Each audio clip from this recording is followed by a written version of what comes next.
He was the exalted third prince of Fengyu nation, and also the firstborn of Lord of Celestial Realm, the phoenix that shun expected Lifflant Fengyu, confronting the princess favored concubine's provocation, with cold disdain emulatorthy of thy illustrious third prince, asked the daughter for a fanrol?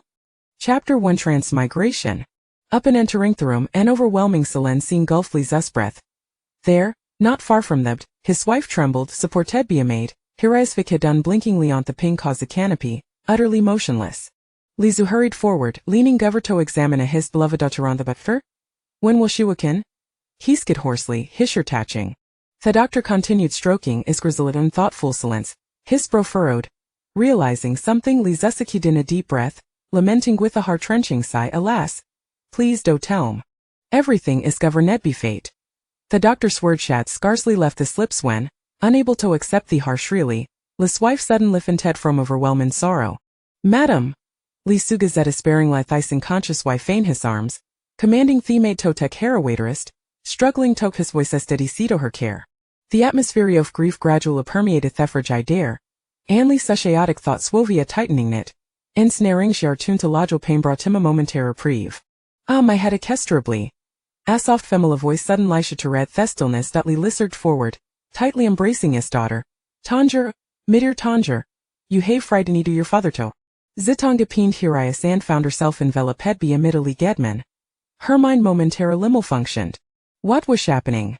She seemed to remember being in a car accident, but now, she was lying on a bed made of sandalwood inlaid with ivory, agate, and enamel. Apple a pink canopy emanated the gentle Centophaean maiden, with intricate like carved bonnetable santies reminiscent of blue and white Percy Lane. Atop a luxurious brocade quilted platform bed. A sumptuous brocade blanket lay across her legs, along with the middle Gedman she had longevity dandinert. Excuse me, Coldio please let me go? I can't hardly breathe. Zitong pushed against the old man with all her might. Her voice lay said with irritation. Doctor? Hearing her words, Lisu immediately sprang up to call for the doctor. The doctor, still in shock, hurried forward to take Zitong's pulse. After a lengthy pause, Huey his trembling beard and said, in me humbly opinion, Theo Missipersto be suffering from amnesia. Amnesia? Li Zeshan Shukasha stroked Zitong shed. His voice strained. How long until her memory returns? Sorrow wofen has a contagious effect. Originally somewhat dazed, Zitong finally grasped an astonishing truth she had transmigrated. She lifted hairhead her eyes scanning Theman beside her, and Eldra Hizajabelli at a commanding presence who was soon deniably handsome eat spiders, and dis brows bore the tough man a storm sweathered, exuding Guerrera calmness on composure. What difference is it make you what Harry say or not? Li Zusidin Lai turned, rebuking the doctor angrily, quack. You just said my daughter wouldn't awaken and no shisher sitting perfectly well. One moment you can remember her father, and a duress suggest he might be so. Guards. Take him away and administer 20 blows then cast them out, bringing qualified physicians. General. Spareem. The doctor, his legs trembling, fell to the ground in supplication. Yet, Liza swiftly turned, his face softened into a lovinge expression as she saw the fearful Zitong. Tanger. Dear your father will insureth the doctor. But Zitong was not trembling from Liza's anger rather. She was stunned with the shocking relative for transmigration. Now she was in Gladai of high status? And her father was a general? Where was this place? Had she not transmigrate into the Lithophonable? Why then? A kill breeze swept through. Zitong, frightened, squeezed Harry's hut, clutching her arms tightly. Not far away, a voice murmured something softly.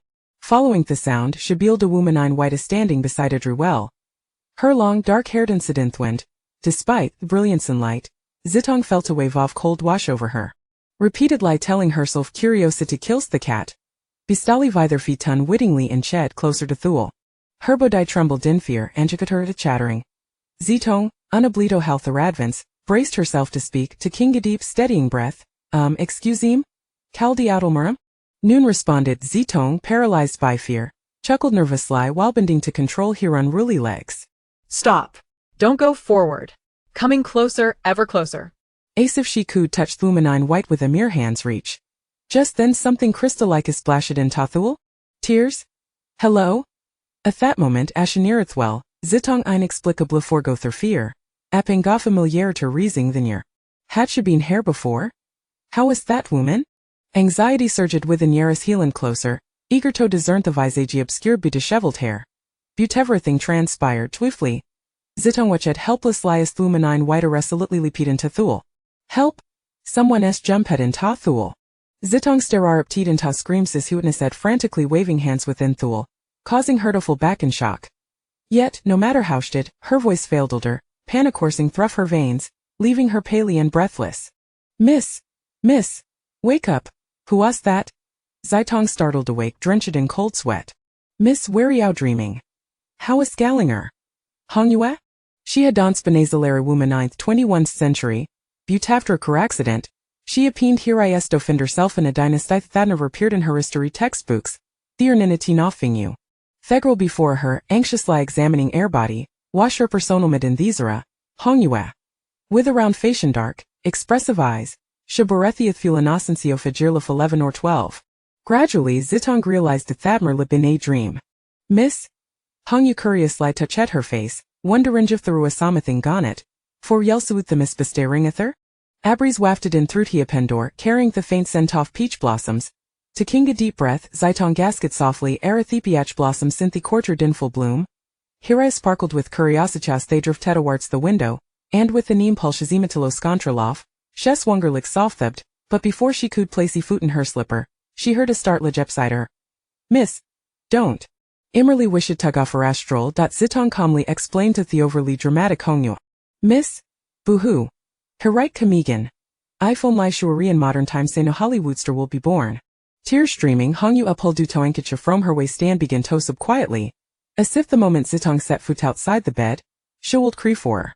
Zitong didn't fear her tears, but worried they would drought heat and shanafless parents. After Lisa had delivered 20 blows to Thekwak Dr. Rand summoned a viridozen physicians, astonishingly, the echoed Thekwak's earlier word sure memory might return swiftly, or it might never return. However, Zitong was well aware thought she would never recollect their true name, Zitong. Since Sesh had arrived, she resolved to make the best of it. But when the Dr. Sal declared her health to Fragalesha must stay in bed for the next 7 days. No computer, no television, no cell phone. Moreover, she was forbidden to leave her bed, confined at Tomer lying down and resting. It was under she had begun experiencing nightmares recently. Miss and Twamer days you can finally jitao tof bedand enjoy the beautiful peach blossoms in the courtyard. Later, I'll pick some ebrinkis for you. Seeing Zitong downcast, Hongyu sweetly smiled, Iagerto chirrup. Why aren't you crying anymore? Zitong feigned asked her expression totis Hongyue. Haha ikri din oblavites inactive mastered. Dantio tyrio thiskerade? Zitong huffed, turning her back to Hongyu. Miss? Aren't you tired from insistingung tingutof bedevery day? Hongyu murmured under her breath. Hey you! Zitong turned, glaring at Hongyu Howery an enormous grin, causing her to break into laughter. Off you go. I'm trying to sleep. If you wake up and don't find a peach blossom since the bonnet blame, the consequences are a foriato bear. Hongyu weena eagerly, pretending to be frightened. Oh, I'm so scared. Humph! Mischievous little thing. Zitong chuckled softly at Hongyu's retreating figure. Over thepis few days Zitong had absorbed everything could from Hongyu's chatter otherwise, lying gebutucher le make her stale. However, the heavens seemed to favor her. A precious jolint the hands off to General Fengyu, Watari sounding identity to possess. Thuffinly 14. She was already Akkadian Jerthan herself. Coincidentally, Ziten gan Zitong how remarkably similar their names were. Suddenly, a figure in white flashed into her mind. How is the woman Bithel? And what did hat dream foreshadow? As Ziten Glayan herbed lost in thought, she caught talingering whiffofafant, cool peach blossom fragrance, along with the supple sound of gentle footsteps and a deliberately softened breath behind her, prompting often smile to curve her lips. This girl, Hongyue, was indeed missing. Chapter 2. The third Prince Fengxiang. Where has the red moon gone this early morning? The sandalwood window was gently pushed open by Zitong, and a gust of cold wind rushed in. The peach trees in the courtyard resembled a series of large blooming umbrellas. The pristine white snow lay loosely upon the peach branches, and as a gentle breeze swept through, the snowflakes piled atop the branches wobbled and fell to the ground, gradually revealing the delicate pink petals beneath. Red moon! Come quickly! Zitong exclaimed joyfully, clapping her hands with glee as she stood by the window. What is it, miss? Red Moon asked anxiously, dropping the embroidery she had been working on and hurriedly running in from the outer room. Upon seeing Zitong clad only in her undergarment, standing by the window in the cold wind, she gasped, "Oh miss, be careful not to catch a chill." She swiftly fetched a mink fur cloak to drape over Zitong's shoulders. silently chiding her in her heart.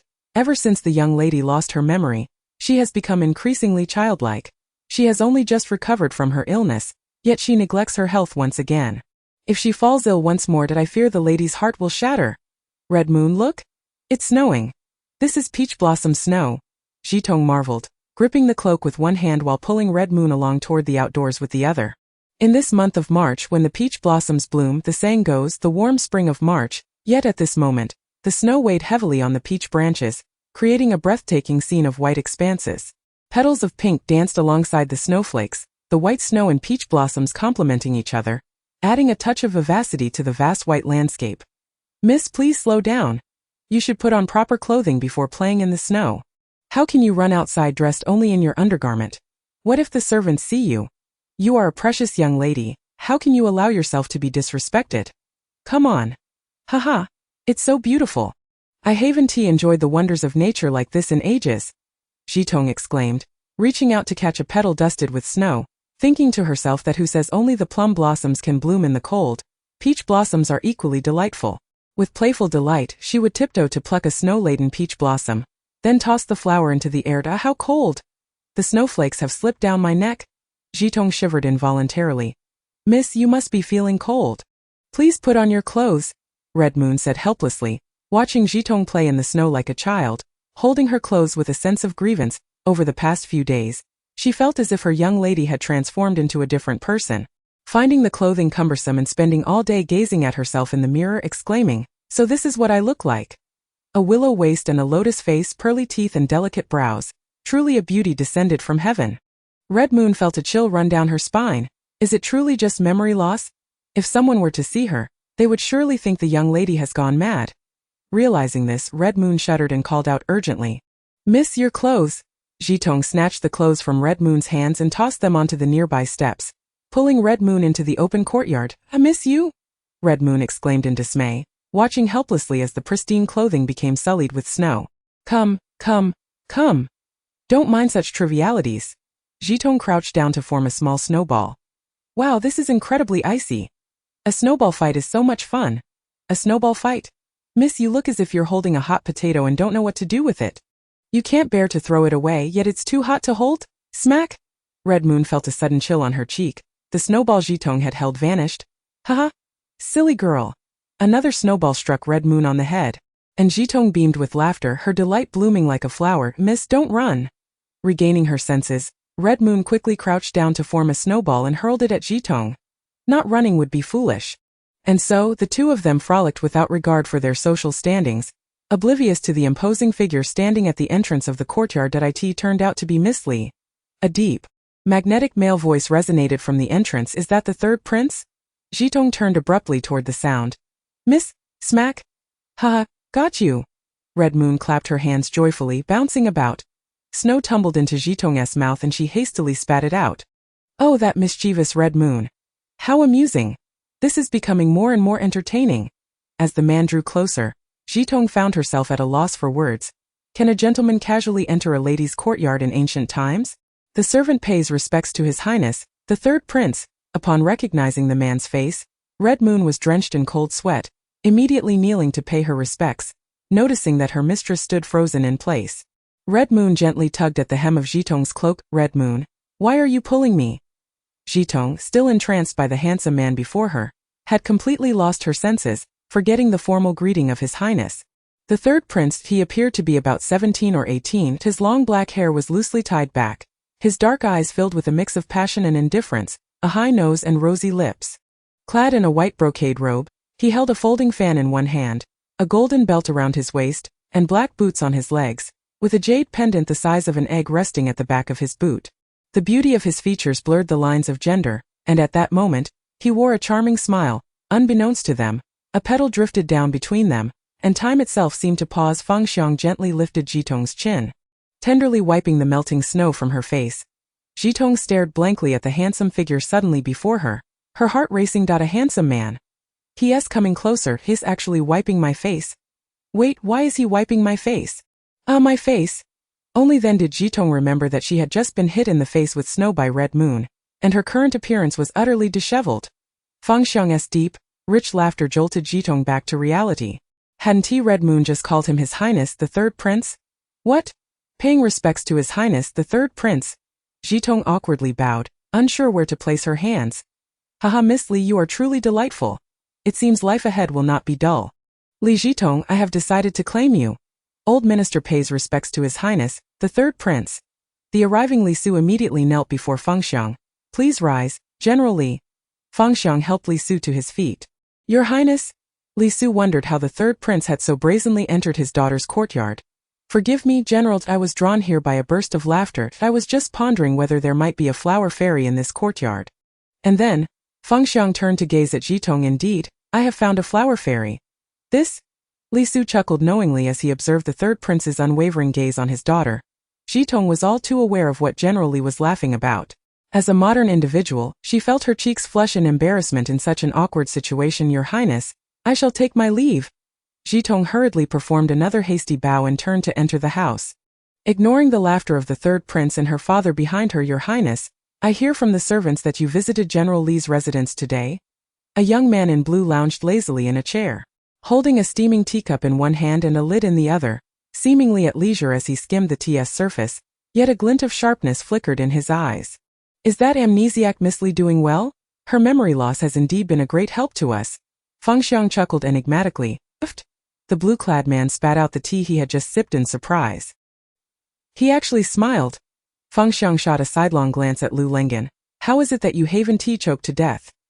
Alright, I forgot the concept of social hierarchy again, didn't I? Lu Lengan feigned a pout. Your Highness, I am at fault. I should not make light of your situation. Spare my life. Lu Lengan. Fengxiang pronounced his name with deliberate menace. Don't. I was just joking. I've never seen you smile like that since I met you. It was a genuine smile. That I'm quite curious about this, Miss Zitong. Seeing Fengxiang's expression darken, Lu Lengan hurriedly offered a conciliatory grin.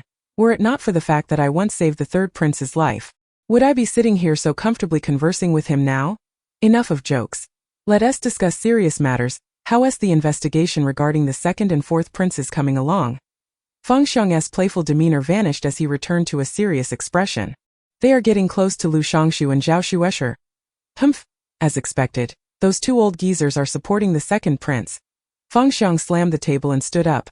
Now that the crown prince has suddenly been assassinated and the emperor's health is declining, the battle for the throne among the brothers has only just begun. The second prince, aspiring to be emperor, you are still far from it. Chapter 3. Follow the third prince in broad daylight.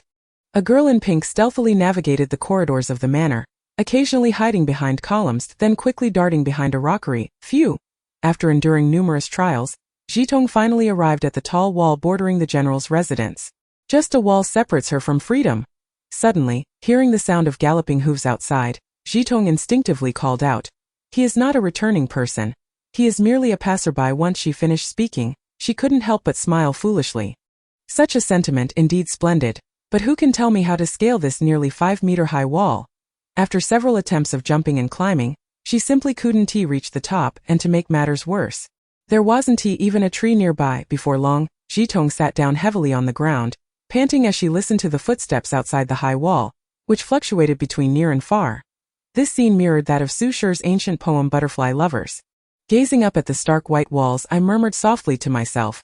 Within the walls a swing, outside a path, passers-by beyond the wall, while within a maiden smiles. The laughter fades, the sounds grow quiet, yet the passionate heart is vexed by the indifferent. Alas! O wall, how can you bear to torment me, who has endured countless trials in pursuit of the ultimate truth? How can you be so unyielding? A low, suppressed voice emerged from behind Zitong, startling her into an abrupt sit-up, wishing she could pass through the wall. Who? Be careful, Miss Li. Am I truly that terrifying? In an instant a handsome, broad smile appeared before her eyes. Oh, it's you. You nearly gave me a fright. Thank goodness you're not one of the servants. Realizing it was the third prince, Fengxiang, Zitong let out a sigh of relief, wriggling free from his embrace, patting her chest as she returned to her seated position. Not a trace of a proper lady remained. Fengxiang, without a hint of restraint, sat beside Zitong, waving his folding fan leisurely as he followed her gaze to the bare wall before them, inquiring, Miss Li, why are you fixated on such a barren wall? I fail to discern its beauty. Might you enlighten me? Moreover, this place is so secluded, with scarcely anyone passing by. To claim he is merely a passerby would be a blatant falsehood. We share a silent understanding. Fengxiang leaned closer to Zitong, his face mere inches from hers, speaking with profound intensity. Very well. He is too lazy even to concoct a lie. As she scrutinized his sharply defined features, her heart raced like a startled deer. Such a striking figure, smiling broadly, yet his eyes bore no trace of mirth. Raised in the imperial family, he had learned to smile before he could stand. Having grown up amidst the intrigue and deception of the palace, how could he be as gentle as he appeared? It seems I must remain vigilant against this third prince. It is not that I am unaware of the need for proper manners. Rather, I deliberately choose to disregard the distinctions of rank, appearing disheveled in his presence, hoping perhaps to fend off his inexplicable enthusiasm. What is it? Zitong glanced between Fengxiang and the towering wall, her hands raised in exasperation. I wish to leave the estate and play. Hee. Fengxiang chuckled softly, snapping his fan shut with a decisive clap, rising with effortless grace as he pulled Zitong toward the direction of the main gate. Why are you pulling me? Zitong was bewildered by his intentions, questioning his motives as he dragged her along. Where are we going? Hey, be gentle, you're hurting me. Zitong protested incessantly along the way, while the servants around them kept their heads down, engrossed in their tasks, only daring to steal glances as they passed. Do you not wish to leave the estate? Fengxiang halted, releasing her grip as he casually inquired. In the next moment, Zitong sweetly clung to Fengxiang's arm. Out, out, out. The prince has spoken. Surely, leaving the estate is but a matter of minutes. Why had I not realized this sooner? Fengxiang's hand instinctively brushed against the corner of Zitong's smiling eye. What is it? Let us move. Zitong looked up at Fengxiang, puzzled by his momentary daze. Clearing his throat, Fengxiang replied blandly. There is something on your EYS that's so. It must be from when I climbed the wall. Ignoring it, Zitong wiped her eye and continued to pull Fengxiang along. Sweet candied hawthorn. Buns. Steaming hot buns. Sesame cakes. Miss, would you like some sesame cakes? Zitong's eyes sparkled with delight as she surveyed the bustling street, her gaze darting from stall to stall, where vendors eagerly showcased their wares upon noticing her. Some stalls displayed knives, scissors, and sundries. Others offered tea, while scattered in the corners were fortune-tellers. Not far down the street stood a grand rainbow-shaped bridge, where numerous tourists leaned against the railing, pointing and gesturing, observing the boats gliding along the river. The pedestrian walkway in the center of the bridge was alive with a throng of people, some being carried in sedan chairs, others riding horses, some bearing burdens, while others pushed handcarts. The scene was a vibrant tapestry of prosperity. Suddenly, Zitong halted before a stall selling trinkets. Wow, what beautiful stones! Picking up a vibrant green jade, she held it in her hand, feeling its coolness, and cheerfully asked, How much for this, good sir? Miss, you have a discerning eye. This is top-quality jade. Just look at its luster, brightness, and smoothness. It is evident you know your goods. I am about to close my stall, so I will offer you a discount, the vendor exclaimed, enthusiastically praising the jade before revealing 20 taels of silver. What? 20 taels? Why not go rob someone instead? Good sir. Zitong's exclamation caught both the vendor and the previously silent Fengxiang off guard. Dressed in finery, Zitong epitomized a lady of noble birth in the eyes of many. Yet, how could she speak so bluntly like a countrywoman? The vendor silently mused, though he continued to smile, saying, Miss, you see, this is indeed top-quality jade. You get what you pay for. Where is the quality? The color, translucence, and shape are all quite ordinary. The truly exquisite jade is the greener. The more delicate, the more lustrous, akin to a droplet of water, consistently colored and varied in shape. Come now, does your jade truly warrant 20 taels? Zitong challenged, brandishing the jade as she bargained. You'll be honest. I simply found this stone quite lovely. How about a fair price, good sir? Otherwise, I might just take a look around back perhaps. Fengxiang watched Zitong's spirited negotiation with the vendor, increasingly amused by her disregard for the demeanor expected of a lady.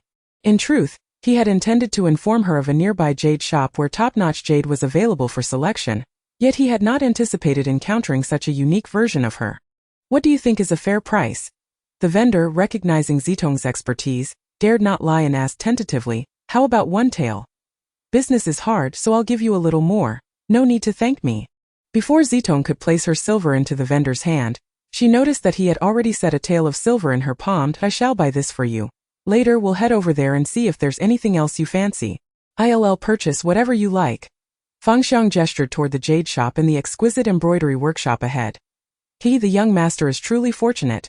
This young lady radiates a prosperous aura. Congratulations to both of you on becoming a couple soon.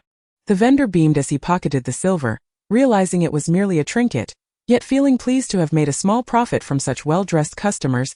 Zitong turned to glare at the vendor. Good sir. Your eye for quality is lamentable. Did I speak wrongly, miss? The vendor asked, perplexed, having thought he was complimenting her. This young lady is quite peculiar. Haha, you did not err. Rather, you expressed it splendidly. Here. This is a token for you. Fengxiang laughed heartily, tossing another tael of silver to the vendor. What? How can you do this?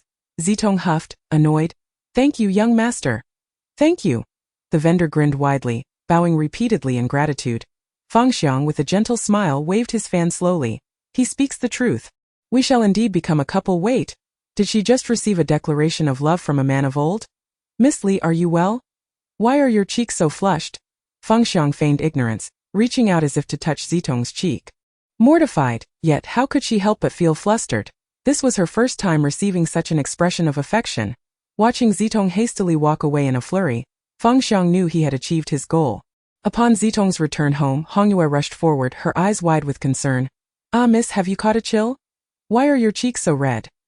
Oh no. Zitong evaded Hongyue's probing hand. Then why is your face so flushed? I heard from the servants that you went out with the third prince today. Hongyue bombarded her with questions. Hongyue. What is it, miss? Hongyue paused, waiting for Zitong's response. You are a veritable fountain of questions. Zitong sighed. What is that? Hongyue queried, puzzled. Watching Zitong burrow into her blanket, Hongyue shouted in exasperation. I can't think of anything. Miss? Chapter 4. Lu Shichuan, is it not done yet? Just throw it up casually. It's merely hair, why so much fuss? Zitong fidgeted impatiently at her vanity, urging Hongyue. Miss, your cousin is visiting today. The master has ordered that you must not appear too casual. Hongyue sectioned Zitong's hair, gathering it atop her head and allowing it to cascade down naturally before tying it into a beautiful swallowtail braid. Dunf, miss, take a look. It's quite lovely. Zitong stood, admiring her reflection in the bronze mirror, marveling at how well it complemented her current visage, along with her flowing lake green gown, and a light touch of powder. Perfection. Who is this cousin? Why must I dress up so elegantly to meet her? Zitong inquired, puzzled. From the kingdom of Wumu? Falling into this historically absent time and space, she heard of a peculiar nation, and Zitong curiously repeated it. What lovely tale. Miss, my lord and lady are waiting for you in the hall. Before Zitong could receive an answer, she was interrupted by a knock at the door from a young maid. All right, I understand. Hongyu, let us go. Haha, uncle and aunt, do you not think Chun'er has become increasingly spirited? As soon as Zitong stepped into the hall, she was greeted by a series of melodious bell-like laughter, and in the center of the hall stood a woman clad in yellow, performing an animated dance that kept their parents in the main seat in fits of laughter. Zitong's heart fluttered amidst the unexpected scene, feeling somewhat dazed, her chin resting on the shoulder of the yellow-clad dancer, whose strong arms made it difficult for her to breathe, after a moment of stupor. As the dancer began to wipe her tears, Zitong finally mustered her breath and exclaimed, See, cousin? Please loosen your grip, I can barely breathe. Ah? I apologize, dear sister. I missed you so much. To think I've only been away for a year. And you. Upon seeing the pained expressions on her uncle and aunt's faces, Lu Shichun hurriedly ceased her laughter and said, But now that I see you in good health, I am at ease. Zitong was at a loss for words, only able to gaze up and scrutinize this suddenly affectionate cousin who had emerged before her. Upon closer inspection, she noted her ruby lips and pearly teeth, with vibrant eyebrows framing her eyes, indeed a true beauty. Just as she was lost in admiration, she heard her cousin's enchanting voice once more. Sister, do sit down. Don't just stand there. Lu Shichun said as she took Zitong by the right hand and led her towards a seat on the left side of the hall. As soon as Zitong settled down, she heard her mother, the general's lady, say, Tonger, this is your cousin from your aunt's family. Mrs. Li understood that Tonger would have heard much about her cousin from Hongyu. Yet formal introductions still held their propriety. Cousin, Zitong stood and performed a slight bow, having been taught by Hongyu to conduct herself with proper etiquette. Please, no need for such formalities. We are of the same generation. There is no need for this pretense. Lu Shichun quickly stood up to assist Zitong, her hands fluttering in the air as she eagerly expressed her disapproval of such formalities. Indeed, we are family. There is no need to adhere to these customs. Tonger, you can learn them gradually. There is no rush. A sudden hush fell over the atmosphere. At that moment, Mrs. Li elegantly rose and approached them. Smiling as she took Zitong's hand to ease the tension, Noticing Mrs. Li's sorrowful gaze upon Zitong, Lu Shichun, realizing her aunt was distressed over her sister's amnesia, had a sudden inspiration and cheerfully suggested, "Uncle and Aunt, I wish to have a private chat with my sister Zitong. Would you allow it?" Go ahead, go ahead." Mr. Li, who had been silently sipping tea, waved his hand in consent without lifting his head. Mrs. Li, whose face had been etched with sorrow, finally revealed a gentle smile. "Indeed, it has been too long since you two sisters have seen each other. It is time for a good chat." Once they reached a secluded corner, Lu Shichun halted, leaning against an artificial hill as she gazed up at the blue sky and sat down. "Sister, could you do me a favor?" Her tone had taken on a somber note, no longer the bright and cheerful one from before. Confusion swiftly clouded Zitong's heart. Lu Shichun seemed to have transformed into a different person. "Please speak." Yet Zitong maintained a composed smile, looking up at Lu Shichun while absent-mindedly playing with the small jade stone gifted to her by the third prince. Unexpectedly, Lu Shichun stared at the jade stone in her hand, her eyes widening in surprise as she gasped, "Oh, what a delicate little thing. Who gave it to you?" "It was given to me by the third prince." "Then please return this jade pendant to him. I am currently unable to meet him." Lu Shichun produced a piece of exquisite jade, its quality surpassing anything Zitong had ever seen. A stark contrast to the small stone in her possession. "Sister, I am not well acquainted with the third prince. It may not be appropriate for me to return this pendant." Zitong immediately rejected the idea without a second thought. "Dear sister, you misunderstand that my relationship with the third prince is not what you might think. It would take too long to explain to you now. Just deliver this to him, and he will understand." Lu Shichun took Zitong's hand and gently placed the pendant in her palm. "Very well, I shall convey it." Understanding that to refuse again would be impolite, Zitong accepted the pendant and responded with a nonchalant tone. Seeing Zitong's indifferent expression, Lu Shichun chuckled and pointed at the artificial hill, teasing, "Sister, are you perhaps a little jealous of your sister?" "How could that be?" Zitong immediately retorted, "I would never be jealous of that dandy," she thought to herself. However, Lu Shichun suddenly changed the subject, fixating her gaze on the hill. "Sister, do you truly believe you fell by accident?" "What? Do you remember why you fell from the artificial hill?" Zitong looked at Lu Shichun in confusion. This conversation seemed to be going in circles. "Sister, do not merely observe appearances. Being too naive can lead to misfortune. What is she trying to imply?" Zitong was now perplexed, realizing that Lu Shichun was not as simple as she appeared. What was she trying to convey, yet not say outright? What did falling from the artificial hill mean? And why should one not only look at appearances? The meaning behind these three statements eluded her entirely. Zitong did not pursue Lu Shichun, who had already run off, returning to her somewhat oblivious demeanor as if the earlier serious person was not her at all. What on earth was she trying to tell me? Zitong felt utterly bewildered. As she struggled to comprehend, Hongyu curiously peered behind her, having noticed the absence of Lu Shichun, and inquired, "Zitong, do you seem to have a fondness for your cousin?" Zitong paused, looking up at Hongyu, whose face was painted with a sense of regret. "Wow, miss, have you forgotten? It's not just me who admires cousin. You do too." "No, it should be reverence. You once vowed to become a person like cousin Lu Shichun." Hongyu exclaimed excitedly, gesturing animatedly, "Did I really say that? To become someone like Lu Shichun?" Zitong mused, "Indeed, to become the king's woman, one must possess extraordinary talents." Seeing Hongyu nodding vigorously, a look of certainty on her face, Zitong suddenly burst into laughter, all her worries dissipating. "Whatever, we shall take it one step at a time. As the saying goes, sometimes it's good to be a little muddled about life. Thinking everything through can be quite burdensome." Chapter 5.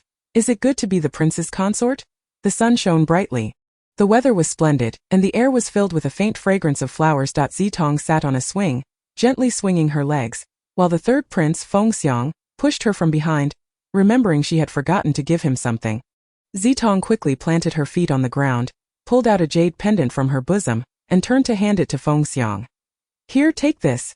"What is this? How did it end up in your hands?"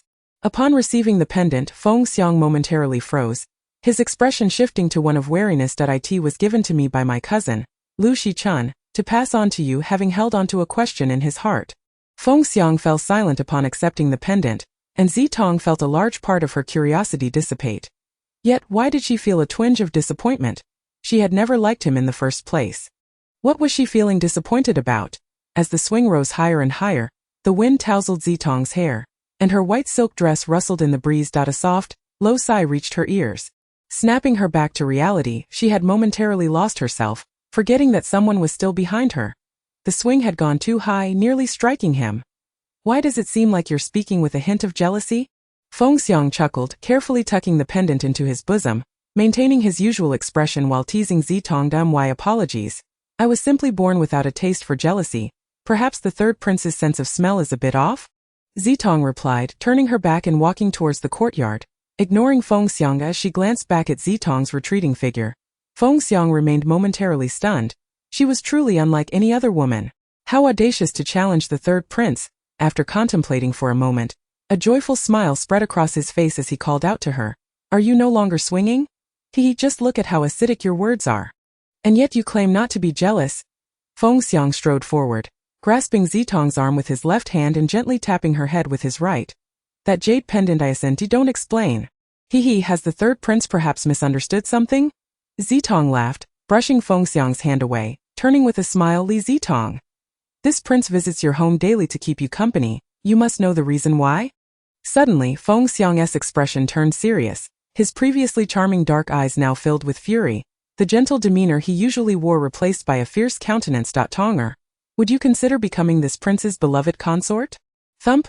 Zitong's heart raced furiously, unsure whether it was the sudden authority of his presence that startled her or the penetrating gaze that seemed to delve into her very soul within her mind. Two voices began to engage in a fierce battle. One cautioned, don't be deceived. He is merely toying with you with such delicate features. He must be a notorious flirt. After only a few encounters, he professes his affection. Does he truly believe you are an innocent 14-year-old girl unfamiliar with the world? The other voice countered. He is earnestly expressing his feelings for you, as a prince. He humbles himself to declare his love. What more proof do you require of his sincerity? Hurry, accept him, miss this opportunity, and it may never come again. The third prince, noticing Zitong's prolonged silence, stepped closer, his hand gently resting on her shoulder as he leaned in, whispering enticingly in her ear. Well, what say you? Zitong's emotions were in turmoil. Her mind momentarily blanked. Wasn't it customary in ancient marriages to rely on parental consent and the matchmaking of a third party? The third prince's inquiry seemed to defy the propriety of this era, didn't it? But if your parents consent, would you agree? Fengxiang said with a sly grin. Zitong, like a fool, nodded in acquiescence. Yet, she couldn't shake the feeling that his smile bore a hint of cunning.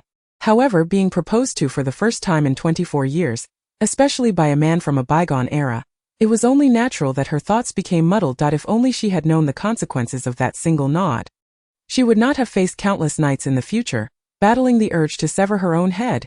In the third prince's residence, did that Miss Zitong truly say such a thing? Lu Lengen leaned back in his chair, laughing uncontrollably, nearly toppling over. Indeed, she seems utterly transformed post-amnesia. The defiant young lady who once threatened suicide to avoid marrying this prince has vanished, now seeking her parents' approval. How delightfully amusing. Sitting in a high seat, Fengxiang sipped his tea, speaking in a calm tone. Who would have thought her amnesia would inadvertently aid us? Lu Lengen abruptly grasped the armrest of his chair, barely managing to maintain his composure. Fengxiang coldly regarded the jade pendant in his hand, indifferently commenting, this is rather unexpected. I assumed she would still harbor no fondness for this prince, as she did before her memory loss. Lu Lengen immediately stood up, his expression serious as he gazed at the jade pendant in Fengxiang's possession. At that pendant. It seems Xiaoyu is growing impatient. Indeed. Playing with the pendant, Fengxiang let out a chilling chuckle. Now we merely need to ally with Li Su. And with his support, the throne will be within easy reach. Who would have imagined that the situation, once a stalemate, would shift so dramatically due to Miss Zitong's amnesia? Do you truly believe her fall from the artificial mountain was mere coincidence? Fengxiang scoffed, a cold smile gracing his lips. Was it not? Lu Lengen immediately sat up straight. Did you fall from such a height and merely suffer amnesia? She is remarkably fortunate. The one who pushed her off the mountain certainly did not intend for her to survive. Fengxiang's teacup shattered in his grip. Lu Lengen, understanding the implication in Fengxiang's gaze, grasped the situation instantly. Who benefits from Li Zitong's demise? It seems the second prince has also arranged spies within Li Su's residence. Miss, why are you climbing that tree? Hongyue looked on in bewilderment as Zitong struggled to ascend the nearly 2-meter-tall peach tree in the courtyard, her concern growing that Zitong might fall. I intend to jump from the tree to end my life. Zitong shouted from atop the branches. But miss, that peach tree is too low to cause any real harm. Hongyue. Zitong cried in despair.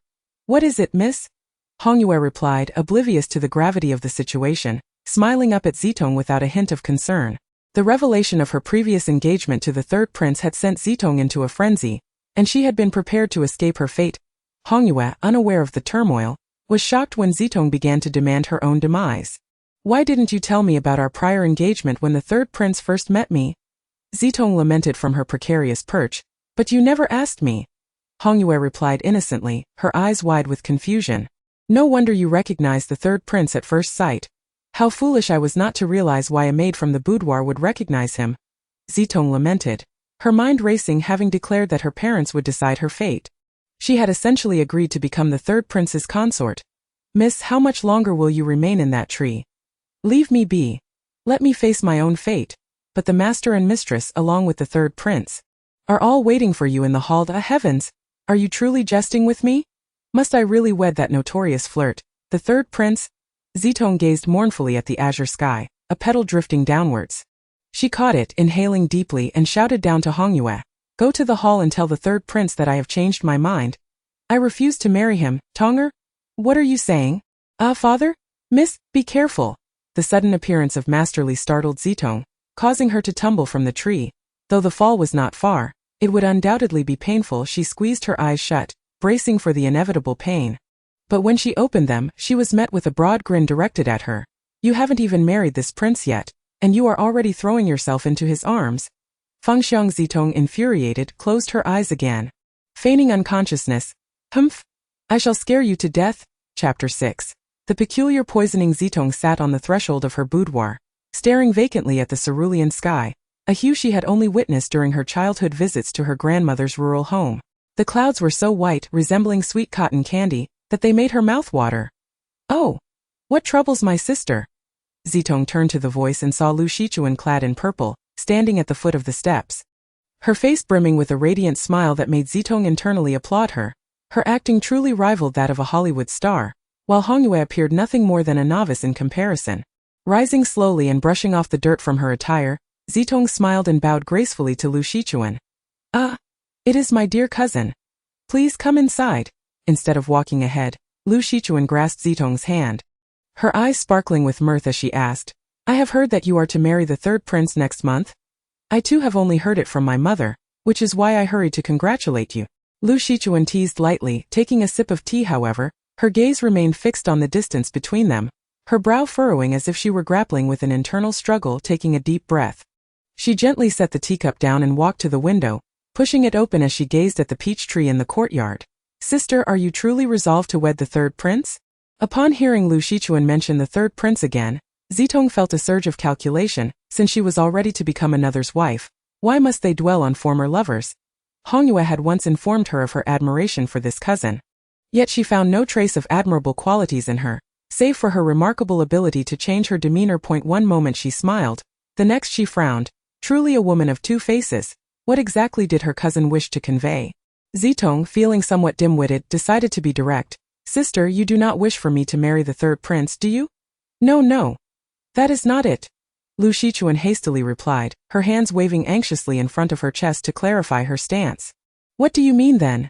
Zitong crossed her arms defiantly, raising an eyebrow at Lu Shichuan. Just as Lu Shichuan opened her mouth to explain, an all too familiar low, magnetic voice interrupted. Tonger. Zitong, ready to observe the unfolding drama, settled into a chair, her eyes fixed on the door as Fengxiang stepped into the room. His radiant smile faltered upon spotting Lu Shichuan by the window. What are you doing here? Lu Shichuan's expression darkened, her eyes radiating a fierce resentment that made Zitong acutely aware of the truth behind the saying. The depth of hate reflects the strength of love. Just moments before, she had been anxious about marrying the third prince. Yet now Lu Shichuan's icy demeanor towards Fengxiang was palpable. If Zitong had not witnessed Lu Shichuan's peculiar behavior on several occasions, she might have believed that the third prince had somehow offended her. Never mind, I shall play the role of a good Samaritan and allow them to resolve their issues, she thought, clearing her throat to break the tension. That I believe it best if I take my leave.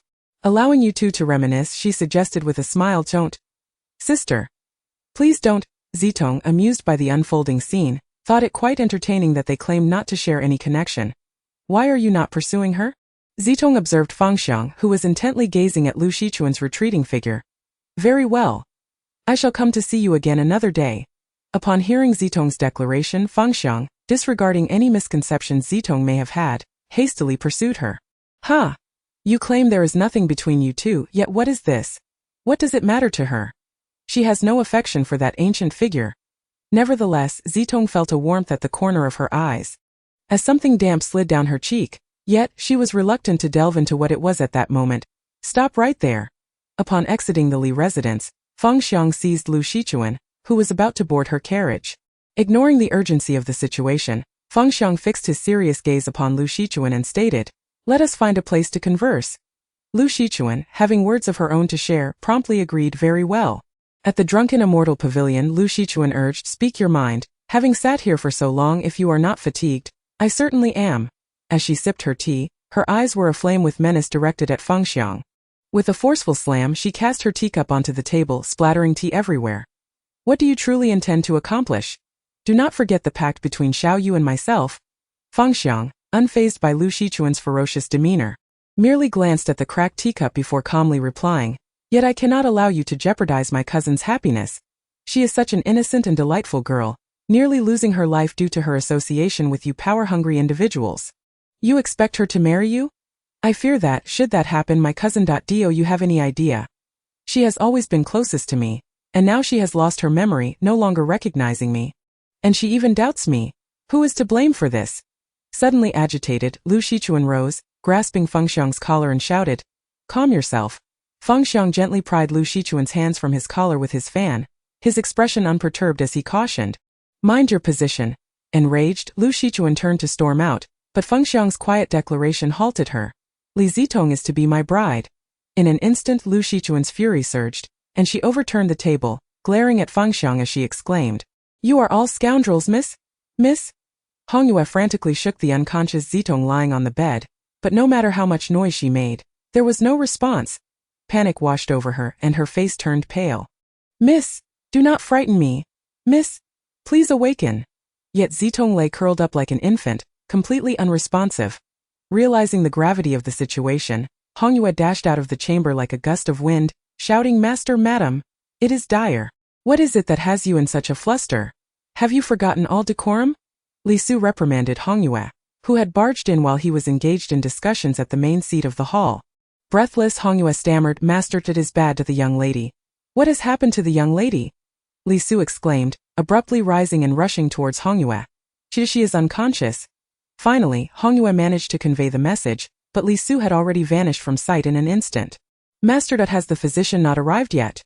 Madame Li held Zitong's hand tightly by the bedside, tears streaming down her face. "Zitong, please do not frighten your mother. How could you simply fall into unconsciousness?" Li Su interrogated Hongyue, who remained kneeling on the ground. "The young lady was fine before she went to sleep last night, yet this morning, no matter how I called, she would not awaken." Feeling unjustly treated, Hongyue began to cry. Bewildered as to why the young lady, who had been perfectly well, had suddenly lapsed into unconsciousness, "Physician, what has happened to my daughter?"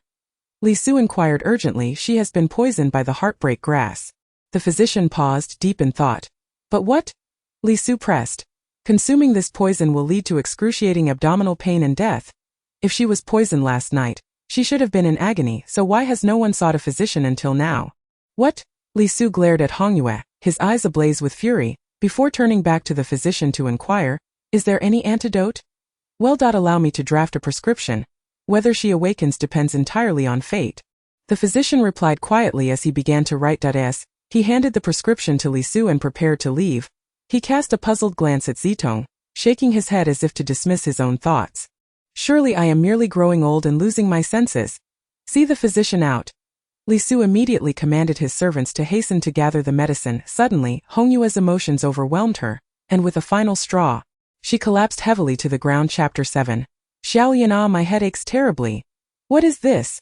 A faint groan emerged from within the pink canopy, as Zitong painfully opened her eyes to the familiar pale pink ceiling. The air tinged with a subtle fragrance of peach blossoms. "Of course. I have traversed through time. This is the year 19 of Fengyu. Miss, you have awakened." A young girl around 11 or 12 peered in with wide, watery eyes filled with astonishment. "Who are you? Where is Hongyue?" Zitong rasped, her voice hoarse as she surveyed the room, a sense of familiarity washing over her. "Could it be that I have traversed again? Hongyue? She has been locked in the woodshed by the master. The girl's voice was so soft it was almost inaudible. Miss? Xiaolian screamed in fright. Zitong rolled her eyes at the canopy above her, then glanced down at the trembling young girl still kneeling beside her, exhaling wearily, cough cough. Will you not assist me in getting up? Xiaolian hurriedly helped Zitong up, but as she sensed Zitong's desire to descend from the bed, she timidly spoke, Miss? Where are you going? Cough. Take me to see the master. While the girl had not explained why Hongyue was confined, the current circumstances suggested that Zitong had indeed lapsed into unconsciousness once more. In this era of rigid social hierarchy, a servant's life was worth little more than grass. Thus, if something were to happen to her, how could her personal maid, Hongyue, escape punishment? Right. How long have I been unconscious? Zitong grasped Xiaolian's arm, pressing for answers. Xiaolian's voice was barely above a whisper, sending chills down Zitong's spine as she trembled while aiding Zitong. The latter feigned authority to intimidate her. What is your name? Did I not instruct you to speak louder? Miss, I am Xiaolian. Zitong could distinctly feel Xiaolian's hands shaking as she supported her. This girl was truly timid. Realizing she should not frighten her further, Zitong gently reassured her, do not be afraid. I am not a tiger that would devour you. Now help me to my father. Miss, your body is not yet fit to leave the bed. Xiaolian remained timid, her voice slightly elevated, but her chattering teeth made Zitong feel a pang of guilt. Had she known this girl was so fearful, she would not have tried to intimidate her. Once she had put on her shoes, Zitong summoned her strength to rise. Do not worry about me. I am not Zitong. Oh, my child. Even before she could see her, the sound of Madame Li's weeping reached Zitong's ears, causing her to sit up abruptly, her head throbbing as she focused on the door. Here we go again. Her mother would surely wail endlessly. However, Li Su's authoritative yet joyful voice soon quelled Madame Li's sobs. Madam, do not weep so. Zitong is perfectly well. Ceaseless crying brings ill fortune. As Li Su and Madame Li entered the room, Zitong leaned weakly against Xiaolian's arm and sweetly called out, Father, mother. My precious daughter, quickly return to bed. Madame Li urged, oh, not worry, I am well. After settling back down, Zitong took a moment to calm herself before addressing Li Su. Father, Zitong has a question regarding Hongyue. Before Zitong could finish her sentence, Li Su interrupted upon hearing Hongyue's name. Zitong, do not concern yourself with that.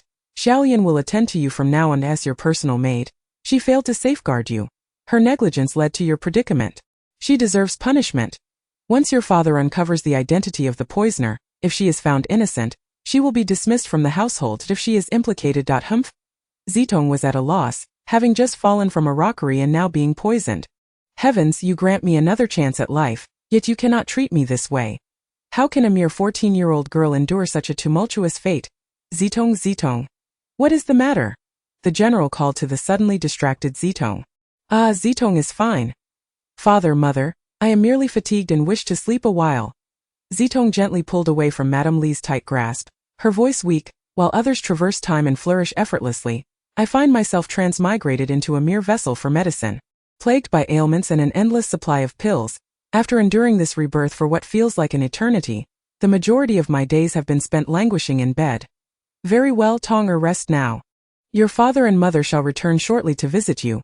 General Li gently tugged at Madame Li's sleeve, urging her to take a well-deserved respite. Tonger has been in a stupor for several days, and you too have lost sleep over her. Do not delude yourself into thinking you are still youthful. Go and rest. Yes, my lord, I shall obey. Upon witnessing Tonger awaken, a great weight lifted from Madame Li's heart, and she began to jest with General Li. Oh, you old rascal. General Li playfully pinched Madame Li's nose, coaxing her to sleep. Observing the Li couple, hand in hand and departing in cheerful spirits, a pang of sorrow gripped Zitong's heart, and her eyes involuntarily welled with tears. After all this time in this new life, she had forgotten her parents from the past? Clap, Xiaolian, be careful of your hands. Ah, miss. This servant is doomed, utterly doomed. In her moment of panic upon seeing the miss in tears, Xiaolian accidentally dropped the teacup.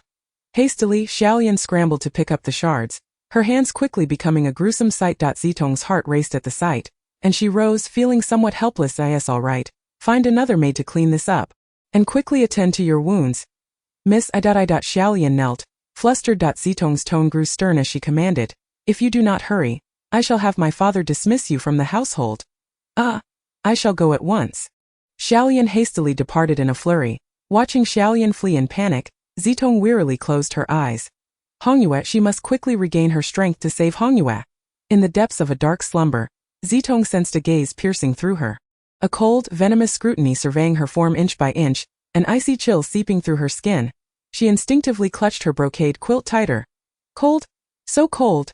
Fengxiang coldly watched the rambling Zitong, lifting a hand to gently brush aside the hair obscuring her delicate features. His hand lingered, teasingly caressing Zitong's dainty ears as if it were an amusing endeavor. Ugh, how ticklish! In her dreams Zitong felt a snake fixated upon her, extending its tongue to prod at her ear. A wave of terror constricted her breath, her hands trembling as she flailed in a futile attempt to shoo away the serpent. Yet, the ticklish sensation only intensified, and anger unknowingly crept onto Zitong's brow. Fengxiang's magnetic laughter jolted Zitong awake. In a panic, she attempted to sit up, only to be met by the striking visage of a handsome face. Zitong recoiled in fright. Tonger? Fengxiang stood before her, a mischievous glint in his eyes as he leaned closer, surveying Zitong's startled expression. Third prince? Only upon recognizing Fengxiang did Zitong regain her composure. What are you doing here? Why can't this prince be here? You must tell this prince, dear future princess. Fengxiang's face drew near, his lips mere inches from hers, causing Zitong to hold her breath in fright. Why the silence? With a playful kiss upon Zitong's lips, he stood upright. You! How dare you? Zitong covered her mouth, her eyes wide with disbelief as she glared at Fengxiang. And what of it? Fengxiang replied with a cheeky grin, fanning himself nonchalantly while gazing at Zitong. Internally, Zitong cursed endlessly. How could a person of the 21st century be toyed with by an ancient being? It was utterly tragic. Why shake your head? Tonger? Fengxiang snapped his fan shut, a smirk playing on his lips as he leaned forward, lifting Zitong's chin with the fan's handle without a second thought. Zitong swatted the fan away, glaring defiantly at Fengxiang. What do you mean by insulting me? Is there? Fengxiang straightened, bursting into laughter. Miss, what on earth is happening? Suddenly Xiaolian burst through the door, her face paling upon seeing a man standing by Zitong's bed. And she instinctively leaped in front of Zitong, shielding her from Fengxiang. Xiaolian. Zitong gazed incredulously at the maid standing protectively before her. Was this the same timid Xiaolian who would tremble at the slightest sound? How amusing! Such a loyal servant. Fengxiang chuckled, eyeing Zitong before leaning towards Xiaolian, playfully threatening. Little girl, I am a notorious flower thief, and today I only wish to steal your mistress if you do not step aside. Then Zitong could scarcely suppress an eye roll. Had the third prince forgotten to take his medicine tonight? With a firm pinch to her thigh, she stifled her retort. After all, this was ancient times, a royal society where a single misstep could lead to dire consequences. You must not take my mistress. If you must take someone, then take me. Xiaolian spread her arms, resolutely guarding Zitong from behind, her eyes tightly shut, embodying a valiant spirit ready for sacrifice. Xiaolian? Zitong gently shook the trembling maid by the bedside. Softly calling her name, Xiaolian cracked open one eye, realizing the flower thief had vanished, and suddenly, wah! The bad man is gone. Boo-hoo. Thank goodness he did not take Xiaolian. Boo-hoo, I was so scared. As Xiaolian leaped into Zitong's embrace. Weeping uncontrollably, Zitong couldn't help but smile. This child, though timid, was endearingly so. Yet, as she glanced at the wide-open door, Zitong's expression turned serious. The third prince's behavior tonight was unusual, despite their engagement as a prince. He should not brazenly enter her chamber at such an hour, let alone act so frivolously. What could he possibly mean by this? Chapter 8. The second prince Fengyan. A gentle beam of moonlight filtered through the gauzy window, casting a hazy golden ribbon that beckoned to be touched. Restless, Zitong rose from her bed and quietly opened the window, inhaling deeply as she gazed up at the full moon surrounded by a myriad of stars. Today must be the 16th. She recalled her mother's oft-repeated saying about the moon being fullest on the 16th night. Living in the bustling metropolis, how long had it been since she had truly admired the moon? Suddenly, a shadow appeared at the window, startling Zitong and nearly causing her to stumble. Miss, what are you looking at? Xiaolian's face flickered in and out of the moonlight, retaining her timid demeanor yet radiating an undeniable charm that dispelled the sorrow hanging in the air. Xiaolian, you haven't scared me to death? Why aren't you asleep? Zitong squinted to confirm it was indeed Xiaolian, then broke into a broad smile, playfully tapping her on the head. Seeing Xiaolian retract her neck with a look of grievance made Zitong laugh heartily as she recited Li Bai's poem. Those of today cannot see the moon of ancient times. The moon of today once illuminated the ancients. The ancients and moderns flow like water, all gazing at the bright moon alike. I only wish to sing and drink in harmony. May the moonlight ever shine in the golden goblet. Miss, what are you rambling about? Xiaolian circled around the window, returning with a cloak to drape over the lightly clad Zitong. While she listened to Zitong speak, she could not comprehend the words, her brows knitting together in confusion as she tilted her head, eyes wide with curiosity. Miss, you're not making it easy for me, are you? Zitong waited a moment for Xiaolian to emerge, but seeing her mumble to herself, she called out loudly, Xiaolian, come out quickly. Take me somewhere. Where are we going? Xiaolian rushed out, nearly tripping over the threshold. Sure. Zitong whispered as she took Xiaolian by the hand and led her down the moonlit path. Let us go to the woodshed. The woodshed? Xiaolian exclaimed. Zitong promptly tapped Xiaolian's head. Lower your voice. Woodshed Hongyue? Hongyue. Zitong gently knocked on the broken window of the woodshed. Hongyue, she called softly, her heart racing. Are you in there? Hongyue, dazed, heard her name but was bound and unable to move. Every inch of her body ached. Hongyue, are you there? Zitong persisted, calling softly as she urged Xiaolian, who was struggling with the lock. Xiaolian, can you open it? Xiaolian was fiddling with a hairpin, the sweat dripping down her face. Miss, is it opening? Oh dear. Zitong lightly tapped her head, realizing that dramas were misleading. Ancient locks could not be picked with mere hairpins. Only a professional could achieve that. Miss? Is that you? Hongyue's voice came from within the woodshed. Hongyue! Hongyue! Zitong pushed against the broken window with all her might, calling for Xiaolian to help her, and finally they succeeded in dislodging the window. Hongyue, long time no see. Amidst the dust and clattering, Zitong joyfully exclaimed. Miss, is this really a joyful way to reunite? Both Xiaolian and Hongyue questioned simultaneously. Zitong chuckled awkwardly as she climbed through. Silly Xiaolian, lend me a hand? Miss, be careful. Upon witnessing the young lady safely leap from the window, Xiaolian let out a sigh of relief. Zitong hurriedly untied the red rope binding Hongyu, exclaiming, Hongyu, you must feel grateful. The young lady risked her life to save you with tear-filled eyes. Hongyu looked up, feeling aggrieved, and said, Miss, you could plead with the master on my behalf that I am innocent, and once the master uncovers the truth, he will surely spare me. How ungrateful. Wasn't it enough that the young lady saved you a day in advance? Father has already discovered that the poisoner is the new maid. Xiaoer. Zitong feigned anger as she scolded Hongyu. Xiaoer? That little girl. She's only 8 years old. She's just a child. How could she possibly do such a thing? Hongyu, puzzled, wiggled her recently freed hands, feeling a twinge of pain. All right, Xiaolian announced as she stood before the window, preparing for action. Miss, is this really necessary? Hongyu felt uneasy, fearing that the master would be even less inclined to keep her if things went awry. Don't hesitate. This is the best course of action. Otherwise, if I don't see you tomorrow, and if you are forcibly sent away by father, I will be utterly helpless. As long as you remain in my garden, father will have no choice but to relent. This is what we call taking the initiative. Do you understand? After sending Hongyu away, Zitong herself struggled to climb out. She glanced up at the moon and declared, mission accomplished. Xiaolian, support Hongyu and retreat. Yes, Mississippi. Later, after Zitong's dramatic displays of tears, tantrums and threats, Hongyu was undoubtedly retained. The subsequent events surrounding Zitong's poisoning faded into obscurity following the mysterious death of maid Xiaoer. With a resounding slap, the second Prince Fengyan struck the face of the kneeling figure clad in black, causing blood to flow from the corner of the man's mouth. You worthless fool!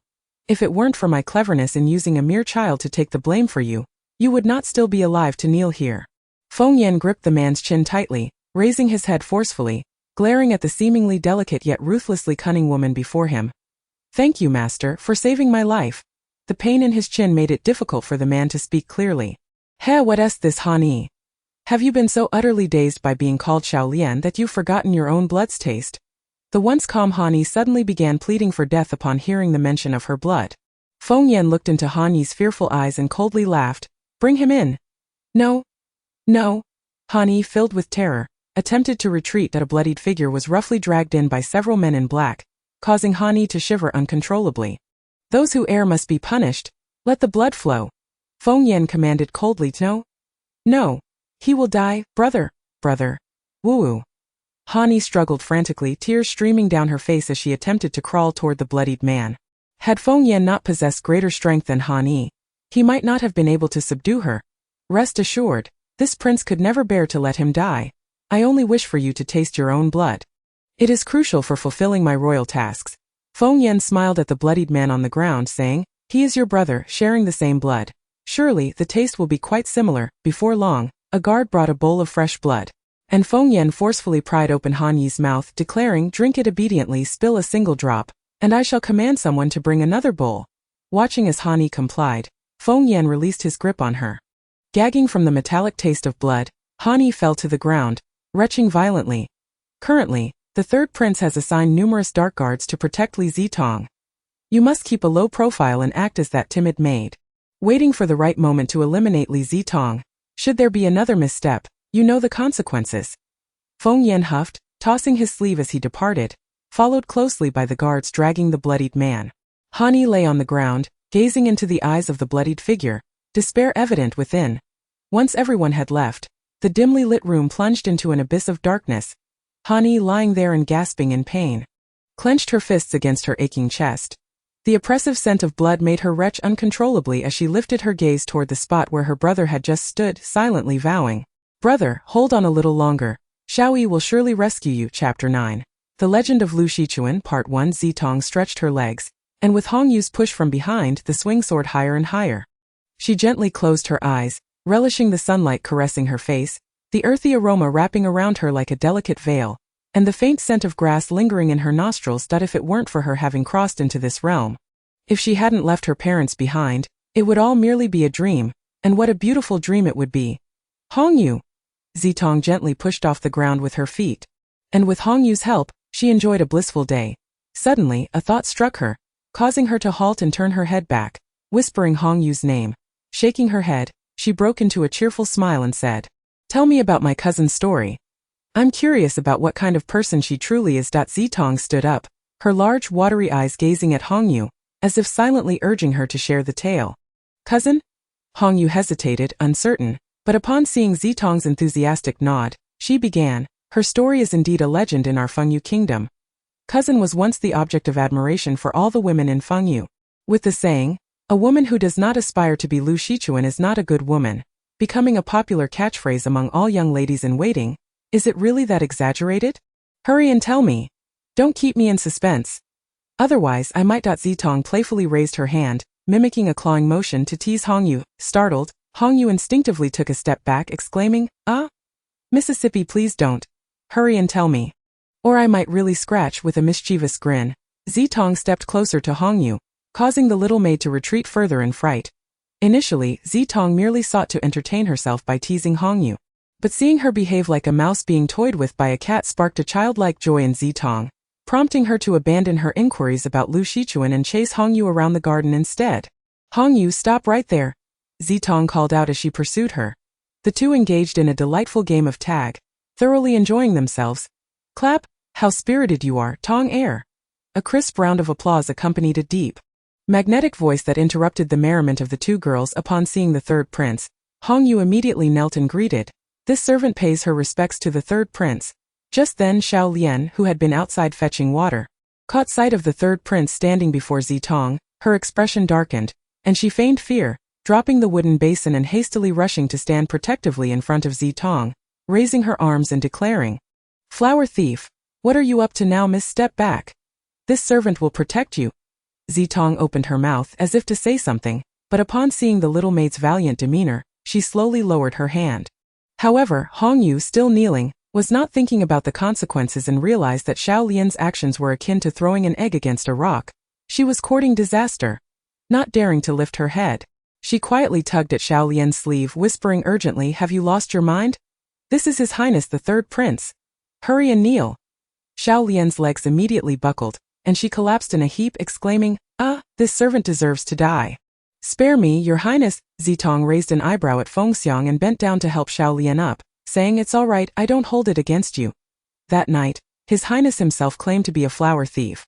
If he were to blame you now, wouldn't that be him blaming himself?" Fengxiang frowned at Zitong's words, glaring at her with anger. "When did this prince ever claim to be a flower thief? Do you truly need me to recount your actions and words for you to remember?" Zitong replied, then gestured for Hong Yu and Xiao Lian to step aside. Fengxiang's expression grew colder, his voice laced with irritation. "Li Zitong, some jokes can be made, while others cannot. This time I shall pretend you never said anything, but should there be a next time, not even this prince will be able to protect you. Tong Air." Tong Li Tong. Yet, an inexplicable sense of unease settled in Zitong's heart. She composed herself, adopting a serious demeanor as she looked at Fengxiang earnestly. Your Highness, are you truly considering marrying me? Fengxiang did not comprehend the meaning behind Zitong's question, responding with a vague sound, encouraging her to clarify. What I mean is, Your Highness, what exactly do you wish to gain from me? Zitong gazed softly into Fengxiang's dark eyes, hoping to discern some answers within, but instead found herself ensnared in an unfathomable abyss. I want you. The 4 simple words struck Zitong like a thunderclap. And before she could fully comprehend their meaning, Fengxiang had already departed. Until the slender azure figure of the 3rd prince gradually faded from view, Zitong finally realized that he was not referring to this prince, but to herself. He was not speaking of marriage, but of something far more profound. In the tranquil chamber, only a solitary flicker of candlelight illuminated the space that on the dim walls, a shadow slowly approached another. Hongyue gasped as the face of the young lady suddenly loomed before her in the dead of night, causing anyone to be taken aback. Regaining her composure, she exhaled, Miss, why have you come out here? Zitong displayed a pitiful expression, her hands gripping the edge of Hongyue's bed, her eyes shimmering like a forlorn puppy left unwanted.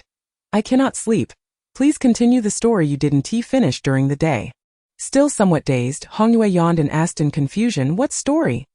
Zitong pushed Hongyue inward, swiftly climbing onto the bed and claiming half of the blanket, and then contentedly explained, the tale of cousin. Oh, is that it? Hongyue rubbed her eyes, propping herself up against the wall like Zitong, and began to recount slowly.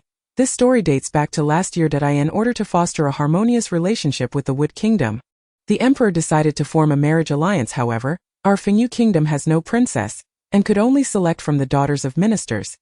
Yet, everyone knows that the Wood Kingdom is a barbaric land, ruled by a bloodthirsty and cruel king.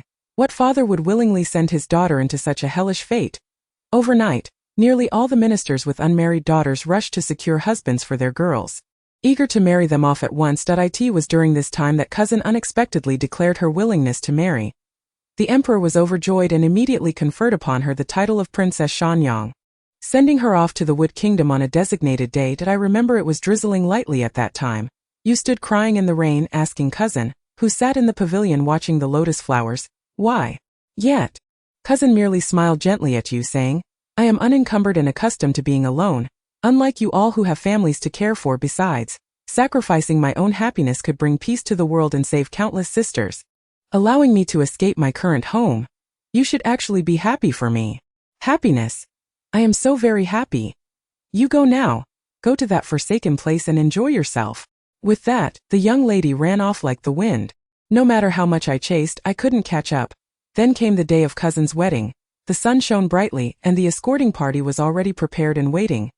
At this moment, kneeling before you is merely Chunner, not Princess Shanyang. Uncle and aunt, please accept this bow from Chunner. For your years of nurturing. Chunner has no way to repay you.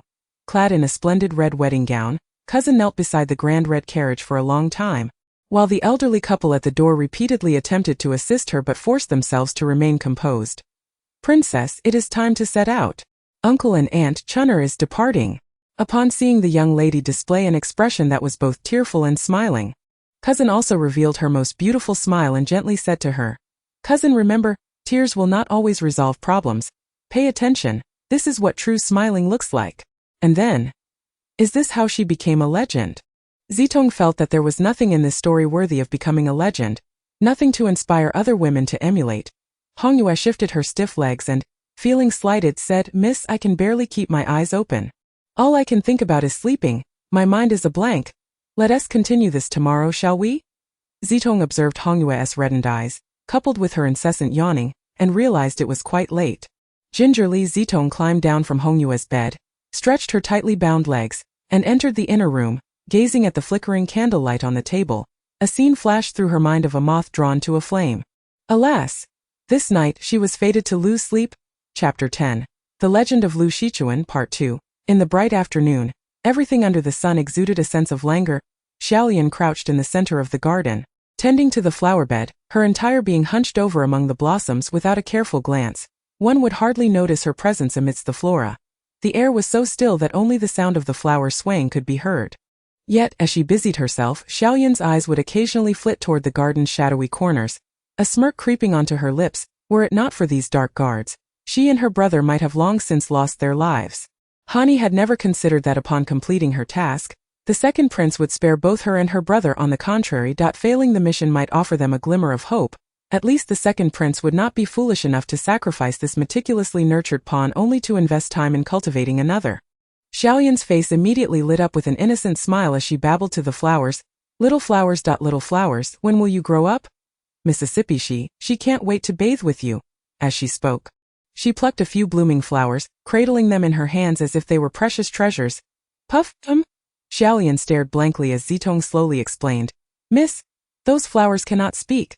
Seeing Xiaoyan's earnest expression, Zitong couldn't help but chuckle even more heartily. Haha.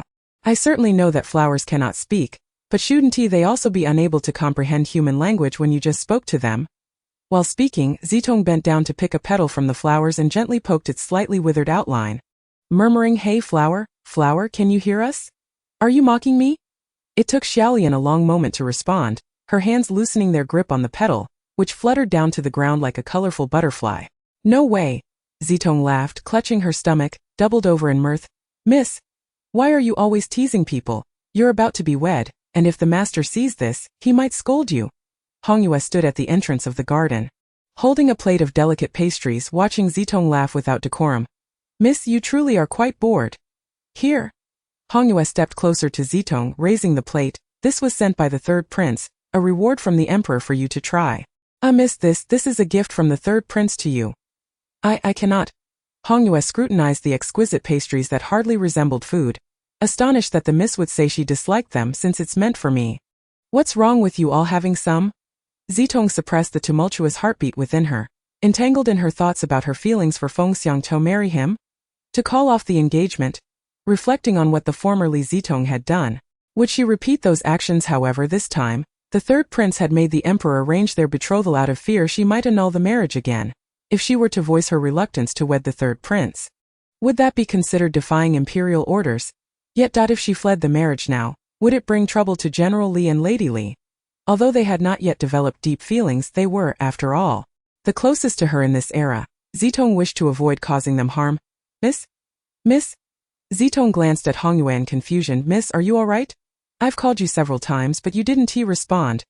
Hongyue, looking somewhat pale, placed the pastries on the stone table in the garden, anxiously checking on Zitong. Xiaoyan had appeared at the garden gate without her realizing, and Zitong hurriedly asked, Xiaoyan, where are you going? Miss, you are all right now? Xiaoyan halted, gazing at Zitong in surprise. I was planning to fetch a doctor. Where are you going, miss? Hongyue and Xiaoyan followed closely behind her. We will go together. Alone, Zitong strolled around the artificial lake, and suddenly she spotted a familiar figure lounging in the pavilion. At that moment, Lu Shichuan leaned against a pillar, seemingly idle, but her face was marred with sorrow, her vacant eyes fixated on the serene surface of the lake. Sister? Little sister. Lu Shichuan's sorrow flickered briefly before being replaced by warmth. However, Zitong, having keenly observed her change in expression, pouted slightly and remarked, Sister, since you have come, why not seek out your little sister? Lu Shichuan smiled as she stepped down from the platform, warmly taking Zitong's hand. Little sister, please sit down. Are you still angry at me for my rudeness a few days ago? Little sister, you are to marry the third prince? Zitong scoffed internally, noticing Lu Shichuan's hesitance and her struggle to find the right words. Sister, if you have something to say, please do not hesitate. I trust that you genuinely care for me. I have nothing to say, merely wishing to bless you, hoping you remain as joyful as you are now. Lu Shichuan gently patted Zitong's head, her voice tender. Haha, sister, rest assured, I will always be happy. Having heard bits and pieces from Hongyue about Lu Shichuan the previous night, Zitong understood that, regardless of the reasons, Lu Shichuan would not harm her. Little sister, I only hope you remember not to believe solely in what your eyes see or your ears hear, but to truly perceive with your heart what is real. Perhaps, dear sister, you do not comprehend now, but in due time you shall. Lu Shichuan gazed at the fish swimming in the lake, suddenly pausing to exclaim, how delightful it would be to be a fish in the next life. Frolicking with such freedom, sister, perhaps there truly is a next life, yet becoming a fish may also come with its own troubles. You advised me not to trust what my eyes perceive, yet why did you fall victim to such folly yourself? I am unaware of the source of your sorrow, but all things shall pass. Joy is but a day and sadness is but a day. Why should we not live happily? Zitong suddenly stood atop the high railing, looking down at Lu Shichuan as she spoke. Lu Shichuan raised her head to behold the smile on Zitong's face, remaining silent for a long while, ultimately swallowing the bitterness rising in her throat. She managed a faint smile and remarked, "It seems that my sister has indeed grown up after taking a tumble. Miss." The voice of Hongyue called from afar. Growing nearer, Zitong leapt down from the railing, descended the steps and intercepted the rushing Hongyue, who had been searching for her for quite a while, beads of sweat now dotting her forehead. "Miss, the third prince has arrived," with a light tap on Hongyue's head. Zitong chided, "What's the rush? Is he merely a third prince? Let him wait." Lu Shichuan, descending from the pavilion with a smile, teased Zitong gently. "Just now you said your sister had matured, and now you speak like a child again. Off you go. Where is the third prince, Hongyue?" "Miss, the third prince wishes to surprise you.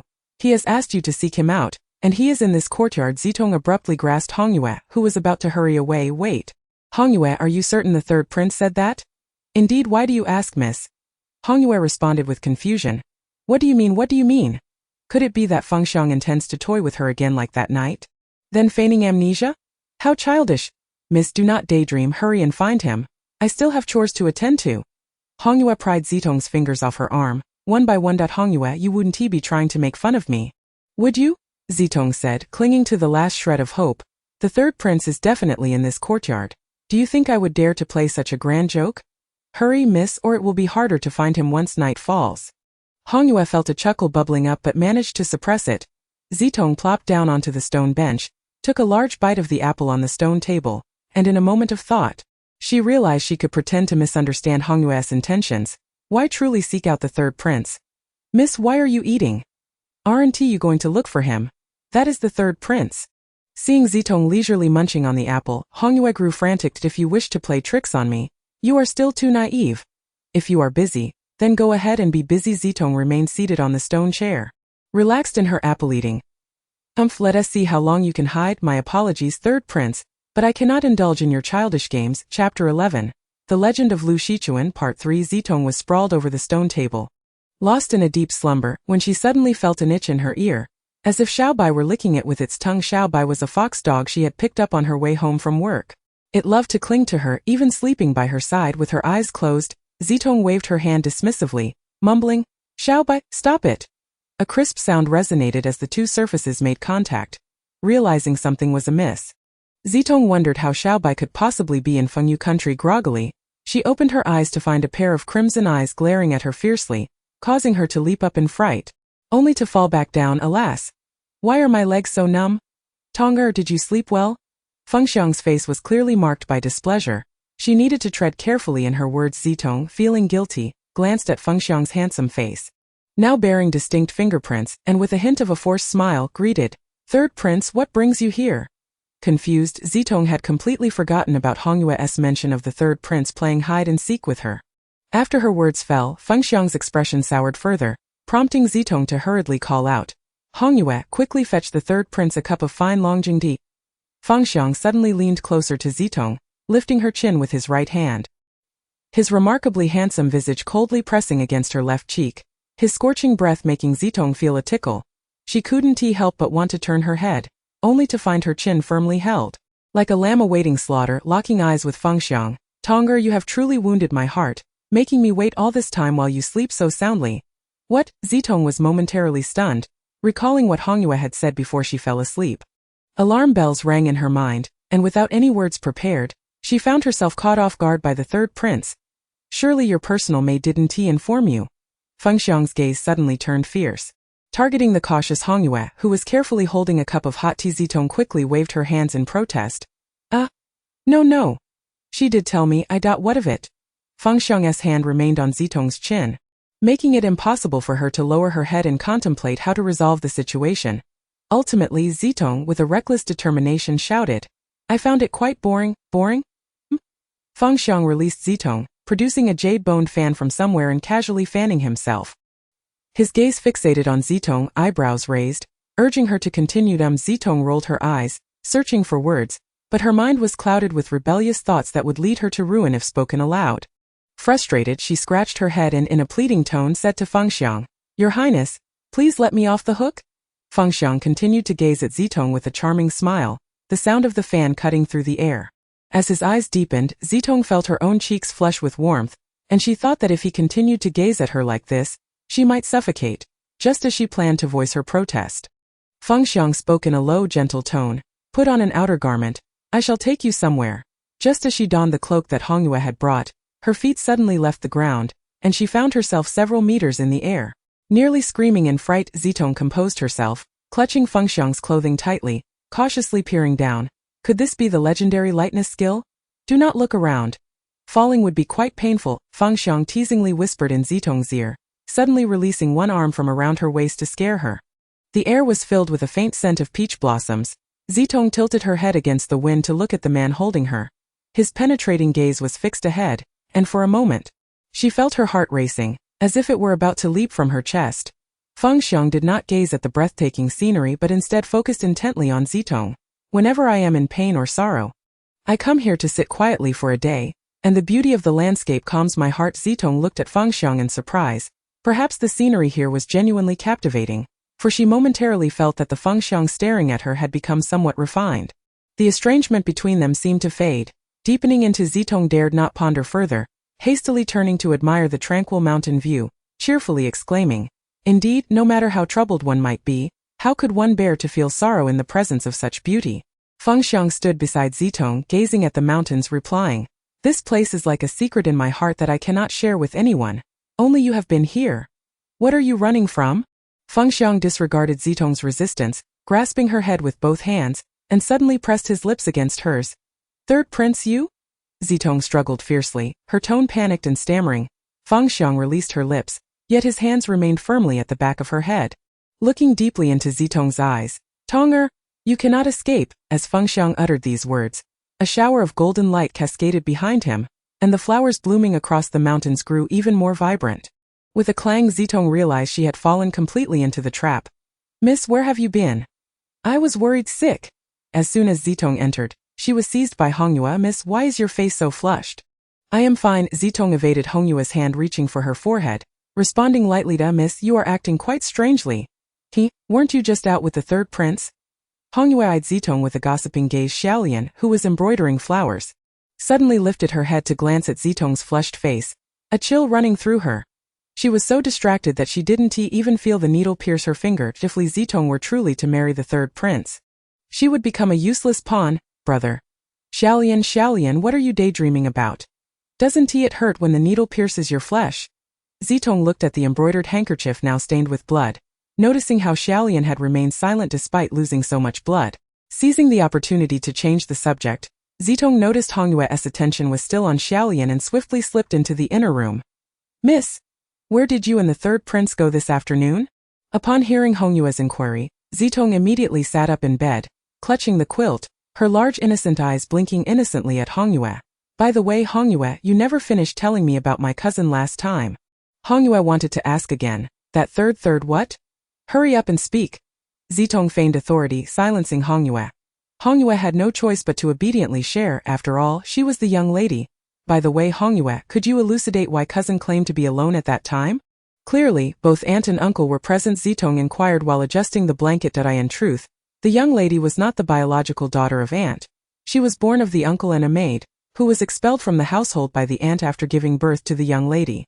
The young lady had a rather difficult upbringing, as her reclusive nature deterred other children from playing with her. Yet, the young mistress was quite attached to her cousin, always trailing behind her, calling out, 'Sister, sister.' The lord and lady, witnessing the aunt's mistreatment of the young lady, could no longer bear to watch, and thus, under the pretext of the young mistress wanting her cousin's company, brought her to the general's residence to play with you. No wonder when I saw her last time." Zitong murmured softly. "What?" Hongyue couldn't quite catch what Zitong had said. "Yes, nothing." "Hongyue, please continue." After arriving in the kingdom of Wumu, the young lady won the hearts of the people and was soon crowned queen, thus quelling a war. The emperor was greatly pleased, announcing her merits to the world. The women of Fengyu Kingdom then realized that they need not rush into marriage, as it was the young lady's journey to Wumu that spared them from a hasty fate. Everyone knew the sorrow of being uprooted from one's homeland, yet the young lady resolutely stepped forward to save them, rescuing the nation from the ravages of war. Such a woman must surely make even men feel inadequate. Since the day the imperial edict was posted, tales of the young lady spread throughout every corner of Fengyu Kingdom. Although the versions varied, they all extolled her virtues. Hongyue yawned widely, rolling her eyes. That's something the young mistress should inquire about with the young lady. I have no idea, however, young mistress, the story has concluded. What about the third prince? Hongyue glanced helplessly at the feigning asleep Zitong, shaking her head in amusement. Well, at least the young mistress appeared much happier after her outing with the third prince. Chapter 12. Cold clothes. The setting sun hung in the sky like a jade plate. A little girl, around 3 or 4 years old, sat on the grinding platform in the courtyard, her little legs fluttering in the air. Soft little fingers pointing at the blue sky as she joyfully shouted, "Brother, come quickly. Look at how beautiful Xiaoyi's hands have become, sparkling like stars. Xiaoyi, come down, be careful not to fall." At that moment, under the sunlight, a boy of about 10 gently and cautiously lifted the girl down. Suddenly, a venomous woman's voice erupted from nowhere. "Oh, so you're slacking off again. Is your skin itching?" Terrified, the boy immediately hugged the little girl tightly, pressing her head down with his hands, whispering in her ear, "Be good, don't look up." Then he glanced up at the wooden stick in the woman's hand, shrinking his neck in fear, saying, "Aunt, I'll fetch water right away. I was just worried that my sister climbed too high and might fall." The woman effortlessly yanked the girl from the boy's embrace, furiously pointing the stick at her head, berating, "You little troublemaker, causing nothing but problems." She then turned to the boy, scowling, "What are you standing there for? Hurry up and fill the water jar. If it's not full by sundown, neither of you will have dinner tonight." They were just children, Cui Lian, you frightened them. Xiao Sheng's uncle emerged from the house, his face full of ingratiating smiles as he bowed and attempted to mediate. "What's this? Feeling sorry for them? Then you go fetch the water." Cui Lian shot a disdainful glance at the useless man, muttering as she tossed the stick aside and walked back into the house. Useless. Not earning anything for the family. Just bringing back these troublesome little creatures. It is a struggle to even get him to fetch water. Ugh, it infuriates me. You think you can find another like me? Seeing his wife enter the house, Li Dasheng turned to Xiao Shang, "Quick, go fetch the water. You have no sense, always provoking your aunt to this rate. You too might starve." Noticing Xiao Shang glaring at him, Li Dasheng lightly shoved him. "What are you dawdling for? Get to work. Uncle Xiaoyi is calling for you," the little girl weakly called to Li Dasheng.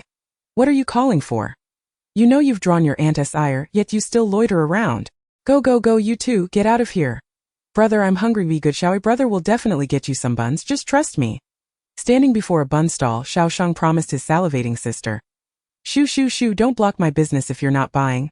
The stall owner waved them away. "Boss, could you perhaps lend me a bun? I promise I'll return it once I earn some money," Xiao Shang pleaded, glancing at his sister who was fixated on the buns.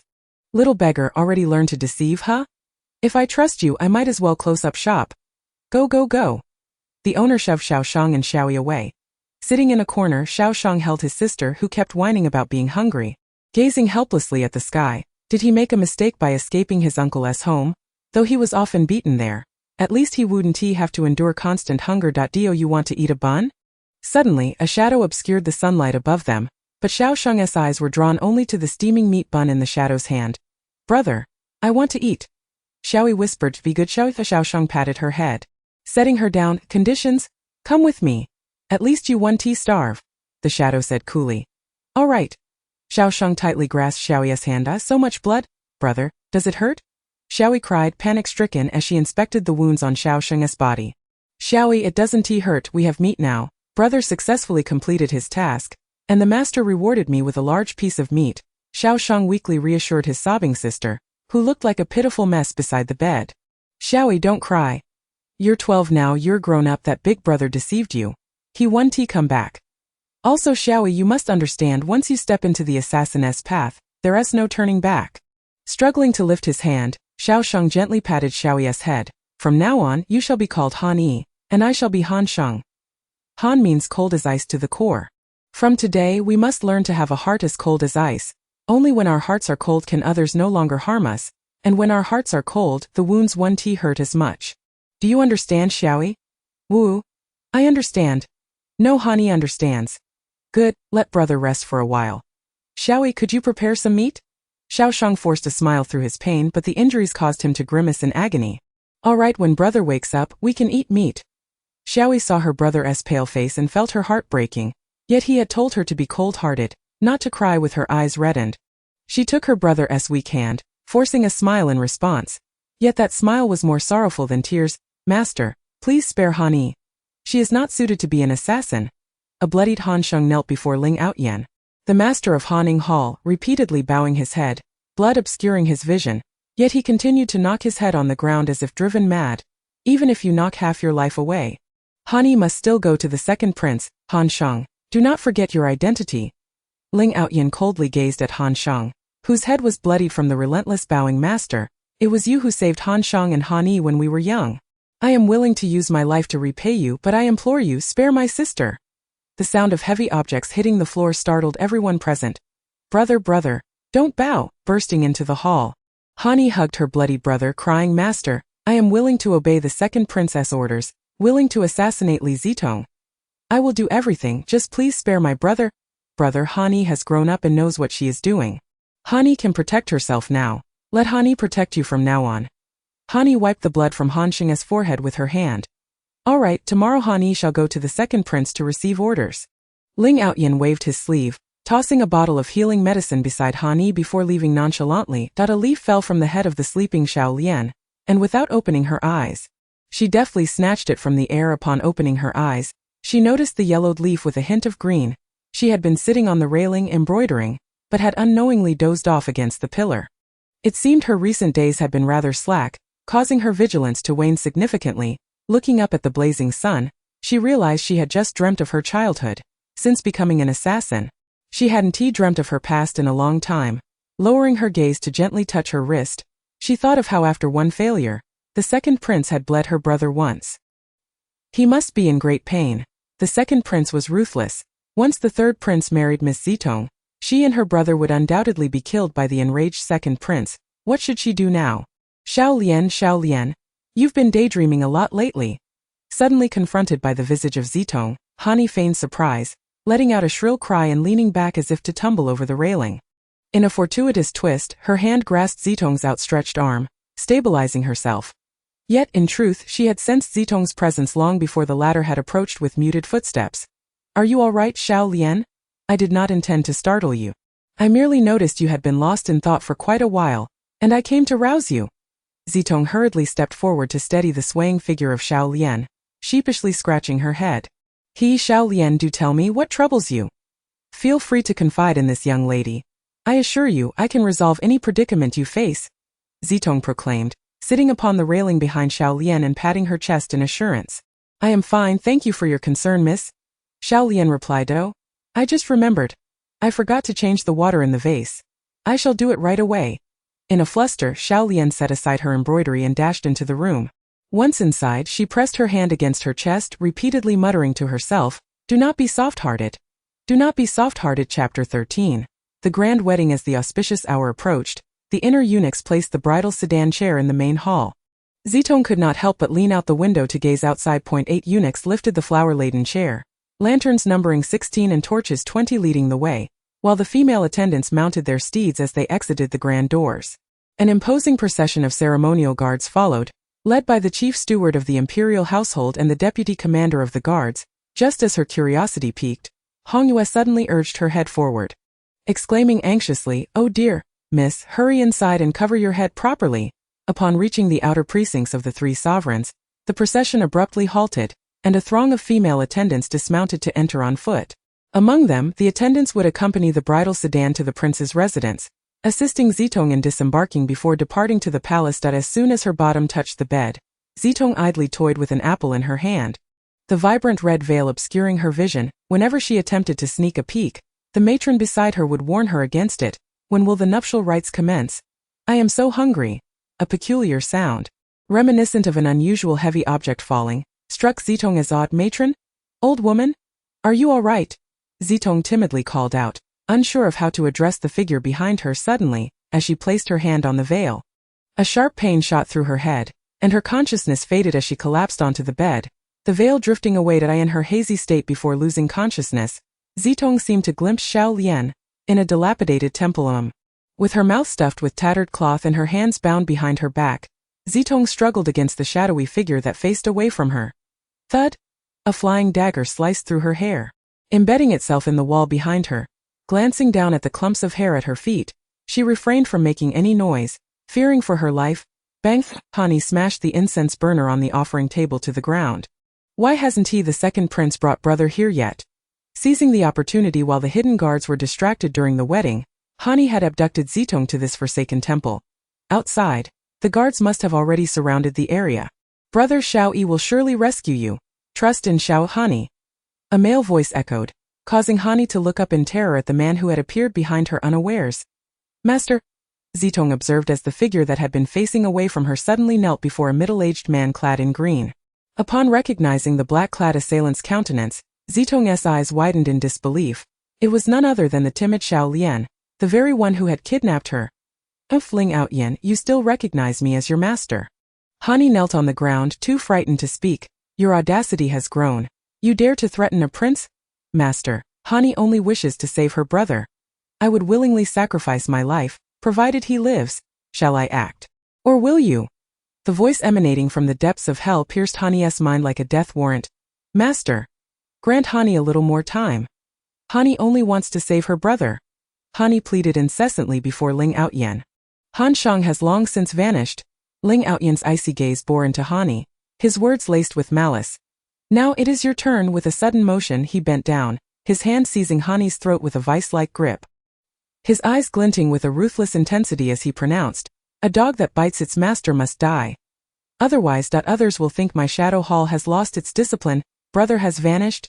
No, it's not true. Hani shook her head in desperation, somehow breaking free from Ling Outyan's grasp. Well done. You dare to defy your master now. Ling Outyan, taken aback by Hani's resistance, chuckled rather than fuming that if my brother is dead, you shall meet the same fate.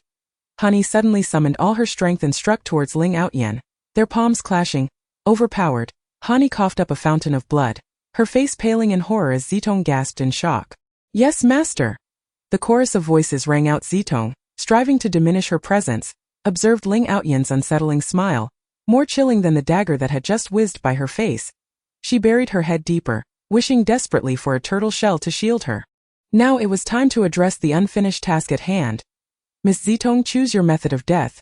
Ling Outyan nonchalantly discarded the cloth from Zitong's mouth. Very well, I shall grant you the time it takes to burn a stick of incense.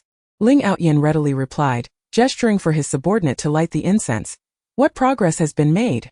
The third prince, clad in a resplendent red robe, leisurely sipped tea in his quarters. Fengxiang took a sip. Emotionless as he commanded, surround the area with troops. Lu Lengan paused momentarily before kindly suggesting, Your Highness, such a grand display. What if Li Zitong is harmed? Fengxiang smoothed away the tea foam with his lid, taking another sip before saying, If Miss Li does not suffer a scratch, wouldn't my second brother realize that I have orchestrated this entire scheme? But what if Lu Lengan attempted to voice further concerns, only to be interrupted by Fengxiang's firm retort, Proceed as instructed. The leisurely Fengxiang held his teacup aloft, remaining motionless for a long while before finally setting it down and softly addressing the empty room. Why should this prince feel remorse? Miss Zitong, have you not yet made your choice? Ling Outyan gently tapped the blade against Zitong's face. Hero, I am still unaware of your name. At least allow me clarity regarding who I am about to meet. Believing her demise was inevitable, Zitong ceased her struggles and jestingly inquired of Ling Outyan. Having died once and finding herself in this era, perhaps there lay an opportunity. Who knows, when she opened her eyes again, she might just see her parents from that time.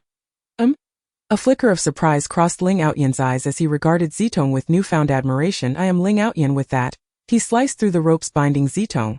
Rising to his feet and declaring, Now make your choice, Zitong stood to stretch her limbs, cheerfully responding, Dying of old age is out of the question. However, I have pondered long and hard about how to die without pain. Perhaps a swift beheading would suffice. You could cleanly sever my head in one stroke. I wouldn't even feel the pain before I expire. The assembly, including Hani, fell into stunned silence. What is it? Zitong remarked, puzzled by the sudden stillness in the atmosphere. Interesting. I find myself somewhat reluctant to kill you. Ling Outyan mused, running his fingers along the blade's edge, droplets of blood trickling down to the hilt. Master! A large contingent of soldiers has arrived outside. The temple is surrounded. A cloaked figure hastened to report to Ling Outyan. The latter shot a fierce glance at Hani, then suddenly grinned wickedly, lowering his gaze to grip Zitong's chin, saying, It seems I must inconvenience you, my lady. Upon hearing that they were besieged by soldiers, Zitong felt little joy. Was the third prince so eager for her demise? Miss Zitong, let us depart. Your husband awaits your presence. He pushed Zitong towards the cloaked figure beside him, ordering, Bind her, my lord. We have completely encircled the dilapidated temple. Please give the order. Wait. Lu Lengen observed a glimpse of red fabric peeking out from behind the broken door. His fist clenched as he commanded, "Stand down." Shortly thereafter, he beheld Li Zitong being led out, a knife trembling against her throat. "I no longer recognize you, my lady.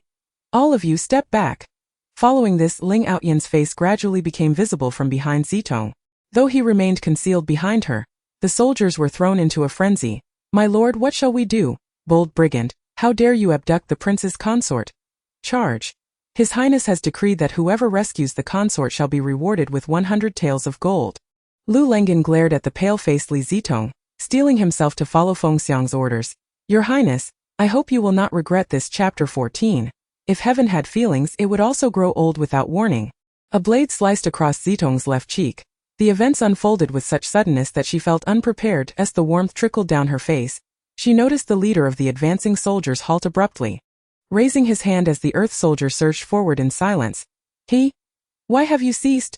Ling Outyan smiled coolly at Lu Lengen, his right hand toying with the knife resting against Zitong's neck.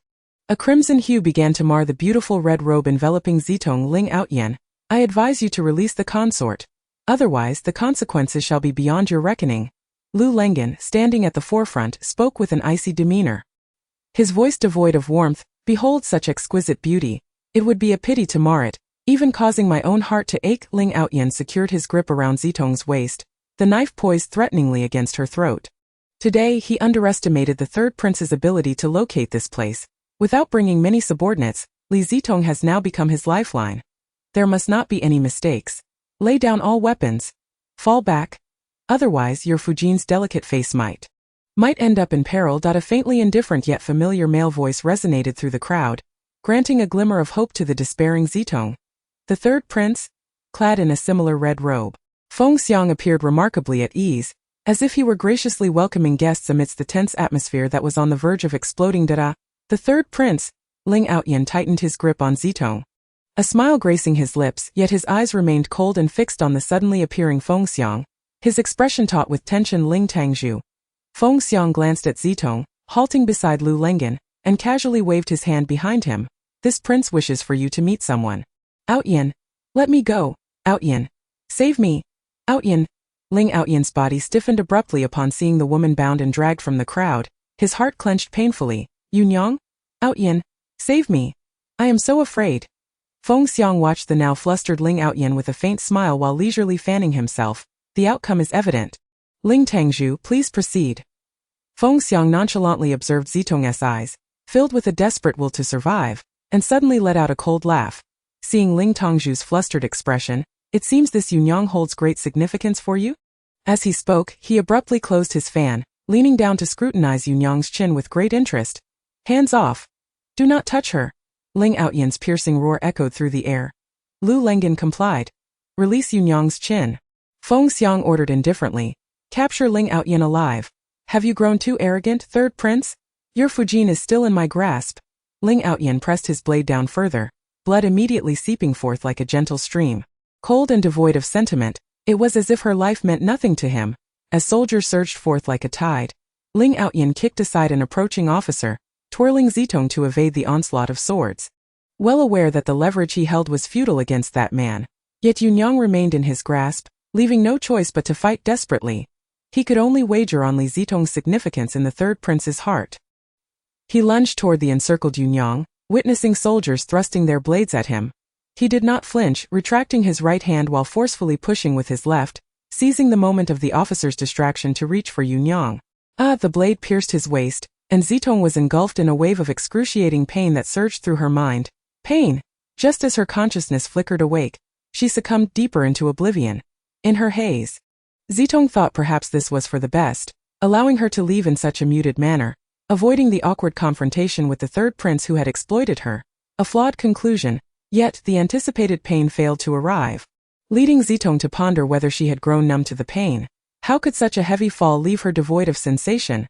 Lu Lengen, observing everything, merely cast a fleeting glance at the third prince carrying Li Zitong away, internally musing, marrying Fengxiang is destined to bring forth too much suffering. Ling Outyan, spitting blood, evaded a blade swung by a lackey beside him, his left palm suddenly appearing atop the sword-wielding hand. fingers curling like claws as he struck down, a brilliant flash erupting, accompanied by the sickening sound of shattered bones and the heart-wrenching cries of a man. Lu Lengen stood motionless at the center of the chaos, lightly clapping his hands, truly worthy of being the leader of the cold shadow hall. However, pausing, Lu Lengen surveyed his surroundings, where blades flashed and shadows danced, blood splattering everywhere. Yet, a delicate figure emerged abruptly between them, signaling to the soldiers to drag Yunyang closer. Will you surrender obediently, or will you stubbornly resist to the death? Ling Outyin glanced at the tearful Yunyang, suddenly tilting his head back in laughter. Ha ha ha. You shall pay for this. Hani, agitated, exclaimed, drawing her sword to stab Ling Outyan's chest, but was swiftly intercepted by Lu Lengen. He promptly pressed several acupoints on Ling Outyan to stem the bleeding. My beauty. I wish for him to remain alive. Watching as Ling Outyan was about to be taken away, Hani struggled to thrust her sword forward but was once again stopped by Lu Lengen. My beauty. Calm, rest assured. I guarantee. His life will be far worse than death. Slap. The sword was knocked from her grasp, and Hani glared furiously at the elegantly dressed young man in white, his attire undisturbed by the carnage that had unfolded around them. A single drop of blood absent from his pristine garments, gazing upon the lifeless bodies of the black-clad men and officers, thoughts of her brother's absence filled her with despair, and as she bent to pick up a sword at her feet, preparing to end her life, she hesitated. Wait, shout, a slap. The sword was once again cast aside. Such a remarkable person, how could it be a waste for them to perish? Lu Lengen swiftly lifted the incapacitated Hani, nodding to his subordinates, signaling a retreat. Scoundrel! Let me go. Hani struggled desperately against the acupoint's hold, glaring at the white-clad man carrying her down. Why, beauty, your life is now in my hands, Lu Lengen, without my permission. No one is allowed to act, including you, do you understand? Hani was rendered speechless with rage. A woman sat by the well reciting, the yellow leaves fall without wind, autumn clouds remain gray and unyielding. If heaven had feelings, it too would age, swaying with deep-seated resentments. Nostalgia for past loves feels like a dream, awakening to find no trace to pursue. I in that familiar courtyard, by that dry well. Zitong crossed her arms, pondering with confusion. Why is it this again? Why is it still her? Who is she truly? As she approached the woman, she intended to gently touch her shoulder. So cold. Who are you? Why is your entire being so icy? And why do you always appear in my dreams? Do we know each other? Is it you? Zitong stammered, her voice trembling. The woman's figure mirrored her own so closely, suggesting that she was indeed the real Li Zitong. Had she not perished? Why does she continue to manifest in her dreams? If her memory served her right, she would soon fall into the well. That, Miss Zitong, it is quite dangerous to sit by the well. Could you please come over? The woman paid no heed to Zitong, lost in her repetition of if heaven had feelings, it too would age. Just as Zitong feared, she would tumble into the well. No, it seemed someone was pushing her from behind. Who was it? Zitong could only perceive a shadow that forcefully shoved Li Zitong into the well. Who are you? Why did you push her in? Ah, miss, you are awake? Wonderful. You scared Hongyue to death. Upon opening her eyes, Zitong beheld the tearful Hongyue smiling gently. If you keep crying, you might turn into a flower cat, Hongyue. Whoa, it's all right, I'm fine now. Zitong comforted the weeping Hongyue. Miss, I was just crying for your face. Hongyue sobbed uncontrollably. My face. Raising her hand to touch her cheek, Zitong felt the uneven contours, and painful memories surged forth, nearly overwhelming her. Taking a deep breath, Zitong soothed Hongyue. Enough crying. My waist hurts so much. I distinctly remember being stabbed with a sword, far worse than disfigurement, yet look, Miss is perfectly fine now. Being alive is what matters, do not be greedy, Hongyue. Zitong attempted to move her waist but winced in pain. Beads of sweat forming. Miss, you are in such pain, how can you still joke about it? Hongyue said, a mix of anger and concern in her voice. The third prince? Fengxiang, what manner of person are you? That, miss, the third prince has been rather busy. He left just after you fell unconscious. Zitong interrupted Hongyue, whose gaze had wandered, fabricating lies. Speak the truth, woo, miss. Hongyue does not know either, ever since you were injured and placed in this tranquil peach garden. The third prince has not come once. Observing Hongyue's helpless tears and the worry reflected in her watery eyes, Zitong gently caressed the small jade stone at her waist. As all of this merely a fade? Fengxiang, Chapter 15. Picking vetch. Zitong languidly leaned against the pillar in the garden, watching the droplets of water sliding off the plump yet unripe peaches, pondering that perhaps when the sun shines, the peaches might be edible. Suddenly, a laugh pierced through the rain curtain, flowing into Zitong's ears. Without an umbrella, She dashed to the garden entrance, cautiously peering through the crack in the door. Your Highness, Kai Wei is here. She beheld a slender woman with her back to her, donned in a golden yellow gown trailing on the ground, with hairpins adorned with jade flowers set like butterflies circling a magnolia. An enchanting sight to behold. A strikingly handsome man appeared beside the woman, holding an umbrella. Kai Wei, take care, don't catch a cold. The third prince, Feng Xiang? Zitong stood in a daze, watching as the man tenderly held the umbrella over the woman's head, gently wiping away the raindrops that had splashed onto her. The rain intensified with each passing moment, stinging against Zitong's face. She could only feel her eyes growing dry and hot liquid trickling down her cheeks. It was merely a light drizzle. Surely, she would not fall ill. Kai playfully stuck out her tongue as she observed Feng Xiang gently brushing the nose of the woman named Kai. Zitong felt an inexplicable sense of embarrassment at the sight of herself spying on them. Taking a deep breath to muster her courage, she flung open the door and greeted the two at the steps with a smile. Ah, third prince, how delightful to see you. Feng Xiang's playful hand froze mid-motion, his gaze locking onto the suddenly appearing Zitong. Momentarily taken aback, he had not anticipated her boldness in coming forth to face them. The dreadful scar marring her delicate features rendered her countenance almost unrecognizable. Yet here she was, beaming at them despite her appearance. Feng Xiang could not help but scrutinize Zitong closely. Kai pays her respects to her sister. Sister has just recovered from her illness, standing in the rain. Do take care not to catch cold. Kai offered a slight bow. Wise not to flaunt your favored status. Feng Xiang noticed Zitong merely smiling. Not prompting Kai to rise, he subtly assisted Kai to her feet, gently embracing her waist as he addressed Zitong. If you are still unwell, it would be wise not to wander about. At his words, Zitong involuntarily scoffed. What hope did she still cling to? As Feng Xiang, with Kai in tow, prepared to leave, Zitong abruptly called out to him, Wait, third prince, you left something behind. This belongs to you. Feng Xiang instinctively raised his hand to block, glancing down to find a warm piece of jade hurtling toward him, which appeared rather familiar. This was the very item he had purchased with a few coins during his first outing with Zitong at a market stall. He stared blankly at the now empty doorway, tightening his grip on the jade, his expression shifting to one of inscrutable depth. Kai, somewhat enviously, pointed at the jade in Feng Xiang's hand, her voice soft and persuasive. Oh, what a lovely stone. Would the prince be so kind as to gift it to Kai? Standing close to the doorway, Zitong suddenly dashed into the courtyard, dismissing the notion of whether Feng Xiang would give the jade to Kai. It was of no concern to her now. She reached up and plucked a green peach from the tree, hastily wiping it against her clothes before taking a large bite. It was sour, astringent, and slightly salty. Miss, come quickly. Why are you standing alone in the rain? Zitong grimaced at Hongyue, who rushed up the steps to her side. Pa. This peach is dreadful. Hongyue effortlessly discarded the green peach from Zitong's hand, regarding her with exasperation. Miss, the peach is still unripe. How could it possibly taste good? Study what? Feng Xiang narrowed his eyes at Lu Lengen, irritation flickering across his features as he glanced at the self-satisfied Lu Lengen. Where did you find such a delicate trinket? Having noticed Feng Xiang's unwavering gaze on the jade for the entire morning, Lu Lengen wondered if it was truly a priceless treasure worthy of the third prince's attention. What does it matter to you? Feng Xiang tucked the jade into his sleeve, his expression returning to its usual coldness as he asked icily. What have you learned from the interrogation? Has Ling Outyin confessed? Not a word. He is indeed a man of true grit. Lu Lengen leaned against the table, his tone reflective. Not even the tortures in the dungeon could extract a single syllable from him. Feng Xiang scrutinized Lu Lengen from head to toe, prompting Lu Lengen to straighten up instinctively, wondering if he had somehow dressed incorrectly. Third prince? Please don't look at me like that. It's rather frightening. Shaking off the goosebumps, Lu Lengen added, since you could not make Ling Outyin confess, why then the triumphant demeanor? Lu Lengen scratched his head awkwardly. Yes. I make no excuses, such childishness. Do you wish to emulate Ling Outyin? Feng Xiang reprimanded. Lu Lengen replied earnestly, this woman is my lifeblood. Who dares lay a hand on her? I shall risk my life in retaliation. With a sudden crash, Feng Xiang slammed his teacup onto the floor, glaring fiercely at Lu Lengen. You dare threaten me? Lu Lengen cast a casual glance at the spilled tea, maintaining his dignity as he bowed. I would not dream of it. You.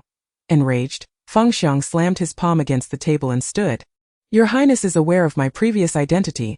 I beseech you not to harm her.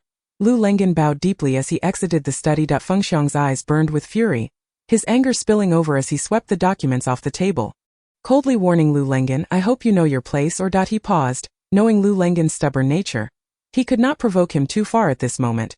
You may leave. Yes, as Lu Lengen pushed open the door. He found Hani curled up in the corner of the bed. Upon noticing Lu Lengen's entrance, her eyes narrowed dangerously, and as he approached her, she flailed her arms, attempting to strike him, yet the clanking of chains as she moved only incited her further rage. Let me go. Who are you? What is the meaning of imprisoning me here? You scoundrel! Shameless! Release me! Lu Lengen deftly dodged Hani's punches, seizing her hands, while gently tucking her loose hair behind her ear. Speak softly. Dear, your demeanor could make me quite displeased.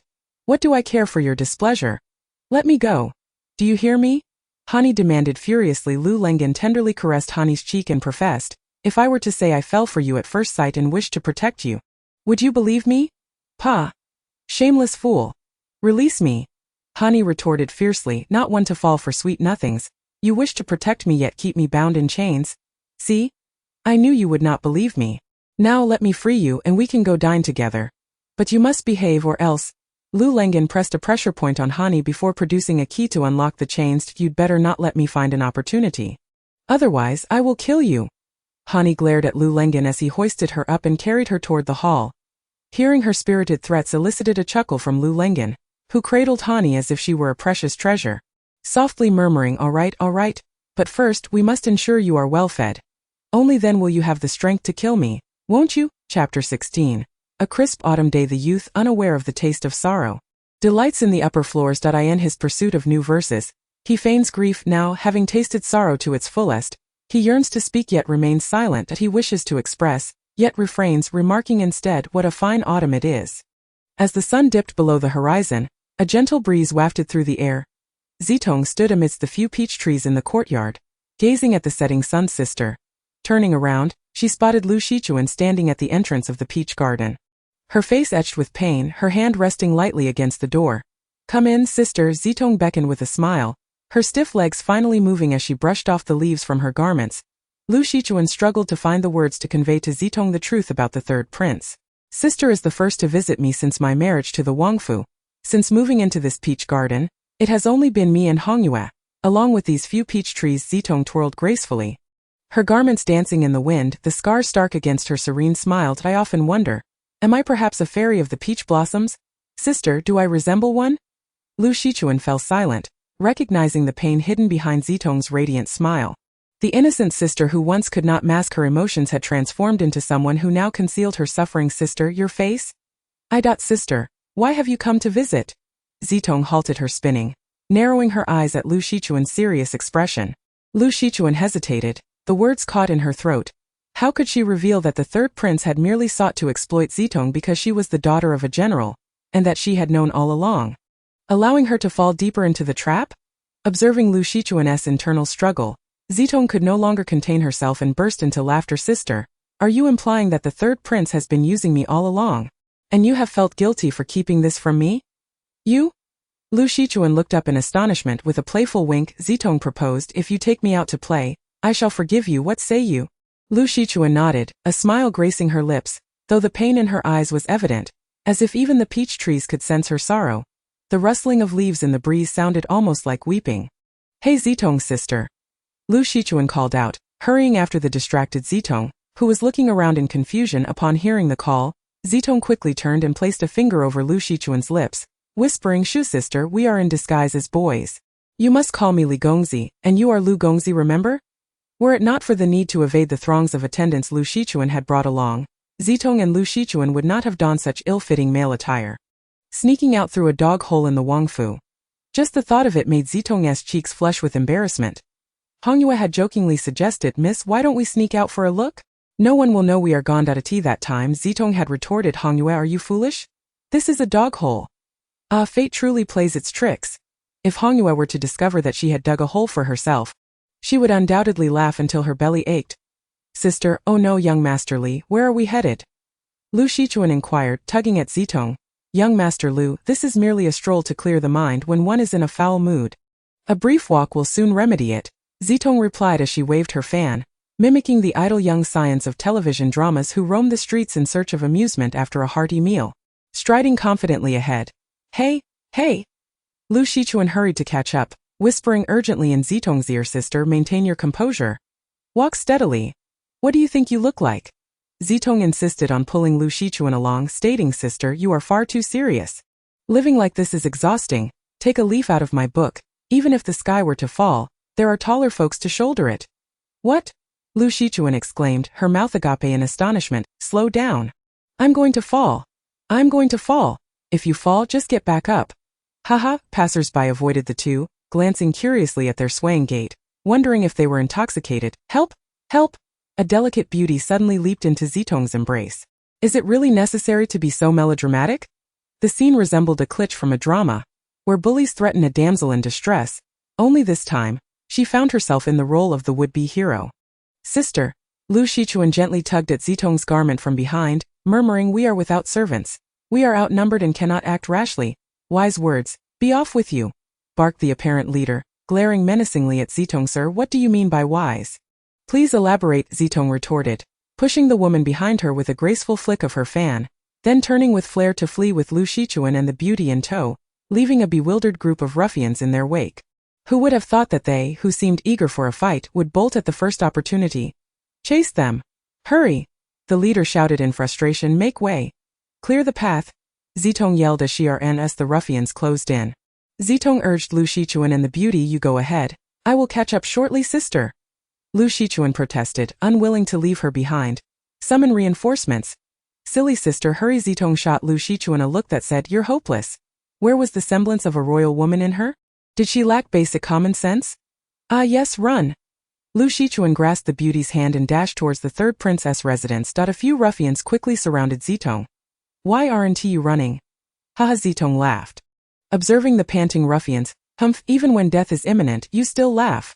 The leader snarled, seizing Zitong by the collar and coldly demanding, "Speak! Where did your accomplices take the girl? Otherwise, you shall suffer the consequences. I fear that if I tell you, you won't dare to go." Zitong casually brushed off his grip with a playful grin. "Such nonsense. There is no place I, Zhang San, would fear to tread. Speak, or I shall chop off your hands," Zhang San threatened. Brandishing a knife, Zitong understood that she could not afford to be confrontational. Her face already bore a scar, and if she were to lose limbs, would the third prince not dismiss her immediately? "Oh, I knew you were formidable. Look, your imposing presence startled me into fleeing with the girl. How could I have known that, upon regaining my senses, I would be here groveling before you? It's all my companion's fault. He saw that pretty girl and lost his wits. Just moments ago, I told him to stop running and return her to you, but he kicked me aside and made off with her." Zitong feigned pain, rubbing her leg and exclaiming, "Ouch, ouch! You're rather perceptive. Where did he take her? Lead us there. Who wouldn't enjoy a bit of flattery?" After Zitong's exaggerated praise, the leader's face swelled with pride, and he held his head a notch higher. "Very well, I shall lead you." Zitong strutted forward upon the leader's signal. The ruffians encircled Zitong for safety's sake. "Have someone on either side to restrain her. Must you be so clever?" Zitong lamented inwardly. Chapter 17. Punishment, Part 1. In the bustling marketplace, the sounds of vendors calling out, laughter, children wailing, quarrels, and the clatter of horse-drawn carts filled the air. A group of ruffians marched through, escorting a strikingly handsome young man, and no one dared to intervene, creating a wide expanse in the street. "Boss, is this lad toying with us?" One of the ruffians, with a face full of pimples and a sharp chin, spat on the ground in annoyance and suddenly pressed his knife against Zitong's neck. Zitong, feeling wronged, evaded the blade, weakly asking, "Do you believe me if I say I'm lost? I've only been out twice since arriving in this era, once with the third prince and once with Lu Shichuan.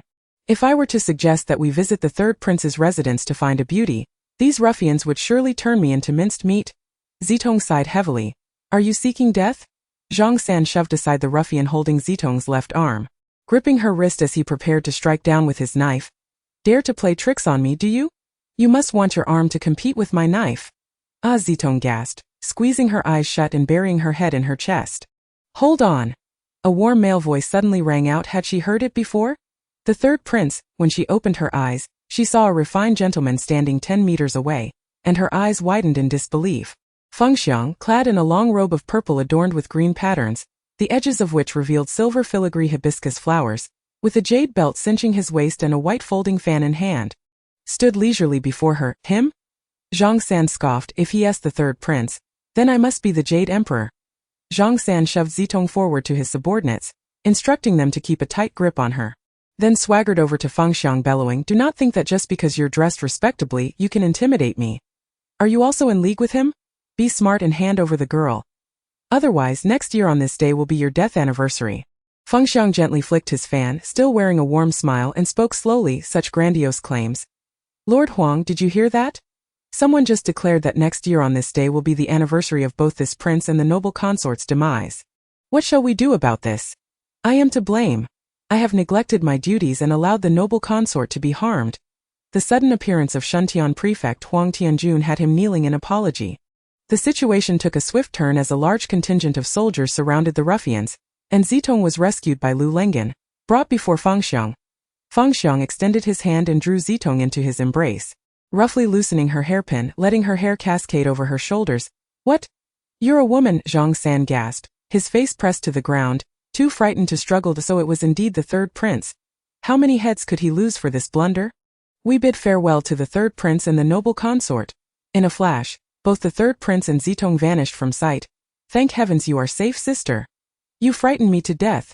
Upon entering the third prince's residence, Zitong, still in Fengxiang's arms, was abruptly seized by Lu Shichuan, who scrutinized her from head to toe. "Who am I, you ask?" "Just a few petty ruffians," Zitong boasted nonchalantly. "Thank you for saving my life, noble benefactor." "Noble benefactor, please allow me to pay my respects." Suddenly, the beauty behind Lu Shichuan knelt before Zitong, causing Zitong to flail in panic. "No. No, don't. Ha. It was merely a trifling matter." Zitong chuckled sheepishly. It was bright as day outside. Yet she felt an inexplicable chill. "Thank you, third prince, for coming to my rescue," Zitong said with a cautious smile. Fengxiang regarded her coldly for a full 30 seconds before teasingly remarking, "Shouldn't you also kneel in gratitude to the third prince?" "You?" Zitong's face flushed with indignation, speechless. Fengxiang paid no mind to her fury, instead coldly commanding his servants, "Take the noble consort to the cold garden." "What? On what grounds do you imprison me?" "Fengxiang, why are you detaining my sister Zitong?" Both Zitong and Lu Shichuan cried out in shock. "Does the noble consort to dress in such inappropriate male attire and leave the palace unaccompanied is a disgrace to the royal family. This prince is merely applying a light punishment. It would not be excessive to dismiss you." Fengxiang glared down at Zitong, who was fuming and glaring back. Zitong stood on tiptoe and whispered into Fengxiang's ear, "Do you truly have the heart to do this? The third prince yet to ascend the throne?" Then she straightened her posture, smoothing her clothes, and added defiantly, "Humph. Imprison me if you wish. The cold garden is not so different from the peach garden. In this heat the cold garden will be most refreshing. Thank you for your kindness, my lord." With a graceful bow, Zitong turned and instructed the nearby servants, "Stop dawdling. Lead the way, sister," Lu Shichuan called anxiously from behind. "What do you think?" Lu Shichuan turned to the stunned Xiaohong, saying, "You may leave now, third prince. Third prince, please take Xiaohong in." No one anticipated Xiaohong's audacity as she suddenly lunged at Fengxiang, wrapping her arms around his leg and weeping. One could guess what she was scheming. If she could perchance rise to greatness, she would never have to suffer again. Lu Shichuan chuckled coldly, choosing silence, crossing her arms and standing back to witness the third prince's humiliation. "Do not think of severing limbs. You best let go quickly, or else." Fengxiang suddenly bent down, his eyes icy as a serpent's, fixating on Xiaohong. "Bring them in. Prepare tea for the queen of the Ebony Kingdom." With a casual wave of his robe, Fengxiang took his seat at the head of the table and calmly commanded, "Yes." The maid beside him retreated. Lu Shichuan, seated lower down, scoffed derisively, "Humph. Spare me your feigned benevolence." Fengxiang, stroking the sandalwood armrest, replied with an air of composed authority, "This prince has already cautioned you to be mindful of your station." In a fit of rage, Lu Shichuan kicked over the chair beside her. "Daring if you have the guts, then strike me down." "What did you say?" "Damn shall you," she fumed, kicking the fallen chair again in frustration. It was irritating that the only person she wished to vent her anger on was of noble birth, leaving her no choice but to unleash her ire on the chair instead. Chapter 18. Punishment, Part 2. In the cold courtyard, Miss Hongyue, clutching a bundle of delicate items, stood at the entrance, her innocent eyes wide with unshed tears. As if 1,000 words were poised on her lips yet left unspoken. "What are you doing standing there like a fool? Come in and help me clean. There are cobwebs everywhere," Zitong called cheerfully. Wiping the sweat from her brow, slowly, Hongyue shuffled to stand behind Zitong, who was diligently sweeping away cobwebs and dust from the corners. Suddenly sensing her presence, Zitong turned her head slightly. "Lazy girl, Get to work. Do you think the miss is in trouble and that has rendered you incapable? Zitong meant it as a jest, but Hongyue, who was already holding back tears, burst into loud sobs. Woo! Miss, you are trapped in this cold courtyard. If the master and mistress knew, they would be heartbroken. How could the third prince be so cruel? Since the miss married in, she has never been seen, now he has locked her away in this wretched place. I must tell the master and mistress. Zitong stopped Hongyue, who was about to leave. Silly girl, once a girl marries, she is like spilled water. Grievances should not be aired back home, for that will only double the heartache. What you perceive as the miss's suffering is merely superficial. The third prince revealing his true nature early does not truly harm me. I am not yet deeply ensnared. If he were to deceive me further, until I had no escape, and then claim it was all a ruse, that would be genuine injustice. Hongyue blinked her tear-filled eyes and looked up at Zitong with a woeful expression. Perhaps the third prince is not so bad after all. With that thought, I feel less aggrieved. Zitong maintained her radiant smile, gently patting Hongyue's head in consolation. Even though she herself ought to be the one seeking comfort, she found solace in the wisdom of the past. Inspired by the character of a Q who never wallowed in self-pity regardless of circumstances, Hongyue shook her head, feeling conflicted, then nodded vigorously in agreement. All right. Let's get to work. Zitong waved her arms. Transforming this place into a heavenly realm is an accomplishment in itself. Hurry, Hongyue. Huh? Hongyue, puzzled, looked up with tear-streaked eyes, but slowly responded with a promise to help. Fengxiang's study as the queen of a neighboring kingdom, is it truly appropriate for you to come and kick over this prince's study chairs every few days?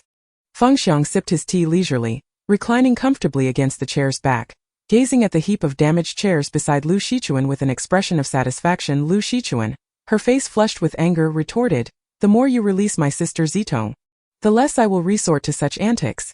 Suddenly Fengxiang stood up abruptly, striding towards Lu Shichuan, and glared down at her, enunciating each word with weight. If it were not for the sake of my brother Xiaoyu, do you think you would still be standing here conversing with this prince? Do not try to intimidate me. You two are in cahoots, feigning concern. Do not think I am unaware of your private agreements, willing to sacrifice everything for the sake of power. I know I have not yet encroached upon his authority, but when the day comes that the throne and I are at odds, I am certain he will choose the former without hesitation. Lu Shichuan glared back at Fengxiang with bloodshot eyes. Seeing her silent before the chair, Fengxiang remarked coolly, if you wish to kick, then kick. Just ensure your feet do not ache. That I have recorded all the chairs you have damaged. And your family as Xiaoyu will reimburse me double. Moreover, he has claimed he only wishes for your happiness. Stretching his arms, Fengxiang sat upright, picking up a book to read, dismissing Lu Shichuan entirely. Milord, it's terrible. What is it? The maid, bound by chains in the main house, hurriedly spoke. No, it's not that. The young lady residing in the main house has bitten her wrist, and I have already sent someone to fetch a doctor. How could this happen? Were you not instructed to keep a close watch? Lu Lengan reprimanded coldly, swiftly deploying her lightness skill to reach the main house. Let me go. Let me go. You are not allowed to touch me. Before entering, Lu Lengan could hear the distressed cries of Hani from within. What happened, Xiaoyi? Stay still. Let them stop the bleeding first. Lu Lengan grasped Hani tightly, restraining her as the maidservants hurried to apply a white silk bandage to staunch the blood flow. Do not touch me. I want to find my brother. I want to find my brother. Hani shouted in emotional turmoil. Hani, dear child, do not fuss, do not fuss. Lu Lengan gently pressed Hani's acupoint, and Hani slowly leaned into her embrace. Closing her eyes, the doctor has arrived. A maid reported quickly, please. Watching the doctor attend to Hani, Lu Lengan sighed in relief upon being assured that Hani's injuries were not severe. She then summoned the maids who had been tending to Hani. Milord, it is all Greenyu's fault. Suddenly, the maid beside Xiao Yuan knelt down in tears. You are Xiao Yuan. Lu Lengan lowered her voice sharply and demanded. Greenyu knelt, her head bowed. Xiao Yuan remained kneeling before Lu Lengan, slowly explaining. At noon, seeing the young lady asleep, we gathered at the table for a chat. Eventually, we began discussing Greenyu's brother, and she joyfully shared how wonderful he was to her, saying that once her time was up, she would be able to see him. At that moment, we had not noticed that the young lady had already awakened and was listening to our conversation. It was only when we heard the dripping sound that we turned to look, only to find the young lady had been biting her wrist, blood dripping onto the floor. Upon hearing this, Lu Lengan fell silent, her face turning a ghastly shade of green. She had long since investigated Hani's background and was aware of how deeply she valued her brother. Knowing that her brother was no longer alive, She realized that that was precisely why she had been bound with iron chains and watched closely by several maids.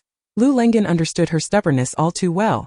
If she were to be set free, she would undoubtedly follow her brother without hesitation. It seemed that not only did she need to bind Hani's limbs, but she also had to gag her with soft cloth. Lu Lengen clenched her fists in contemplation. Striding to the bedside, she bent over Hani, gazing at her pale face, slightly drained from blood loss, and gently brushed her fingers over her furrowed brow. Hani, what am I to do with you?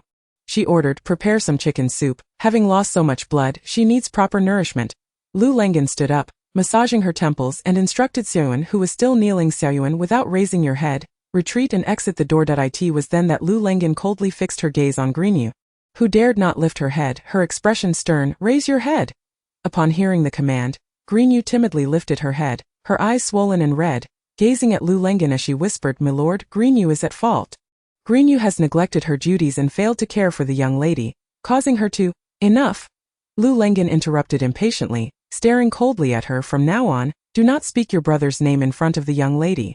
Greenyu stood there in shock, her mouth agape. Do you understand? Lu Lengen's voice deepened as she reprimanded. If there is a next time, you will pack your things and leave the Lu residence. Greenyu trembled at the sudden reprimand. Immediately bowing her head and responding frantically, Greenyu understands. It will never happen again. All right. You may leave. Yes. Lu Lengen cast a glance at the flustered Greenyu as she hurried out, letting out a faint sigh before turning her attention back to the figure on the bed, who had been pretending to sleep. Her heart ached immensely, yet she could not voice her feelings. Hani, do you still remember the big brother who once promised to take you away to live a good life? Should I tell you? The air was tinged with a faint metallic scent, and Lu Lengen gently sat on the edge of the bed, tenderly stroking the already bandaged wound on Hani's wrist. Whispering softly, Xiaoi, you still have me. Chapter 19. The returnee in a snowstorm. Unbeknownst to her, Zitong had already spent nearly half a year in the cold courtyard, and winter had fully descended, true to its name. The cold courtyard lived up to its reputation.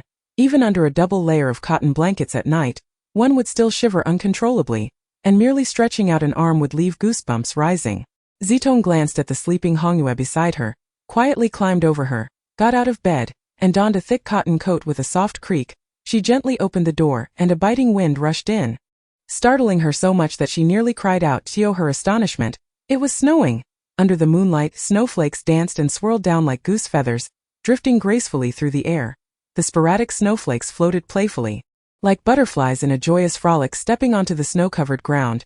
The crunching sound resembled a thick carpet, soft beneath her feet. Zitong wrapped her coat tightly around her, opened the courtyard gate, and for reasons unbeknownst to her, felt an overwhelming urge to keep walking, to keep moving, without pause. Drawn by some unseen force, she continued her walk. In the distance, a shadowy figure also strolled through the snow. Zitong, puzzled, came to a halt. This hour, which resembled the modern early morning, what could possibly bring someone else to the Wangfu for a whimsical walk in the snow?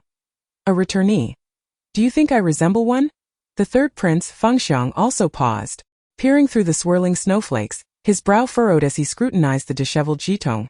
Not so. My husband has been gone for half a year, and now I find myself nearly transformed into a stone gazing for my husband. Yet he still does not return, sir. Might you be my returnee? With tears glistening in her eyes, Zitong dramatically began to display her acting prowess, rivaling that of Hollywood stars. Fengxiang, perplexed, rubbed his nose and looked at Zitong with a sidelong glance, saying, Li Zitong, have you been in the cold courtyard for so long that you've become daft? Ha ha. Seeing Fengxiang's furrowed brow fixed on her, Zitong suddenly burst into laughter. Does the third prince not consider this a splendid way to dissolve the awkwardness between us? You and I. Awkward? Fengxiang brushed the snowflakes from his shoulders and glanced again at Zitong's disheveled appearance, stating flatly, Thankfully at this moment, it is just the two of us. Should a third party witness you in such a state, and should the gossip reach mother, I fear I would be unable to protect you.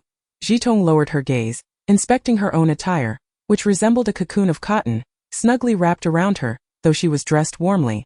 The customs of this ancient era demanded women present themselves with decorum, especially within the strict confines of a prince's residence. Since marrying into the prince's household, I have not laid eyes on the empress. If that were truly the case, it would be excellent. Zitong could pay her respects to mother. Tightening her clothing further, Zitong jested lightly with Fengxiang, realizing that tonight, she felt unusually bold, and her grievances were not insignificant.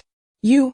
Fengxiang, exasperated, had never encountered a woman so shameless, With a mix of anger and amusement, Fengxiang turned to face Zitong, raising a hand to encircle her delicate waist, grinning mischievously. If I were indeed your returnee, what would you do, my wife? He was keen to see what performance she would put on. Fengxiang held Zitong tightly, pressing her against his chest. Who goes there? A squad of patrolling guards swiftly surrounded them, stirring a wave of icy air that rushed towards Zitong, causing her to bury her head tightly into Fengxiang's embrace, knowing without looking that she and the third prince were now encircled. The chill in the air momentarily diminished as Fengxiang spoke coldly, Your Highness. I am damned. Seeing Fengxiang had yet to dismiss them, Zitong raised her head in confusion to look at him, only to find him frowning intently at her. Zitong touched her face, wondering if something was amiss. Was she not only disheveled but also unclean? No.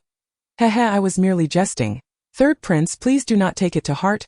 Zitong, not foolish, knew that even modern mother-in-law relationships were fraught with difficulty. Let alone in ancient times, what a joke it would be if she were to face mother over the accusation of wandering about disheveled at night. She certainly did not wish to remain in the prince's embrace. Dare to look up again and believe me, I shall cast you into the snow, allowing the guards to see who you truly are. No. Just jesting, just jesting. Zitong buried herself further into Fengxiang's embrace, her arms tightly wrapped around his neck. Third prince, could you release me now? The guards have already moved far away. Time has passed, and the sound of their footsteps is long gone, yet Fengxiang continued to hold her, seemingly with no intention of letting go. Zitong, feeling a bit embarrassed, struggled to escape his embrace. My wife, have you forgotten? I am your returnee. Fengxiang tightened his grip around her waist, grinning mischievously. Zitong desperately wanted to slap herself for her earlier teasing. Just a joke. Just a joke. Yet the third prince was so stubborn, taking her words to heart. Wait. Third prince, where are we going? As she watched Fengxiang carry her in an unfamiliar direction, Zitong's tone turned anxious as she pleaded. She began to struggle fiercely, attempting to break free while insisting. Third prince, I was merely joking. Please have a generous heart and do not take offense. What, were you not just lamenting that I had neglected you for half a year? Now that I intend to shower you with affection again, why the sudden sulking? Fengxiang, a bit irritated, released Zitong, disliking women who played coy games. Finally back on familiar ground, Zitong recognized Fengxiang's angry demeanor, realizing her earlier actions had led to his misunderstanding. Now with this commotion, he surely believed she was playing hard to get. Alas, how wrong she felt. Zitong silently screamed injustice within. How could she know that the third prince, despite the large scar on his face, would truly desire to be with her in that manner? Most would be frightened into nightmares upon seeing such a sight at night. She had merely wanted to mock him, yet he had deceived her with his affections. Thankfully, she had not fallen too deeply. Having grown up in modernity, she had seen numerous real-life love stories that turned from close intimacy to estrangement. Moreover, how could someone raised in an era where divorce was commonplace not be strong at heart? Third prince, I truly was just joking. Zitong looked up, deliberately touching the scar on her left cheek with an apologetic grin.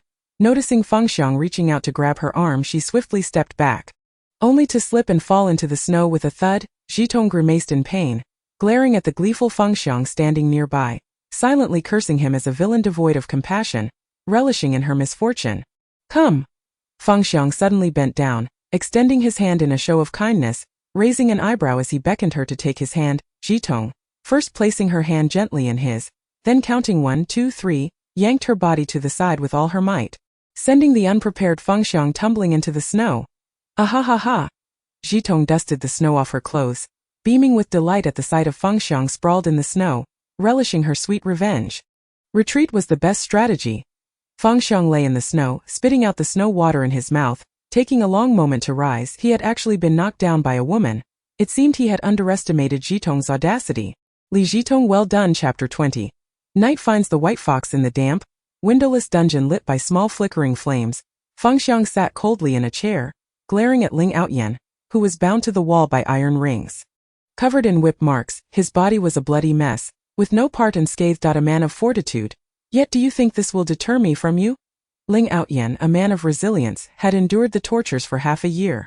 Had he not still held some value, he would have been dealt with long ago, and would not have survived to this day. Ling Outyan's bloodshot eyes, the only part of him seemingly intact, glared at Fengxiang. I have already reported the second prince's treasonous intentions and followed your orders to hand over the cold shadow hall. Why then is Yunyang still imprisoned? I believe the hall master understands the reasons quite well. Fengxiang flipped the branding iron in his hand and slowly placed the glowing red iron into a basin of water beside him. With a hiss, steam rose from the surface. Ling Outyan's eyes widened in fury as he watched Fengxiang prepare the now-cooled branding iron once more. What more do you want? The throne. The firelight illuminated Fengxiang's profile, the slight curl of his lips, and the sharp glint in his eyes, leaving Ling Outyan unable to decipher the emotions behind those two words. However, the dungeon was filled with Fengxiang's trusted subordinates, so it was no surprise he could speak so freely. What must I do?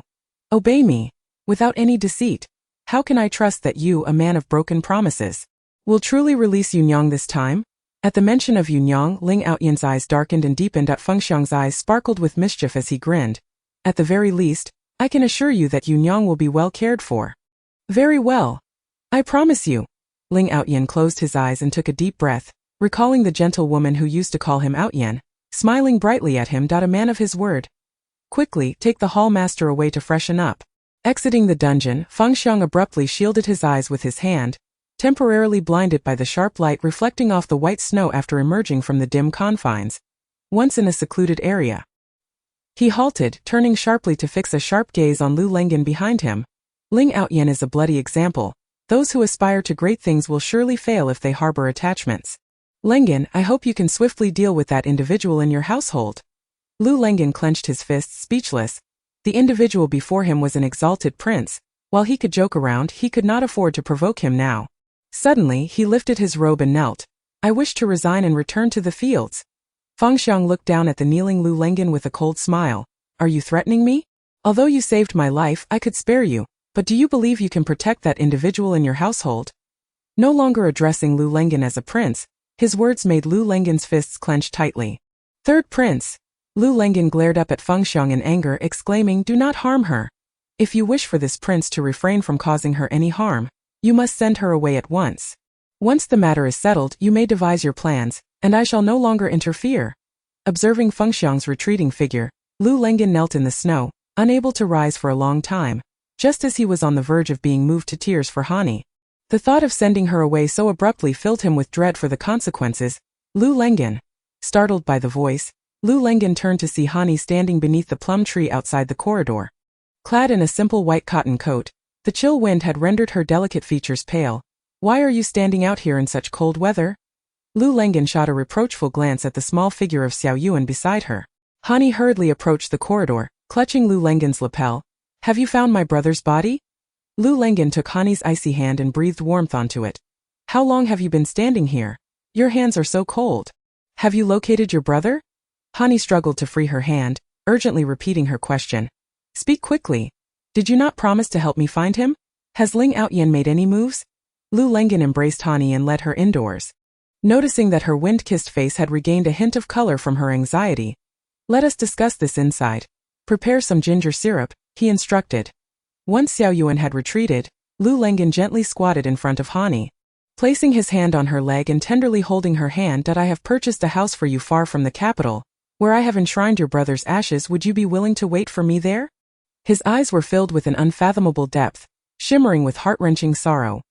Hani lowered her gaze to meet Lu Lengen's, her ebony-like pupils reflecting her exquisite features, high nose, thin lips, and sword-like brows seamlessly blending into her flowing hair. She was undeniably the first person, apart from her brother, who had shown her kindness. Placing Hani's hand against his heart, he felt an inexplicable pain at the mere sight of her. My lady, the ginger syrup is ready. Xiao Yuan's call broke the spell that had enveloped them. Lu Lengen rose, regaining his composure, and accepted the ginger syrup from Xiao Yuan's hands. Drink this to warm yourself. Hani took it and began to sip slowly. Suddenly, she looked up at Lu Lengen, who had been staring at her in a daze, and said, I am willing. Lu Lengen was momentarily taken aback, uttering a foolish I am willing to wait for you. Hani repeated softly, lowering her head with a chuckle. Xiao Yuan stifled a laugh at Lu Lengen's flustered demeanor, earning herself a glare, after which she hurriedly exited in the cold courtyard. Hongyue and Zitong huddled together, whispering, Miss, where did you find such a small creature? Hongyue inquired, gently prodding the snow-white little creature huddled in the corner. Zitong proudly declared, I am its savior. The small creature glared at her with two glimmering purple eyes, startling Zitong, who nearly cried out in alarm. But upon closer inspection, she realized it was merely a small white fox with an injured leg. Miss, why is there a fox in the prince's residence? Hongyue asked. Puzzled, Zitong tilted her head thoughtfully. It must belong to the third prince's favored concubine. No way. I saved it, so it is mine. Zitong joyfully scooped up the soft little creature, cradling it close. Little White, shall I call you that from now on? Unbeknownst to them, the little fox's eyes flashed with brilliance upon hearing this. Chapter 21. Qilin Garden. Early spring, the 21st year of Fengyu, Qilin Garden. 4 young servants, aged 15 or 16, carried a grand red sedan chair, followed by a group of matrons, and came to a flowering gate where they set the sedan down. The young servants retreated, and a matron stepped forward to lift the curtain of the sedan, assisting Zitong down. Fujin, the prince is waiting for you in the main chamber. Zitong took the matron's hand and entered through the flowering gate. Flanked by corridors with a Zitong frame marble screen at the center, turning around the screen, she found a small hall behind it, leading to the main courtyard. The main rooms were adorned with intricate carvings and paintings. Zitong couldn't help but marvel. Compared to Taoyuan and Lengan, this Qilin Garden was like heaven and earth. Several girls clad in red and green suddenly approached, bowing deeply. We humbly greet the Fujin. Zitong was taken aback, stammering, no need for such formalities. Everyone please rise. Upon seeing the maidens lift the curtain, Zitong adjusted her clothing and stepped inside. She looked up to find the third prince, Fengxiang, seated in a grand chair adorned with purple pythons. His eyes dark and penetrating. Suddenly, his gaze turned cold, and he furrowed his brows slightly, clearing his throat to awaken Zitong from her reverie. The 3 elegantly dressed women flanking him rose and bowed toward Zitong. Kaiwei greets you, sister. Qinggu greets you, sister. Liuxuan greets you, sister. The woman on the left, with a slightly fuller figure, wore a pale pink garment and had a familiar face from their previous encounter in Taoyuan. Kaiwei. The one in the middle possessed an alluring figure, her graceful form indicating a profound background in dance. Qinggu. Zitong, being a modern individual, hesitated to scrutinize the woman in red on her right, whose beauty was striking but whose low-cut attire was quite scandalous for this era. Enough with the formalities, let them take their seats. Fengxiang's cold voice interrupted, and Zitong realized the 3 were still bowing, thus allowing her to glimpse the revealing attire of Lu Shuang. Is there anything unclear? Fengxiang's impatience was palpable. Now that you have met the 3 of them, you shall learn to coexist harmoniously. He gestured toward the 3 women before sweeping his sleeve and leaving Zitong with not even a trace of his presence. Zitong smiled foolishly at the 3 women, who had initially treated her with courtesy, only to turn their faces away in disdain, departing with their own maids. May you rest well, sister. We shall take our leave. They said nonchalantly, not even bowing, leaving only their retreating figures behind. Touching the scar on her left cheek and observing the third prince's attitude towards her, Zitong realized that in the eyes of those 3 concubines, she was merely an uncherished Fujin. How could they possibly regard her? They were merely putting on a show for that man. Who knew what intentions the third prince harbored in bringing her into the main residence? But who would care for a man full of schemes? Let them play their games. She had no time to indulge them. As Zitong prepared to rise and seek out Hongyue, she noticed 4 individuals remaining in the room, the young maids dressed in red and green who had welcomed her. You all? Zitong inquired, puzzled at. We are Chuanxiang, Huahua, Qju and Dongxue, here to pay our respects to the Fujin. They chimed in unison. Kneeling to bow, Zitong quickly descended to assist them, smiling as she said, please rise. Go about your duties. I am not one for such formalities. Remember, when the third prince is not present, you need not observe these cumbersome rituals. Zitong sat on the railing of the corridor, gazing into the eyes of the little white fox, who stared back with wide eyes. Little White, why did the third prince suddenly bring me here? The little fox, wriggling its limbs, blinked its watery black eyes and gently licked Zitong's hand with its small pink tongue. How ticklish! Zitong exclaimed, releasing her grip as the fox leaped into her embrace, its tiny paws clinging to her clothing, its head nuzzling against her chest. Zitong playfully tugged at the little fox, gently tapping its head with her finger. You little rascal! Do you find my face frightful? The fox let out soft whines, struggling to leap back into Zitong's arms. Once more, she lifted the fox, scrutinizing it closely. Little White, do you believe in the existence of fox spirits? They say fox spirits are incredibly beautiful. Strangely, the little fox seemed to understand Zitong's words, ceasing its struggles and averting its gaze. Just as Zitong was about to delve deeper, she was interrupted by a voice. Miss, do you still expect a fox to speak? Hongyue bent down to place a plate of delicate pastries on the railing and reached for the little fox, only to find it dart away in a flash. Umph! Mischievous Little White! You only allow the miss to hold you! Hongyue scolded, glaring at the fox that had disappeared into the grass. Zitong clapped her hands in delight, mimicking Hongyue's tone. Hongyue, Do you still expect a fox to speak? Miss you? Hongyue, exasperated, popped a pastry into her mouth, only to choke slightly. I accidentally swallowed it wrong. Zitong patted her back while saying, no one is competing with you. Why are you in such a hurry? Once again, it is not the young lady who bullies Hongyue. Instead, Hongyue finds herself stifling her words with objects to prevent further utterance. Alas, Hongyue's beauty may soon wither away. Zitong, noticing the improvement in Hongyue's spirits, delicately picks up a piece from the pastry platter and savors it. Someone resembles Zhu Beiji munching on ginseng fruit. Once finished, when asked about the taste, he giggles and replies, I ate too hastily. I couldn't savor it before it was gone. Hongyue, have you managed to discern the flavor? Zitong inquires playfully, grinning at Hongyue. Hongyue, with her innocent wide eyes, gazes at Zitong, not harboring any anger. Miss, are you mocking me? Ah, alas, this era lacks journey to the west, so Hongyue is surely unaware of Zhu Beiji and the ginseng fruit. But let us return to the matter at hand. What have you discovered? Zitong says, shifting the topic while nibbling on her pastry. Suddenly recalling something, Hongyue, in a fit of annoyance, exclaims, right? In 5 days it will be the third prince's birthday, and many will come. I have heard that the fourth prince will also attend. The second prince, however, is confined in the ancestral hall, accused of treason, so he shall not be present. Moreover, it seems that our cousin will come, and the master and mistress will also be here. Zitong, exasperated, rolls her eyes and gently taps Hongyue's head. Hongyue, can you please organize your thoughts?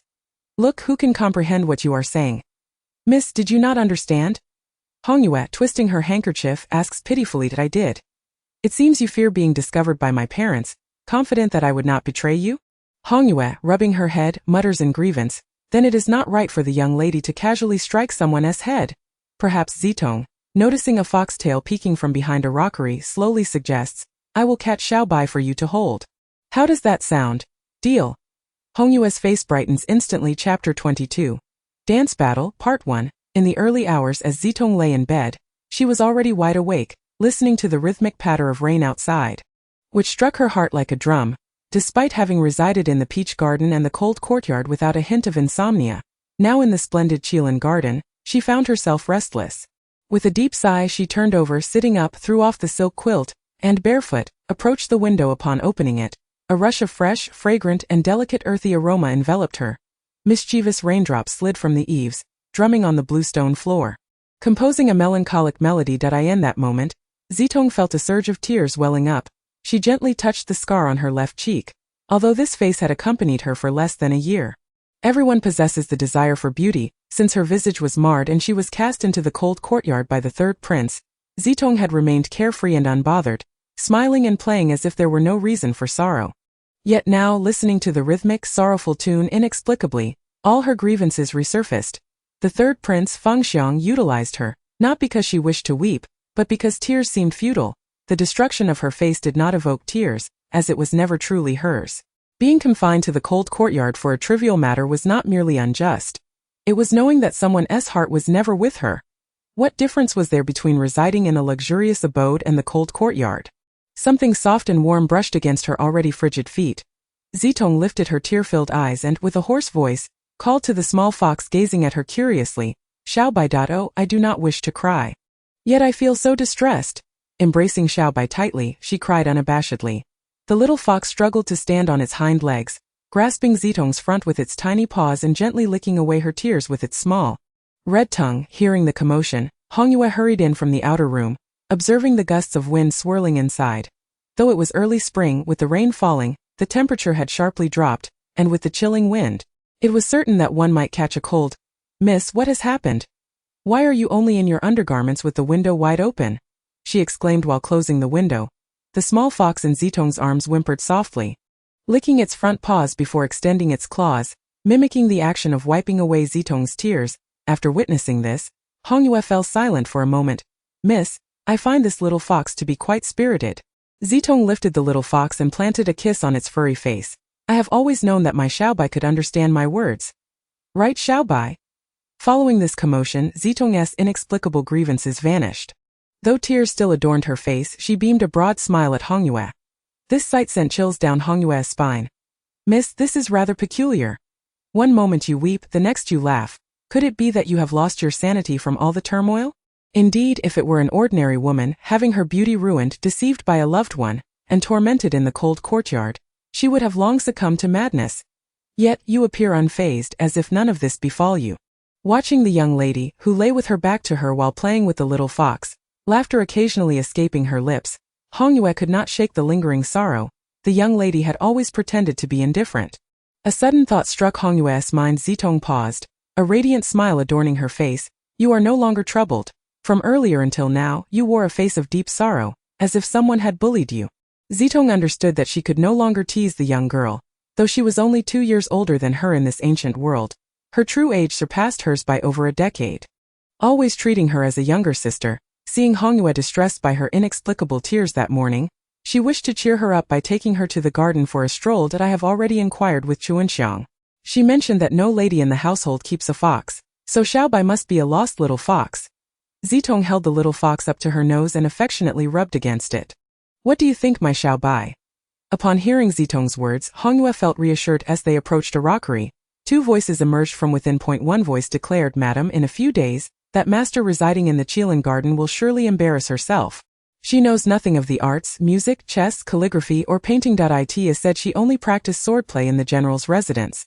The prince married her solely because of her status, showing her no favor since entering the residence. The prince has not once spent the night with her, and even the wedding night was spent in the hands of kidnappers. Inger, should you continue to gossip, beware that I will cut out your tongue. Liu Shuang, seated on a stone bench, delicately played with a white jade flute. Madam, Inger deserves to be punished. This was told to me by Kuer. She said her master planned to make the Qilin garden lady suffer on the prince's birthday.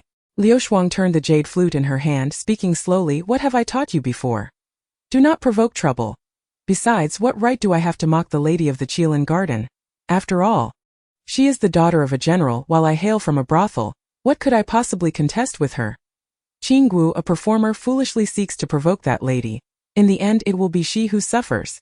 Zitong firmly restrained Hongyue, who was eager to teach the maid Inger a lesson, signaling her with her eyes not to act impulsively, leading her quietly away from the rockery. Miss, why must you prevent me from teaching that maid a lesson? How dare she mock you?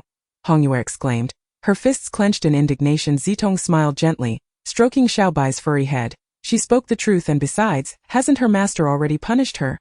Who would have thought that Liu Shuang, clad in revealing attire, would be so understated in private? It seems one cannot judge a book by its cover.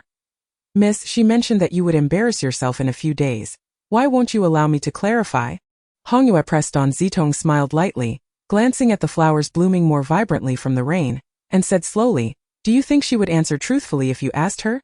Then shall we simply await the embarrassment? Hongyue cried out in despair. Incorrect. It is I alone who shall embarrass myself. What are you fretting about? Zitong corrected with a chuckle. Suddenly, Xiaobai leaped from Zitong's embrace and dashed off in a particular direction. Zitong could not catch up, only calling after it, Xiaobai, Xiaobai. Hongyue, commenting nonchalantly from the side, remarked, Look, Xiaobai has run off because you angered it. Chapter 23, Dance Battle Part 2, Come out. A commanding male voice reverberated. From deep within the rockery, a woman timidly emerged, seemingly fearful of something. Contrarily, the lady donned a tight-fitting garment adorned with red roses, her delicate bosom partially concealed, while a flowing green skirt draped elegantly around her. Accentuating her alluring figure. Despite being an exceedingly bold woman at this moment, she assumed the demeanor of a timid young girl.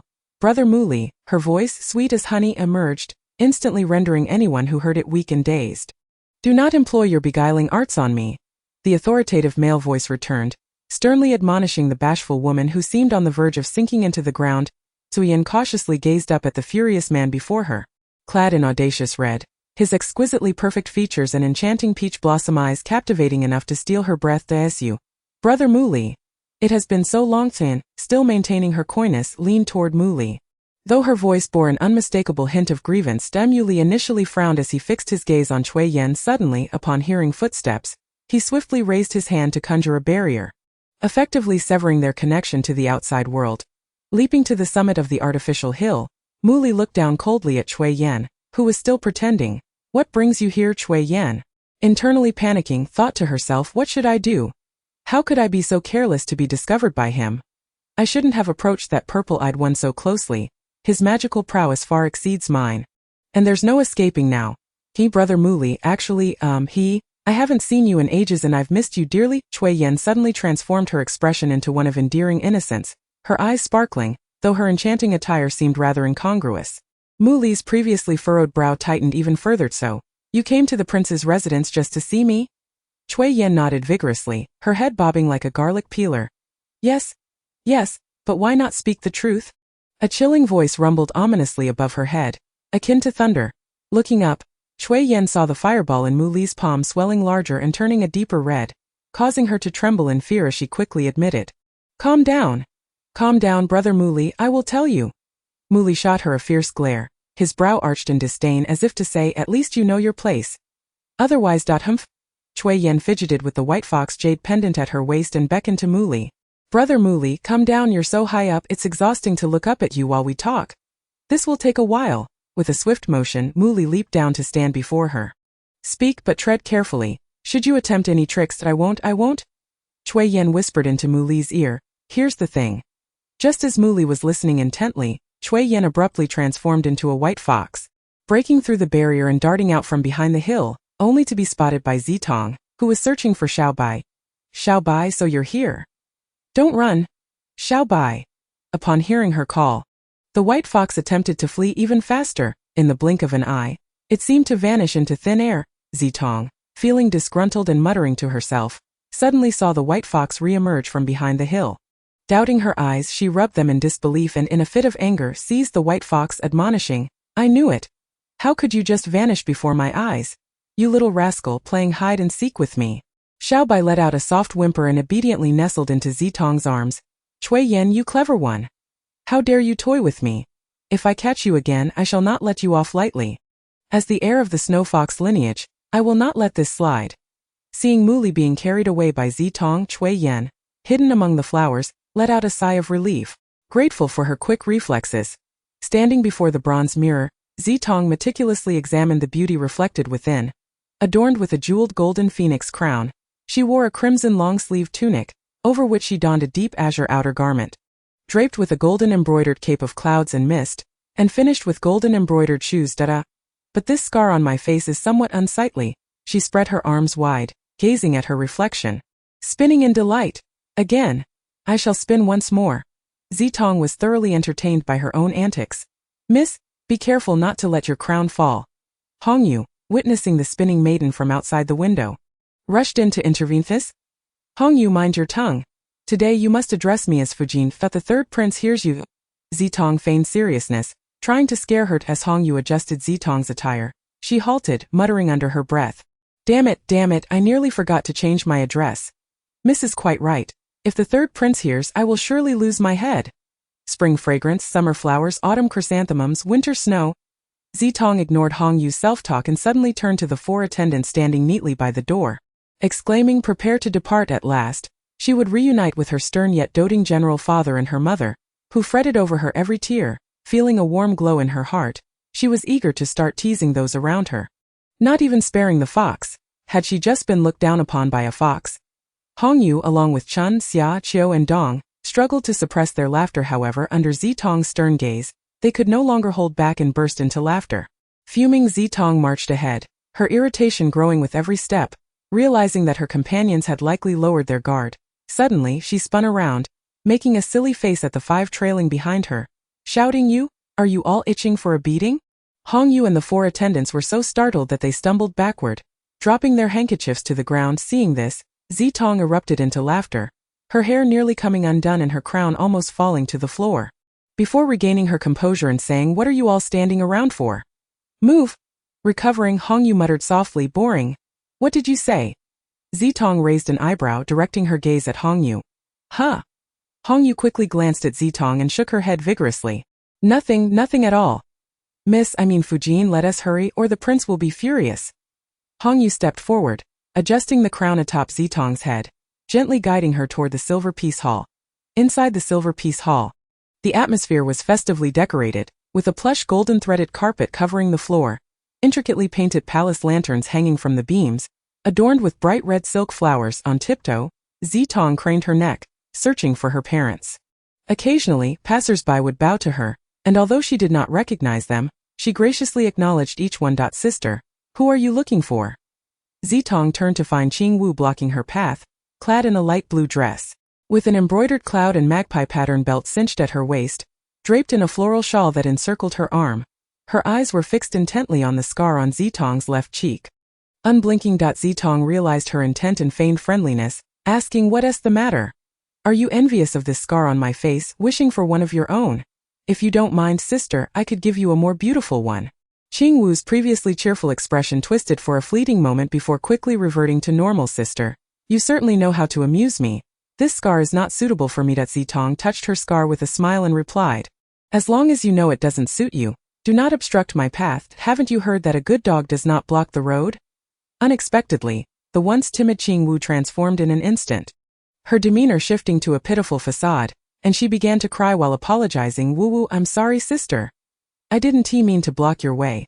I'll step aside now." Her tears flowed like rain, evoking sympathy. Zitong was still perplexed when she heard the approaching footsteps behind her, suddenly realizing today was not just any day. That arrogant and domineering sister of hers ought to tone it down a notch. She mustn't give others a reason to laugh at her. Calmly, Zitong gazed at the figure who had suddenly appeared between her and Qing Wu. "Fengxiang." He grasped her arm and coldly inquired, "Where do you think you're going?" Chapter 24. Dance Duel, Part 3. Zitong turned, puzzled, to meet Fengxiang's furrowed brow, gently reaching out to smooth it. "What are you doing?" Fengxiang swatted her hand away. Zitong rubbed her sore hand, grinning as she remarked, "Weren't you the one who grabbed me to ask where I was going? If I let you go, you would only hold on tighter. Wouldn't that hurt?" Had she known his grip could be so painful, she wouldn't have let him catch her. Fengxiang's expression darkened, his voice dropping to a low murmur. "What kind of woman are you? This prince is growing increasingly bewildered by you." Zitong glanced at Qing Wu, who looked displeased behind Fengxiang, and gracefully leaned into his embrace, feigning shyness as she said, "Your Highness, how would you like to understand me better?" She blew softly into Fengxiang's ear, satisfied to see Qing Wu's face turn a sickly green, as if her teeth might shatter from clenching so tightly. Hearing Fengxiang's low chuckle, she felt his strong embrace tightening around her waist. Realizing that there was no escaping now, Zitong mentally berated herself for getting carried away, forgetting the last time she had thrown the third prince into the snow, though a month had passed. The current situation made it clear that he had not forgotten. What a petty, vindictive man. These thoughts she dared not voice aloud, just the thought made beads of sweat break out on her forehead. "Ah, my dear wife?" Fengxiang fanned the flames, pretending to be deeply affectionate as he lifted her chin. "Yo, an outsider." It would seem as though the third prince and Fujin were engaging in a display of affection. At that moment, Zitong could not find amusement in Qing Wu's twisted expression filled with jealousy. She felt a knot tightening in her stomach, knowing she might soon find herself in a dire predicament. "Little sister, you look so beautiful today."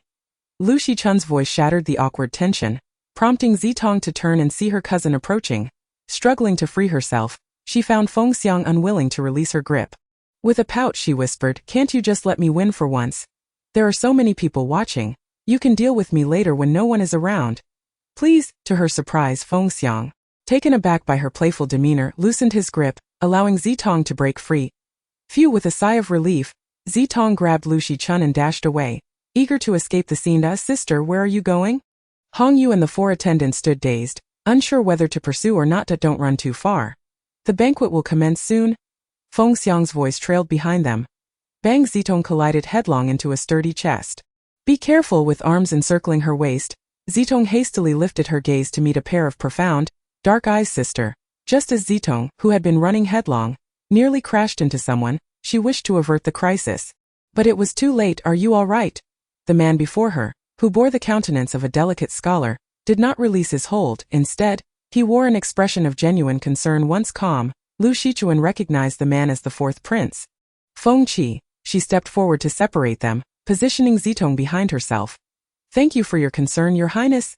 Feng Qi stared blankly at Lu Shichun for a moment before glancing at Zitong, with an inscrutable smile. He bowed and clasped his fists together, saying, "I apologize for the collision, third sister-in-law. Please do not hold it against me."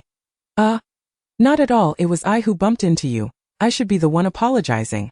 Zitong gently pushed aside Lu Shichun, who was shielding her, preparing to express her regrets to Feng Qi. However, she lost her balance and leaned forward, only to be firmly caught by the fourth prince. Just as she was about to utter her thanks, a sharp voice cut through the air. "What are you doing?" Fengxiang, who had brought Li Su and his wife to the garden in search of Zitong, cast a cold glare at the scene before him. Feng Qi steadied Zitong and, with an effortless flick of his fan, replied languidly, "Third brother. It is a misunderstanding, she can testify." He pointed to the dazed Lu Shichuan standing nearby. Feng Xiang responded with a curt acknowledgement and then seized Zitong. "Mother and father are looking for you." Zitong then noticed Li Su and his wife regarding her with expressions of deep concern, their faces reflecting a sense of apprehension. Turning to observe Feng Xiang's icy demeanor, she wondered if she had inadvertently done something to provoke their misunderstanding. It truly was an accident, with a chilling remark. Feng Xiang departed, leaving her bewildered. What is he angry about? As Feng Xiang stormed away, Zitong quietly murmured to herself. It wasn't as if she had truly wronged him. Even if she had, it shouldn't concern him. Right? Was it a manifestation of male chauvinism? Even if he did not harbor feelings for her, was she not allowed to have her own freedom? The expressions of Li Su and his wife, filled with unspoken words and discontent, made Zitong acutely aware that she had frightened them. What an injustice! Clearly, it was Feng Xiang who owed her an apology, yet now she was the one feeling guilty. What was with their accusatory glances? Her heart brimmed with grievances she could not voice. Zitong forced a silly smile, taking her parents' hands and playfully saying, "Mother, father, dinner is ready. Tonger is hungry." Sighing resignedly, the elderly couple exchanged glances. Realizing that their beloved daughter was indeed innocent, yet would the third prince believe her? That scene was easily misinterpreted by anyone. All they could do was swallow their worries with the fourth prince having departed. The garden now only held Li Su and his wife, Zitong, and Lu Shichuan. Zitong noticed Lu Shichuan, her face filled with regret, continuously tapping her own head. She reached out to grasp Lu Shichuan's hand, saying, "Sister, let's go." Lu Shichuan, filled with guilt, hesitated to speak, ultimately falling silent and walking slowly beside the family of three, her expression heavy with unvoiced thoughts. She had seen it all. Zitong's fall was no accident, but rather a result of the fourth prince's swift maneuver to flick a stone against Zitong's knee. Though Lu Shichuan was not skilled in martial arts, her innate ability to perceive the intentions of others allowed her to decipher even the quickest and most intricate movements. The appearance of the third prince was too coincidental. It seemed everything had been orchestrated by the fourth prince. The highly skilled fourth prince had, upon hearing the approaching footsteps of the third prince, deduced his identity long before he arrived in the garden. That cunning fox, though she had heard tales of him, she had been caught off guard, falling into his trap, upon seeing the sumptuous feast laid out before her. Zitong's stomach rumbled audibly. Ignoring the frowning Feng Xiang beside her, she eagerly seized a large piece of braised pork with her chopsticks. Just as she placed it in her mouth, she heard the maid Qinggu stand up at the neighboring table and address her. Today is His Highness's birthday. On such a joyous occasion, each sister is to perform a talent to celebrate. Has sister prepared anything? Zitong chewed thoughtfully, suppressing an eye rolled. So this was the scheme devised to embarrass her? Noticing Zitong's silence, Qinggu maliciously smiled and said, "Could it be that sister has not prepared anything?" Chapter 25. Dance duel. For Zitong could not quite name the dish, but the chicken on the plate gleamed invitingly, making her mouth water as she bit into it, savoring the crispy skin and tender meat. She suddenly heard the graceful notes of a zither fill the air. A familiar female voice floated through the silver palace, transforming the once boisterous banquet into a hushed ambience, where only the enchanting melodies and melodious singing could be heard. Looking up, she saw Qinggu, clad in flowing sleeves, gracefully twirling, the ribbons fluttering like swallows in flight, utterly captivating, causing Zitong to forget the piece of fragrant chicken still clutched in her chopsticks.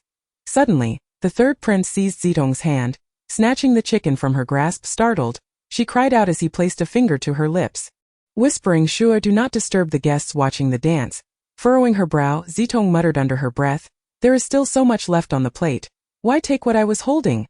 In a huff, she grabbed another large piece from the plate and stuffed it into her mouth, chewing vigorously, which caused Feng Xiang to raise an eyebrow in annoyance. While listening intently, she continued to chew, and upon hearing the third prince's low threat, she suddenly choked, sending bits of meat and saliva splattering onto the exquisite pastry before her. Feng Xiang's face turned crimson, his brow furrowed as he clenched his fists tightly beneath the table, releasing and clenching them repeatedly, taking several deep breaths before gritting his teeth and declaring, "You are finished." If looks could kill, Zitong was certain she had perished countless times. She lifted the pastry, offering it to the maid Hongyue standing behind her, instructing, "Go and fetch another plate." Turning back to Feng Xiang, she softly apologized, "It is just the two of us at this table. No one is watching. Look, everyone is focused on the beautiful dancers on stage." Fengxiang glanced at the stage where Qinggu danced joyfully, while Kaiwei played the guzheng and Lu Shuang sang alongside. Suddenly he grinned, a sinister smile spreading across his face as he fixed his gaze on Zitong. Third prince, please do not look at me like that. I truly did not mean to. Zitong swore to the heavens. Really? Zitong was bewildered by Fengxiang's meaningless. He lifted his wine cup for a drink. Zitong's eyes widened in realization. So you are waiting to see me make a fool of myself?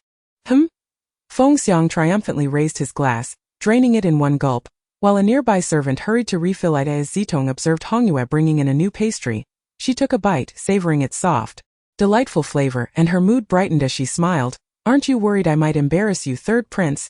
That would be quite a spectacle. Not at all. After this you will finally meet the mother you have long wished to see. Fengxiang said, turning his attention back to Qingwu's graceful performance at tea times. Zitong could not help but think, what a scheming little man. Turning to Fengxiang she asked, shouldn't those three be competing against each other? How can Kaiwei and Lu Shuang tolerate Qinggu stealing the spotlight? Fengxiang's hand trembled slightly, spilling wine onto the table. Why do you think that? They have always been harmonious. Zitong gazed at the self-assured third prince, thinking to herself, only on the surface. Li Zitong. Fengxiang's eyes flared with anger as she smiled apologetically. Calm down, calm down. I was just joking. A thunderous applause erupted as Qinggu, Lu Shuang, and Kaiwei took their bows and exited the stage. Zitong realized she was in trouble. Sister, please. Qinggu approached her, gesturing gracefully as if inviting her to perform. Zitong felt the curious gazes of the entire audience upon her and glanced at Fengxiang, who was sipping his wine, a smirk on his face. Her parents, seated at a distance, were visibly anxious, wiping the sweat from their brows. Clearly, this Miss Zitong had never been skilled in the arts and now, with her memory lost, was even less capable of swordplay or dance. Standing up, she feigned gentleness and said, I must change my attire. Do not worry, sister, let the performers go first and I will join you shortly. Qinggu blocked Zitong's attempt to leave, saying, Sister, are you trying to escape? Sister, you jest. Zitong forced a laugh, sidestepping Qinggu and pulling Lu Shichuan, who was nearby, saying, Sister, come help me choose an outfit.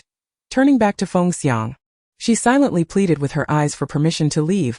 After scrutinizing her for a moment, Fengxiang set down his wine cup and calmly instructed, let the performers take the stage.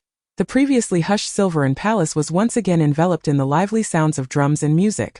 With the third prince's consent, Qinggu dared not impede further, allowing Zitong to depart with Lu Shichuan. What should I do? Zitong fretted. Sister, sit down and have some tea, Lu Shichuan said, her expression one of utter despair as she watched Zitong. Zitong poured tea for both herself and Lu Shichuan, who exclaimed, Sister, the fire is burning at our feet, and you still have the leisure to drink tea. Seeing the little white fox bounding toward her, Zitong set down her cup and scooped it into her arms.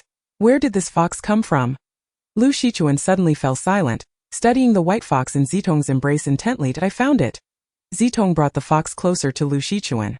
Sister, isn't it adorable? Sister, do you know how to play the guzheng? Zitong's question was completely off the mark. Huh? Yes. Lu Shichuan, puzzled, nodded slightly. Hongyue? Lu Shichuan was increasingly bewildered by what Zitong was truly planning. Sister, what exactly are you intending to do?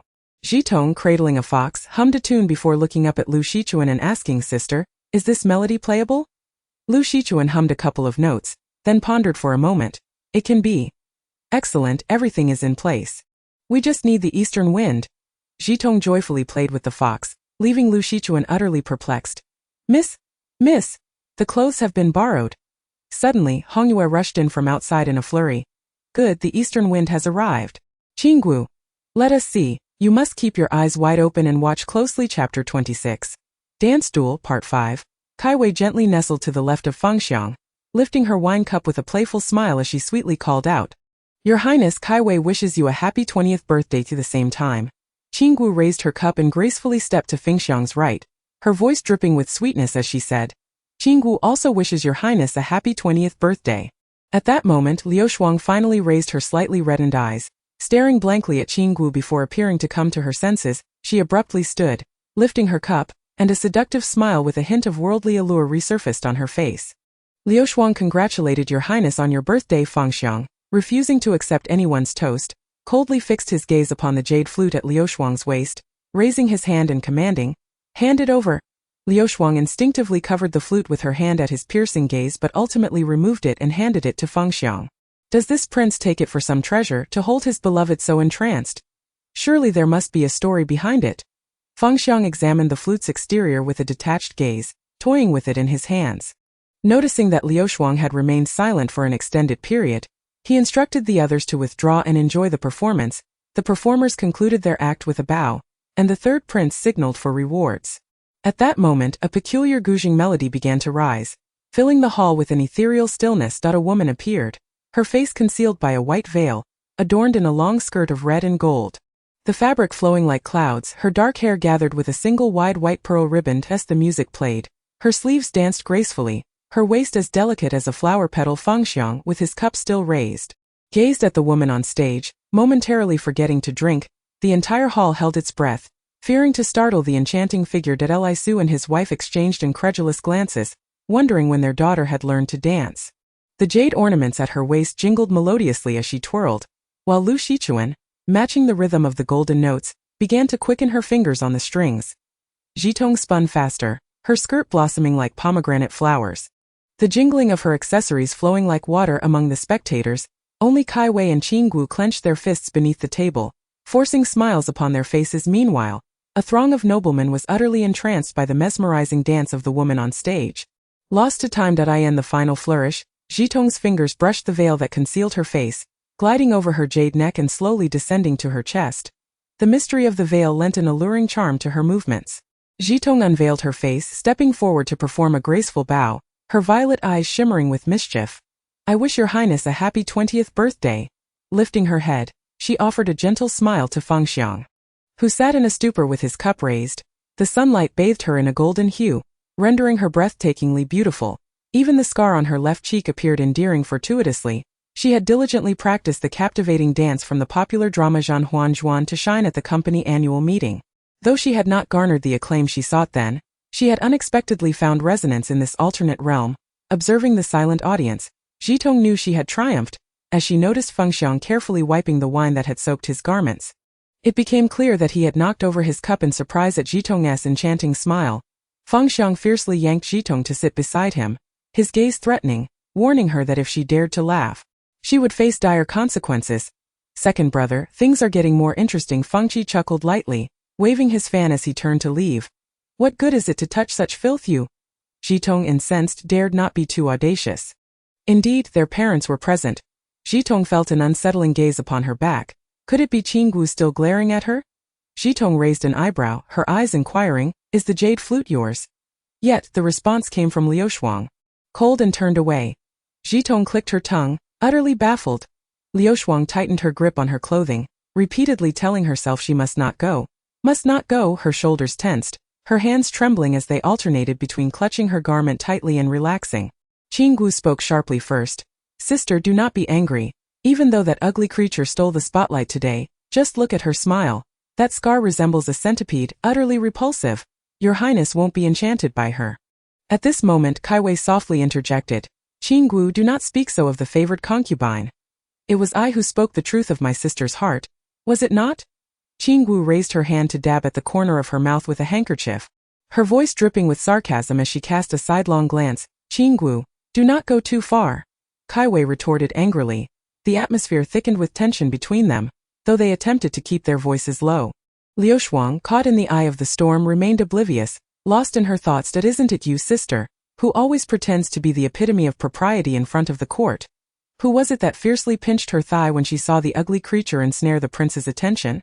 Qinggu sneered at this moment. Kai Wei was pinching her own thigh tightly, reminding herself to remain calm, fearing what might happen if the prince glanced her way. Qinggu, a mad dog born of the stage, how could she be compared to someone of good upbringing like myself? Glaring at Qinggu, who reveled in her silence, Kai Wei whispered, audible only to the three of them, the one who provocatively challenged the ugly creature was you. And yet, you lost to her, sister. I truly do not understand what you are so pleased about. Infuriated, Qinggu abruptly stood, knocking over the plate in front of her, the clatter drawing Fengxiang's attention. Qinggu? The cold voice of the prince sent a chill through her. Chapter 27. Mu Yunyang. Qinggu knelt before Fengxiang, her face full of grievance. Your highness, I acted rashly. I merely overheard Kai Wei say that such a beautiful occasion should be enjoyed in the back garden among the peach blossoms. Having indulged a bit too much in wine, I lost my composure. Please punish me, your highness. Feng Xiang raised his eyes to Kai Wei, who was seated quietly at the table, and asked softly, "Is that so?" Kai Wei. Only then did Kai Wei rise slightly and bow to Feng Xiang, saying, "Yes, Your Highness." Feng Xiang turned his gaze back to Qinggu, who remained kneeling with her head bowed. "Enough, rise." "Thank you, Your Highness." Qinggu immediately beamed, eager to snuggle into Feng Xiang's embrace, but was gently pushed away by Zitong, who sat beside him. Unwilling to relent, Qinggu forced a smile at Zitong, her hands clenched into fists hidden within her sleeves. "You two may go." Hearing Feng Xiang's distinctive, magnetic voice, Qinggu hesitantly asked, "Where does Your Highness wish for us to go? Aren't you two planning to enjoy the peach blossoms?" Feng Xiang gestured for Qinggu and Kai Wei to hurry along, signaling that they should cease their chatter. Realizing the implication, Qinggu resignedly bowed and feigned a smile at Kai Wei, saying, "Sister, let us depart." Kai Wei, filled with wrath, wished to sink her teeth into Qingwu's throat for dragging her into this mess. Now that everyone was enjoying the lively atmosphere in the Silver Peace Hall, what need was there to venture to the desolate back garden for peach blossoms? Though her thoughts ran wild, her expression remained amiable as she performed a courteous farewell to Feng Xiang, before departing arm in arm with Qinggu. Cough, cough, cough. Zitong, having observed everything, delightedly watched Qinggu and Kai Wei leave in their disarray, momentarily losing herself and nearly choking on the wine she had just swallowed. Feng Xiang did not turn to look at her. Rather, he cast a sidelong glance, a faint smile playing at the corners of his mouth as if to say, "Serves you right." Even Zitong could see through such clumsy acting. How could he not? It was merely a matter of turning a blind eye. Suddenly, a gentle hand patted her back. Zitong initially thought it was Feng Xiang expressing unexpected kindness, and words of gratitude leaped to her lips. Yet, upon looking up, she saw the tender face of Lady Li. "Tonger, drink some warm water first." Zitong, tears brimming in her eyes from coughing, softly called out, "Mother."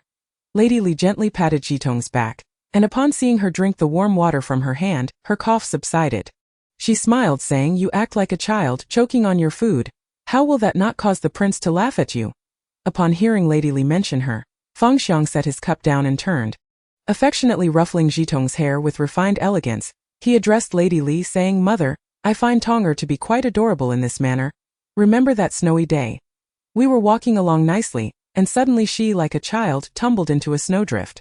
Heart-aching, I quickly embraced her, only for her to look up at me with a face full of snowflakes and say, 'Snow is sweet.' Truly, she is a delightful treasure." Initially, Zitong felt a twinge of pride hearing Feng Xiang call her adorable, but as he continued, her face grew increasingly green. Such shamelessness, lying without a hint of shame.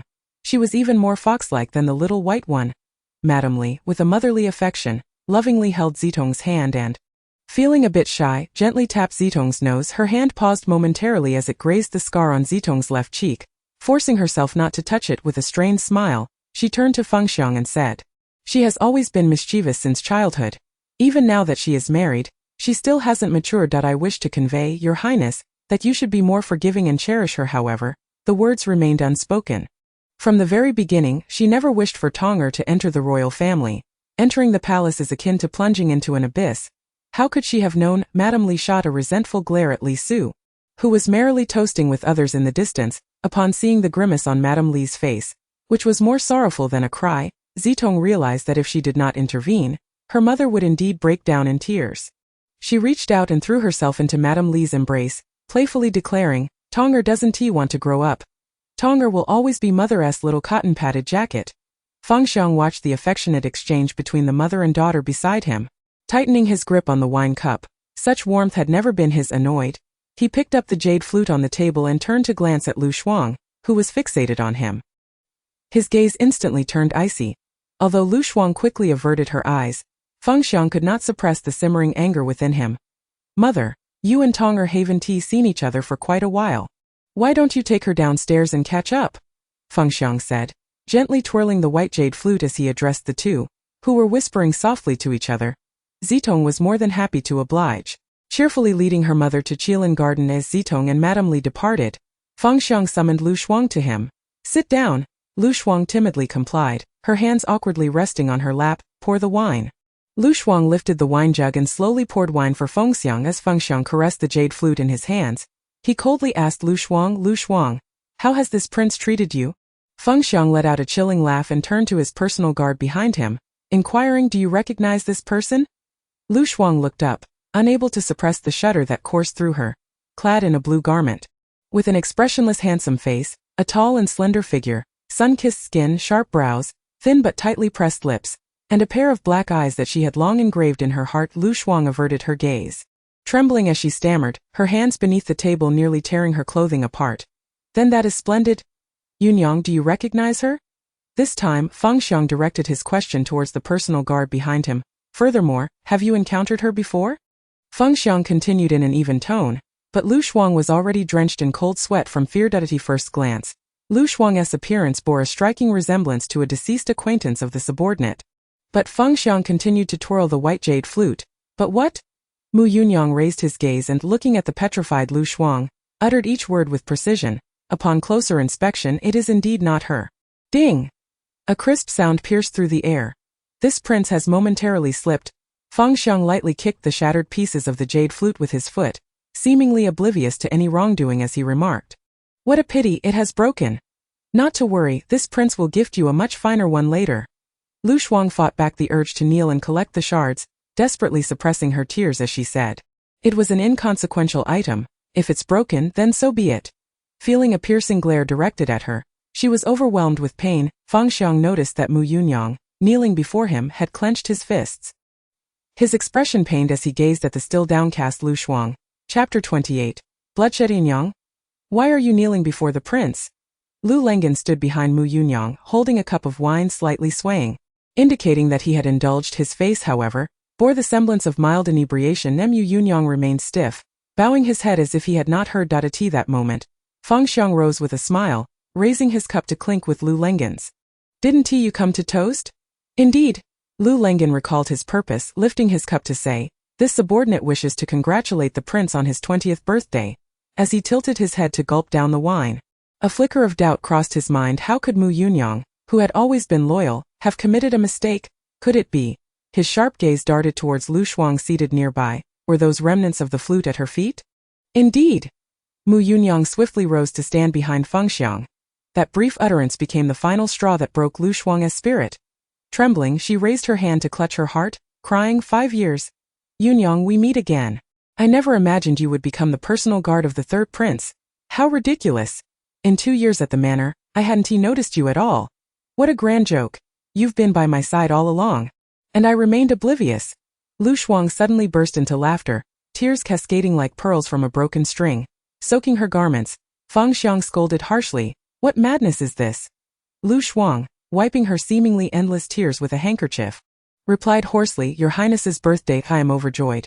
Feng Xiang regarded Lu Shuang, who despite her laughter was drenched in tears, with a look of disdain. He ordered the maid behind her, "Inger, the lady is inebriated. Assist her to rest?" "Yes." Inger gently supported the emotionally shattered Lu Shuang, whose tear-streaked face tugged at one's heartstrings. The only one left bewildered was Lu Lengan, who regained his composure only after Lu Shuang's figure vanished. What on earth was happening? Had she gone mad merely because Yunyang accidentally broke her flute? And the third prince had not punished him? It seemed that his earlier assumptions had been misguided. That he glanced at Mu Yunyang, who had a tense expression, his brows deeply furrowed, indicating that the situation was far more serious than he had imagined. Once the banquet concluded, he would have to seize the opportunity to interrogate him thoroughly. "Tonger, someone. Quickly summon a physician. Tonger, my precious child." Madame Li's heart-wrenching cries summoned Hongyue and the 4 maids Chuanxia, Chodong and Dongxue.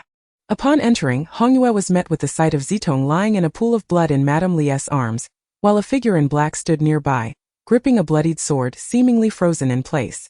Hongyue furiously approached the cloaked figure, tearing off his mask, yet words failed her. "Yutu." Madame Li also looked up, recognizing the face of the assailant, her emotions spiraling into chaos. "Xiao Lian? Why? Why did you attack Tonger? What wrong has she ever done to you? How could you be so heartless? Wu Tonger, where is the physician?" The 4 maids sprang into action. Dongxue sought a doctor, Qiu Chan notified the third prince, while Chuanxiang and Xiaohua remained to tend to Zitong and Madame Li. At that moment, Hani attempted to stab Zitong again, but suddenly felt a chilling sensation wash over her, as if encased in ice, struggling to breathe. That no matter how hard she fought, she could not free herself from the suffocating grip. "No, Li Zitong must die. She has to die." Gritting her teeth, she glared at the unconscious Zitong in Madame Li's arms. Han Yi's eyes widened suddenly. Out of nowhere, a white figure leaped onto Zitong's chest, where the sword had pierced her. A fox? Indeed. It was a fox, with violet eyes. Tonger. Madame Li could hardly believe her eyes as a furry creature pounced onto Zitong's wound. Licking the blood, she raised her hand to shoo it away but lacked the strength to do so. Her voice failing her, panic surged through Madame Li, causing her to tremble uncontrollably. No. Don't harm my Tonger. I beg you, don't. Xiao Bai. What are you doing? Hongyue turned her head to see the white fox on Zitong's wound and assumed it had gone mad from the scent of blood. She grabbed a broom nearby and swung it at Xiao Bai. Madness. The fox has gone wild upon sensing blood. That's the young lady. How could you harm her? However, before Hongyue's broom could reach Xiao Bai, she was forcefully thrown against the wall. Xiao Bai. That creature just saved your master. Xiao Bai. That is your savior. Blood trickled from the corner of Hongyue's mouth as she bit her tongue upon impact. But she struggled to her feet, determined to continue. Only I can save the young lady now. Chuanxiang and Xiaohua had fainted upon witnessing the fox gnawing at the young lady's wound, while Madame Li stood frozen like the black-clad figure. Gritting her teeth, she gripped the broom and, limping with her injured right foot, approached Zitong. If you don't want her to die, then be still. Bang! The broom fell to the ground. Hongyue collapsed onto the floor. Had Xiao Bai just spoken? Where am I? Zitong found herself standing in a pitch-black place, unable to see her own hands. Is anyone there? Is anyone there? Zitong hugged her arms tightly, feeling the eerie chill of the place raise goosebumps all over her body. The vast, cold space sent shivers down her spine, and suffocating fear engulfed her small shoulders, her fingers digging deeply into her flesh as her trembling body rattled with the sound of chattering teeth. Hee-hee! With the laughter came rays of sunlight gradually illuminating this dark world. In an instant, an endless sea of flowers surged before Zitong's eyes. Beautiful? As she slowly turned around upon seeing the man behind her. Her mouth fell agape, her heartbeat nearly ceasing. The man was so exquisitely beautiful that words could scarcely describe him. A red ribbon casually held back his flowing black hair, and he wore a flamboyant red robe. With enchanting peach blossom eyes and a slightly curled smile. A fairy? Zitong unconsciously uttered her thoughts. How can a person possess such a soul-stirring visage? Little demon. I am Muli. The man sorrowfully lifted his hand to gently caress the scar on Zitong's face. He always causes you pain, but I shall take you away, restoring your memories. You must hate me, right? Little? Who is that? By the name, could he truly be a fairy? Zitong stifled her scream. It is indeed a fairy. What to do? What to do? What is this person pondering? The forehead of the one called Muli was lightly tapped, and Zitong felt he had no intention of consuming her. Do fairies not eat humans? You Li, right? I believe you have mistaken me for someone else. I am no little, I am human. Truly. A bona fide human. But could you tell me where this place is? How can I leave here? Zitong glanced around, searching for an exit. She should leave quickly, for who knows if this handsome man might transform into a monstrous being and devour her. Hey, Muli, how do I leave? Zitong turned to question the silent Muli, only to find the space behind her empty. Where had he gone? Darkness enveloped Zitong in a swirling manner, the circle of light around her shrinking smaller and smaller. It appeared she was about to be consumed by the shadows. In terror, Zitong cried out, "Help!" Chapter 29. Soul departure. Upon hearing the report from Chojuan that Li Zitong had been stabbed and was unconscious, Fengxiang rushed to Qilin Garden with swift agility. As he stepped into the courtyard, he was engulfed by an overwhelming silence. It was so quiet that it made him break into a cold sweat. Li Zitong, you must not be harmed. As his hand rested on the door to Zitong's chamber, Fengxiang felt an unusual chill surge up his throat, instantly tightening it. Breathing became difficult. How strange! What was happening? Without daring to linger, he hurriedly stepped inside. The sight before him made Fengxiang's heart leap into his throat. Zitong lay motionless on the floor, covered in blood, while beside her were the unconscious Lady Li, Hongyue, Chuanxiang, Xiaohua, and a woman in black. At that moment, Fengxiang's mind went blank. She cannot. He stood at the door, unable to advance. His hand gripping the door frame, clutching his chest for what felt like an eternity. Why was he so anxious? Why was he so afraid to see Li Zitong lying on the ground, drenched in blood? This scene felt eerily familiar. It seemed he had once witnessed someone lying in his embrace like this. Who was it? Who was that person? Fengxiang's heart twisted painfully, standing at the door, unable to move forward or retreat. Fusen? Sister! The arriving Lu Lengyan and Lu Shichuan both gasped at the scene within the room. Only then did Fengxiang regain a bit of composure, rushing to Zitong's side, checking her, shouting, "Where is the imperial physician? Why hasn't he arrived yet? Feeling the warmth in his hands, Fengxiang placed his fingers under Zitong's nose. She still had breath. She was alive, that was good. But, at that moment, standing before the black-clad figure, Lu Lengdan felt a chill run through her body, as if struck by lightning. She stared intently at the familiar delicate face of the unconscious woman. Honey, how could it be you? How could it be you? Quickly, take my sister to the bed. Seeing the imperial physician arrive, the stunned Lu Shichuan wiped away her tears, reminding the already distraught Fengxiang. Then, anxiously shaking the still-breathing Lady Li beside her. Aunt? Tonger. Upon awakening, Lady Li first called out for her beloved daughter, realizing her Tonger was missing. Seeing Lu Shichuan before her, she grasped her shoulders, weeping uncontrollably, abandoning any semblance of a general's wife. Tonger is gone. My Tonger! Aunt? Before Lu Shichuan could explain, Lady Li, overwhelmed, fainted once more. At that moment, the entire Qilin garden was in utter chaos. Help! Zitong suddenly sat up, astonished to see. The third prince, who had always worn a sour face towards her, was now gently caressing her cheek with deep affection. The sun must have risen in the west. Exhaling in relief, she realized it was merely a nightmare. This time she had dreamt of a fairy. How amusing! Zitong laughed heartily until her smile froze on her face. Wait! Something seems amiss. Why can I see my face and the hand of the third prince caressing it? Oh my! I am floating in the air. What has happened? Could it be that my soul has departed from my body? She saw her parents, cousin, and Hongyue standing by the bedside, all with tear-streaked faces and sorrow. Zitong called out loudly, Father, mother, cousin, Hongyue. No matter how much Zitong cried out, they could not hear her. Frantically, Zitong began to fly around the room. Suddenly, she noticed a pair of eyes watching her. Seeing Little Bai's dark eyes fixed on her, she sighed in relief. It was merely a coincidence. Little Bai was not looking at her. Her body gradually floated upwards, preparing to continue flying about in search of a solution. A flash of light appeared before her, and the handsome man called Muli manifested before Zitong's eyes. She pinched her thigh hard. No pain. Right, she was merely a wisp of soul now, of course it wouldn't hurt. How foolish. She gave her head a firm knock. Zitong scolded herself in frustration. Before her, the flamboyantly dressed handsome man chuckled. Hearing the laughter, Zitong looked at the position of the man, glancing around. Where had Little Bai gone? Stammering, she asked, Are you Little Bai? Muli, amused, pulled the floating Zitong into his embrace, gazing at her with a smile and saying, What do you think? Muli gently brushed Zitong's eyes, leaning in closer to her face with a seductive whisper. Am I beautiful? Beautiful.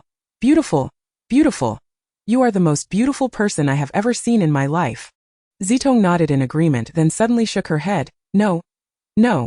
He is not human. He is a fox. Spirit. So he is a fairy? Zitong realized her fear, tilting her head back. May I kiss you? Muli tightened his hold around Zitong's waist. Leaning closer to her, his voice filled with allure, gently teasing her heart. Dada? What did you say? Unable to believe her ears, Zitong panicked and pushed away from Muli's embrace, passing right through Hongyue's body behind her. Hongyue suddenly felt an inexplicable chill all over her body. Though it was just a moment, it felt as if the young lady was beside her. Young lady? Young lady. Zitong saw Hongyue looking around. Talking to the air. Hongyue? Can you feel me? She cannot hear you. Muli flashed and appeared before Zitong again, startling her as she covered her mouth, stepped back and closed her eyes, babbling, Do not kiss me. Though you are beautiful, I am not the kind of person you think I am. Don't think that by not speaking I am afraid of you. You are a fairy and I am not afraid. After all, I am a ghost now. Yes, I am not afraid of you. Not afraid. With no sound from Muli, Zitong could no longer resist and stealthily moved her hand away, seeing Muli gazing at her with deep eyes. Smiling. Why so silent? Little, it turns out you can be so adorable at times. The thought of you regaining your memories and wearing a face full of regret made Muli unable to contain his laughter. Seeing Muli's beaming smile, Zitong realized she was being openly mocked. Enraged, she flew to the corner of the room, wrapping her legs around herself, thinking, I am a ghost now. Being laughed at by a fairy is nothing to be ashamed of. But what am I angry about now? Looking at the red corner of her dress, Zitong knew the fairy was standing right in front of her, but she stubbornly kept her head down, forcing herself not to look at that wicked fox spirit. Humph! What of the fairy? Ungrateful! Over a month ago, I saved you. A fox is still a fox. While Zitong continued to complain with her head down, she felt a gentle kick on her foot from Muli. And in anger, she pulled her foot in even tighter, biting her lip as if in a silent pout. Pouting? How strange! Why am I pouting at him? But he feels so familiar. Zitong suddenly lifted her head. Staring at Mualida, Muli slowly crouched down to meet Zitong's gaze, speaking slowly, word by word. I am the heir of the Fox clan with 1,000 years of lineage. Zitong's suspicion made Muli frown in displeasure. Huffing slightly in irritation, you can choose not to believe me. The 21st century? Muli raised an eyebrow, repeating the phrase. Zitong seemed to finally be able to express the secret she had kept in her heart. Unaware that her hands were gripping Muli's shoulders tightly. I know far more than you think, but Muli's voice grew softer. But what? Not hearing the latter part, Zitong anxiously pressed on, her body inching closer to Muli. Sensing a victory, Muli's lips curled into a mischievous smile. He leaned down. His gentle lips pressed against Zitong's. Chapter 30. Return of the Soul. Zitong pushed Muli away with her left hand, spitting and wiping her lips vigorously as she stood up. You truly have no shame. Look at this scar, more repulsive than a centipede. How could you still kiss this face? I am utterly astounded by you. Zitong pulled Muli's right hand towards her scarred left cheek, babbling nonsensically, originally intending to disgust Muli, to push him away. But when Zitong lifted her head, she saw Muli's eyes. The black pupils gradually transforming into purple. Hearing the sound of her heart shattering, akin to glass breaking on the ground, she felt as though the entire world had been turned upside down, her heart on the verge of suffocation. The figure before her was grieving for her. He was sorrowful. He was pained. Who exactly are you? Have we met before? Zitong spoke slowly, her voice trembling, her hand still clasped in his, resting against the scar on her face. That familiar sensation resurfaced. Who could he possibly be? Feeling his icy hand gently tracing the outline of her scar, it was so tender, so delicately sketching its shape, as if afraid of causing her pain. Yet, he was unaware that the wound had long ceased to hurt. It must have been excruciating at the time. The faint melancholy in Muli's eyes was heart-wrenching, and the anguish conveyed in his voice pierced through Zitong's silence. I'm sorry. I arrived too late. When enveloped in his warm embrace, Zitong ceased to struggle for reasons unknown. She found herself unwilling to move, to refuse, to argue. She simply wished to remain in his arms, hoping that time would come to a standstill. Her face was damp. She had actually cried. She had wept in the embrace of this man, the fox spirit, on a fine day. Suddenly a flash of lightning streaked across the sky. Muli gently kissed away the tear stains on Zitong's face. His lips lingering on her left cheek, unmoving for an eternity. We shall meet again. Zitong's eyelids grew heavier, the crimson shadow before her gradually receding, further and further away. Suddenly, she began to struggle, striving to open her eyes. Attempting to halt something, to grasp something. Otherwise, what would happen she did not know, but surely it would bring heartache. No, Zitong cried out, their sister. Miss Fangxiang, the Li couple, Lu Shichuan and Hongyue, upon hearing Zitong's sudden utterance, all called out her name in a blend of joy and tears. Zitong rubbed her head. It hurt. Had she forgotten something? It was painful. That's right. She had been stabbed in the chest by the cloaked figure. But why did her head ache so much? How long had she been lying here? Her throat felt hoarse, hardly resembling her own voice. Her mouth was so dry. She yearned for water. Hongyue, I'm so thirsty. Yes, miss. Water is coming. Drink slowly. Cough, cough, cough, cough, cough. Gulping down from the teacup in Hongyue's hands, she drank hastily, only to choke and see her previously pale complexion regain a hint of color. She attempted to raise her hand to comfort everyone but found herself unable to lift her arm. Utterly drained of strength, even breathing caused her chest to ache. It seemed the cloaked figure had been quite brutal. It was indeed a miracle that she was still alive. Do not be saddened. See, I am fine now. Look at how you all appear. You seem more like the patients than I do. Just leave a maid to attend to me, Your Highness. Father, Mother, and cousin, you all should go rest. I only need Hongyue here. Zitong, with great effort, suppressed the pain in her chest, striving to speak coherently, her face adorned with a bitter smile. She wished to reassure everyone, but it had the opposite effect, causing Lady Li to weep even more profusely. Tonger, you frightened your mother to death. You have been unconscious for a full 3 days and nights. The doctor said if you did not wake up today. Then boohoo. Lady Li, afraid to embrace Zitong for fear of pressing against her wound, knelt beside the bed, gripping Zitong's hand tightly. Accompanied by her mother's soft sobs, Zitong wearily closed her eyes once more. What's wrong? Tonger, Doctor. Upon seeing her daughter close her eyes again, Lady Li nearly succumbed to despair, on the brink of madness, but fortunately, Li Su quickly supported her. The imperial physician, having checked her pulse, knelt before Fengxiang to report, the foreign is no longer in grave danger. Her body is still quite weak, and she is merely asleep now. Upon hearing the physician's words, everyone truly breathed a sigh of relief. Even Fengxiang, who had been furrowing his brows, gradually relaxed, the hand he had been clutching slowly loosening. Li Zitong, thankfully you are safe from now on. This prince will diligently ponder why it was that I felt such pain for you and the dark prison. Speak. Why did you attempt to assassinate the foreign? The sharp crack of the whip echoed throughout the dim cell. Only the sound of the whip could be heard, but not a single cry of anguish from the tortured, feeling defiant. A guard, with a sinister grin, raised the whip towards the bound figure of Hani. Crack! The whip struck Hani's leg with force. Hani bit her lip fiercely, blood trickling down to her neck. Hani glared at the guard, threatening her, spitting out the blood from her mouth defiantly. Well, tough are we?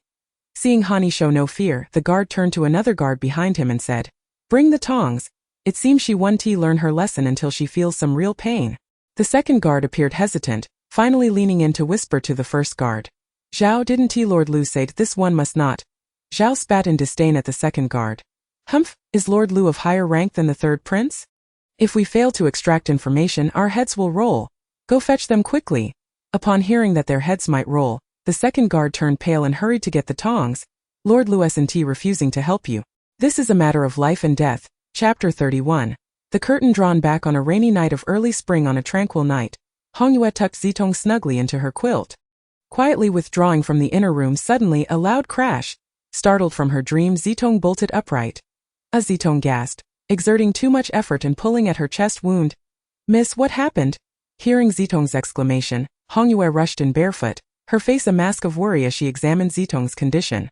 I'm fine, just accidentally pulled at my wound. Be quiet. Don't shout and draw the guards outside. Zitong raised her hand to firmly cover Hongyue's mouth, scolding gently. Seeing that Zitong was unharmed, Hongyue wanted to help her lie back down to rest, only to find Zitong gripping her arm tightly. Miss? Hongyue was suddenly puzzled, thinking it was merely a storm. There was no need to be this frightened. Zitong strained to listen to the sound of the rain outside, occasionally punctuated by thunder, her grip on Hongyue's arm tightening. Hongyue, don't lie to me. Is Lord Lu still kneeling outside the third prince's study? Miss? This? Hongyue stammered at the mention of Lu Lengen, regretting her earlier impulsive words that had turned the incident into a joke for Zitong's amusement. She had thought Zitong would find it satisfying. How could that little Lien have been an assassin from Haining Hall? First, she had indirectly harmed Zitong during the wedding by kidnapping her, and now she had stabbed Zitong, nearly costing her life. The most infuriating part was that such an upright man like Lord Lu kneeling outside the third prince's study for an assassin for 2 days without food or drink. Listening to the patter of rain outside, it was relentless. Oh, Lord Lu must be. Hongyue. If you tell the miss that Lord Lu is still, she would surely. Oh, what should I do? Hongyue's mind screamed internally. How could he be so heartless, treating his trusted aide with such cruelty? Images of Xiaolian's pained black eyes flashed in her mind. She had her reasons for killing Zitong. Now that Zitong was fine, why must she be pursued to the death? Miss, you cannot. Hongyue blocked Zitong, who was determined to get out of being. Not stop me. Hongyue. Cough. Cough. Zitong struggled, cold sweat trickling down her cheeks, the pain in her chest reminding her not to exert herself. Miss, blood, blood. Your wound has opened. Seeing the white bandage around Zitong's chest soaked through with red, Hongyue screamed. Zitong rolled her eyes in exasperation, pulling Hongyue into her embrace and firmly covering her mouth, whispering in her ear, Do you want those guards outside to see me in disarray and unkempt? With this scar on my face, they might just mistake me for an assassin and arrest me. Hongyue's eyes widened, afraid to move lest she touch Zitong's wound. Stop shouting. Be good. Once Hongyue nodded obediently, Zitong released her. Miss Hongyue, seeing Zitong struggle to get out of bed, murmured in distress, Your wound has just begun to heal. If anything else happens, the prince will truly have my head. Mississippi Zitong paid no heed to Hongyue's ramblings, taking a deep breath as she carefully stepped onto the bed's edge. Why is there only one embroidered shoe? At that moment, both Zitong and Hongyue noticed Xiaobai lying by the table, proudly clutching the missing embroidered shoe in its mouth. Miss? Xiaobai is just a fox. How would it know you were glaring at it? Hongyue weakly reminded Zitong, who was glaring furiously at Xiaobai. Humph, that wretched Xiaobai. Just wait until I recover. I will deal with you. Zitong scoffed loudly. Get me another pair of shoes. Hongyue stood still, pleading with Zitong. Fine Zitong's feet touched the ground, a chill spreading through her body causing her to shiver. Perhaps due to her weakened state, she was particularly sensitive to the cold. Hongyue, alarmed, quickly helped Zitong back into bed. I will fetch them, just a moment. You stay put. That's more like it. Zitong's face blossomed into a radiant smile. I am right here. Hurry and fetch it. Why has Hongyue taken so long? Why hasn't she returned yet?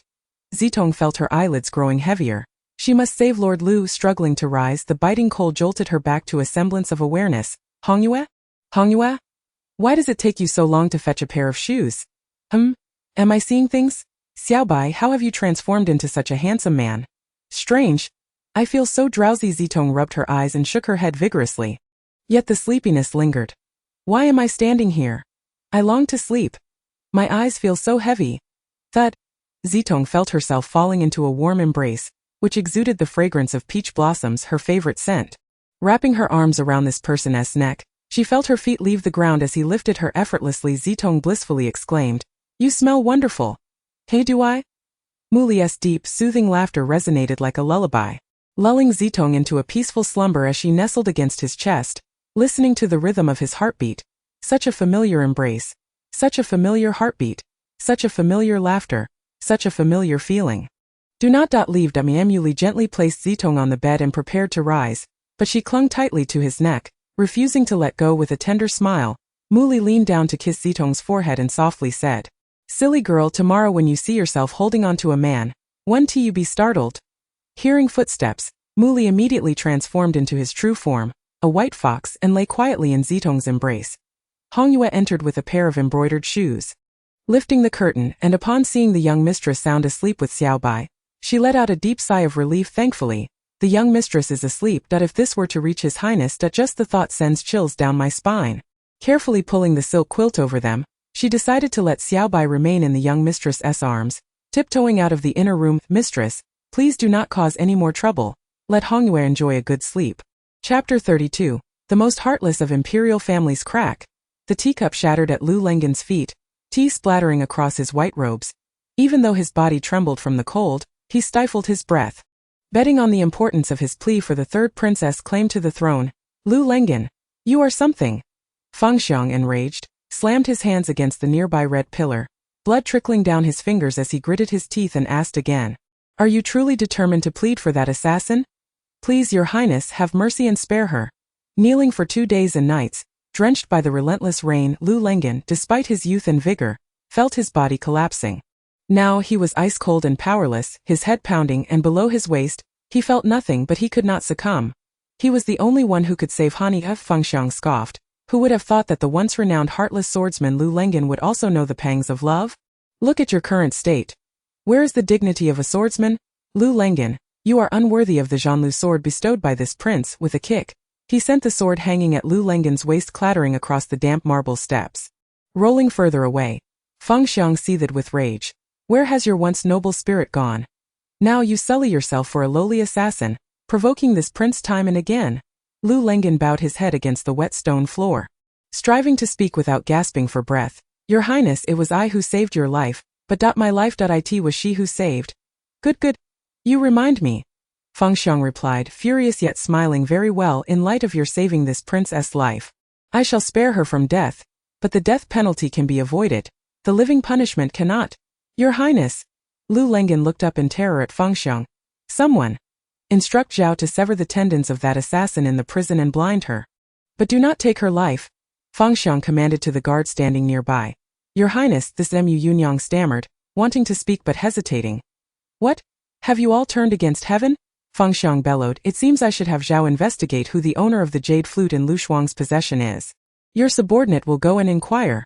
Mu Yunyang averted his gaze from Lu Lengen's pleading eyes, his face etched with helpless sorrow, for he too was in a dire situation, since the prince's birthday. He had realized he could not bring himself to hate that person. He still wished to protect her. Even after she had once betrayed him, Lu Lengen desperately tried to rise and stop Mu Yunyang from leaving. Yunyang.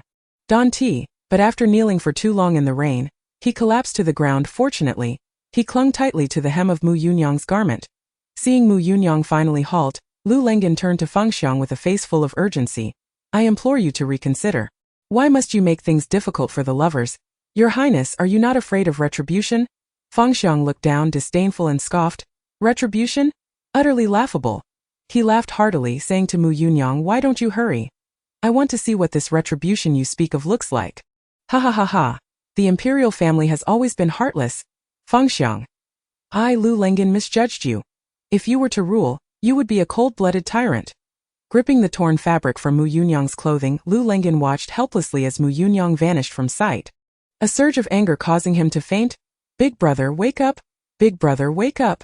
A little girl, clutching half a sweet potato, gently pressed it into the hand of the boy lying in the grass. Big brother, today there's only half a sweet potato. My aunt is in a bad mood again. This is the half you secretly stole from the kitchen. I ate the other half. This half is for you. Cough? Thank you. The boy trembled as he accepted the half of the sweet potato, slowly eating while feeling a warm gaze fixed upon him. Looking up, he saw the little girl's eyes sparkling. Staring at the sweet potato, drool almost forming at the corner of her mouth. When she caught him looking, she grinned foolishly. Big brother, hurry and eat. If you eat quickly, your injuries will heal faster. The boy's cold gaze gradually softened, and he split the sweet potato in half, extending his left hand toward the little girl with a voice that was icy yet held a hint of warmth. Here. No. No. Xiaoyi is full. Really full.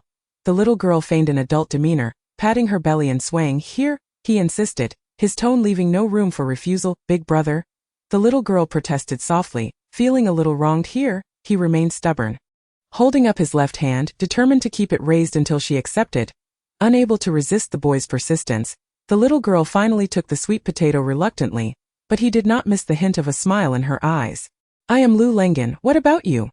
The boy suppressed the surge of inner strength in his chest, blood rising, fearful of frightening the little girl. He swallowed the blood back down. It was time to say goodbye. His inner strength had only recovered a third. If he lingered, he might endanger her. Haha, big brother, I am Xiaoyi. Seeing the boy finish the sweet potato yet remain silent, Xiaoyi thought he was angry for not being full. But her aunt had inexplicably lost her temper again, forbidding him from eating with her. After all this effort, he had managed to steal a sweet potato. She had forced half of it upon him, thinking that they'd share it, but her stomach had already been grumbling for quite some time. She wondered if Big Brother had heard it. Did he find out she was lying, which was why he wasn't talking to her? Xiaoyi, you need to come here tomorrow.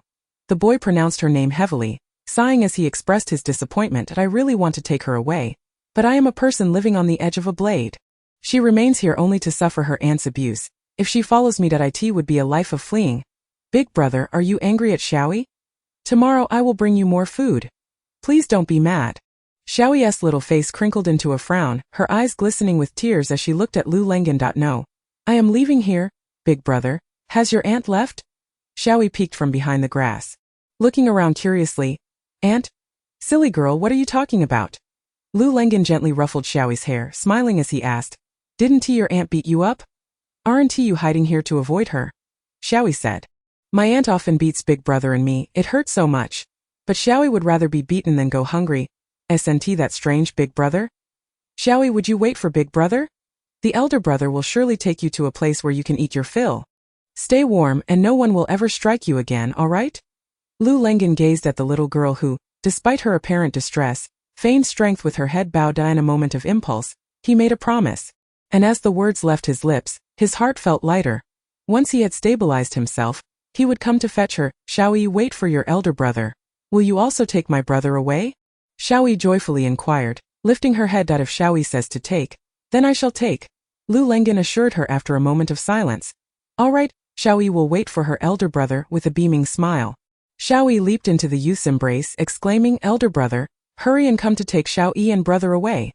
The young man's face paled as he struggled to suppress the rush of blood rising within him. If Xiaoyi continued to shake him like that, he feared he might not survive to fetch her. Yet he could not bring himself to ask her to release him. For reasons unbeknownst to him. He simply could not. Chapter 33. The heartbroken. Remembering the heartbroken, Xiao Yuan hastened along the winding path of the courtyard. Soon arriving at Han Yi's residence. Green Yu, come. Standing outside, she lightly knocked twice on the wide-open door. Calling to Green Yu, who was wiping the sweat from the unconscious Miss Han Yi's brow, Green Yu straightened, noticing Xiao Yuan waving cheerfully at her, glanced at the still unconscious Miss Han Yi, and considered that a brief departure would pose no danger. She gently set down the handkerchief and tiptoed to the door. Creak! She closed the door tightly and followed Xiao Yuan to the flower bed in the courtyard. Xiao Yuan, what brings you here? Shouldn't you be attending to the master? Green Yu asked, puzzled. Green Yu, the master has awakened. Xiao Yuan exclaimed, grasping Green Yu's arm with delight. Really? Thank heavens. The master has finally regained consciousness. Green Yu momentarily froze, then joyfully embraced Xiao Yuan, hopping with excitement. Xiao Yuan placed a finger to her lips, whispering, be quiet, lest we disturb Miss Hani. Oh right. But shouldn't you be by the master's side attending to him? What are you doing here? Xiao Yuan's previously joyful face immediately contorted in distress. It's because the moment the master woke up, he demanded to see Miss Hani, and he would not listen to anyone's persuasion. So that the master is coming soon. Green Yu hurriedly stood on tiptoe to peer towards the courtyard entrance. Fortunately, a man, seemingly a friend of the master, intercepted him, and whatever he said caused the master to quiet down. Then Xiao Yuan, feigning nonchalance, paused to tease Green Yu. The master instructed me to assist you in taking care of Miss Hani. Xiao Yuan's words left Green Yu at a loss for how to console her. Don't worry, Xiao Yuan. I'm fine.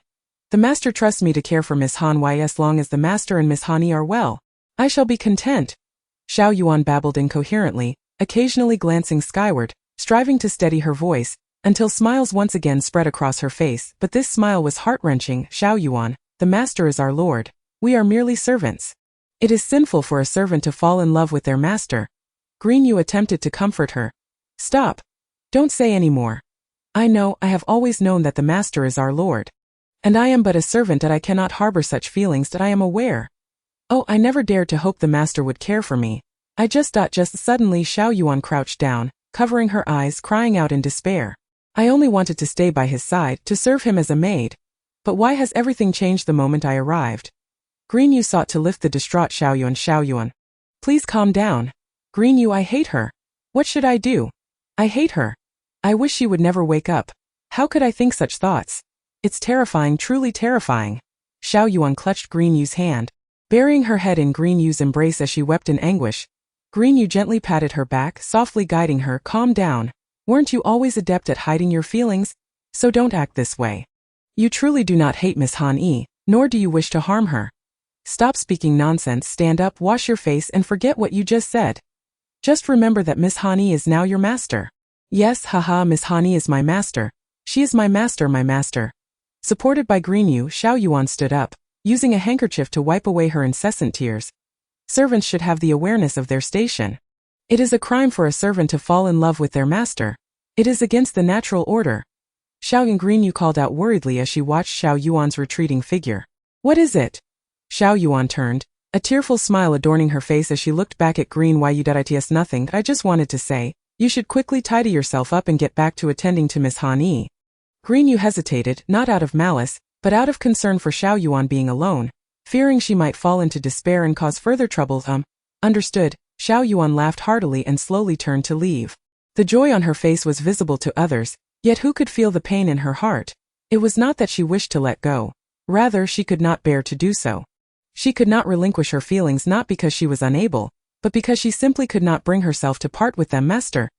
Xiao Yuan wishes you happiness. Yunyang, is what you said true? Lu Lengan, suppressing his inner joy, inquired of Mu Yunyang. Lu brother, do not be overly excited. Focus on your health first, Mu Yunyang replied coolly, taking a sip of the hot tea in his hand. Thank you. Yunyang. I know it must have been you who sought Lady Zitong's favor, otherwise, the timing would be too fortuitous. Lu Lengan expressed his gratitude, patting Mu Yunyang's shoulder. My help comes with conditions. There is no need for thanks. Placing his teacup down, Mu Yunyang looked at Lu Lengan. What conditions? Lu Lengan questioned, bewildered that the usually disinterested Mu Yunyang would seek something from him. In due time. You will naturally understand. Mu Yunyang rose and departed, leaving Lu Lengan to ponder alone. Your Highness, lady. The royal physician Wang spoke hesitantly. Speak. Fengxiang, standing by Zitong's bedside, barked angrily. The reason lady has been unconscious is due to excessive blood loss and exposure to cold. Fengxiang abruptly interrupted the royal physician. Is there a risk to her life? Under Fengxiang's icy glare, Wang trembled, his voice quaking as he replied. There is no danger to her life. Hongyu. Take the royal physician away to prepare medicine. Fengxiang commanded, turning to glare at the still unconscious Zitong, addressing Hongyu who stood nearby. Your Highness, what? Do you also wish to learn from your mistress and threaten with death? A cold smile crept onto Feng Xiang's lips as he suddenly devised a means to deal with Li Zitong. I wouldn't dare. I wouldn't dare. Your Highness, please spare me. Hongyu, terrified, repeatedly bowed her head. Blood trickling down her forehead. Humph. Failing to protect your master, you deserve to die. However, considering you are a maid brought along by the lady, take her away and give her 100 lashes. The merciless command signified the imminent loss of a precious life. Feng Xiang furrowed his brow, gazing at the still unconscious Zitong, suddenly leaning down to hiss into her ear. Aren't you the one with a compassionate heart? Trampling your own body for someone unrelated? Now as I punish your closest maid, what will you use to threaten me? Your Highness, please spare me. Your Highness, please spare me. 100 lashes. My heavens, after that, she will surely lose her life. Hongyu cried out in terror. Zitong sensed the commotion, hearing the cries, wondering what was happening, why everything was shrouded in darkness, and why she could not open her eyes. Who was crying? Hongyu! Hongyu! Zitong's throat felt hoarse and dry. She coughed lightly, straining to call out, feeling an inexplicable panic at Hongyu's cries, wanting to stop it. Silly girl, why are you crying? Ah, you finally woke up. Who is sneering? The third prince. Zitong stared in astonishment at Feng Xiang by the bedside. If you had been a moment later, you would have never seen that adorable silly girl again. What? The sound of the wooden board striking flesh echoed painfully in Zitong's heart. Stop! Zitong suddenly sat up. Seizing Feng Xiang's collar, her voice a fierce shout. Chapter 34. Love and hatred. In an instant the suffocating pain in her chest surged to her brain. Cold sweat beaded on her forehead. Zitong bit her lip tightly, stifling a cry of pain. After a moment's pause, she realized what it was. She yanked it out. It was a small jade stone. She had not expected he would still keep it. Feng Xiang sneered, snatching the jade stone, forcefully pushing Zitong back onto the bed. You still keep it? Feng Xiang grinned wickedly, toying with the jade stone in his hand. Please, Your Highness, spare me. Spare me. The cries of Hongyu echoed, jolting Zitong awake. Hurry and make them stop, did you hear? Seeing Feng Xiang regard her with a cold stare, leisurely and without the slightest intention of halting, Zitong attempted to rise and intervene against the violence outside.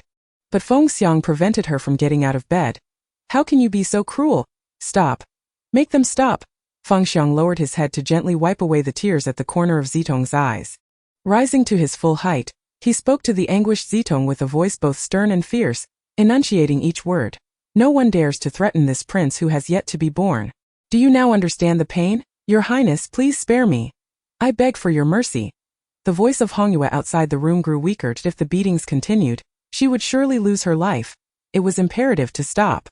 Zitong gazed at Feng Xiang, who stood by, indifferent to the suffering of others. Her heart shattered completely. With a sudden burst of resolve, she leapt from the bed and clutched his leg, pleading, I implore you, spare Hongyu.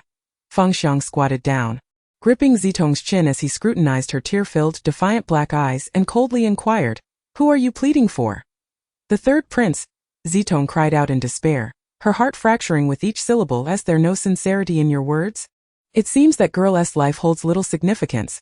Feng Xiang rubbed his ears, irritated by her emotional outburst, and gazed at Zitong, who was being torn apart by grief. What do you truly desire from me? Speak. Zitong in her desolation forced a smile. The wounds on her chest, once bandaged, reopened. Does it hurt?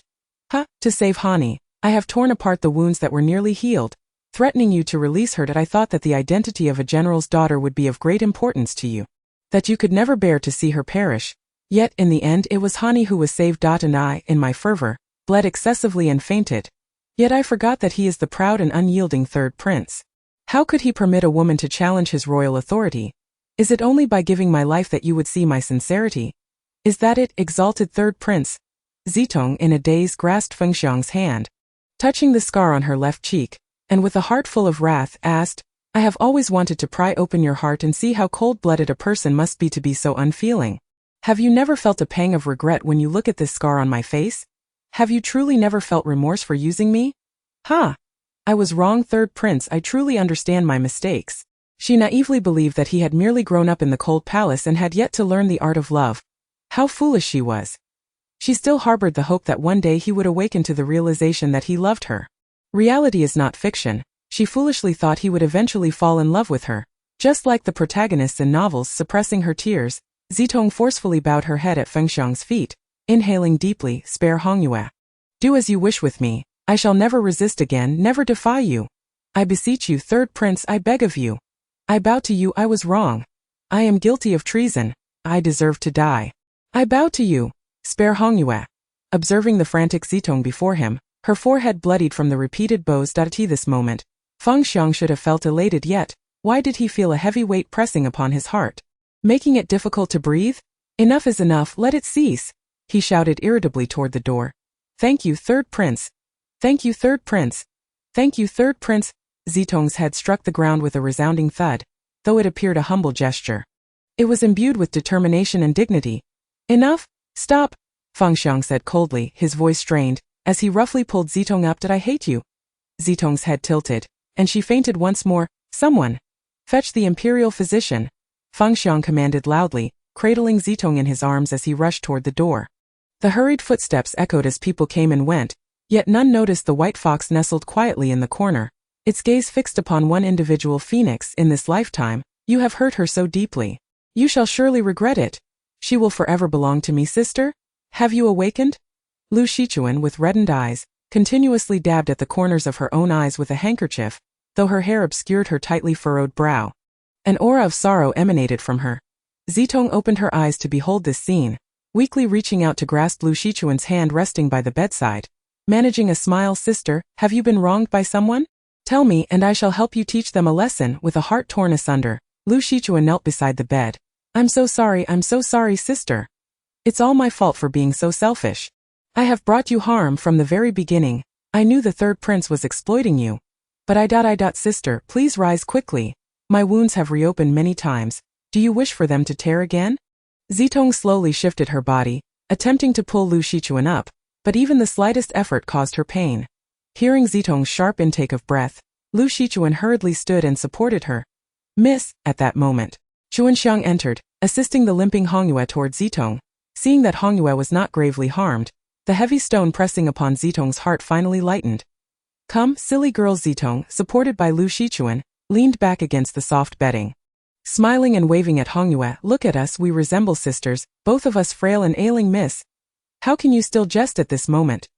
Hongyue chided, trying to hold back tears as she stifled a laugh. Suddenly Zitong stuck out her tongue and made two funny faces, bringing laughter to the still troubled Hongyue and Lu Shichuan. Lu Shichuan, wiping away her tears, gently tapped Zitong's head. You're such a child. Zitong was about to retort when a flash of white caught her eye. Xiaobai! She exclaimed. A startled cry escaped her lips as Xiaobai carefully avoided her chest wound, its tiny paws climbing onto her shoulder, happily licking her cheek. Ugh! Xiaobai, you're filthy, all covered in drool, Zitong exclaimed, pushing Xiaobai away with a look of disgust as she watched the little fox flail its short legs, its furry face scrunched up, and mockingly scolded. Xiaobai, since the miss finds you repulsive, you should go to Sister Hongyue's embrace. With Xiaobai's arrival, the oppressive atmosphere finally lightened. Hongyue humorously scooped Xiaobai up, but to her surprise it swiftly burrowed into Zitong's quilt. You little lecherous fox, always clinging to the miss. My kindness in feeding you has gone to waste. Xiaobai rolled its eyes, ignoring Hongyue, muttering softly, foolish human, daring to dream of holding this young master. As everyone began to smile, Lu Shichuan suddenly found herself at a loss for words, twisting the handkerchief in her hands anxiously, causing Zitong to urge, sister, if you have something to say, just say it. Chapter 35. The pain of parting. The weather was dreadful. The sky a dull gray with clouds drifting and drizzling incessantly. Occasionally, a chill wind swept through, softly sighing among the branches, causing the peach blossoms to rustle. Miss, your cloak. Hongyue took the cloak from Chuanxiang, draping it over the trembling Zitong. Her voice filled with concern. Miss, you are still so weak. Cousin sister has said you must not go. Yet you insist on. Alas. The heavens are truly cruel to let it rain. Zitong stood at the door, watching the relentless rain falling, creating countless blooming, mushroom-shaped bubbles upon the surface of the water. Occasionally, a flash of lightning illuminated the scene, faint and without thunder, and each flash quickened the sound of the rain. Sister must be at the city gate by now. Hongyue, is the sedan prepared? It is all ready, but must you really go, miss? If cousin sister sees you. Hongyue grasped the edge of Zitong's cloak, her grip tightening and loosening, her gaze wavering, torn between wanting to stop Zitong and the cruelty of doing so. For once cousin sister departs, who knows when they shall meet again? Let us go, Zitong said, placing a hand on Hongyue's shoulder. Leaning half of her weight against her as she struggled to control her trembling legs, moving cautiously. At times, she pondered if she had come to repay a debt, Why she had been reborn as a Lin girl, sickly, delicate, weak, and filled with sorrow. "Miss, be careful, slow down, your wound," Hongyue called out anxiously beside the indigo sedan, her voice breaking amidst the rain. Until Zitong settled into the sedan and it began to move, Hongyue was already drenched in cold sweat. A cold wind sweeping past her as she held tightly to her oiled paper umbrella, wiping the sweat from her brow while following beside the sedan, through the drenching rain. Zitong exchanged glances with Lu Shichuan from afar. Clad in a yellow robe embroidered with phoenixes, trailing a pink gauze skirt, she held a delicate silk shawl and wore a cloud-like hairstyle adorned with a phoenix hairpin. A gust of wind lifted the light veil, revealing her maid whispering to her, the frown on her brow betraying her inner turmoil as she hurried toward Zitong's sister. She spoke in a husky voice, her eyes shimmering with unshed tears, uncertain if it was rain or sorrow. "He, I pay my respects to the Queen." Zitong smiled warmly, slightly bowing to Lu Shichuan. In this moment, she was both the Queen of the Kingdom of Umberwood and her sister. The pain radiating from her tightly clasped hands made Zitong look up into her eyes. "Sister, take care. This parting may well be." Lu Shichuan's words trailed off, her tears flowing freely. Zitong cheerfully raised her hand to wipe away the tears at the corner of Lu Shichuan's eyes. "Sister, have you forgotten? Smile, a genuine smile. Look, how well I am smiling." Remembering the words of Hongyue, who once spoke of Lu Shichuan's marriage, she mentioned that Zitong had smiled at her in the end. How did Zitong smile back then? A bitter smile, perhaps. Lu Shichuan abruptly lifted her head, fixing her gaze intently upon Zitong. "Sister, do you remember now?" Zitong merely smiled, remaining silent. Lu Shichuan suddenly embraced Zitong tightly, exclaiming, "Sister, sister, have you regained your memory?" The sound of muffled sobs slipped into Zitong's ears. Regain her memory? How could that be? She had never lost her memory in the first place, so what was there to regain? Yet, at least pretending to have restored her memories might bring some comfort to the woman before her, whose heart was evidently tormented by guilt. "Sister, I have never blamed you," Zitong said calmly, gently patting Lu Shichuan's back. "Your Majesty, it is time to depart." A voice called from a distance, causing Lu Shichuan to stiffen. As she released Zitong, she whispered in her ear, "Sister, be wary of the third prince. Do not fall in love with him." Zitong obediently nodded, whispering to herself, "Do not fall in love? Sister, it is too late. My heart has already succumbed to him uncontrollably." A handsome, expressionless face suddenly loomed before her. Adorned with a jeweled golden crown, and a deep purple robe that radiated opulence, he was strikingly beautiful, with sharply defined features. Suddenly, his brows furrowed, and he strode toward her. Zitong panicked and took a step back, nearly stumbling on the slick ground. "Miss, be careful," Hongyue exclaimed, catching Zitong just in time, suddenly pulled into a warm, firm embrace. A cold voice resonated above her. "Why must you always be so troublesome?" Zitong looked up to meet his urgent expression, feeling a flicker of confusion. Was he worried about her? Disbelieving, she shook her head, convincing herself she had misread the situation. When she looked up again, the urgency had vanished, replaced by a pair of icy eyes that glared at her like a serpent eyeing its prey. "Pay your respects to His Highness, the third prince." Hongyue, initially concerned, felt her heart settle upon seeing Zitong embraced by the third prince. She had been terrified. In the blink of an eye, Zitong had been swept into a man's arms, with the rain obscuring their view. They were still in plain sight, and if her virtue was compromised, she feared she would owe 1,000 lives in penance. Zitong was suddenly swept up in Fengxiang's arms. "You've already walked far. Your frail body cannot withstand the cold wind. Your mother would be heartbroken," Fengxiang explained, casting a glance at Madame Li, who was anxiously watching from the city gate. "So that's it," Zitong thought. "He is merely putting on a show for his parents. Ha, of course, why would he be concerned for me?" The moment the curtain fell, Zitong offered Fengxiang a faint smile, and upon seeing his incredulous expression, her smile widened. Yet, her heart ached more fiercely. "Fengxiang, would you feel heartache? No, do you even possess a heart? Awake?" A melodious male voice brushed past her ears, and Hani slowly opened her eyes, gazing at the familiar canopy of her bed, the comforting smile, the room she recognized. Disbelieving, she closed her eyes again, whispering softly, "How absurd, I would dream of him." Tears began to slide from the corners of her eyes. "Xiaoyi, Xiaoyi, Xiaoyi, Xiaoyi." Lu Lengan gently grasped Hani's hand, calling her name repeatedly, as if he would continue to do so until she opened her eyes. Suddenly, a hand gripped his throat, though it lacked strength. "Xiaoyi is not what you call," Hani hissed through clenched teeth. Lu Lengan released Hani's hand, his gaze falling upon her fingers, wrapped in bandages, filled with guilt as he said, "Xiaoyi, I'm so sorry, I'm so sorry. It's all my fault for not protecting you." 10 fingers had been mercilessly crushed. Zhao Tudi. How dare you? My name as the Heartless Swordsman is not just for show. If you have the audacity to provoke my wrath, do not expect mercy. Liar! Let go. Hani struggled to push Lu Lengen away, not wanting to see this deceitful man. Lu Lengen hurriedly explained, what liar? How could I ever bear to deceive you? That remains of ashes is not my brother. Hani said through gritted teeth, her heart aching with every word. My brother is not dead.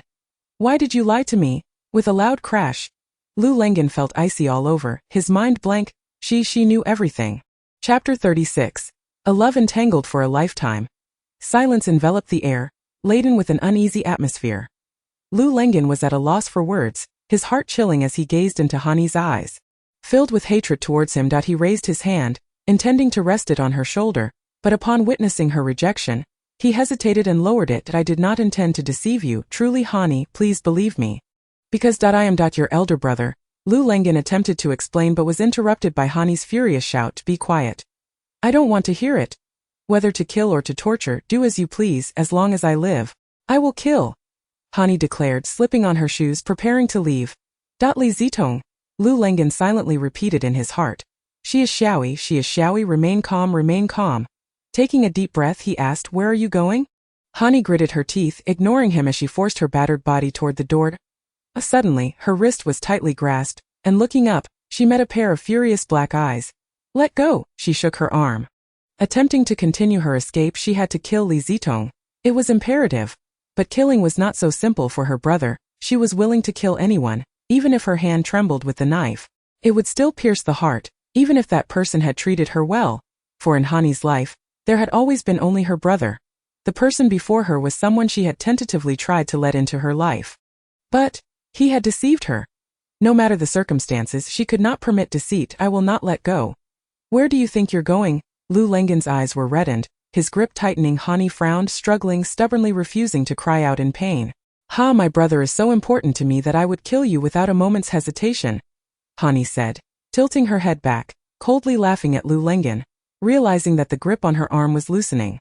Hani sighed with relief, perhaps he had truly given up. This was for the best. A person like him had no need to be entangled with someone like her. They were from entirely different worlds. Forcing a connection would only lead to more harm. Separation would benefit them both. He could remain the favored third prince, and she would be her downtrodden assassin. Hani regarded Lu Lengen, who had suddenly burst into a chilling laugh. Had he lost his sanity from her words? Want to leave? Lu Lengen grinned wickedly, gently taking Hani's bandaged hand, stroking it softly. What does it feel like for a hand that has never truly tasted blood to hold hands with mine? Which is stained with blood?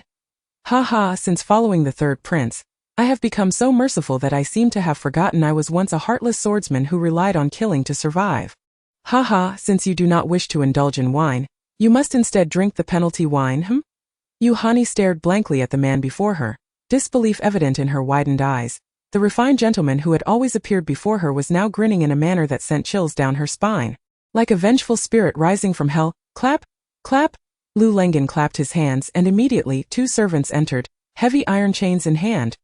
Realizing what was about to happen, Hani disregarded her pain, swiftly pulling her hand away and rushing toward the door. Unfortunately, Lu Lengen blocked her path, his smile malevolent. I offered you a chance, Xiaoyi, but you refused. You intend to chain me. With a swift motion, Lu Lengen pressed on Hani's acupoint, then gently locked her feet with the iron chains before securing the other end to a ring that had mysteriously appeared at the bedpost. He had long planned to restrain himself again, even preparing the iron ring in advance. The length of the chain allowed for only limited movement within the room. With a snap, he released Hani's acupoint. A wicked smile still gracing his lips. If you wish to take your own life, feel free. Just know, I wonder when your brother will follow you to the underworld. What do you think, Xiaoyi? When will that be? As Hani's broken hands were about to strike his chest, Lu Lengen quickly evaded, coldly scoffing. It seems you remain unrepentant. When you come to your senses, I will release you. Otherwise, as long as I draw breath. Hani, you shall not escape. Shangsheng Ibian Sheng. Shangxi Ibian. Is that not so, Hani? But now, as long as I am present, you shall never rid yourself of me. He turned to the guard stationed at the door, instructing in a low voice, keep a close watch here. If anything seems amiss, inform me immediately, understood? Yes, my lord. The third prince's residence. The weather was bright and sunny. Lush green grass grew beside the stone steps, and the moss glimmered with a fragrant sheen. Lu Lengen, clad in white, Knelt upright outside the third prince's study, Lu Lengan seeks an audience with the third prince. After a prolonged absence, a voice finally echoed. Lu Lengan seeks an audience with the third prince. Lu Lengan once again bowed in greeting with a creaking sound. The door was rudely flung open. Who could this be but His Highness? It turns out to be Lord Lu. Feng Xiang appeared before Lu Lengan, and although a smile adorned his face, the chill in his tone was unmistakably felt by Lu Lengan. Your Highness, I beg for your forgiveness regarding Han Yi. I vow to follow you unto death. Feng Xiang scoffed coldly, deliberately mocking Lu Lengan. Pray tell, Lord Lu, what prompts such grandiose declarations? Just days ago someone was bemoaning, this prince will face retribution. Does Lord Lu still recall? Who was it? This prince's memory fails him. I acknowledge my transgressions and am willing to accept any punishment. Lu Lengan forcefully bowed his head against the stone steps. Now that he had found Han Yi, he could no longer live on the edge of a blade. The third prince spoke the truth. One who aspires to greatness must not be encumbered by attachments, nor indulge in romantic sentiments. Yet, little did he know, his initial allegiance was solely for Han Yi, for stability. Only by cleansing himself of guilt and the blood on his hands could he truly protect her. Thud. A pitch-black longsword clattered to the ground before him. Should there be a next time, this prince cannot guarantee it will merely fall to the ground. Your Highness, I am grateful for your mercy. Lu Lengan bowed his head again in thanks. Feng Xiang flicked his sleeve and coldly commanded. Enough, rise. Thank you, Your Highness. I understand. Lu Lengan stood, regaining his former dignified composure and the House of Clan affairs. The second brother still had not learned to behave, however. The only one capable of dispatching Han Yi must be the fourth. Lengan, it seems you have their spies around you. From Lu Lengan's account, Feng Xiang deduced that Han Yi's recent attempt on Li Zitong was certainly not commissioned by Ling Outyan, nor by the second brother in the House of Clan affairs. The only person capable of enacting such a deed was the fourth. I have identified this individual and await your command. Your Highness, who? Xiao Yuan, the maidservant who attends to Han Yi closely. Chapter 37. I have returned that night. It was quiet, with silence enveloping all. A gentle breeze wafted in, carrying a hint of coolness. Zitong, clad only in an inner garment with a white cloak draped over her, strolled gracefully in the courtyard while cradling the little fox. Xiao Bai, where could that girl Hongyue have gone on such a night? Gazing at the sky, Zitong stared blankly at the few stars that dotted the night, suddenly whispering to them, Awu. Xiao Bai, uncomfortable in her embrace, wriggled slightly, its entire body wrapped in the cloak, revealing only its fluffy little head. Finally comfortable, it let out a soft call. Zitong looked down at the little fox in her arms, affectionately stroking its head, and sighed. Xiao Bai, at times you truly resemble a human. Ah, if only there were such a thing as a fox spirit, how delightful that would be. Awu. Xiao Bai lifted its head, its dark eyes gazing softly at Zitong. Upon hearing her sigh, a glimmer of intelligence sparkled in its eyes, and though its furry face wore a semblance of a smile, Zitong, lost in her musings, remained oblivious to the truth. The little fox nestled in her arms was indeed a fox spirit, or rather, a fox demon. Embracing the little fox, Zitong meandered through the tranquil night, enveloped in a clarity akin to water, unadorned, yet ethereal and enchanting. In her previous life, after a long day's work, she would sluggishly make her way home, fatigued. Even when struck by a whim to appreciate the nightscape, all she encountered were incessant streams of traffic and dazzling neon lights. Never had she truly savored the night under nature's embrace, with the moon breaking through clouds and flowers casting shadows. The winds were capricious, and the world was tranquil, with the bright moon illuminating the path ahead. As she softly recited a line of poetry she had come across, the distant trees danced gently, and the cool breeze stirred the blossoms, mingling their fragrances in a delicate haze. Suddenly, a flickering light piqued Zitong's curiosity, and she stealthily approached the corner of the courtyard. Wah, sister! The scattered flames were blown away by the wind. Who could it be? Listening closely, she thought, could it be Hongyue? What are you doing here?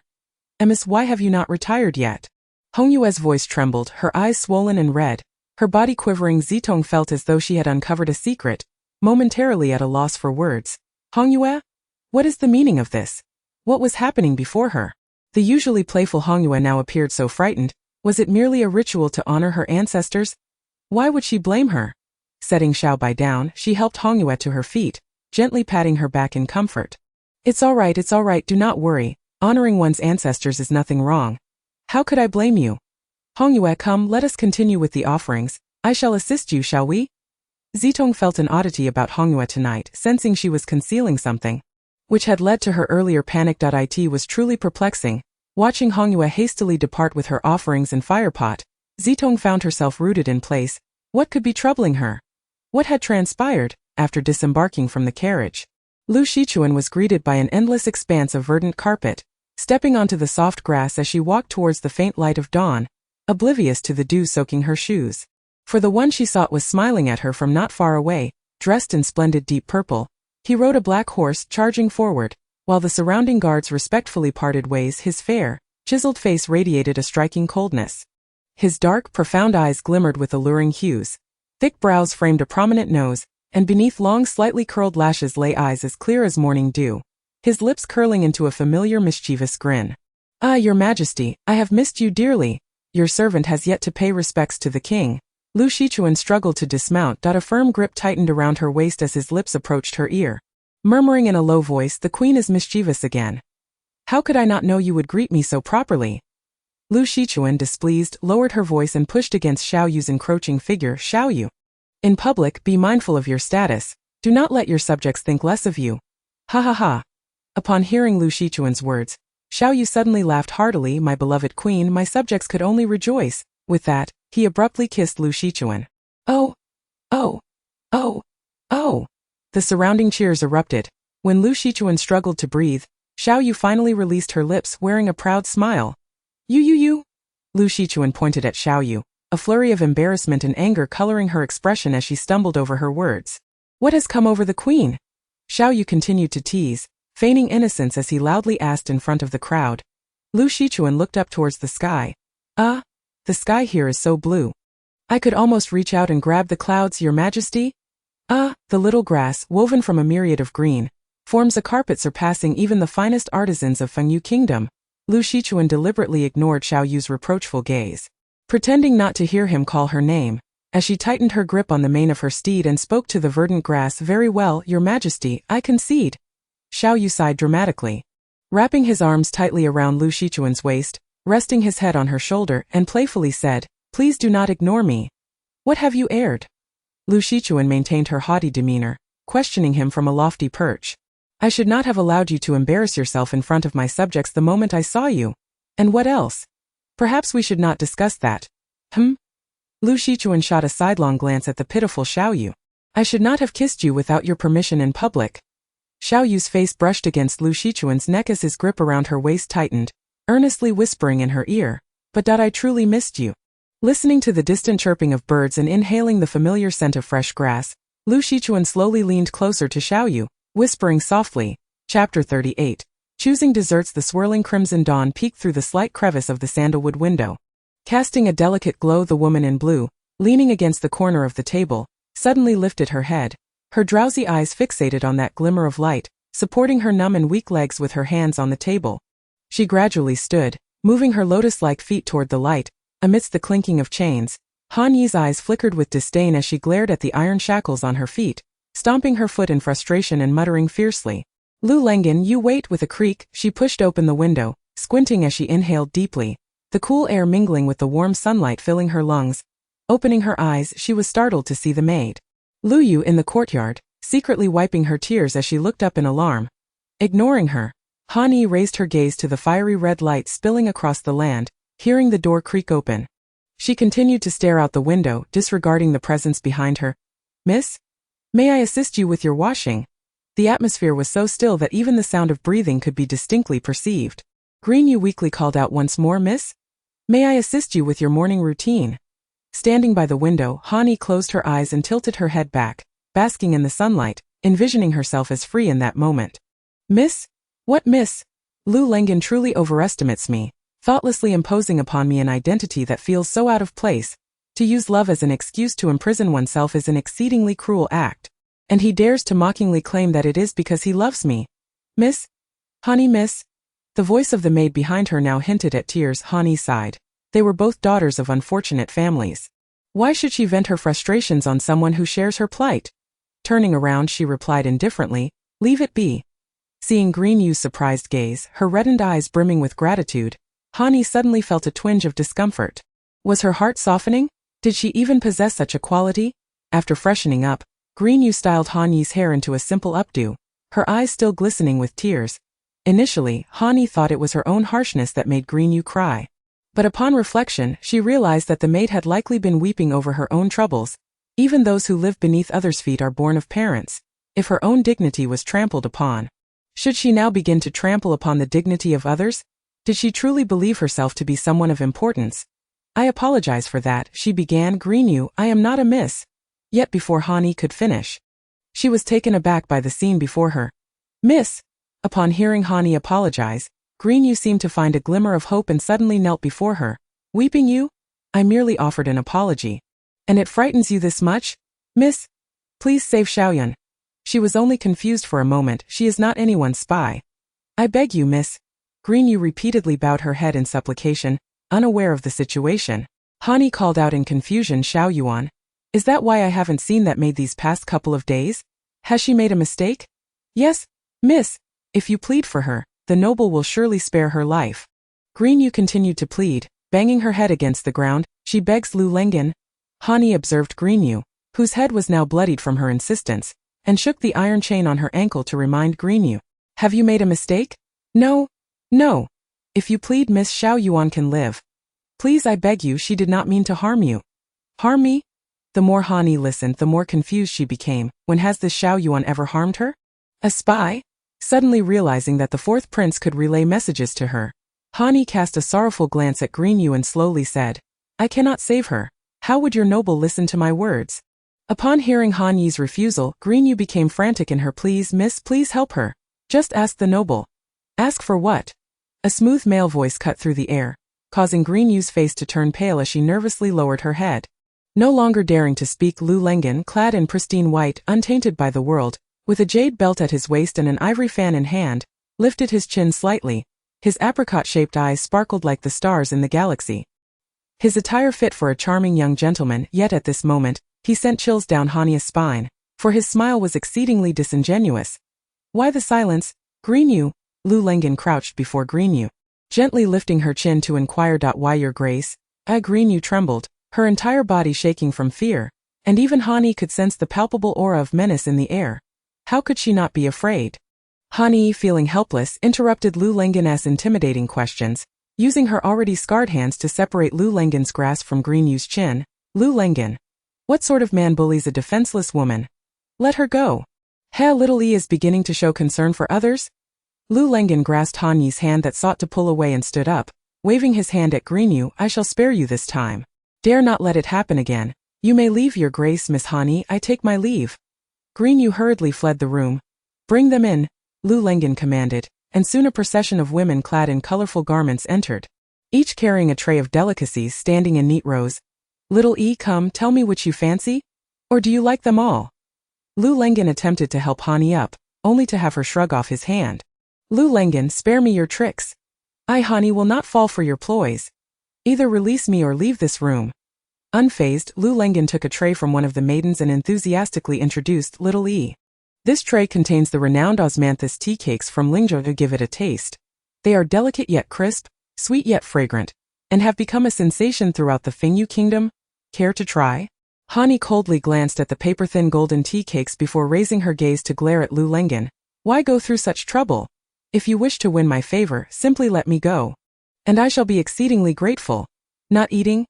It seems Little E is uninterested in news about Han Shang. Lu Lengen feigned disappointment as he prepared to return the tray to the maid. Before he could do so, Hani hastily snatched a piece and stuffed it into her mouth. Cough, cough. Speak quickly. Slow down. Lu Lengen, concerned, brought over a cup of tea for her to sip. Speak. All right. Hani, dragging her iron chains, approached the maidens, taking a piece from each tray until she reached a soft, sticky pastry, her cheeks bulging as she mumbled, Anaikshalubia, you can speak now. Lu Lengen smiled gently, wiping the crumbs from Hanyi's lips, teasingly asking, Little E, first tell me which of these sweets you particularly enjoy. Chapter 39. Take care, your highness. With a loud crash, Hani hurled a tray of pastries at Lu Lengen. Glaring at him, her breath heavy as she struggled to suppress the urge to curse. What is the matter? Oh, I see. Little E must not fancy this tray of lotus pastries. Lu Lengen, unbothered, brushed off the crumbs from his clothing. Smiling as he instructed the maid, noted, the miss does not like lotus pastries. Lu Lengen. Han Yi felt an overwhelming desire to strangle the man before her who continually evaded the crux of the matter. Clearly, she was deeply concerned about her brother, yet he persisted. All of you leave? Lu Lengen dismissed the maidens, seating himself beside Han Yi, pouring tea into her cup, savoring it while silently observing the fuming Han Yi. He patted his thigh, signaling her, "Little E, come, sit down and allow me to explain." Lu Lengen leisurely held the teacup in his left hand, using his right to gently skim the surface of the tea. "Little E, do you wish to see your brother?" With a thunderous crash, Han Yi felt as though she had been struck by lightning, momentarily rendered speechless. She should have been overjoyed at the prospect of seeing him, yet now her eyes were vacant, as if her very soul had been frightened away. "Little E?" Not receiving the expected reaction, Lu Lengen sensed something amiss, setting down his cup and pulling Han Yi into his embrace. Gently waving his hand before her eyes, instantly, Han Yi sprang up from Lu Lengen's lap, nearly tripping over her iron chains, and had it not been for Lu Lengen's support, she would have collided with the ground. "Where is brother?" Grabbing Lu Lengen's arm, she trembled all over. Without his support, she would have fallen. "Calm down, Little E." Lu Lengen clapped his hands. "Bring him in." A gaunt man, resembling little more than skin and bones, was dragged in by two servants, his sunken eyes fixed intently on Han Yi, his lips moving as if murmuring something. Yet Han Yi knew brother. He is calling for Little E. Desperate to rush forward, her arms were caught by Lu Lengen. "Little E, your brother is still weak. He cannot endure your fervent embrace. Cut it out. I would never let you embrace another man, even if he is your brother. You belong to me. Yes, yes." Brother cannot withstand such excitement. Tears welling in her eyes, Han Yi knelt before Han Shang, fighting back the urge to rush into his arms and cry, gently wiping away the tears from her brother's eyes. She realized it was truly him. "Brother, brother, brother." Little E. Han Yi could only infer from her brother's lips that he was calling her name. The once vibrant figure of her brother now appeared so frail. Yet he remained fixed on her, continuously uttering her name. "Little E, your brother is still quite weak. He was rescued from the fourth prince's secret prison just last night. We rushed here as soon as he was changed into fresh clothes." Lu Lengen pulled Han Yi up, signaling to the two servants that as her brother was dragged away once more, Han Yi frantically lunged forward, wanting to follow him, forgetting the iron chains binding her feet. With a loud thud, she fell to the ground. "Brother! Little E!" Lu Lengen rushed forward to assist Han Yi, yet she clung to his hand, refusing to let go. "Please free me from these chains. Come, stand up first. Let us see if you are injured." Lu Lengen firmly pulled Han Yi to her feet. "Brother!" Lu Lengen crouched down, gently lifting Han Yi's chin, locking eyes with her for a prolonged moment. "Xiao Yi, does your heart hold only your brother? Is your mind filled solely with thoughts of him? Why do you not inquire how he was rescued? I ventured into the heavily guarded prison of the fourth prince to save him. Should the third prince find out, the consequences are too dreadful to contemplate.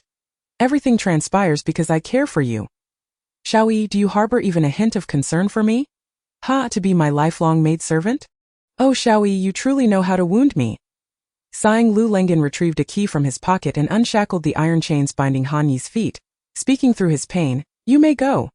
Someone escort the young lady to the Songfeng pavilion."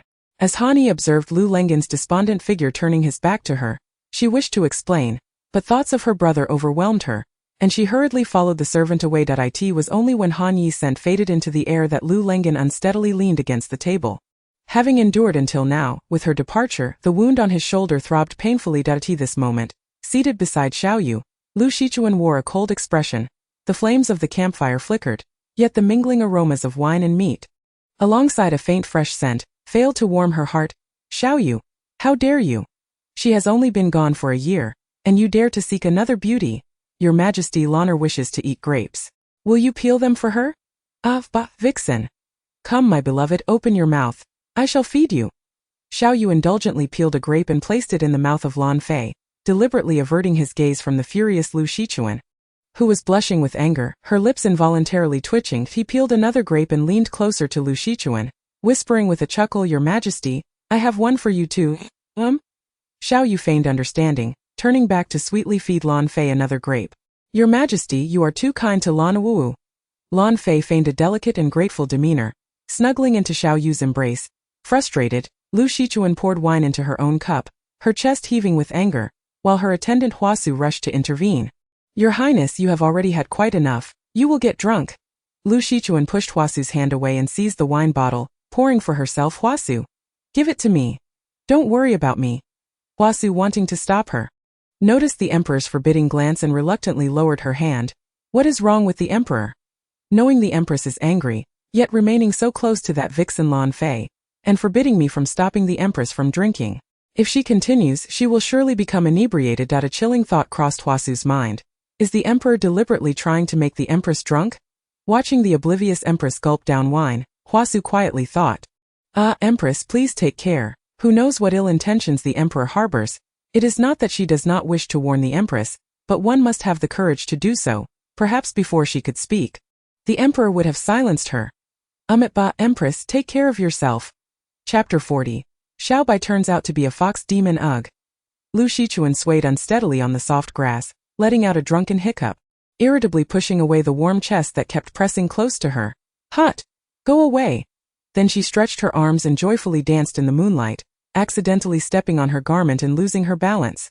Falling forward, the warm chest pressing against her once more, a familiar scent wafting to her nose. Annoying, disgusting. Get away. Go find that vixen. Xiao Yu, you are a scoundrel, do you know that? You are heartless. Lu Shichuan swayed as she pointed a finger at Xiao Yu's nose. Scolding, don't sway so much, it's making me dizzy. Heartless villain. Wu, I have devoted myself to you, yet you. Huasu could no longer bear to watch. Does the empress even know who she is scolding? Being drunk is truly frightening. She might not even realize how she ends up harmed, your highness. Shoo. Xiao Yu held a finger to his lips, warning Huasu to be silent. My beloved, how foolish of you to care so deeply for me while I remain indifferent.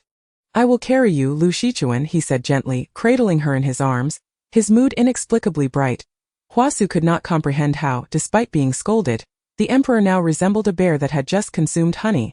Grinning foolishly, what a ridiculous comparison. Cursing herself, Huasu realized she had fallen behind. The emperor was already far ahead with the empress in his arms. Perhaps it was best not to disturb them any further. A refreshing breeze brushed against them, and Xiao Yu tightened his embrace around the beauty, leaning down to softly caress her sleeping face. Hut! Lu Shichuan, in her dreams, slapped Xiao Yu across the face. He stood frozen under the vast moonlight, the strange tingling pain on his cheek reminding him. He had been struck. You have avenged yourself, Chun'er. Henceforth, no matter what grievances you face at my hands, you must not leave me. You are the first in this world to dare to strike me. And the first who can still lie comfortably in my embrace. That it is settled. Whatever I do from now on, you shall forgive me. Yes, silence means consent. I shall take it as such. Chun'er, I am sorry. I must impose upon you, for he is the king of this grassland. Kaiwei sends her regards to her elder sister. Startled by the greeting from behind, Zitong nearly stumbled into the lake while searching for Xiaobai. She was certain it was intentional. Zitong thought furiously, taking a deep breath to calm herself. She turned with a smile. I thought it was someone else. It is only my little sister. Please, no need for formalities. What are you searching for, sister? This woman is not easy to deal with. Logic dictates that with her appearance marred, who would walk around with such a conspicuous scar? Yet she remains unfazed by others' gazes. Not crying or causing a scene. The last time Qinggu provoked a fox demon. Oh heavens, what kind of trouble is she stirring? Just strike me with lightning and be done with it. Zitong, someone is coming. I will transform back now and then slowly explain everything to you. You? Zitong could hardly believe her eyes, wishing to pinch herself to wake up from this dream. Who would not be stunned to see a living person suddenly transform into an adorable little fox?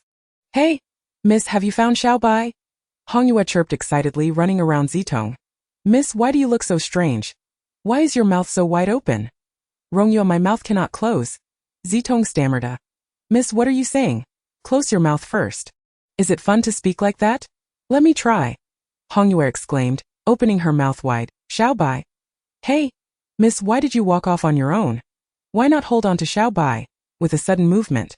Stinky Xiaobai, you slipped away again. Chapter 41. A hero's mercy. The drizzling rain resembled a veil of mist, obscuring a corner of the opulent residence. The faint rustling of garments echoed, as if someone were struggling against another. Let go. A pair of slender fingers painted in blood-red lacquer strained to pry away a robust, dark hand. Not a chance. A coarse voice laced with anger resounded. From a distance, a burly man cornered a petite woman against the wall. Zitong cautiously lightened her footsteps, attempting to slip past them unnoticed. Feigning ignorance, she had not intended to eavesdrop. Initially, she had merely stepped out to catch her breath, as the rain had suddenly begun to fall. Compounded by the fact that the fox-turned-handsome man had been gazing at her, making it hard to breathe. However, she had not taken 2 steps when a few gasps amidst the gentle rain startled her, nearly causing her to cry out for help. Who knows if this world harbors fox demons, let alone ghosts? Yet, crouching down to shout for help seemed utterly ludicrous, so she feigned calmness and turned her gaze toward the source of the sounds. Faintly spotting 2 figures in the dim corner. If her eyes were not blurred by the rain, she would have sworn she witnessed the man forcibly kiss the woman, just as she was about to intervene. Zitong noticed that although the woman was resisting, she did not scream, merely pleading for the man to release her. Perhaps they were just a quarreling couple. No, this is ancient times. Without their master's consent, servants cannot engage in romance. If they were caught, the consequences. Just imagining it sent a chill down Zitong's spine. Yunyang. Are you seeking death? Heavens!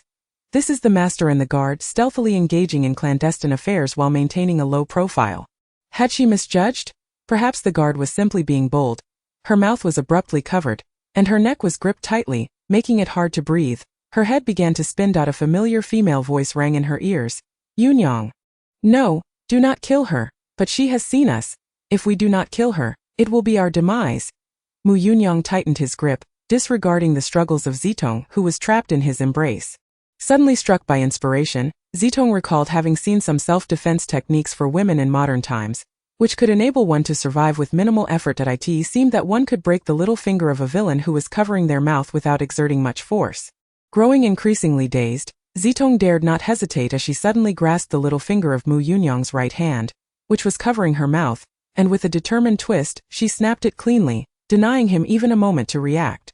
The excruciating pain caused Mu Yunyang to release her, and seizing the opportunity to catch her breath, Zitong quickly jumped back, gasping as she urgently assured him, "Don't make a move.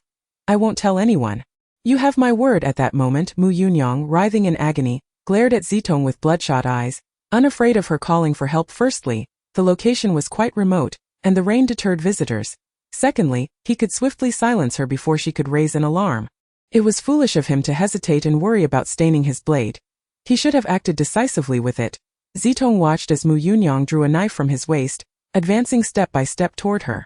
She couldn't scream, doing so would seal her fate. Her only hope now lay with Lu Shuang. Zitong caressed the scar on her face, pleading with Lu Shuang, trust me, I truly won't say a word to anyone. As a fellow woman, Lu Shuang must have been aware of her own plight, being manipulated by her husband and having her beauty marred. Zitong was gambling on her 6th sense, wagering that Lu Shuang's heart would soften. Yunyang, please don't.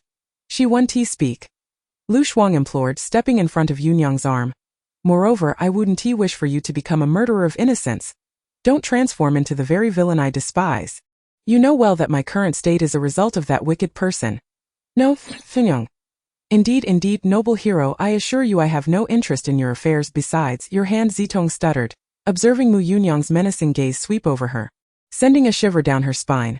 She forced a smile and continued, Lu Shuang, believe me, I truly wouldn't interfered. In fact, I would be delighted for you to embrace someone who loves you. The third prince isn't worth our emotional investment. Just look at me, I invested just a little feeling, and my face is ruined. That if I had given my all, wouldn't my life be forfeit? Hehe, noble hero, please lower your blade. That if your hand remains unbandaged, is it possible that it will become useless? Lu Shuang observed Zitong exaggerating her words while genuinely concerning herself with Yunyang. She did not appear as frightened as she pretended. In her eyes there was no trace of fear, only a hint of certainty, as if she believed Yunyang could not harm her. Mu Yunyang tightened his grip on the knife with his left hand, feeling more comfortable wielding it. He could certainly kill an unarmed woman without difficulty. He took slow steps closer to Zitong. Suddenly Lu Shuang stepped in front of him, shaking her head and whispering in his ear, Yunyang, don't. She won't speak. For reasons unknown, I sense that she is not afraid of us. She feigns fear perhaps to soothe us. What kind of woman is Li Zitong? My curiosity about her only deepens. All right, come out. Zitong called out to the peach tree beside her. Your red attire has revealed you. Xiaobai. No muley, her long black hair cascaded down her waist, and she resembled a willow, with brows as delicate as its branches. Upon seeing him emerge from behind the tree, he wore a constant smile, his eyes twinkling like stars in the night sky. It felt as though she had known him for an eternity. Was it possible that remnants of the original Miss Zitong lingered within her? Did she know him from before? Muley? Zitong softly inquired as the handsome man stepped into view. Why do you always wear this red attire? It resembles a wedding gown, doesn't it? Aren't fox spirits capable of conjuring garments at will? Why not don something more ordinary? In an instant, pain flickered in Muley's eyes, though it quickly vanished, yet Zitong noticed it. Red attire? To be precise, it is a garment stained with blood. I once heard a mischievous little demon say that if the blade is swift, the sound of blood gushing from a wound is as melodious as the wind. Who would have thought that the first time I would hear it would be from my own blood? In just a moment my white garment was dyed crimson. Muley gently caressed his red attire, gazing deeply at Zitong as he recounted his tale. Did that little demon survive? Zitong, aware that she should not press further, found her mouth betraying her as she uttered, to wear blood-stained garments. She must have perished. When would she learn to control her tongue? Muley looked up at the sky, as if seeking confirmation from someone. Zitong followed his gaze but saw nothing. Forget it. The world of demons is beyond my comprehension, miss. The red moon had begun to seek its owner again. Oh dear, just a brief absence and it comes looking for me. But it's understandable given the commotion caused by the assassin. Here I am. As she turned to respond, she realized Muley had already transformed into Xiaobai. Xiaobai rolled his eyes, puffing and fluttering his forelegs, attempting to leap into Zitong's embrace, silently muttering, "Fool, you are that little demon." Chapter 42. Fengqi, the fourth prince, Fengqi, sat alone in a secluded pavilion by the pond, a jug of mediocre wine in hand. He should have been leisurely toasting to the moon, yet instead, he exuded a subtle melancholy as the shadows of three figures danced around him. The shimmering water reflected the light, rendering the pavilion exceedingly mysterious. With the figure within, clad in flowing white, resembling an ethereal fairy untouched by earthly affairs, Early Spring had been observing him for quite some time. Having followed him for over a month, finally, she had the chance to confront him alone. Yet she hesitated, unable to take action if she missed this opportunity. Who knew when he would dismiss his guards again? Clenching the tray in her hands, she took a deep breath, concealed her inner strength, and slowly entered the pavilion. Fourth prince, the bird's nest is ready, she spoke softly, her voice echoing around the pavilion. Fengqi set down his wine bottle, blinking his bleary eyes as he slurred, "When did this prince ever request bird's nest? Are you new here?" The woman before him, though plain in appearance with her head bowed, wore the maid's attire of his household. Yet, when the moonlight illuminated her, her ordinary features revealed a subtle chill. "I am Xiaohua, the kitchen's firewood girl. The head cook sent me, fearing that you were drinking alone in the pavilion and had eaten little for dinner, so she instructed me to bring you some bird's nest." Early Spring was already well versed in Fengqi's background. Fengqi, the fourth prince of Fengyu Kingdom, was the son of the least favored concubine Duan, who had been framed and perished when he was merely 3 years old.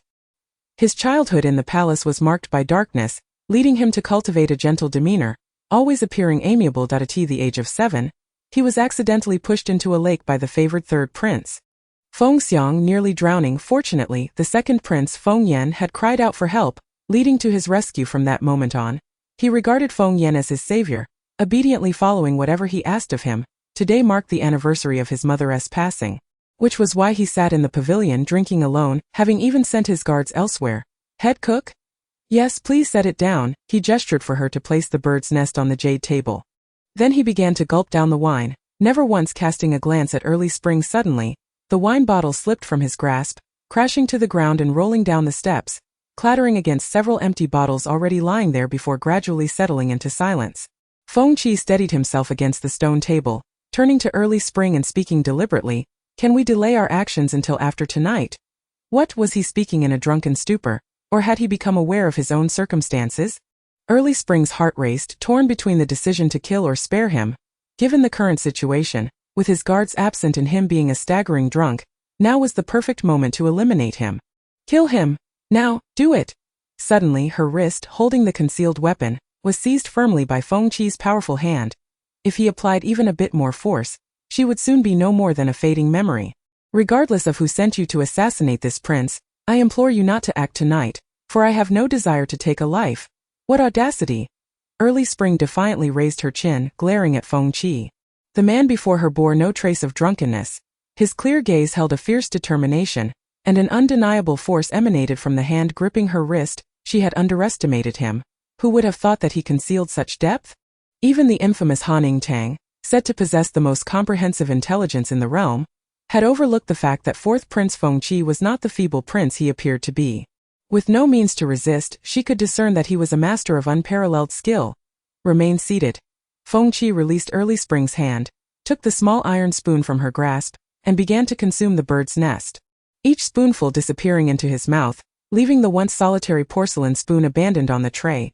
Early Spring flexed her wrist, seating herself on a stone bench and coldly retorted, "Aren't you afraid that my spoon is poisoned?"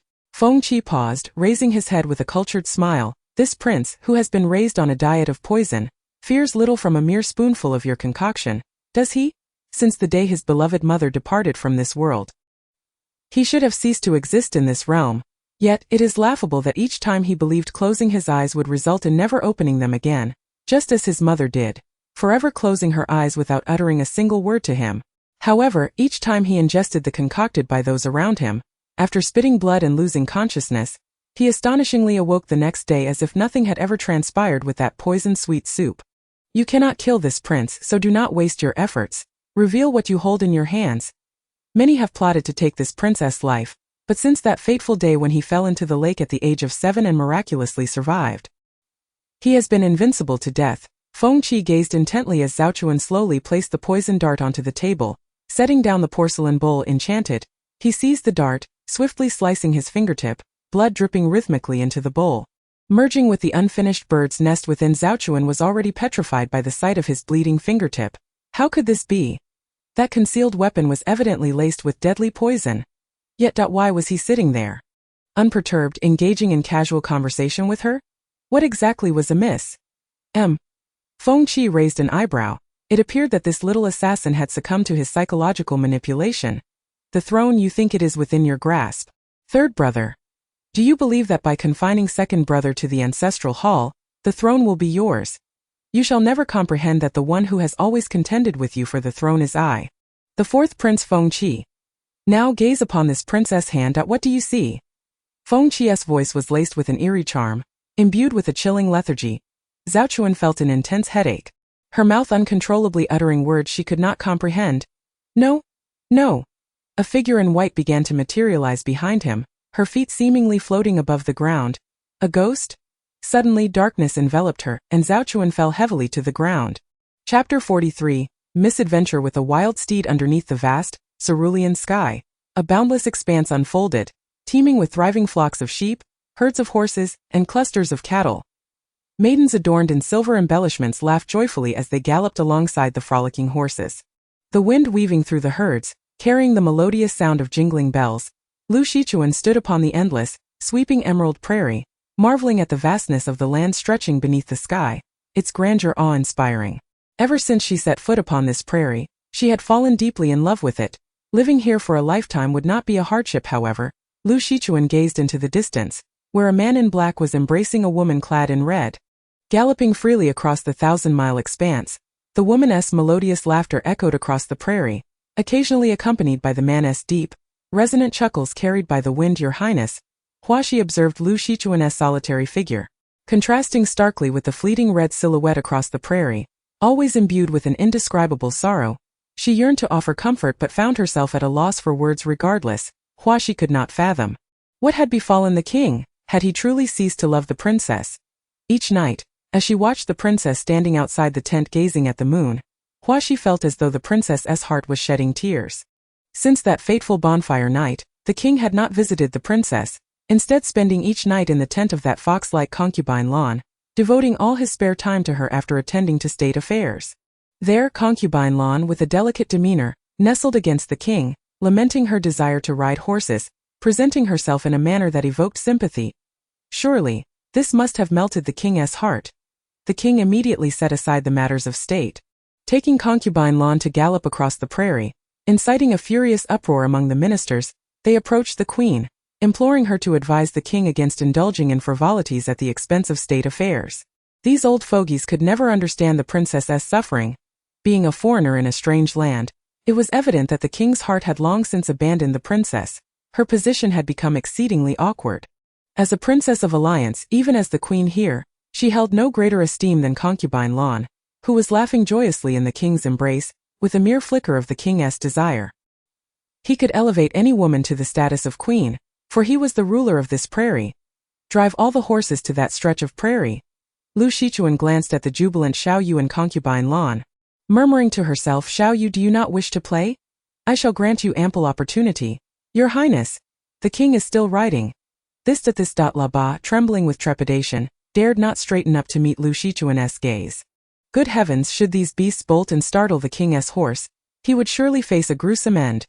Whatever happens, I shall bear the consequences. Now go quickly. Feigning authority, Lu Shichuan shot a stern glance at La Ba, then continued to watch the two figures merrily riding in the distance. La Ba urged the horses toward the patch of prairie where the king galloped, his heart racing, beads of cold sweat dotting his forehead.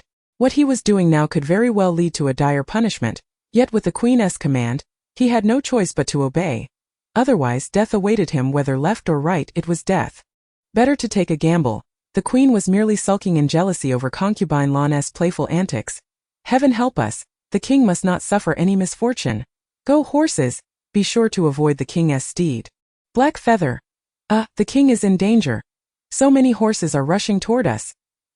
Be careful, your majesty. I am so frightened. Fear not. Lani Dio not feared, I will protect you. Lu Shichuan watched as Xiao Yu clumsily dodged the stampede of horses.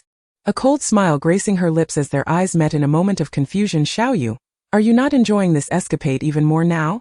In a swift motion, Lu Shichuan deftly seized the reins of a black horse, gracefully mounting its back and charging toward Xiao Yu and the others. An increasing number of horses were driven to this area, and for reasons unknown, they began to gallop wildly, standing beside Hua Shi. La Ba was drenched in sweat, just as he began to breathe a sigh of relief when he suddenly exclaimed, Your Highness, how did she end up on that horse? It's over. I am going to die. Hua Shi realized something was amiss and quickly inquired, What is wrong with that horse? That is an untamed stallion. Its temperament is notoriously fierce. Even the best horse trainers in our prairie are helpless against it. I do not know who mistakenly let it loose. What should we do? In this situation, if it goes berserk, it will surely harm the queen. No, it will be fine. The queen's riding skills were personally taught by the king. She will be all right. Hua Shi clasped her hands nervously, praying fervently. Lu Shichuan charged toward him on horseback. Xiao Yu could not help but smile. Chun-er, you are still so mischievous. Knowing that this ruckus is no accident, but rather orchestrated by you, I feel even more cherished. He waved the reins, seemingly dodging the other horses, but in reality, he was gradually drawing closer to Lu Shichuan. However, as he approached Lu Shichuan, he realized something was amiss. Lu Shichuan was hunched low, desperately clinging to the neck of the black horse, her face filled with panic. At that moment, the stallion's ears flattened against its back, baring its white teeth as it bit at the surrounding horses. The anguished whinnies and restless snorts reverberated through the air. The herd began to spiral out of control, and the black horse was attempting to buck off its petite rider. No, if she fell, she would be trampled into a pulp by the stampede. As he galloped alongside concubine Lan toward the clearing where Hua Shi stood, Xiao Yu caught sight of the despair in Lu Shichuan's eyes. Chun-er, do not fear, hold on just a little longer, I will come to rescue you. Chun-er, hold on, I am coming. Xiao Yu. Chun-er, hold tight, I am almost there. Jostled by the horse's movements, Lu Shichuan felt as if her lungs would burst. Her head spun, yet she could still hear Xiao Yu's urgent calls. Had she begun to hallucinate? Suddenly, she felt a presence behind her. The reins were firmly grasped by someone, and she was pulled tightly into an embrace. Warmth enveloping her. A gentle voice whispered near her ear, Chun-er, do not fear. I am right here with you. Is this real? Has she truly begun to feel dizzy from the swaying with Xiao Yu's weight? The steed grew even more frantic, its front hooves raised high, attempting to throw off its riders. The prolonged, piercing whinnies assaulted Xiao Yu's ears, and Lu Shichuan lost consciousness the moment he lifted her into his arms. Aware of his limited strength, Xiao Yu understood that if he were alone on this horse, he might attempt to tame it, but with Chun-er also present, he could not risk it. Drawing a dagger from his boot, he forcefully plunged it into the black horse's neck just before it collapsed, leaping onto the back of Black Feather, which awaited him nearby. Giddy up. Once safely on Black Feather, Xiao Yu's thoughts were solely consumed with Lu Shichuan's well-being. Your Majesty, are you all right? As soon as they reached the clearing, concubine Lan hurriedly examined herself. Oh, how could I forget? Concubine Lan is still here, she said, carelessly tossing Lu Shichuan to Hua Shi and coldly remarking, Take care of your mistress. If she causes any more trouble, her position as queen may be in jeopardy. Let us go, Lan-er. Her meddling has ruined my good mood. I shall take you for some mare's milk to calm your nerves. How about that? Xiao Yu lifted concubine Lan onto Black Feather, tightening his grip around the horse's belly as he flicked the reins, leaving behind only the terrified La Ba, Hua Shi, Lu Shichuan, and the uncontrollable herd. Your Highness? Are you awake? Hua Shi, filled with excitement, called out to Lu Shichuan, who had just opened her eyes in her embrace. Seeing that it was indeed Hua Shi holding her, Lu Shichuan bitterly smiled and murmured softly, "So it turns out that it was just a dream." Chapter 44. The Celestial Phoenix. At Songfeng Pavilion, the melodic chirping of birds roused Han Yi, who was dozing by the bedside. She abruptly lifted her head to gaze at her brother, who was still peacefully asleep with his eyes closed. A warmth enveloped her heart, making the world feel imbued with tenderness. "Brother, do you know what is the most important thing to me now? I used to think it was being together with you forever, but as I experience more, I realize that one day, you will leave me. Yet, as long as I know you are living healthily and happily somewhere, I will be content that I no longer harbor greed. Perhaps the heavens will grant the humble wish of Xiao Yi. Brother, once you recover, seek out Sister Zhao Chun and retreat into the mountains. I have grown up now and can protect myself. You can rest assured and pursue your own happiness. Miss? May I enter?" A gentle knock echoed from outside, followed by the soft voice of Levayu, "Come in." Han Yi rose to open the door. Levayu, her eyes still swollen, held a basin, perhaps not expecting to be the one to knock. The sorrow on her face was laid bare. Unmasked. "Mississippi, are you worried about Xiao Yuan?" Han Yi recalled how Levayu had knelt that day, pleading for her to save Xiao Yuan. Due to her brother's situation, she had not seen Lu Lengen for days. And even if she spoke up, she feared she would be powerless. "Miss Xiao Yuan." Levayu suddenly burst into tears, her sobs cascading like pearls from a broken string. "Xiao Yuan has committed suicide by throwing herself against the wall in prison." "What?" Han Yi's heart clenched violently. What kind of woman must she have been to possess such fierce resolve? She realized she had never truly looked at the maid's face. Was she really gone? "Levayu, you must not tell the master. The master ordered that anyone who dares to reveal this to the miss shall have their mouth ruined." I was just so overwhelmed with grief that I couldn't control my emotions.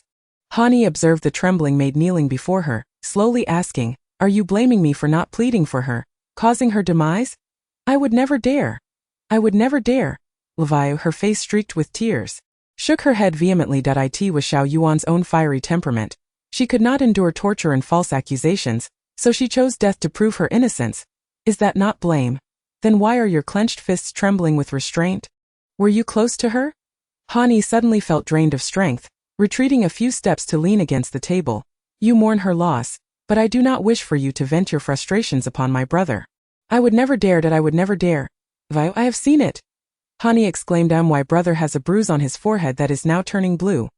I initially thought it was merely an accident when he bumped his head against the hard bed frame while I was changing his clothes.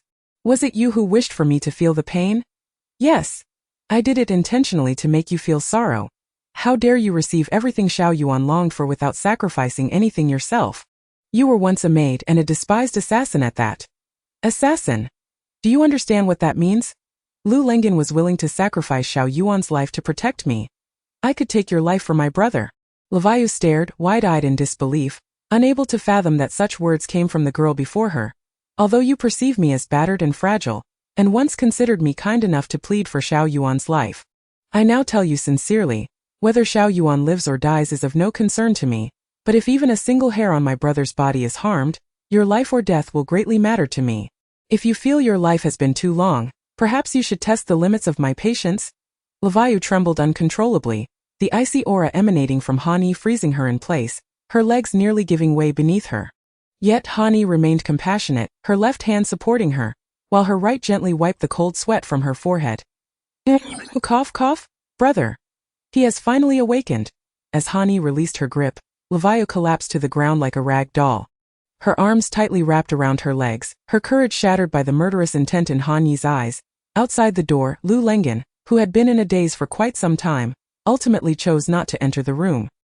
He sighed, clenched his fists, and turned to leave, instructing the steward behind him, "Expel Levayu from Lu Manor and find a more attentive and clever maid for the miss." "Yes, my lord. This old servant shall attend to it immediately." As dawn's rosy light gradually revealed hues of purple, blue, green, and gold, the rising sun cast its first rays. Zitong felt her face damp, as if Hongyue were wiping it for her. She suddenly opened her eyes to scare Hongyue, but her head collided with the bed frame. How could you be lying in my bed?"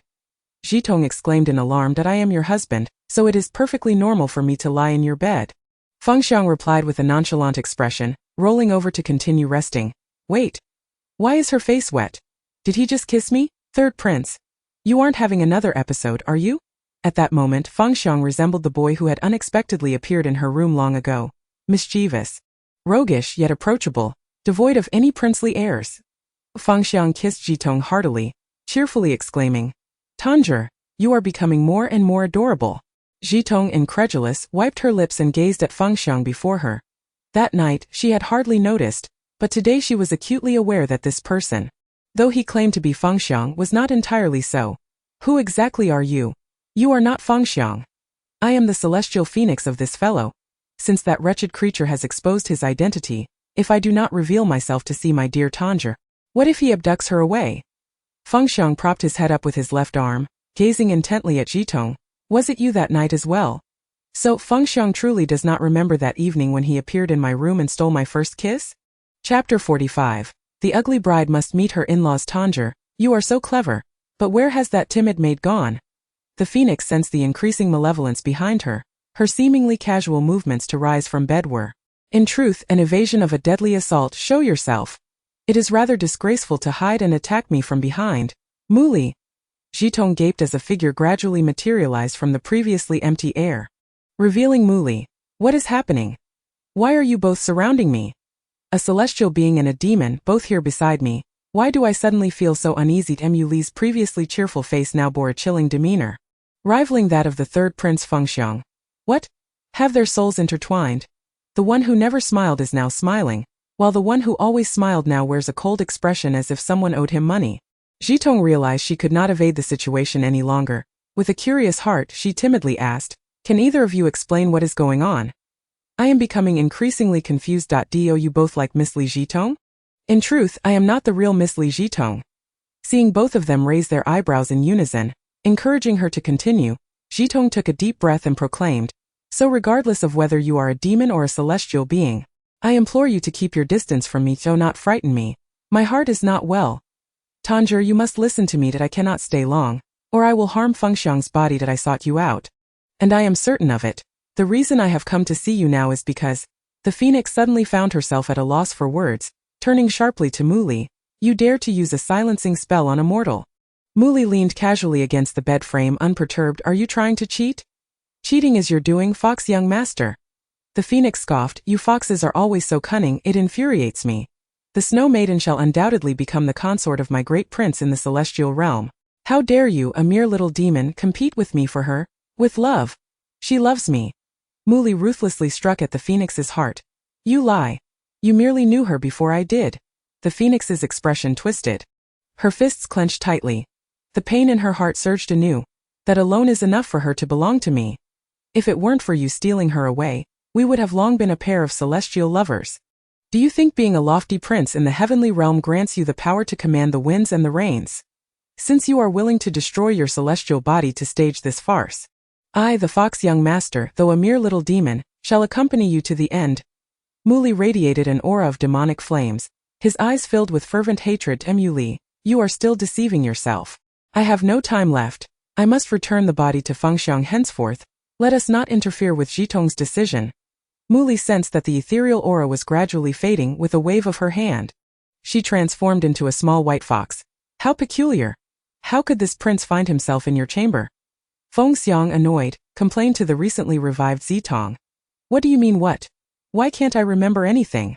Am I sleepwalking?" Fengxiang, in his exasperation, raked his fingers through his hair and shot a glare at Zitong, preparing to leave the room. Yet, after taking only a few steps, he halted and turned to Zitong, inquiring, "Where did this fox come from?" I found it." Zitong stammered, startled by his question about the little white fox. "Throw it away." "I don't know why, but just seeing it makes me irritable." Fengxiang flicked his sleeve and swiftly exited, leaving a plethora of questions swirling in Zitong's mind. "Huh?" Hurriedly, she descended from the bed and approached the little white fox, gently poking its head with her finger. "Hey Xiaobai, did something just happen?" It was evident that the phoenix wanted to convey something to me. Yet in that crucial moment I was oblivious, only to see Fengxiang's icy, expressionless face questioning. "What on earth are you two up to?" The little white fox, curling its head and squinting its eyes, pretended to be asleep, ignoring me. Why am I becoming increasingly muddled? Fengxiang harbors an immortal spirit within him. Who do you think has that cold, expressionless face? Addressing a mere fox demon? Why not hide? Are you waiting for this prince to assist you in changing your attire? Fengxiang obstructed Zitong's view of the outside, deliberately extending his hand to tug at her clothing. No need for your trouble, Your Highness. Just let Hongyu in. Zitong pushed Fengxiang's hand away and glanced around, adding, besides, if I need to change into palace attire, Hongyu still has to fetch it. Fengxiang took hold of Zitong's hand and gently kissed it, gazing deeply into her eyes, saying, Tonger? Mother does not favor untidy individuals, so it would be prudent to consult Hongyu about palace etiquette later. Initially, Zitong thought that Fengxiang had been possessed by the phoenix again, but upon comprehending his words, she abruptly came to her senses, releasing his hand and vigorously wiping her palm to rid it of saliva. Coldly retorting, Your Highness, you worry too much, rules are not an issue for me. Chapter 46. The first meeting with the spirit concubine. A gust of chilly wind swept through, revealing a woman in a crimson palace gown standing solemnly on the icy stone steps. The small jade beads on her phoenix crown swayed slightly, producing a melodious sound. Adorned in a vibrant red sleeve garment, draped with a golden embroidered cloud and peacock pattern cloak, the woman occasionally stole glances at the palace maids stationed outside. The rhythmic sound of a wooden fish resonated intermittently, accompanied by the faint sound of the woman chanting scriptures, seeping through the cracks of the door, gently stretching her numbed legs. The red-clad woman slightly bent her knees and delicately tapped her knees. Upon hearing the wooden fish cease, the door creaked open, prompting her to stand erect, lowering her head in anticipation. Why did no one announce my arrival? A soft yet authoritative voice pierced through the air, causing Zitong's heart to constrict. This voice bore a striking resemblance to her mother's, and tears instantly welled in her eyes. She hastily retrieved a handkerchief to wipe them away before slowly lifting her gaze. Before her stood a middle-aged woman clad in a simple azure robe, flanked by two maidservants in pink attire, currently examining her from atop the high stone steps. The woman's appearance was not quite, but her voice resembled that of her mother. Step forward, let me have a closer look. Entranced by the spirit concubine's voice, Zitong felt as if she were in a trance, forgetting even the countless times she had practiced the act of kneeling and bowing. Taking hesitant steps up the stone steps, setting aside the scar on her left cheek, she indeed bore the semblance of a beauty. I heard from the crown prince that you were kidnapped on the day of your grand wedding. You must have endured much suffering. The spirit concubine spoke as she deliberately dabbed her eyes with a silk handkerchief, yet there was no trace of compassion in her gaze. Zitong regarded the seemingly amiable yet cold-hearted woman before her, repeatedly reminding herself that she was not her mother. She was the spirit concubine, mother of the third prince. Tonger pays her respects to mother. After a prolonged silence without the customary response, Zitong could only sorrowfully keep her head pressed against her clasped hands. What is happening? Is this an intimidation tactic? Where has the third prince disappeared to? Was it not agreed that he would accompany me to meet his mother? Instead, he has left me alone while he frolics elsewhere, chanting scriptures. Right, spirit concubine, where is your compassionate heart? Must you trouble a mere junior? Is today's chanting not in vain? I pay my respects to mother. Hearing that voice, Zitong knew salvation had arrived. She abruptly lifted her head, casting a pitiful glance at Fengxiang beside her. She truly felt wretched at having stood for over an hour, yet for some inexplicable reason, the spirit concubine refused to allow her to rise. Her knees ached terribly. The spirit concubine lightly cleared her throat twice, a flicker of dissatisfaction flashing in her eyes, yet she did not admonish Zitong for her inappropriate behavior with Fengxiang. Everyone rise! I shall rise! Tonger shall rise!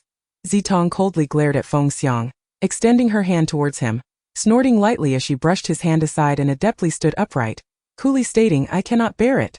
Zitong's heart instantly chilled, her steps becoming increasingly heavy. Was it still possible to escape now? Besides, where could she flee? Xiaobai, for some reason, a fleeting thought of the fox demon crossed her mind. If she were to encounter danger, Xiaobai would surely come to her rescue. Moreover, Xiaobai was a demon. It should be more formidable than the spirit concubine, right? Lost in her reverie, Zitong suddenly bumped into something solid. Raising her head, ready to scold, she was met with Fengxiang's wide-eyed gaze fixed upon her. Why are you here? How can one be so distracted while walking? If this prince had not stopped to look at you, you would have surely fallen into the lake. Fengxiang took her hand, slowly lifting her chin to meet her gaze. Do not overthink. This prince is merely concerned that if mother were to be startled by a drenched chicken, what would happen? Thus, the best course of action is that this prince will hold on to you. Zitong, perplexed, lifted her eyes to Fengxiang, being gently tugged along as he continued, by the way, Your Highness, have you ever heard this saying? Fengxiang, his gaze fixed ahead, did not turn as he inquired what saying. Explanation is merely a disguise. Ugh. Why does my mouth move so swiftly? I can tell without turning around that Fengxiang behind me is glaring daggers at me. I see arrows piercing my back. Kneel, Zitong jolted. For anyone would find it jarring to hear their mother's voice emanate from the lips of a stranger. How audacious! The lady commands you to kneel. Why are you not moving? A woman resembling the fierce matron, Rong Mama, glared with menacing eyes at her. What? Did she do something wrong? Upon entering, the third prince leisurely sat in a chair, sipping tea without even sparing her a glance, while the spirit concubine coldly instructed her without turning around. Yet this matron was highly agitated, as if the one about to kneel was her mother? Did Tonger do something wrong? Just as her knees had begun to ache. Kneeling again would certainly render them useless. Besides, she did not believe the third prince would dare allow his mother to harm her. Ha! The spirit concubine, instead of growing angry, smiled, turning to scrutinize the girl standing resolutely behind her. Yet, the desire for beauty resides in all. One can only disregard their appearance under two circumstances. Either they feign indifference or possess an inner strength. Regardless of the situation, she was not a mere empty vase. The spirit concubine signaled to the nearby Rong Mama, who approached with a sinister grin. Ouch! How ruthless! Did she truly dare to kick? After all, I am still the third princess consort. Shooting a glare at the tyrannical matron, Zitong made a face at her, daring her to prick me with a needle. Mother, Tonger has been feeling a bit weak lately and should not kneel for too long. Otherwise I would be heartbroken. Originally as inconspicuous as air, Fengxiang suddenly lifted his head to look this way, lightly tapping the lid of his teacup, producing a crisp sound that drew the attention of all three. I merely wished to teach her the meaning of propriety. As a consort, she must embody the demeanor of one. Should I hear any more rumors, you shall. The spirit concubine slowly approached Zitong, gently bending down to assist her up, speaking in that familiar soft voice of a mother while veiling her threatening words. This sensation was truly a different kind of like a spring breeze.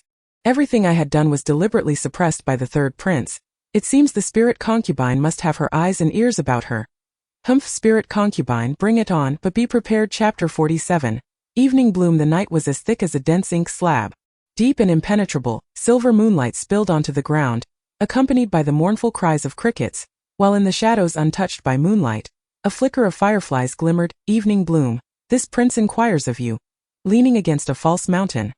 The fourth prince Fengqi murmured to the dark corner while sipping wine under the moonlight. Gradually, a glimmer of light appeared, and a woman in white emerged from the shadows, the shimmering lake water whispering something at this moment. You ask? Having lingered in this frigid lake for nearly a century, do you still recall the sensation of being human? Fengqi set down the wine jar and gazed up at the lofty figure of Shi Yan. He noticed the woman's pale visage flicker with a hint of tipsy bewilderment, and as he gradually released his grip on the jar, it clattered to the ground with a resounding thud. In a single leap, Fengqi settled beside Shi Yan, casting his eyes upon the tumultuous waters of the lake. Acutely aware of the emotional turbulence she was experiencing at that moment, he slowly reached for her slender, pallid hand. Do you feel it? This warmth of humanity? He murmured, tightly clasping her cold left hand, bringing it gently to his lips to breathe warmth upon it. This prince has come to realize, unbeknownst to me. I have fallen in love with you, Shi Yan. He placed a soft kiss upon her icy fingertips, gazing deeply into her eyes as he spoke. Had Shi Yan not been a water ghost, she would have surely tumbled from the rockery in shock, her cheeks flushed with embarrassment. Yet, in this moment, she merely widened her eyes in questioning astonishment at the slightly inebriated man before her. Are you speaking in drunkenness? No, I am utterly sincere. The lake's waves intensified, and in the stillness of the night, only the sound of his deep breaths and the distant, sorrowful chirping of crickets could be heard. It was as if only his heartfelt confession echoed in her ears. Shi Yan broke free from Fengqi's grasp, lifting her arm slightly, her toes delicately rising as she slowly straightened to face him. From afar, it appeared as though she was standing suspended in midair. I am a water ghost. You know that. Shi Yan gently caressed her own face, which, despite its former perfection, was now marred by creeping scars. Horrifying enough to induce fainting, yet Fengqi remained transfixed, unwavering in his gaze as he beckoned her closer with an outstretched hand. Come here. With her visage adorned with scars, Shi Yan pressed her nose against his. Coldly challenging, even with such an unsightly appearance, do you still harbor feelings for me, fourth prince? Fengqi wrapped his arms around the ethereal Shi Yan, playfully brushing his nose against hers. First tell me, why did you save me when I fell into the lake at the age of 7? It was because I needed your assistance in finding someone. Shi Yan struggled to push away from his embrace, insisting, do not come so close, I am a water ghost. Huh. Yet you have not mentioned that person all these years. Wait. Shi Yan. Who exactly are you searching for? Feng Qi grasped the corner of her ribbon, his expression turning serious. Fourth Prince, you have overstepped today. I hope that when you summon me again, you will have thought this through. Since I have promised to assist you in ascending to the throne, I shall continue to do so. Call upon me when the time comes to eliminate someone. Shi Yan partially submerged herself in the water, conversing as she slowly descended, her scars gradually fading, restoring her flawless visage. Feng Qi, since you still desire the throne in this life, I shall unwaveringly assist you, but as for love, I have long abandoned that notion in my past life. Do you know? It is said that Miss Han Yi was once a maidservant? What, is that true? She hardly seems like one. Did she ensnare the master with her beauty? What a fortunate fate. Not quite, it appears the master has been pursuing her all along. Oh, really? She does not possess a beauty that captivates nations. How could the master have fallen for her? To put it bluntly, I believe both of us are more attractive than her. Han Yi, supporting her brother to bask in the sun, was unaware that just beyond the gate, two unknown maidservants were gossiping in whispers. Unfazed, she continued to guide her brother past them, softly asking, Brother, do you find the sunlight agreeable? Shall we bask here? We deserve to be punished. We deserve to be punished. The two maidservants, initially engaged in lively conversation, were suddenly struck with panic at the sight of Han Yi, pleading for mercy, fearing she might report them to the master, just as Green Yu had been expelled from the estate. Han Yi shot them a cold glance and calmly reprimanded, instead of gossiping, you would do better to focus on your own duties. Perhaps then your master will soon take notice of you and elevate you to a higher status overnight. How does that suggestion strike you? We were wrong, miss. Please spare us, we cannot afford to be cast out. I have a sick mother at home. Who needs my wages, shall we? Why must you be so harsh with them? Han Shang, observing the kneeling and weeping maidservants, gently urged Han Yi, let them go. The two maidservants, as if startled by a great fright, nodded numbly before fleeing in a panic. Han Shang suddenly burst into laughter, clutching his chest to alleviate the pain from the jarring motion. Xiao Yi, you are still so kind. My little Yi has not changed. Han Yi looked at him in confusion as she beheld the smile on her brother's face. She stood in a daze, unsure of how to respond. Her brother was so close, right beside her, it felt like a dream.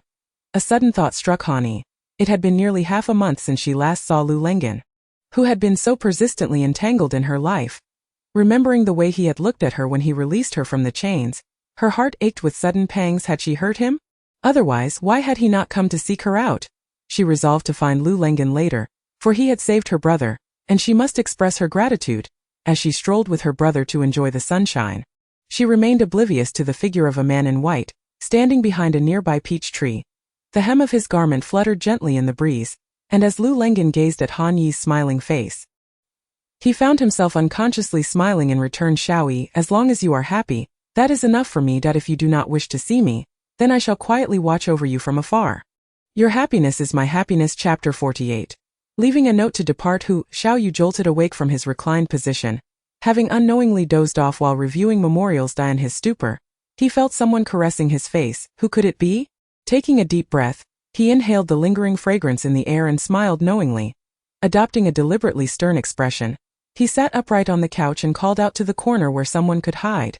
Come out, or my guards will find you, and you shall be left without any dignity. Fine, I shall come out. But has the king inquired why I destroyed the chair in his study? Lu Shichuan raised her chin defiantly. I am quite curious as to why the queen wishes to kick over the chair in my study today, Xiao Yu replied, descending the steps one by one, slowly pulling Lu Shichuan into his embrace. Does your foot hurt? Lu Shichuan remained silent in his arms, the two of them enveloped in a stillness that felt as though time had stretched into eternity, until at last, she broke the silence with a hoarse voice. What is it that you truly desire? Your Highness, Lan'er wishes to go horseback riding. Suddenly, the door to the study burst open, and Lan Fei rushed in, only to freeze at the sight of Xiao Yu and Lu Shichuan in an embrace. After a brief moment of shock, she dashed towards Xiao Yu, tugging gently at his arm. Your Highness, Lan'er wants to ride a horse. Lu Shichuan watched awkwardly as Lan Fei clung to Xiao Yu, sorrow creeping into her brows. Lan Fei was merely a young girl in her teens. How could she understand that the man before her indulged her every whim solely to consolidate his royal power? For the throne, he would sacrifice everything, even the one he loved. Xiaoyu, is the throne truly that important to you? Would you not hesitate to trade me for it? I shall take my leave. Lu Shichuan bowed slightly, disregarding Lan Fei's lack of courtesy in return, intentionally ignoring the wary glint in her dark eyes. She was indeed just a child, so naive, her eyes betraying her inner discontent. When the truth is revealed, how many tears will she be able to endure? The laughter behind her was lively. What a scandal, Zitong exclaimed angrily.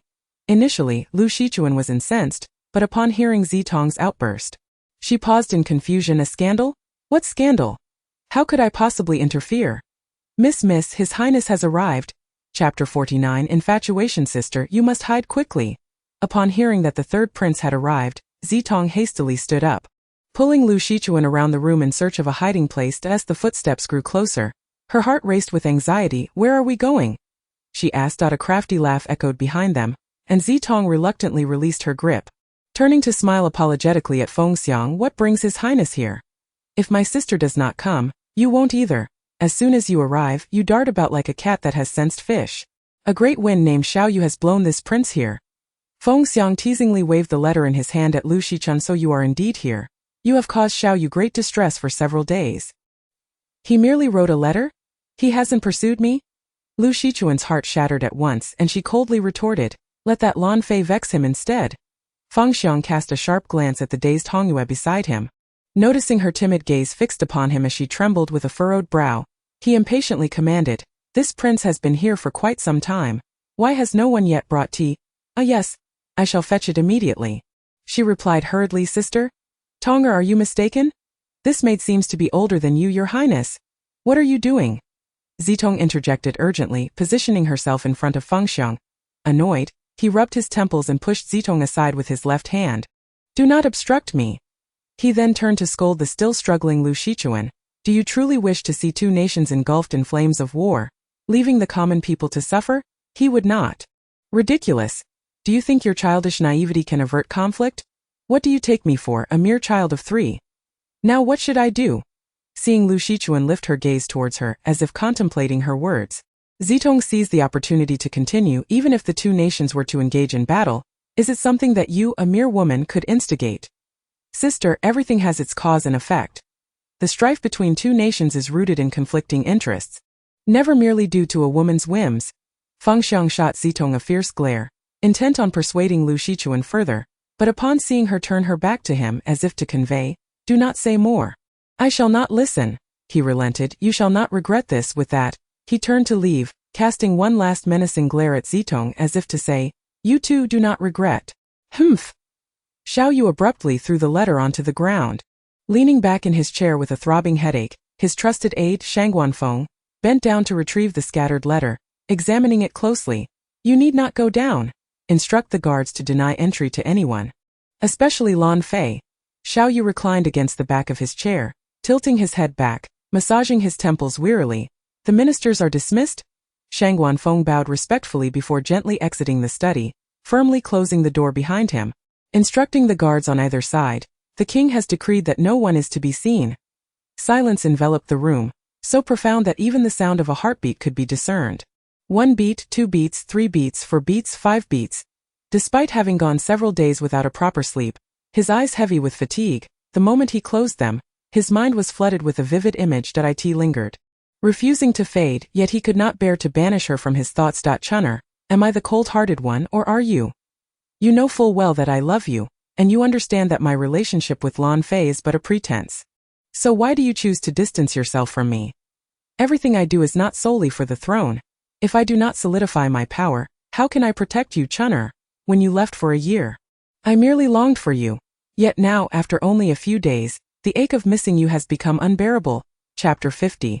Lu Lengan is the elder brother. The sun hung suspended in the sky, resembling a jade plate. Thank you for taking care of me and my brother for so long. Thank you for saving him. I heard you were injured. Have you recovered? Hani rehearsed her words repeatedly, feeling nervous at the thought of confronting Lu Lengan's face. Why was she so anxious? Lifting her gaze to the setting sun, its once blinding radiance now softened, it appeared round and aureate as she gazed at it. Her previously frantic heart gradually calmed. Come in. Lu Lengan's uniquely magnetic voice echoed from within the room. Taking a deep breath, Hani briskly opened the door, striding toward the man engrossed in his official documents. Suddenly, the papers in his hand slipped from his grasp, scattering across the floor.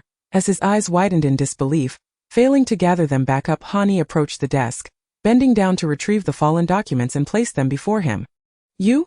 Lu Lengen, taken aback by the close proximity to Han Yi, found it hard to believe, his heart racing uncontrollably, unable to suppress his flustered emotions. Your wound has healed? In the world of rivers and lakes, such matters are trivial. The wound has scabbed over.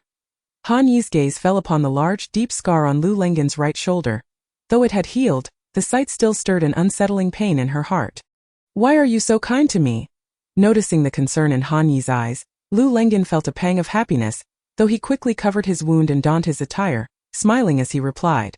I thought little E would not ask, but to my surprise you still pay attention to me. I am delighted. Han Yi observed Lu Lengen's return to his silly grin, and she could feel his joy radiating from him. Strangely, witnessing his smile made her heart race once more. What was she so anxious about? Do you still remember the elder brother who saved you when you were little? The one who promised to take you and your brother to a place where you would be well fed, warm and safe from harm? In an instant, memories flooded back to Han Yi, replaying the warm voice of her elder brother in her mind. She had not intentionally forgotten him.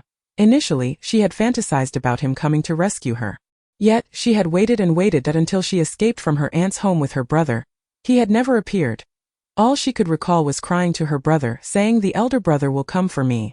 What had her brother said then? Han Yi's thoughts drifted further, recalling her brother's words, "Little E, that elder brother deceived you. He will not come. Let me take you to a place where you will be well fed, warm and safe from your aunt's abuse, all right?"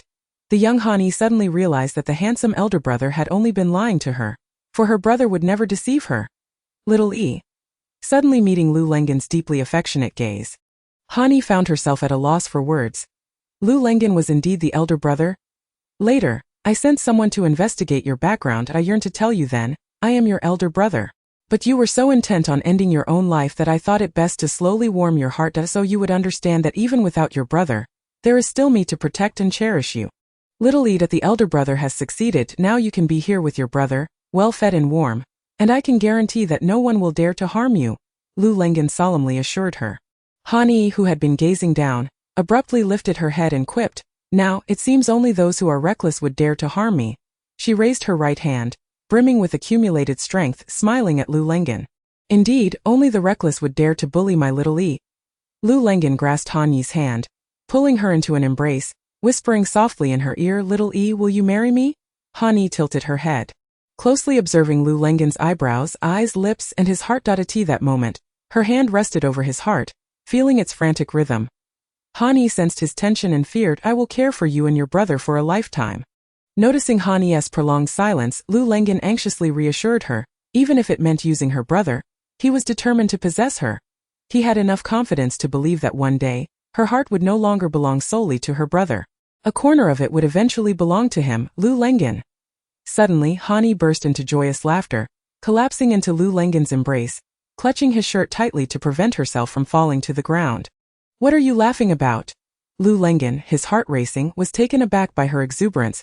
Han Yi playfully leapt from his arms, seizing a brush from his desk and lightly drawing a few strokes on his forehead.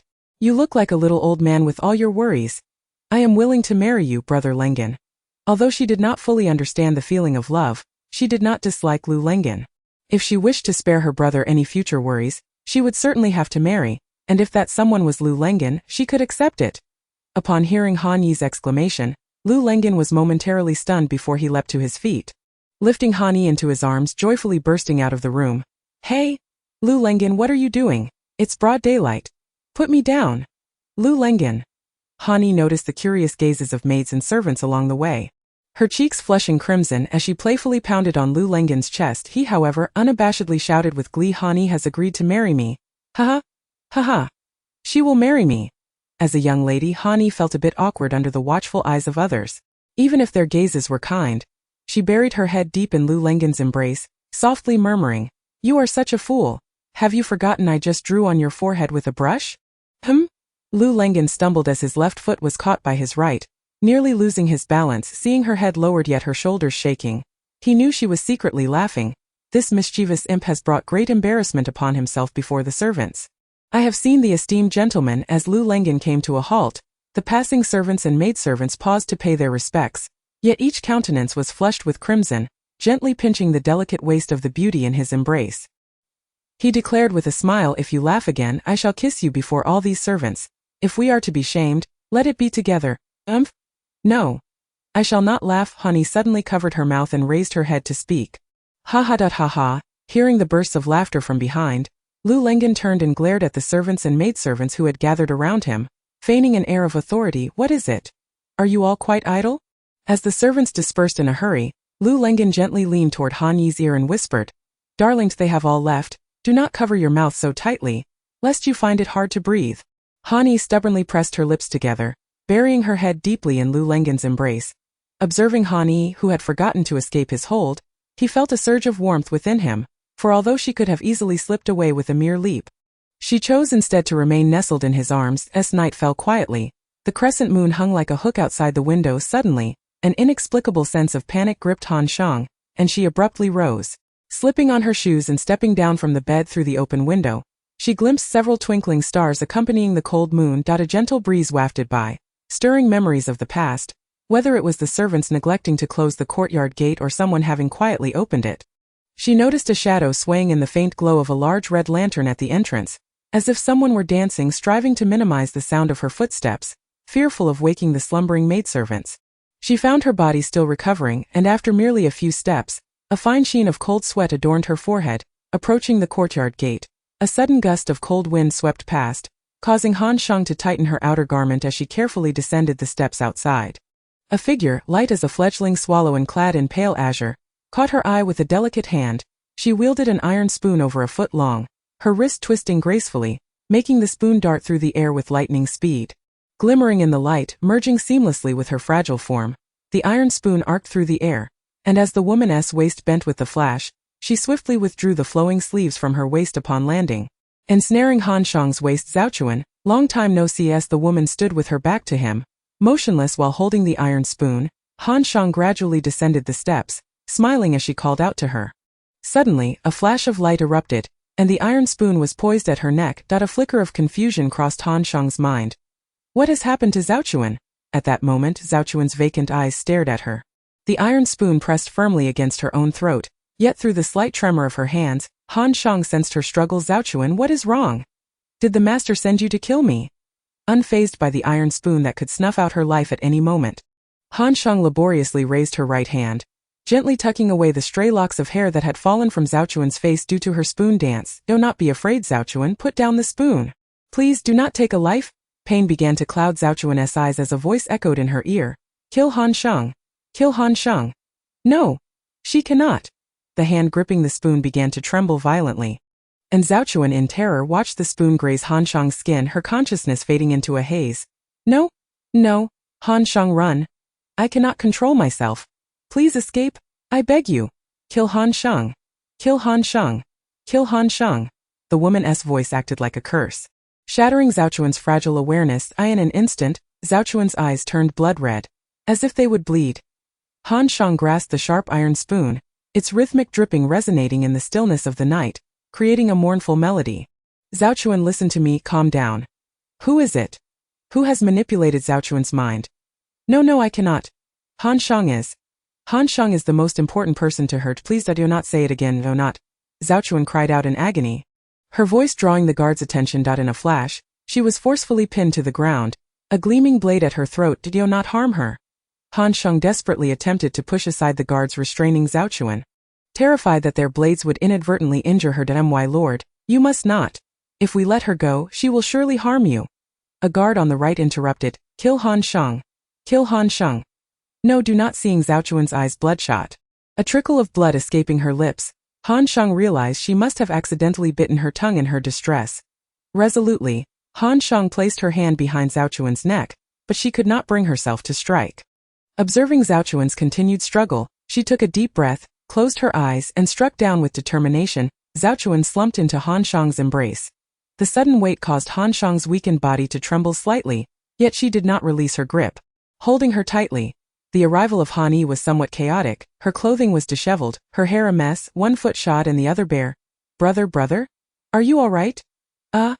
Sister Zhaochuan? Quickly, call for a doctor." upon seeing the woman in her brother's arms. Han immediately recognized her as Zhao Chuan, his beloved. Hearing Han instruct the servants to fetch a doctor, Han Sheng abruptly interjected, "It is futile. Little E, she has been manipulated. No doctor can help her." Suddenly, murmuring in her brother's arms, Zhao Chuan mumbled, "Kill Han Sheng. Kill Han Sheng." Han froze in shock. Her mind is under someone else's control? And they commanded, "Kill Han Sheng. Who could be so cruel? How much suffering must Sister Zhao Chuan endure? If that person does not lift the restrictions on her, Sister Zhao Chuan will either be driven mad by her own mind or be compelled to kill her beloved brother, and upon regaining consciousness, she would surely go mad from having taken the life of her dear one. Who is it? Such a malicious intent, was it mere coincidence or a deliberate act? Little E, please fetch me some rope. Brother, let me carry her. You are still weak." Hani attempted to take Zhao Chuan from her brother's arms, but he predictably refused. "It is all right. I can manage." Hani was at a loss for how to comfort her brother. Someone has taken control of her mind. Unless that person intervenes, only a divine being could awaken Sister Zhao Chuan. Then I shall fetch the rope. Hani turned quickly, instructing the guards to retrieve some rope.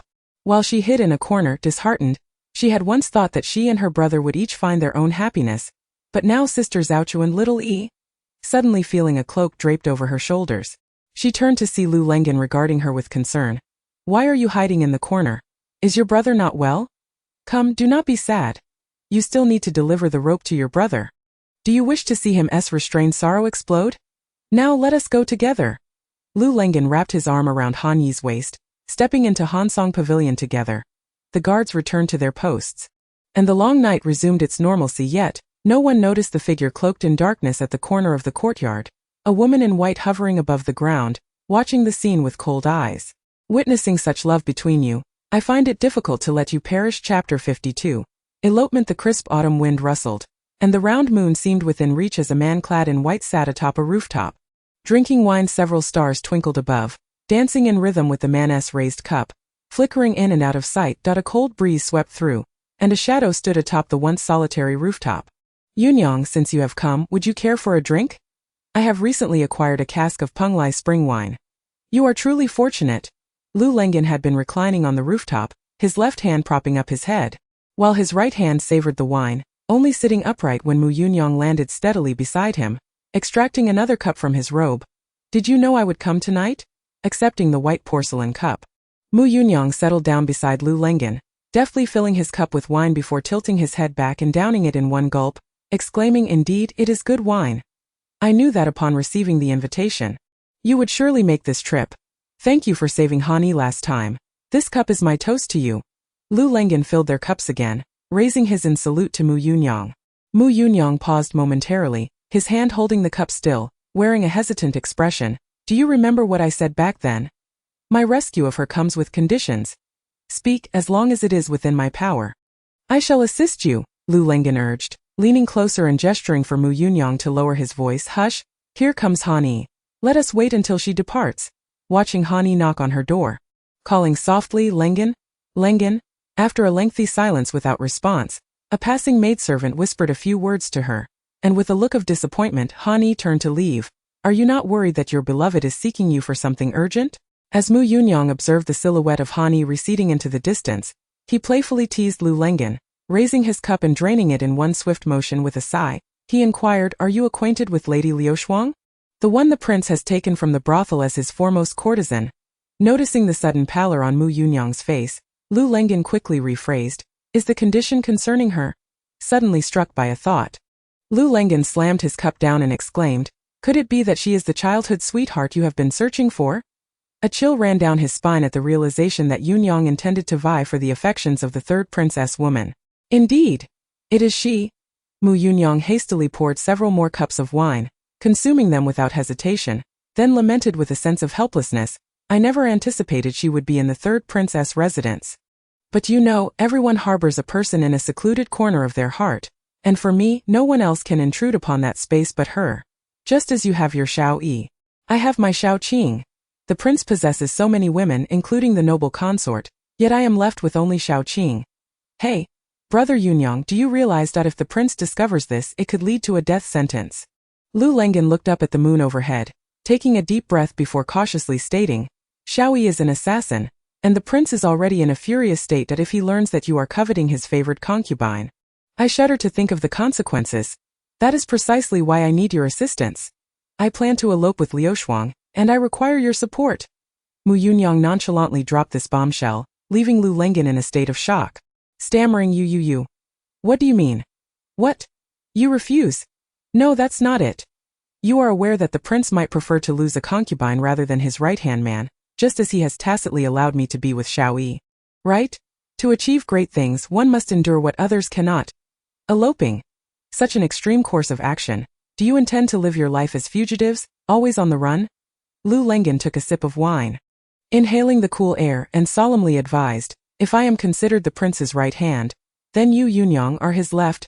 Losing either would inflict grievous pain upon him, although the second prince, who could contend for the throne, is currently imprisoned at the ancestral hall. The situation remains uncertain, and nothing can be taken for granted. The crown prince's sudden demise and the emperor's fluctuating health, coupled with the delay in appointing a successor, have left many in a state of doubt.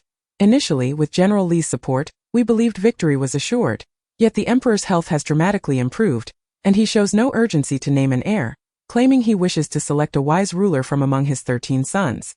This has led to multiple factions forming within the court, with the third and fourth princes now seen as the most likely successors, while the others are mere trifles, inconsequential in the grand scheme of things.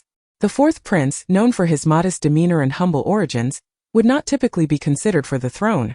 However, the emperor's proclamation about choosing a wise ruler has unexpectedly afforded him an opportunity. The fourth prince, usually gentle and refined, particularly when in the company of the tempestuous second prince, has managed to present himself as approachable and amiable, yet, he still lacks the support needed to rival the third prince for the throne. Few ministers dared to back this background-less candidate. Everything shifted one fateful morning when the emperor summoned the fourth prince to the palace, expressing a desire for him to play chess together. Instantly, chaos erupted within the court. Those who once supported the third prince swiftly turned their allegiances to the fourth prince, as officials are ever so fickle, swayed by the winds of fortune, fearing for their lives should they choose the wrong side. What game is the emperor playing? No one knows. It is as if the fourth prince, once disregarded, has suddenly become the talk of the town. Lu, my brother? Thus, the third prince must attain the throne. Brother Yunyang. Eloping truly is a last resort. Why not devise a mutually beneficial solution? Lifting the wine jar to pour, Lu Lengen discovered it was already empty. He set it down with a sigh and continued. Just like this empty jar, we still desire to drink, yet we cannot resort to theft. If caught, the repercussions would be dire. But what if we were to plead or barter? Perhaps the owner might generously grant us what we seek. Mu Yunyang reclined back, gazing at the shimmering moon in the night sky, contemplating Lu Lengen's insinuation. If he were to elope with Xiao Qing, it would undoubtedly require them to forsake their identities and live in constant hiding from the third prince's pursuit. Could she endure such a life? Bring the wine. I shall bestow it upon you both. Upon hearing the voice, Lu Lengen nearly toppled from the rooftop in surprise. Honey? How long have you been here? Honey placed the wine between Mu Yunyang and Lu Lengen, breaking the seal and filling their cups. Gently, she reassured Lu Lengen, is there anyone on the roof? If I cannot discern this, how could I have survived the deadly purgatory of the cold shadow hall to become the assassin targeting General Li's daughter? Li Zitong Chapter 53. The art of begging. The more one suffers, the more one becomes accustomed to suppressing their genuine emotions, refraining from weeping or laughing heartily. Everything becomes muted, a mere hint of expression. It seems that nothing can evoke tears anymore, and the outlets for sorrow have vanished, since her heart has already flown to that unfaithful man. What purpose does her presence here serve? Zitong squeezed beside Lu Shichuan, deliberately speaking loudly, startling her into turning and asking, what did you say, sister? Lu Shichuan, about to express concern that the third prince might discover them, which would bring misfortune upon her sister, was cut off by Zitong, who swiftly declared, fear not. I have a plan. What plan? Lu Shichuan queried in confusion, only to see Zitong dash out the door, leaving behind a parting remark, then it's settled. I shall find a way. Oh dear. My sister's temperament is as fiery as ever. Speak. Will you change or not? Zitong threatened Muli, cornering her in a secluded area. With hands on hips and large eyes glaring, she shouted at Muli, who leaned against the wall. I will not change. Muli replied succinctly, adhering to the notion that simplicity is the most direct solution to a problem. Not changing, is it? Then I shall discuss with the third prince why he becomes irritable at the mere sight of you. Zitong retorted, turning her back on Muella. Muli gazed intently at Zitong's retreating figure, a broad smile spreading across her face. You might just summon a phoenix to have a proper talk with that flirt, she exclaimed, incredulous that Zitong would allow someone to kiss her. Kiss? Fox spirit, are we not of different species? Shouldn't you be seeking a vixen to kiss? Zitong clearly observed Muli's face flush with anger. If she wasn't mistaken, smoke seemed to rise from the top of her head. What are you saying? How dare you insult this noble lady? It seemed that without teaching this little demon a lesson, she would never know her place. With that, Muli pressed her lips against Zitong's. Strangely enough, Zitong appeared momentarily frozen, wide-eyed as Muli took advantage of the situation. You are the little demon. Your whole family is the little demon. Zitong protested, I am human. This blood-clad fox demon must think of herself as the little demon stand-in. How infuriating, my appearance has been ruined, yet they can all kiss without a second thought. Last time it was some phoenix. And now it's this fox. Have I somehow transformed into a beauty in the eyes of other species? Disgusted by this notion, Zitong suddenly shook herself free, realizing Muli's nose was nearly touching hers. Their mouths aligned with a swift motion. She pushed him away and spat on the ground several times. Having kissed, you have agreed to my terms. That was me kissing you. Now you owe me a kiss. Muli, with a mischievous glint in his eye, pointed to his lips, his gaze urging her, come on, hurry up and kiss me. Zitong's temper flared instantly. She spun around, storming off as she declared, I don't care if you help or not. I'm not interested, little white, do not ever appear before me again, or I shall strike you every time I see you. It seemed she was venting her frustrations at a fox demon. The absurdity lay in the fact that he did not retaliate against her rage. Fuming, she had not walked far when she noticed Muli, transformed back into little white, gently tugging at her pant leg with glistening, watery eyes, as if pleading with her not to be angry. Zitong, intrigued, leaned over the railing, watching curiously as Red Moon placed several embroidery needles on the water's surface. Her curiosity piqued. She could no longer contain herself and hurried down to join Red Moon in the courtyard. Observing the floating needles, Red Moon, what are you doing? Miss, look closely at the shadows of the needles in the basin. Do they not resemble flowers? Increasingly perplexed, Zitong examined the needles from various angles, but their chaotic shadows bore no resemblance to flowers whatsoever. Am I speaking the truth, or is it just me? Zitong mumbled, glancing up at Red Moon, whose eyes sparkled with excitement. Upon hearing Zitong's words, she sighed and smacked her own forehead, again with the foolishness. Sigh, 3 years running now, foolishness. What does it mean?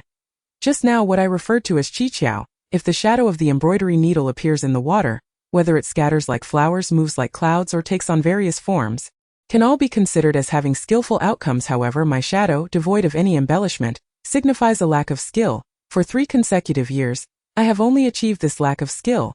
Alas, Hongyue prepared to pour the water from the basin into the flowerbed in the courtyard. But Zitong, brimming with eagerness, hurriedly stopped Hongyue's actions. Wait. Let me try as well. Chapter 54. Sneaking out of the mansion, Zitong took the embroidery needle from Hongyue's hand and gently placed it on the water's surface, carefully observing the shadow of the embroidery needle under the midday sun. Hongyue leaned in to observe closely, attempting to guess which object it resembled. Hey miss, look! Doesn't this look like a peculiar little stone? Hongyue exclaimed with the excitement of discovering treasure. Zitong crouched lower to examine it closely, recognizing it as a small jade stone once gifted to her by the third prince. She picked up the embroidery needle one by one and casually remarked to Hongyue, see? As soon as I take action, it instantly becomes skillful. How do you like that after 3 years of being clumsy? Zitong feigned wiping the cold sweat from her forehead, playfully retorting to Hongyue. Humph! If you can't do it, don't blame the heavens for dozing off. You truly have a grand ambition. Sister, mind your manners. You are now a noble lady. What if someone from the mansion sees?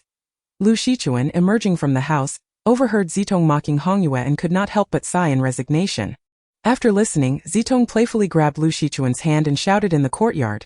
Haha sister, rest assured. As long as we speak within this Qilin garden, we won't hear any sounds from the outside. She looked up at the flickering barrier, which was placed by Xiaobai. Upon noticing unknown individuals eavesdropping, she continued to exclaim, Wow! It really is inaudible. Why? Lu Shichuan, puzzled, looked up to the blue sky, seeing nothing unusual. What is my sister looking at? Ever since her memory loss, she has become quite strange, sometimes acting very mature and at other times like a child. It must be its doing. Zitong suddenly pointed at Xiaobai, who was attempting to sneak away, and scooped it into her arms, stroking its head as she whispered, Sister, Let me tell you a secret, but do not be afraid. Xiaobai is actually a fox demon. Lu Shichuan was taken aback and burst into laughter. Nearly crying, sister, haha, how old are you to be making such jokes? A fox demon, indeed? Zitong shook the white fox in her hands, adopting a mischievous demeanor, showing no signs of transformation. She felt an urge to shout, Heavens! I am so happy! I know my sister is trying to cheer me up, but Lu Shichuan simply could not contain herself, patting her chest to calm down yet still laughing heartily, unable to stand straight. You cannot joke like that. It is too funny.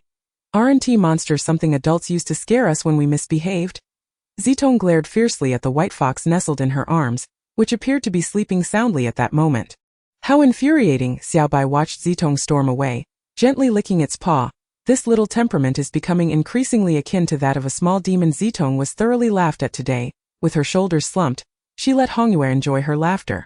After estimating that enough time had passed, she finally approached Hongyue, who was laughing uncontrollably at the dog hole. All right, on this tranquil night, even if you cover your mouth, there will still be sound. If we are caught, we won't be able to escape. Hongyue tightly covered her mouth, her eyes reddening. After all, Miss had suddenly informed her they were to crawl through this dog hole to leave the mansion. This dog hole was something she had discovered before, excitedly telling Miss about it, only to be laughed at now. However, Miss was using it, so she seized the opportunity to tease her. Yet, upon seeing the late hour, she realized that if they attracted the guards, it would be a grave issue. It was quite lively outside the mansion. Not only did Miss wish to sneak out to play, but Hongyue had also prepared for days upon hearing about the outing. Shua! Crouch down and hide. A patrolling guard is coming. The sharp-eyed Lu Shichuan whispered and quickly hid in a shadowy corner where the lantern light could not reach. Zitong and Hongyue crouched behind a tall patch of grass. Hongyue, the silly girl, took Zitong's playful words seriously, and her previously cheerful mood plummeted. She tugged at Zitong's clothing, appearing quite pitiful, almost on the verge of tears. Here we go again. Hongyue, your lady was only joking. Danti, take it to heart. Look at that little face of yours. If someone didn't know better, they might think we are bullying you. Zitong chided, and you don't just focus on moving forward. Look how scared Hongyue is because of you. Lu Shichuan helplessly tried to soothe both of them. Feeling somewhat like a nursemaid, Zitong paused and turned to the pouting Hongyue, saying, Are you done with your act? Look, even cousin has been fooled by you that if you don't stop this soon, be careful, or I will leave you outside. After all, I am a noble lady, and I have 4 maidservants to attend to me. Can we still have fun? Always using this trick on me. Do you think I will comply every time? Miss, how is it that you can always distinguish whether I am truly crying or just pretending? Hongyue's eyes still held tears, looking pitiful, which gave Lu Shichuan a strange feeling that it truly echoed the saying, like master, like servant. Sister, don't be deceived by Hongyue. I often get bullied by this mischievous little one. Saying this, Zitong lightly tapped Hongyue's head and happily ran off, while Hongyue, unwilling to be outdone, chased after her shouting, Miss, don't run. Left behind, Lu Shichuan suddenly felt as if someone was watching her from the shadows. She glanced around the bustling streets but found nothing amiss, yet upon turning back, the sensation of being watched returned. She hurriedly caught up with the 2 who had dashed away, telling herself that perhaps she was being overly sensitive. Chapter 55.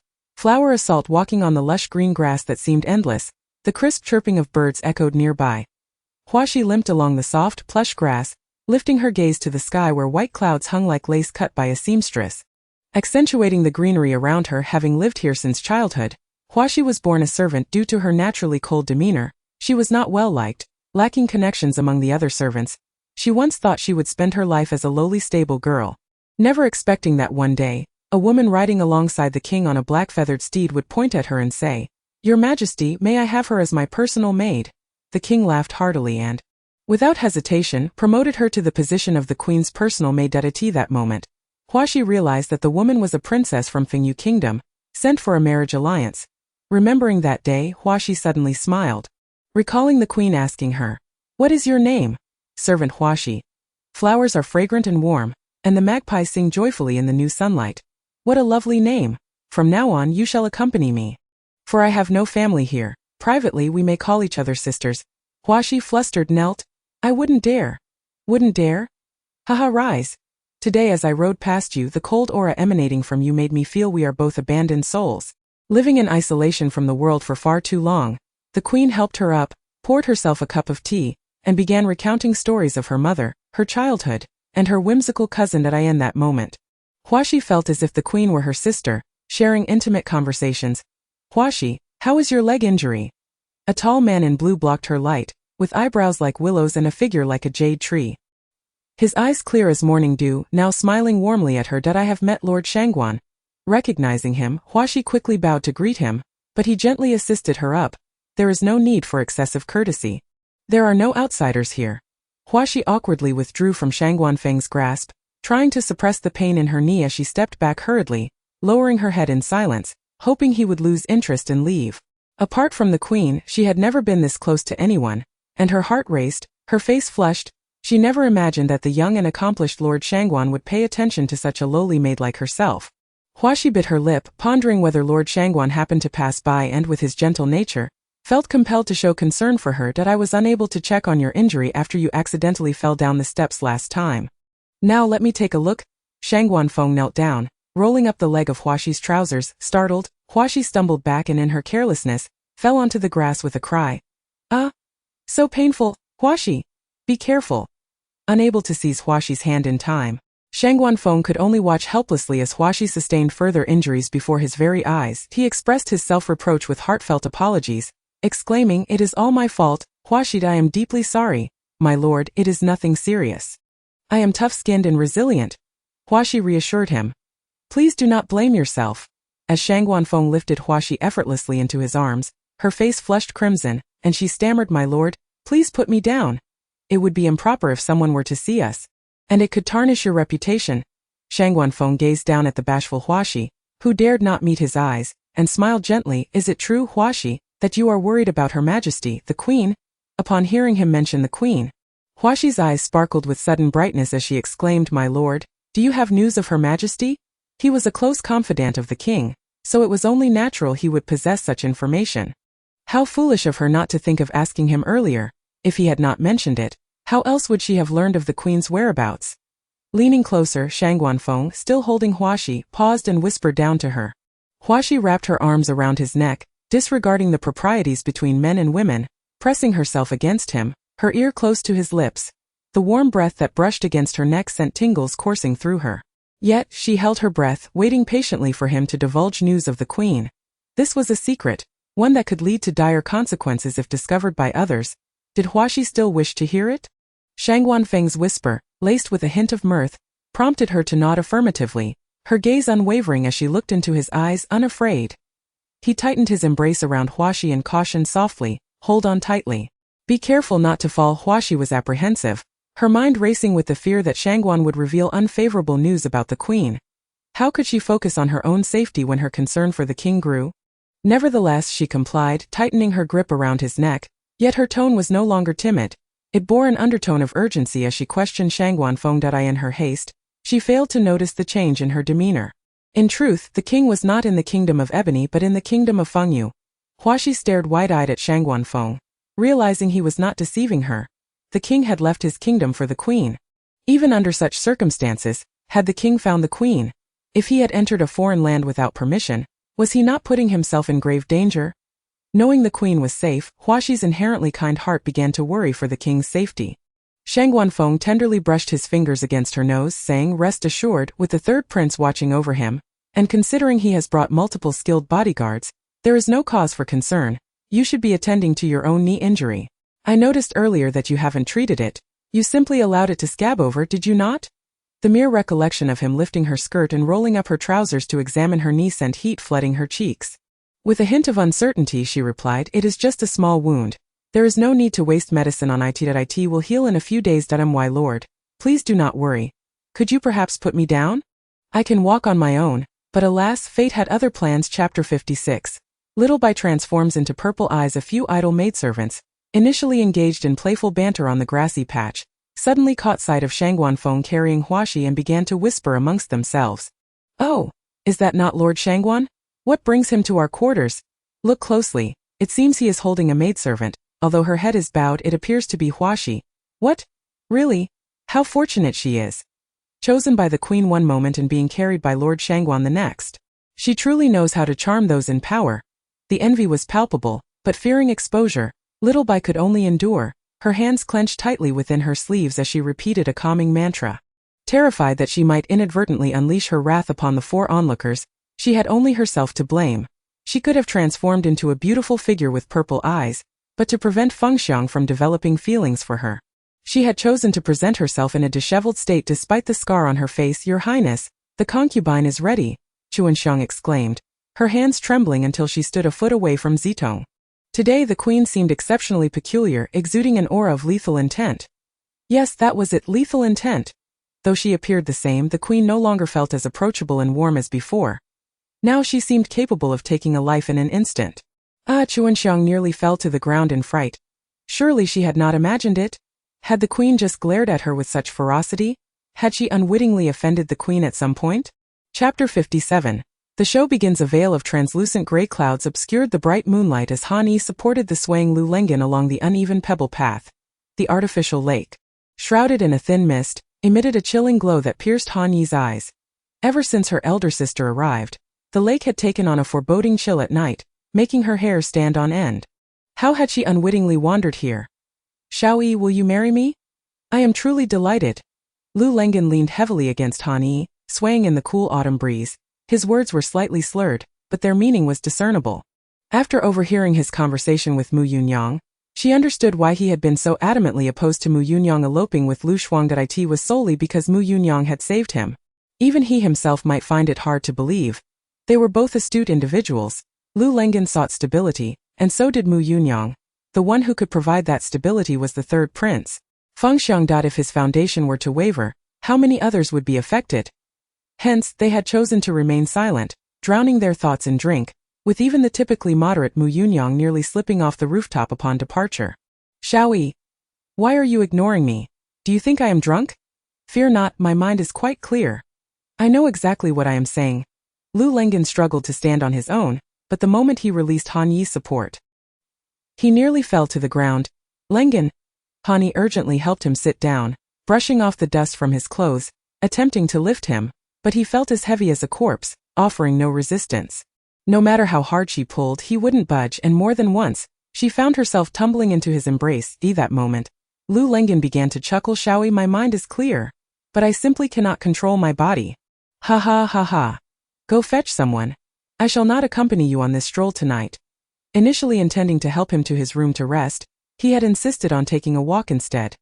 Now, having made little progress, he had plopped down again. Why do you get drunk like a child? After a few steps, hearing Lu Lengan calling out her name repeatedly, Han Yi turned around exasperated. What now? My lord? Han Yi felt a shiver course through her at his childish demeanor.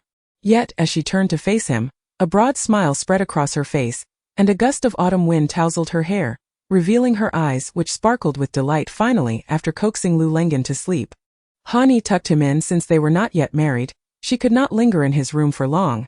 The solitude of a man and woman together would surely invite gossip. Gently closing the door, she instructed the maidservant stationed outside. My lord has had too much to drink.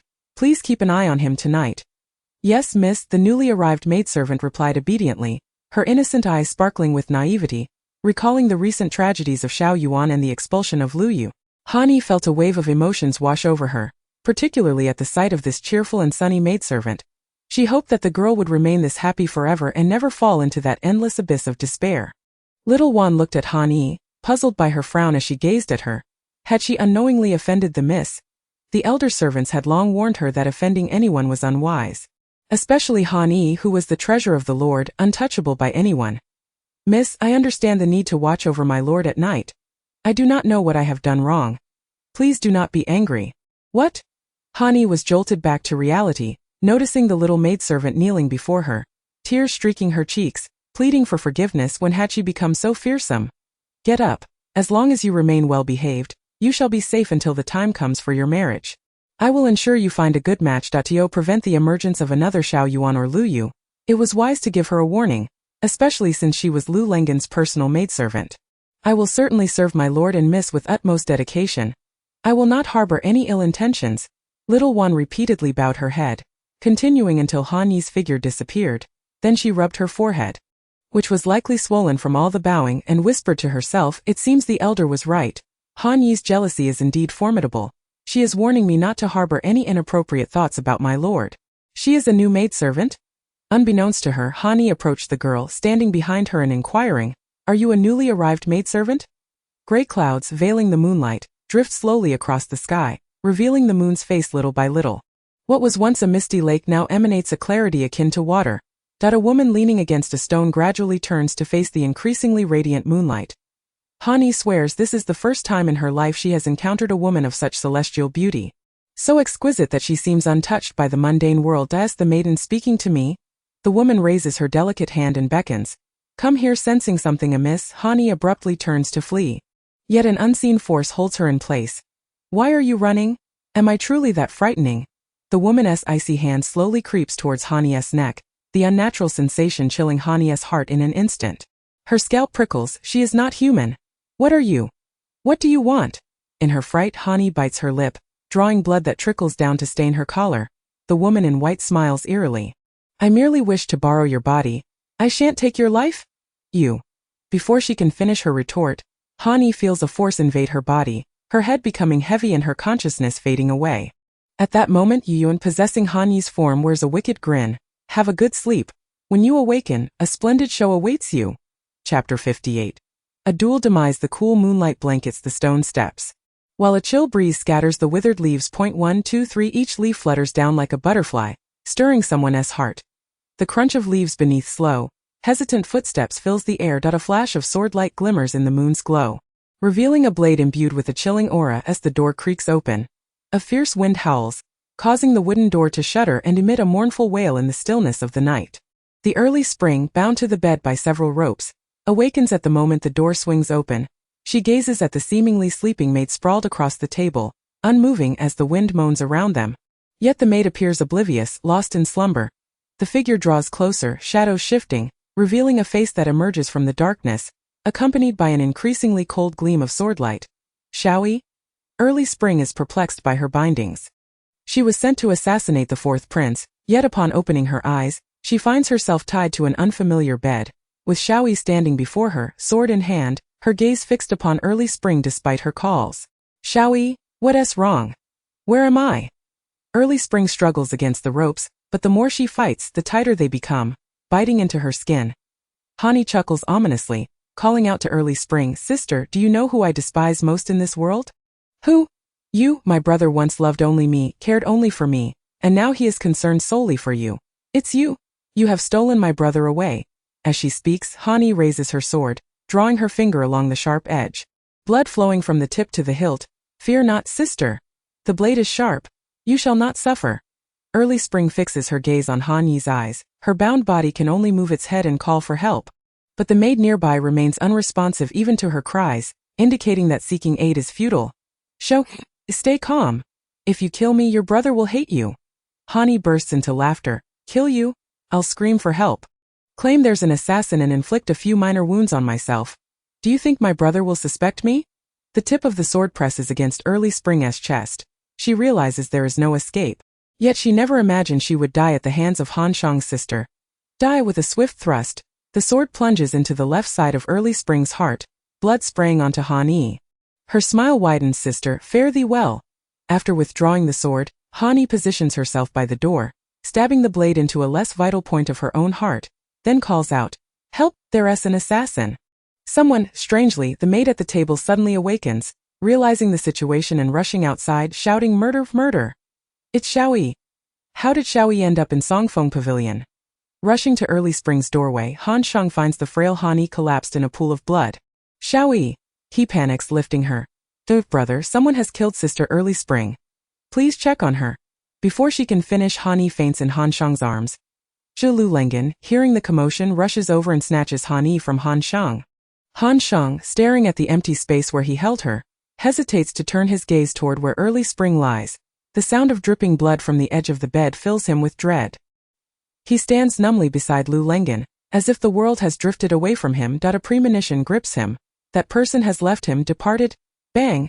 Startled by the noise, Lu Lengen looks incredulously at Han Shang, who lies motionless on the ground. At that moment, a doctor is brought into the room, glancing around at the wounded, his trembling hands brushing against his grizzled beard. Sir, quickly carry the injured to the bed. Springer, who did this?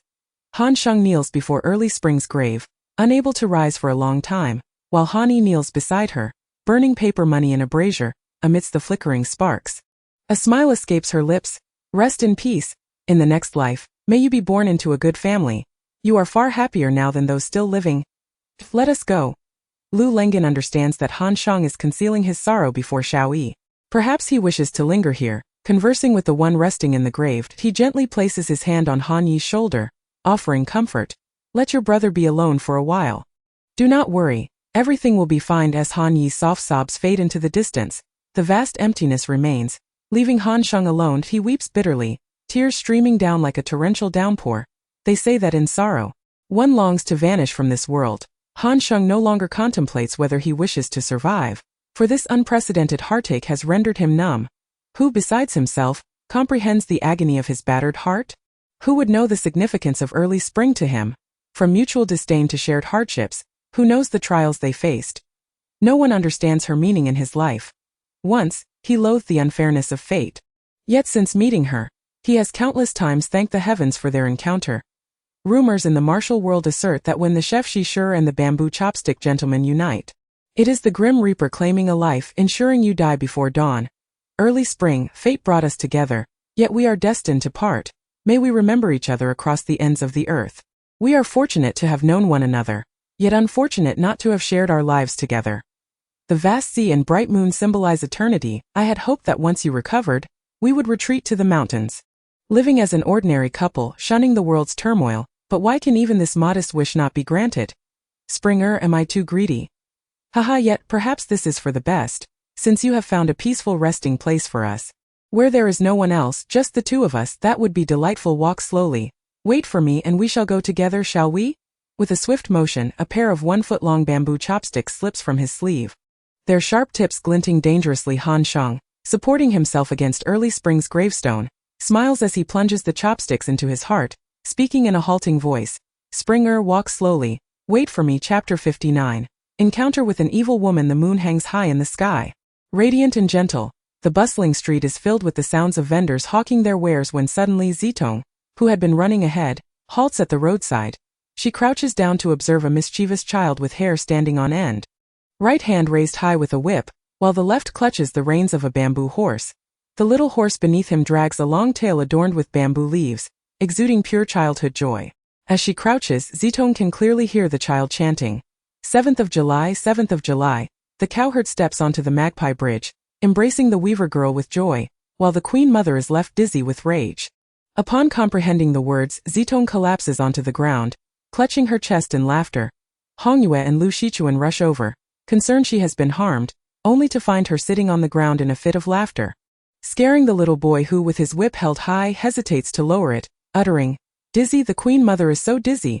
Repeating the phrase dizzy, his chubby face stretches long, filled with confusion as he wonders what this terrifying older sister with a scar desires. Tears nearly spill from his eyes, but he refuses to cry. He is a man and cannot weep? Miss, you sister, let's get out of here quickly. Seeing Zitong's antics, Lu Shichuan is at a loss for words. Dear sister, have you never seen a child cry? Be careful not to frighten this adorable little fellow. His parents will come looking for you. Zitong brushes aside the hands of Lu Shichuan and Hongyue as they try to assist her. Getting up while holding her stomach, laughing uncontrollably, and exclaims, "Haha, sister, do you know what this little rascal is reciting?" Aha. 7th of July, 7th of July. The cowherd steps onto the Magpie Bridge, embracing the weaver girl with joy. The queen mother was furious, her head spinning. Ah, how ridiculous. What are you doing? You're an adult. Bullying a child. Abeo, hide behind your mother. Suddenly, a middle-aged woman burst out of the house, brandishing a broom and blocking the mischievous child with a face full of anger. Had it not been for Hongyue's timely intervention, the broom would have struck Zitong's face. Zitong, sheltered behind Hongyue, exhaled a sigh of relief, narrowly escaping a second disfigurement. How dare you lay a hand on my young lady? Do you even know who she is? Seeing this boorish woman attempting to harm her mistress, Hongyue's concern for her lady flared. Her face flushed crimson, eyes wide, fists clenched, gritting her teeth in preparation to pounce on that vile woman should she dare to lift the broom again. Although her lady was at fault for teasing the woman's child, there was absolutely no justification for wanting to harm her. Lu Shichuan, standing beside them, tugged at Hongyue, her gaze signaling her to keep their identities concealed. After all, they had sneaked out of the manor, and if this reached Fengxiang's ears, it would be Zitong who suffered. However, turning her head, her expression grew serious, exuding an icy demeanor as she admonished the woman before her. She was merely playing with your child. Yet you resorted to violence. That is your wrongdoing. Thankfully she was unhurt. Otherwise the consequences would surely terrify you. Intimidate me, you say? Ha! Do you even know who I am? You all think you can bully us, a widow and her child, just because you outnumber us. Suddenly, without understanding the situation, the woman dashed into the middle of the street, plopping down and wailing loudly. They are bullying me. I can't go on living. You all must judge this. Those three are tormenting my son. They even threatened us, mother and child. Oh heavens! How are we to survive? Upon witnessing her mother sobbing in the street, the bewildered child rushed into her embrace, crying loudly, causing the already bustling market to grow even more congested. Lu Shichuan and Hongyue felt utterly humiliated, wishing for a hole to burrow into. Little did they know, the troublemaker Zitong stepped out from behind Hongyue, leisurely strolling toward the center of the street, her demeanor that of a spectator. Lu Shichuan and Hongyue simultaneously attempted to stop her, but Zitong waved her hand, halting them before the still sobbing middle-aged woman. Zitong abruptly altered her relaxed demeanor, her eyes brimming with tears, leaning down to gaze at the woman with a sorrowful expression. Do you not remember me? Have you forgotten what you did to me? I merely wish to inform you today. The woman, still crying, was puzzled by Zitong's words. She had no recollection of her, yet curiosity compelled her to look up at Zitong, who had deliberately paused mid-sentence. Huh? You truly don't remember? Zitong wept with a pitiful countenance, her smile more grotesque than her tears, seemingly burdened with untold anguish. You marred my beauty. Now you tarnish my character. You genuinely forgot. Discreetly glancing at the expressions of the onlookers, the accusatory murmurs gradually faded, replaced by curiosity about the entanglement between her and the woman. You speak nonsense. How would I know you? The woman retorted, glaring at Zitong, but feeling her resolve wane, she quickly stood to meet Zitong's gaze. Zitong produced a handkerchief, dabbed at her tears, sobbing softly, and staggered a few steps as if a gust of wind could topple her. Yes. You don't know me. You don't have the surname Sun. Your son isn't named Abeo. You didn't ruin my beauty. It was I who bullied you and your child. I am the one who brought you suffering.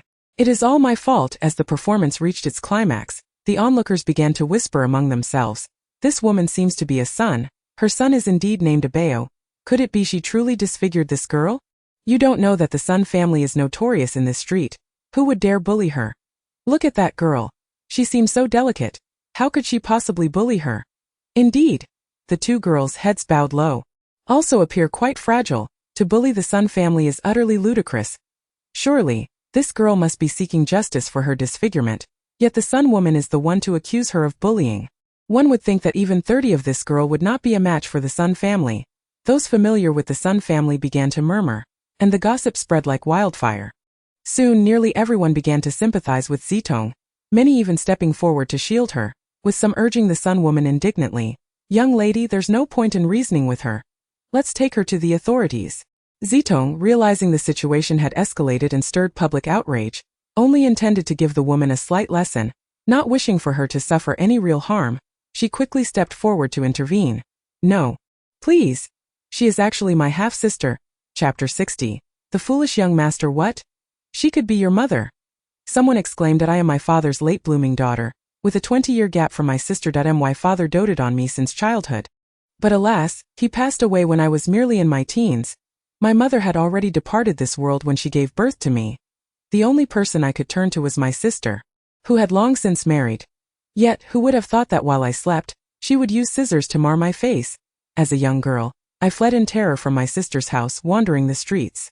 The reason for my visit today was simply to ask her why she treated me that way, for the doctor has informed me that my days are numbered. So please, I implore you all to disperse. Allow us sisters to have a proper conversation. After all, she is my sister. How could a true younger sister hold a grudge against her elder sister? I beg you all to leave. The crowd gradually began to disperse, and those who witnessed the Sun woman strike Zitong turned to her, threatening. If you dare to bully your sister again, beware. We will ensure you face the authorities. The woman, on the verge of tears, felt utterly humiliated. When had she ever suffered such indignity? Yet, her fists were no match against the crowd, and with many eyes upon her, should she truly lay a finger on this girl, they would surely deliver her to the authorities. Would the magistrate not be deceived by the girl's fragility? Would she not find herself imprisoned? Young lady, you are magnanimous. I was in the wrong. I should not have taken my frustrations out on you. It was just that I was in a foul mood today and sought an outlet for my anger. Alas, I misjudged the situation, realizing one cannot judge others by appearances. Zitong approached gently, caressing the head of the still weeping Abeo in the woman's arms. Smiling warmly, Abeo dear. Don't cry. You were frightened, weren't you? Here, let me apologize to you, all right? She pulled out a small doll she had just purchased, placing it into the trembling child's arms. A true man should be as valiant as your mother. Abeo accepted the doll, his voice still quivering as he declared, My mother is a great hero. I admire her the most. When I grow up, I will also become a great hero like her. Observing the woman's eyes glistening with warmth, Zitong understood that this woman had merely been bullied too often, which had shaped her into the shrew she now was. Zitong had only wished to put an end to her unreasonable ruckus. Fearful that her newfound freedom would be disrupted by this minor unpleasantness, Sister, we are even now. I have apologized to your son, and you have apologized to me. Let us shake hands and make amends. Zitong extended her hand, her smile radiant as she gazed at the astonished woman before her. The woman hesitated, wiping her hand on her clothes before taking Zitong's hand, slightly embarrassed. I was in the wrong earlier. It's late and you must be hungry. I just made some tofu pudding. Why don't you come inside and share it with me? Wonderful. I happen to be hungry, Zitong beamed, taking the woman's arm with one hand and holding Abeo's hand with the other. Calling out to the two still in shock. Stop dawdling? Hongyue, weren't you just complaining about being hungry? Big sister has invited us for tofu pudding. Sister, don't just stand there, hurry and join us. Hongyue and Lu Shichuan, jaws dropped in disbelief, exchanged incredulous glances. How had this been achieved? They had been on the brink of a brawl, yet she had managed to have them invited for tofu pudding. Ultimately, the embarrassed Hongyue and Lu Shichuan slowly joined in while Zitong, already blending in with Abeo, enthusiastically declared, This scar on my face is called handsome. How dare you call it ugly? It's your youth and inexperience that blinds you. You don't understand that having scars is currently all the rage. It only adds to one's charm. Far superior to your foolishness. Do you understand? Abao with her little head could hardly comprehend that Zitong was deceiving her. Instead, she curiously raised her head, her large, watery eyes wide open, and exclaimed, Sister Zitong, must I also carve a scar on my face to enjoy an abundance of candied hawthorns? Mother never allows me to eat them. She says that eating too many will cause cavities. Zitong felt as if she had dug a pit for herself to fall into. Glancing at the 3 pairs of eyes glaring at her from a distance, she awkwardly patted Abao's head and replied, Actually, Abao, I didn't finish my statement about the scar. It must only be done when you grow up. Then you can eat more and more. You see, I only have it now because I grew up. Huh? That means it will take a long time. Abao is already 7 years old, and it will take an eternity before I can eat lots and lots of candied hawthorns. Sister, you are so fortunate to have a scar on your face. I envy you so much. Zitong, forgetting the earlier awkwardness, was carried away by Abao's admiring gaze, feeling a sudden sense of elation. She inadvertently glanced towards the door, where the 3 onlookers cast disparaging glances at her, her heart silently screaming jealousy. They are all blatantly envious of me. Suddenly, a flamboyantly dressed young man with a shiny, pig-like face appeared before Zitong and her companions under the dim moonlight. His greasy visage gleamed as he waddled along, his rotund belly swaying comically. Zitong struggled to stifle her laughter, nearly choking, yet she couldn't help but find amusement in the sight of this young man, whose appearance was all too fitting for his figure. It was bewildering how the few men accompanying him managed to maintain their solemn expressions. Brother, what are you doing? Zitong observed as the pig-faced man leered lasciviously at Lu Shichun and Hongyu, not casting a single glance in her direction. It seemed that being unattractive could occasionally serve as a decent shield against unwanted attention. You can leave now. This gentleman nearly soiled himself at the sight of your face tonight. Scram. Feeling blocked from viewing the beauties, the pig-faced man rudely shoved Zitong aside in irritation. Unprepared for the shove, Zitong found herself on the ground. Lu Shichun and Hongyu, worried, rushed to help her, but were halted by the man's outstretched arm. Ladies, my humble abode is well stocked with fine wine and delicacies. Might you honor me with your presence? That insufferable pig-faced man had quite a bit of strength. As Zitong rose, cradling her injured elbow, she discovered that it was bleeding, explaining the intense pain. Brother, how can those 2 ugly creatures be called beauties? If we are to discuss beauty, it should be me. Just look at my naturally exquisite face, untouched by makeup. Especially with this scar on my left cheek. Does it not make me more enchanting than a fairy? Zitong deliberately squeezed between Lu Shichun and Hongyu, boasting about her appearance to the pig-faced man. Ugh! I'll let you go. You just one tea leave. Come here. Chapter 61. The consequences of complicity. As night enveloped the alley, the rows of low-roofed houses quietly blended into the darkness, the cobblestone path shimmering with silvery moonlight stretching into the distance. Young master, it seems we are being followed. A burly man, belt adorned with a large knife, leaned close to the pig-faced young man and whispered with her keen hearing. Zitong's eyes brightened. Whoever it was. The enemy of my enemy is my friend. Perhaps salvation was at hand. Initially planning to take it step by step, she realized that calling for help would only provoke the burly man's knife to swiftly sever her neck. Even if it was during the day with a young scion like him. Seeing no one emerging, the pig-faced man feigned a crude laugh, signaling the burly man to check. As the man's silhouette disappeared into the shadows, a sudden cry echoed, prompting the pig-faced young man to tentatively call out, "Akai! Akai!" Uncertain of how many adversaries lay in wait, the pig-faced man hesitated to send anyone else into the shadows. He understood that those capable of subduing the formidable Akai in mere seconds should not be underestimated. Sensing danger, the pig-faced man retreated, instructing his subordinates that the safest place was indeed their residence. In a flurry they hurried away, guarded by a group of burly men dressed in gray, each of the three young women being hoisted onto a shoulder. Not having traveled far, Zitong suddenly found herself unceremoniously thrown to the ground. Aggravating her already injured elbow, she saw Lu Shichun and Hongyu being gently placed down as well, tears welling up in her eyes. This was indeed a world that judged by appearances. A stark difference in treatment. Miss Sister. Despite their hands being bound, Lu Shichun and Hongyu hurried to Zitong's side, attempting to help her rise. They crouched, using their shoulders to support her back, allowing her to stand with their assistance. Who are you? The pig-faced man, now surrounded by the gray-clad figures, nervously surveyed the 20 or so men clad in black, all of them dressed in dark attire. Revealing only their eyes initially, he had assumed there would only be a couple of skilled fighters following him. To his utter shock, he never anticipated so many. Why did they remain hidden? A sinister male laugh resonated from behind the black-clad figures, causing Lu Shichun to stiffen in recognition that it truly was him. A sharp clap heralded the arrival of a tall, imposing man clad in white, who emerged from behind the black-clad figures, fanning himself with a paper fan. His familiar, mischievous smile, coupled with his pronounced brows and robust physique, made for a peculiar sight. In his scholarly attire, Lu Shichun had intended to mock Xiaoyu for donning such unflattering clothing from Fengyu Kingdom, but tears had already blurred her vision as she averted her gaze, realizing he had indeed come. Meanwhile, Zitong stared wide-eyed at the white-clad man, presumably the leader of the black-clad figures. His sharp brows and fierce eyes, coupled with his commanding presence, stood in stark contrast to his delicate attire, as he waved his fan in a manner reminiscent of the pig-faced man. Had it not been for her mouth being covered, she would have asked the pig-faced man, "Brother, aren't you cold?" Watching the pig-faced man struggle against the black-clad figures, his legs flailing in a futile effort, he resembled a frog thrashing in boiling water. Growing increasingly powerless, "Chun-er, we must leave." Xiaoyu scooped Lu Shichun into his arms, instructing the black-clad figures behind him, "Anyone who lays eyes upon my face shall be fed their own eyeballs." Zitong wished to inquire where Xiaoyu intended to take Lu Shichun, but her mouth was frustratingly sealed. "Your Majesty, my hands are still bound," as Xiaoyu prepared to carry her away. Lu Shichun began to struggle. "Let me go."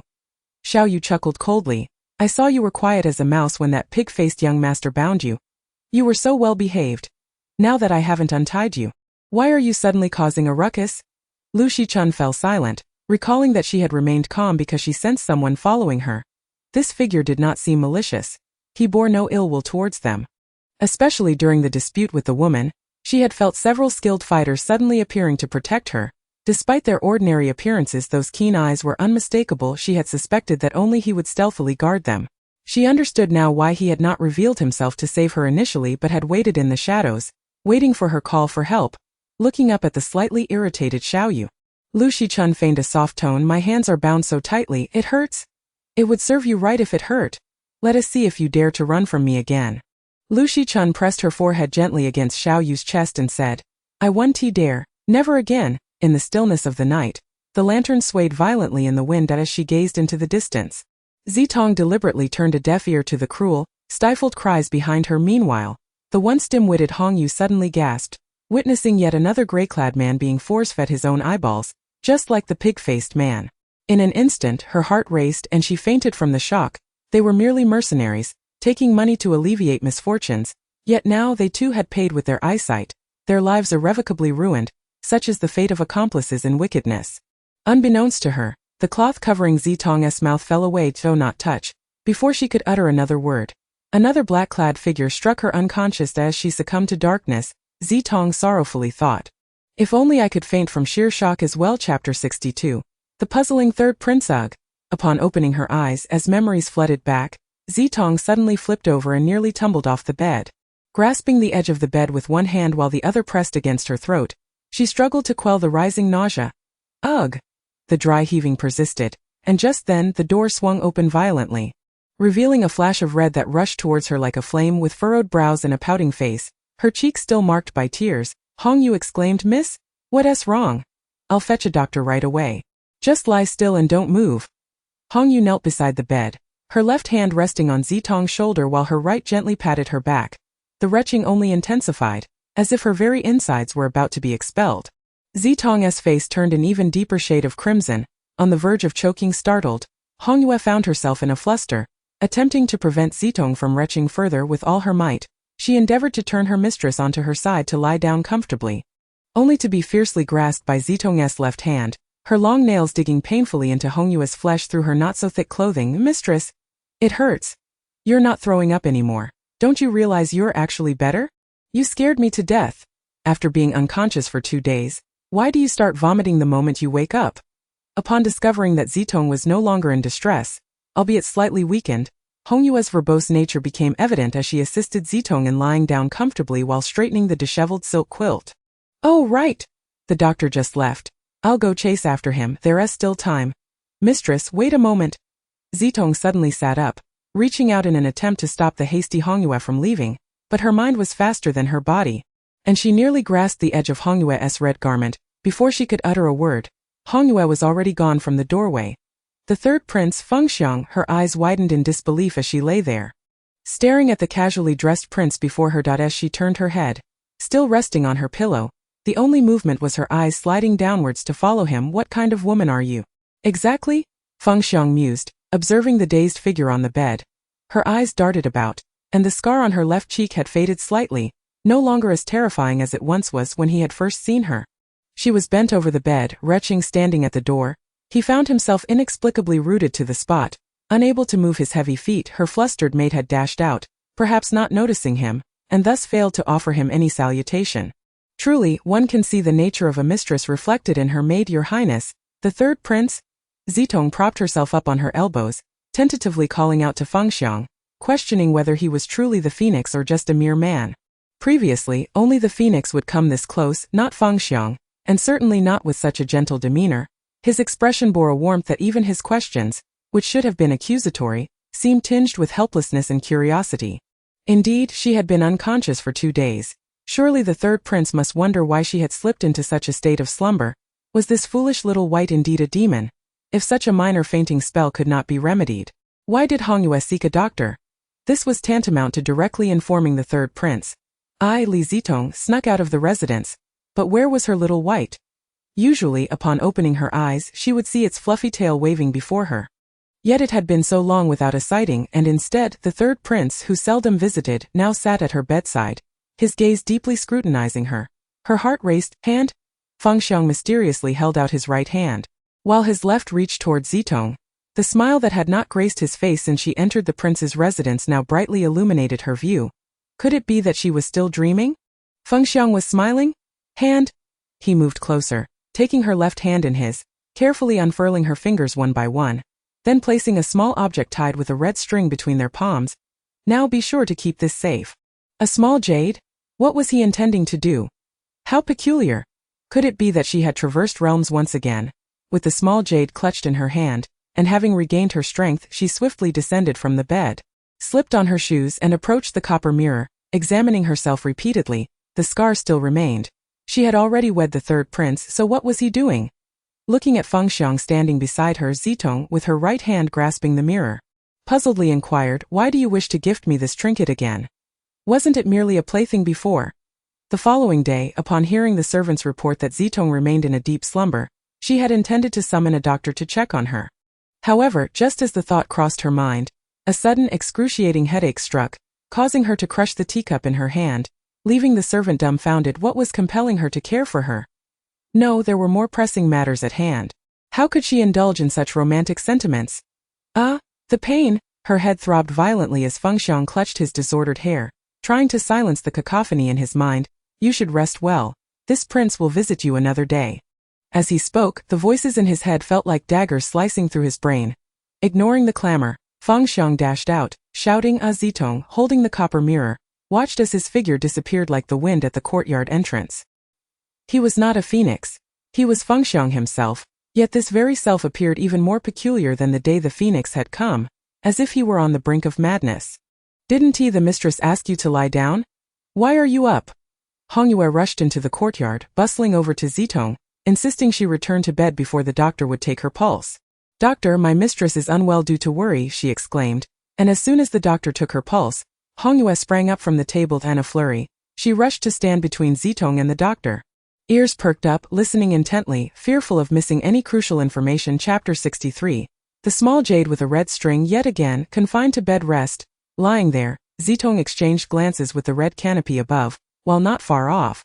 Hongyue busied herself wiping a vase on the wooden cabinet, occasionally glancing at her mistress. Sometimes, Zitong pondered whether it was her presence that had turned Zitong into a mere vessel of medicine or if she was destined to be one. Upon arriving, she had either been poisoned or kidnapped. Even her beauty, which had not yet warmed, was abruptly severed by a blade, cutting off her budding affections for the third prince. You ask what sort of woman I am. Yet I too question what more you desire from me, and what I could possibly provide you. Just refrain from cloaking your unyielding gaze with the guise of love. Do not presume that deceiving a woman is a trivial matter. The quieter she is, the more fragile she becomes. She knows that your heart has never offered her a place. What good is crying, mistress? Mistress? Reluctant to speak, Zitong gazed at Hongyue's suddenly close, rosy and slightly chubby face. Feigning annoyance. What do you want from me? Am I not lying down as you instructed? Hongyue chuckled, rubbing her nose with the hand that had just grasped a cloth, playfully murmuring, Oh mistress, don't be angry. I am only looking out for you. You've ignored me all day. I feel so uninspired without hearing your scoldings. This impish sprite. Zitong could no longer maintain her stern facade and burst into laughter. Mistress, I'll fetch you a snack. I heard from Aunt Lee in the kitchen that she just made some delightful pastries. She said you must try them. Upon seeing her mistress smile, Hongyue too broke into laughter. After all, anyone cooped up in a room all day would feel downcast. It was only natural for Zitong to be upset. Aunt Lee? I haven't heard much about her. Why is it that she made new pastries? Yet only I am to taste them. Zitong mused, perplexed at in the princess' residence, although she claimed the title of a noble consort, how many servants truly recognized her status? What benefit was there in currying favor with her? Mistress, even if you wanted bird's nest or shark fin, Aunt Lee would prepare it for you at any hour. Hongyue mischievously twinkled her bright eyes, deliberately tantalizing Zitong without revealing the specifics. Spare me. Mistress! Zitong suddenly sat up, fiercely tickling Hongyue's slender waist as Hongyue attempted to escape. Zitong, barefoot, was determined to tickle this mischievous spirit who constantly bullied her. Mistress, don't chase me. I'll tell you, just please stop tickling me. Hongyue gasped for breath, noticing Zitong glaring at her from the table. Mistress, are you seeking revenge on me for not allowing you to leave the bed? The doctor insisted you must rest well. Your body has endured multiple injuries and cannot bear excessive strain. How can all the blame fall on me? I am wronged? Speak. If I catch you, just wait and see how I will deal with you. Do you truly think I am a benevolent mistress? But how should she punish Hongyue?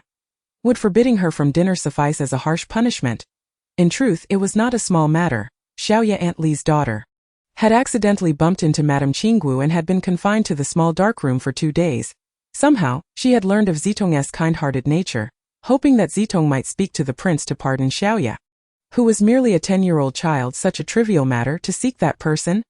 Not worth it. Zitong plopped down onto a small stool, poured herself a cup of tea, and after sipping a few times, set the cup down and decisively declared, Qinggu, it's her again. Fine, I will rescue Xiaoye. You go and fetch my reward. A full meal will make for better work. You wish to save her now? But the doctor, Hongyue noticed Zitong's hand trembling slightly as she held the teacup, sensing that her mistress was subtly hinting. Should you speak any further, this tea will be for you. I'll go. I'll fetch you a snack right away. Aunt Lee will surely be delighted. Hongyue chuckled as she backed out the door, closing it behind her.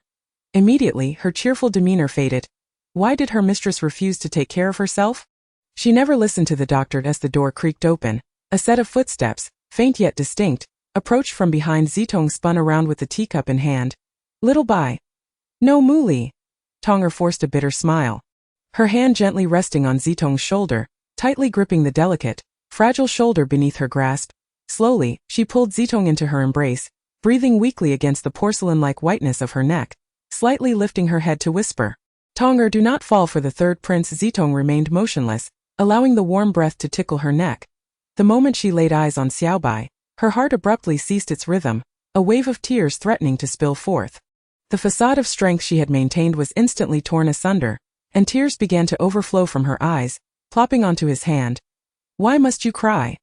Mu Li's eyes regained a flicker of life, filled with anticipation as Zitong's trembling right hand spoke. Tonger, have you remembered me? Zitong struggled to contain her tears, yet they flowed like pearls severed from their string, a myriad of sensations clawing at her heart, painful, aching, sour and bitter, all at once. Suddenly overwhelmed with emotion, Zitong felt an urge to tear the crimson garment from Mu Li's form. However, as her fingers grasped a corner of the fabric, Mu Li winced, cold sweat beading on his forehead. Though he had managed to speak coherently until that moment, he now could only weakly cry out, Tonger, please. This blood-soaked garment is not what you desire to wear, is it? It cannot be removed? Is it the cause of your current state? Are you not the heir of the Fox clan? Even a 1,000-year-old fox spirit cannot shed this bloody attire? Zitong collapsed to the ground, sobbing uncontrollably. The fiery red garment unleashed chaos within her, compelling her to destroy it at once. The pain felt as if something was persistently clawing at her heart, leaving scars that marred her very soul. Memories clamored to burst forth from her mind. Tonger dear, I cannot endure any longer. Promise me, do not fall for the third prince. Suddenly, a well-behaved little white fox appeared before Zitong, a small jade stone tied with a red string resting between them. As she picked up one end of the red string, Zitong found herself gazing into the void, slowly succumbing to unconsciousness. Chapter 64. Even as a ghost, it is impossible. The piercing northern wind howled fiercely. Roaring like a lion at this moment, two large white paper lanterns hung at the entrance of the Lu family in Fengyu capital. That a gust of cold wind fluttered the white silk draping the doorframe, exuding an indescribable sorrow. Passers-by, hearing the wails emanating from within, could only shake their heads in resignation, sighing, yet another soul has departed.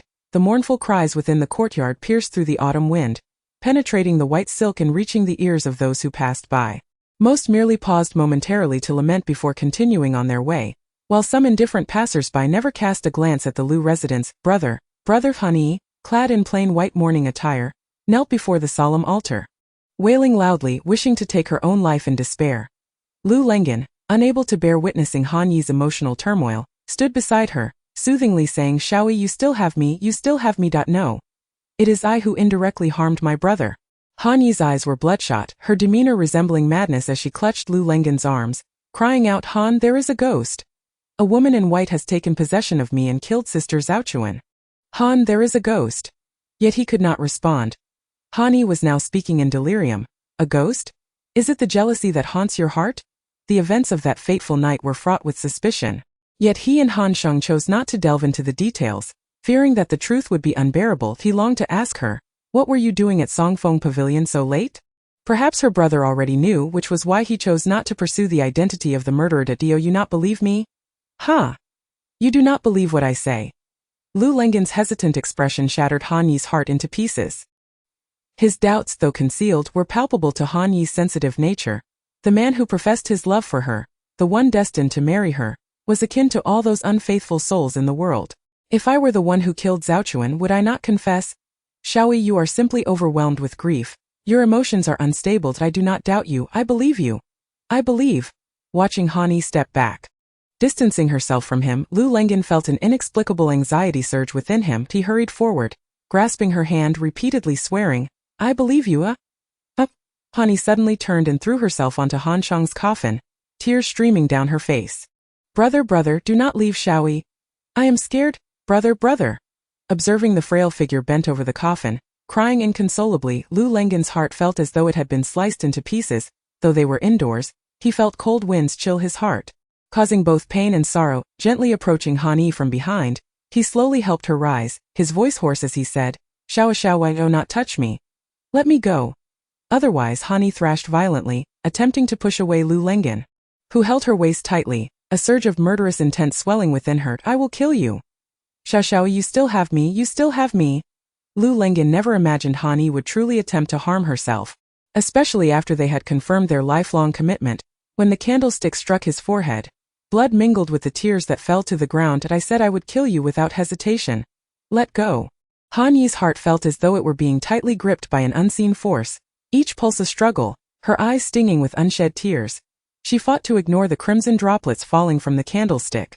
The flickering white flame gradually dimming, the hands around her waist grew weaker, still struggling against the inevitable, but with a gentle push from Han Yi, a heavy thud echoed as a body collapsed to the ground. A passing maid shouted from the doorway, "Master has been injured and fainted." Shadows began to bustle around her, and Han Yi stood frozen, gripping the candlestick tightly, until the morning hall fell silent once more.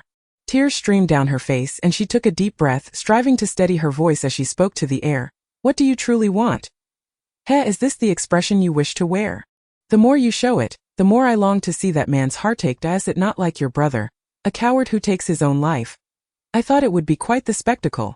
Yet your brother would rather leave with his beloved than blame his sister." Gradually, a woman in white appeared in the air, possessing a mesmerizing beauty but harboring a venomous heart, unable to bear the sight of others in love, intent on destroying all lovers in the world.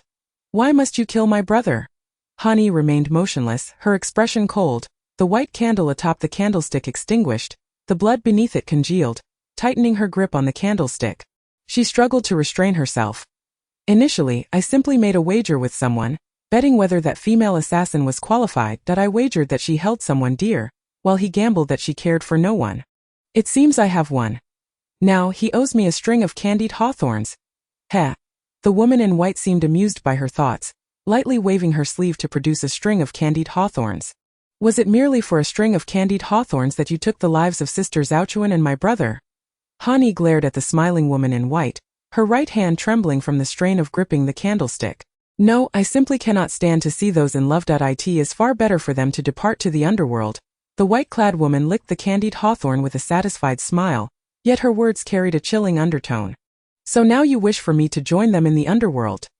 Han Yi stepped closer to her brother's coffin, using her inner strength to force open the lid, revealing the pale, lifeless faces of her brother and sister Zhaochuan. Her left hand slowly reached toward her brother's cold face. "Brother, do you no longer want Shaoyi?" She had only spoken half the truth, for there was still his beloved. The woman in white soared to the roof, perched upon the beams, observing Han Yi and the two within the coffin. "Even in death, I will not spare you." Han Yi suddenly yanked the white candle from the candlestick and thrust the pointed end toward her own chest. Her gaze fixed fiercely upon the woman in white above. Why bother?" Xiang cast a fleeting glance downward, her figure gradually disappearing, leaving behind a final remark in the air. "I shall first demand that man repay the debt he owes me for those candied hawthorns. You should cherish this last moment of beauty." The hand gripping the candlestick trembled violently, beads of sweat forming on her forehead as Han Yi's tears cascaded down. Glancing at the bent tip of the candlestick, she wondered if even in death, she was powerless to escape. Chapter 65. You cannot escape. Turning to gaze quietly at the sleeping figure. His smooth, fair face bore sharp, defined features, his eyes, usually adorned with a mischievous grin, now narrowed into slits, the corners of his mouth slightly upturned at this moment. He must be lost in some beautiful dream. Lu Shichuan propped his right arm beneath his head, smiling gently as he watched the still sleeping Lu Lengen. His powerful arms, bound at his waist, gently tugged at Lu Lengen's right hand. However, as soon as he lifted it slightly, he noticed the still closed eyes of the person beside him furrowed in distress, causing her hand to slip free, only for that arm to ensnare her waist once more. Lift, drop, lift, drop. Lu Shichuan sensed something amiss and took another careful look at the pair of closed eyes, which were slightly twitching. Even the previously tranquil breathing carried a hint of mischief. He was pretending to be asleep. With a firm tug, she pried open his arm, and in a fit of indignation, Lu Shichuan sat up, crossing her arms and letting out a soft humph through her nose before turning her head away from the one still lying down. Xiaoyu chuckled softly, reaching out to pull Lu Shichuan back into his embrace. Gently pressing her down, his lips brushing against her sulky face, was a sleeping solitude more handsome than a waking one. The warm breath he exhaled caressed Lu Shichuan's ear. She turned her face away. Allowing his playful antics to continue without resistance, however, the hand that had been resting innocently on her waist began to roam increasingly recklessly across her body until, with a sudden yank, he tore open the tie of her inner garment. His hand climbing up her side. Only then did she swiftly cover his hand, exclaiming, "Stop it! The sun is already up." His right hand clasped hers, drawing it to his heart, whispering softly, "Do not leave me again. Or else." He paused momentarily, lifting a strand of her hair to his lips and kissing it tenderly, then gazed earnestly into Lu Shichuan's eyes, stating emphatically, "I truly will break your legs and chain you to my side for eternity." Lu Shichuan looked at Xiaoyu, whose eyes brimmed with affection, and though he was professing his love, why did it feel more like a threat? Suddenly, her ear was bitten fiercely, still daring to laugh. "I speak the truth. I am not jesting. Dare to try me again." Xiaoyu tightened his grip on Lu Shichuan's hand, pondering for a moment before brazenly untying her inner garment, this time with an unyielding attitude. "I have made up my mind. I shall make you bear the child of the Prince of the Ebony Kingdom." No, Xiaoyu." Lu Shichuan struggled desperately, having already endured his punishment throughout the night. Now, with the dawn breaking, might there already be a throng of waiting maidservants outside, ready to assist them in rising? Moreover, they were in an inn within Fengyu Kingdom, and his behavior was simply beastly. "Let me go." Lu Shichuan's hands were pinned above her head, her hopes resting solely on her still free legs. But after a few kicks, Xiaoyu's legs subdued hers, and he leaned close, threatening in a low voice, "I shall repeat myself. If you move again, I will have chains prepared." "Wu Xiaoyu, I was wrong. I was wrong. Please let me off this time. You have already had your way with me all night, and now the maidservants are surely waiting outside."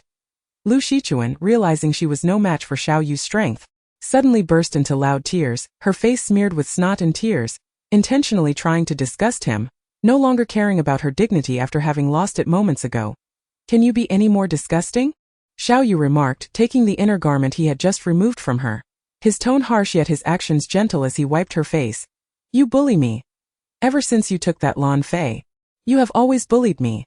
Seeing Xiaoyu finally falter, pausing in his actions while tightly pressed against her, gently wiping her face, Lu Shichuan felt a small sense of relief. At least he was not so beastly as to let anyone discover he had spent the night in her tent. As a legitimate queen, she found herself in a position worse than a mere maid, her bare arm angrily pointing at Xiaoyu.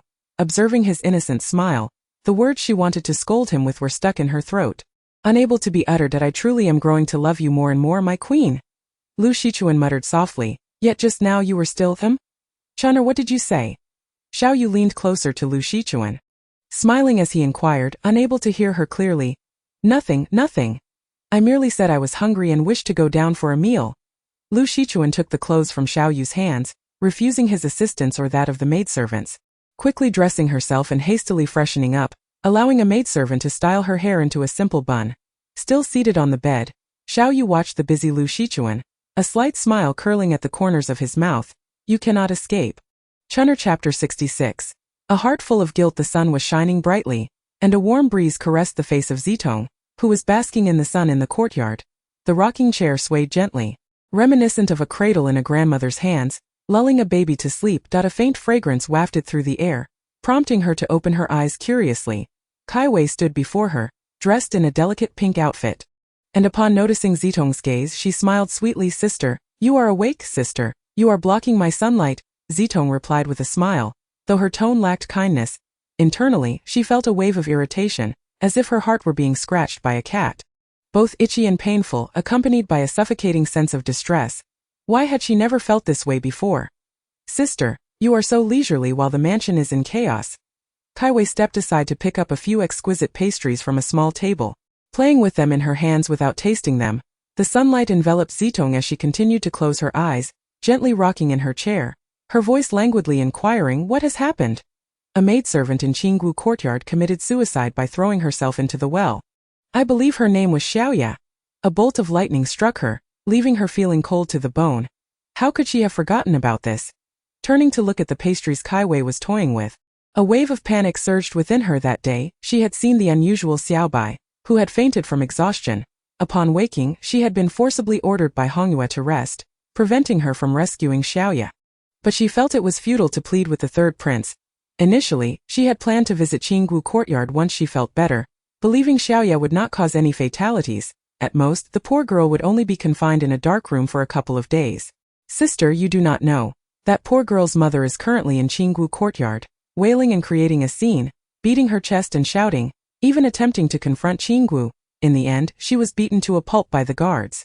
Drawing the attention of His Highness, seeing Zitong cease rocking in her chair, her entire being appearing dazed, her eyes still closed, yet her hands clenched tightly into fists upon the armrest, trembling slightly, Kai Wei felt a sense of triumph. She leaned in closer, maliciously whispering into her ear, "By the way, sister, this plate of pastries you have is quite exquisite." A pang of hurt shot through her, and Zitong abruptly stood up, the blanket slipping from her legs and falling to the ground. Gathering fallen leaves while the wind seemed to carry a sense of sorrow. "Miss, where are you going, sister? Where are you off to?" Hongyue, holding a cup of hot tea, rushed out upon seeing Zitong suddenly run away. Quickly setting down the tea to chase after her, while Kai Wei feigned concern, her lips curling into a disingenuous smile. Once the two had disappeared from sight, leaving her alone in the courtyard, she maliciously smiled. Slowly making her way towards Zitong's room, eyeing the white figure on the steps, her smile widening, "Brother Muli, why do you put yourself through this?" The white fox shot a furious glare at Kai Wei. Baring its sharp teeth in a snarl as a mist began to envelop Kai Wei. Her originally demure beauty swiftly transformed into a bewitching visage, her voice taking on a seductive lilt to, "Dare you harm the Snow Maiden again? And beware that I shall not spare you." 10. I am not joking, my powers are currently sealed, but do not forget that I am still the heir of the Fox clan. With a single command, I can reduce you to ashes. Muli coldly cast a glance at the grinning Zuyan, intending to utilize his transformation technique, yet he found himself trapped between his true form and that of a human. Ultimately resigning to revert to his original state, he glared at the heavens, vexed that the lofty one would resort to cheating to ensure that the phoenix fell in love with the Snow Maiden. How absurd! How could a love imposed be everlasting? Tuyen clasped her left hand over her right, taking a deep breath, and spoke slowly, "Brother Muli, I was the one who encountered the phoenix first, yet in this lifetime. The phoenix does not love her, but the heavens still decree that she must marry him. I do not wish to take her life. I only want her to stay away from him. Brother Muli, you would not want her to be too close to him either, would you? Otherwise you too will." Tuyen. Muli interrupted fiercely, his round eyes gleaming with cold light. Tuyen slowly rose to her feet, the white mist swirling around her as she transformed back into her alluring form, turning her back on Muli and declaring, "I will not be as cowardly as you, Brother Muli. Watching the one I love be with another, only a coward would do such a thing. Even if I must kill her in this lifetime, my love for the phoenix is enough for this life. I fear not the consequences." Tuyen. What do you understand? If I could prevent the Snow Maiden from being harmed, would I merely stand by her side? Truly loving her, how could he bear to witness the pain in her eyes upon regaining her memories? The image of her bloodied face laughing in his arms, replayed in his mind endlessly, accompanied by her words, "Brother Muli, I am sorry that if there is a next life, I will still love him." It was not that he did not wish to tell her everything, nor that he did not want to reveal that the third prince would only bring her harm in this life. Every cause has its effect. The consequences of past actions unfold in this lifetime. And how could the one high above allow his son to marry a mere little demon as a consort? All destinies have long been inscribed. This life is fated to be riddled with scars. Even the phoenix itself remains unaware that the world it has exchanged for its self-destructive celestial form is destined to be nothing but a tragedy. Cui Yan, in loving the phoenix, is destined to be like a moth drawn to the flame. In a past life you harmed the Snow Maiden. In this life you shall not lay a finger on her. Should there be another instance, I shall not hesitate to disregard the dignity of my kin and ensure your utter obliteration. Leaving no trace in the realms. Muli raised her gaze defiantly to the azure sky, her eyes transforming into a shade of violet in an instant. As she sprinted forward, ignoring the curtsies of the maidservants and the relentless pursuit of Hongyu behind her. Zitong yearned only to reach the Qingwu courtyard swiftly, guilt gnawed at her heart, ravaging her with thoughts of if only she had rescued her sooner, or if she had not sought favor with the third prince for the sake of her own pride. Perhaps that little girl would not have jumped into the well. Before she arrived at the Qingwu courtyard, she spotted several servants scrubbing the bloodstains from the ground, and an ominous thought surged into her mind. Upon entering the courtyard, she witnessed Qingwu, tear-streaked and pitiful, collapsing into Feng Xiang's embrace, appearing so fragile that a mere breath could topple her. Whispers of fear and grievance filled the air. "Your Highness, you frightened Qingwu to death. She brandished that chopping knife and attempted to strike me. Qingwu is terrified." Woo-woo. I merely punished that little girl by making her face the wall. What led her to leap into the well? The little girl's body had surely been dealt with by now, and the courtyard was left with only a few maidservants tidying up. Where was Aunt Li? Was she still alive? Zitong noticed Feng Xiang casting a puzzled glance her way, clenched her fists tightly and stepped closer, softly inquiring, "Where is Aunt Li?" Chapter 67. The tragic force kiss. What brings you here? Feng Xiang regarded the expressionless Zitong, his tone unwittingly tinged with irritation. You should be resting if your health is poor. Why are you running about?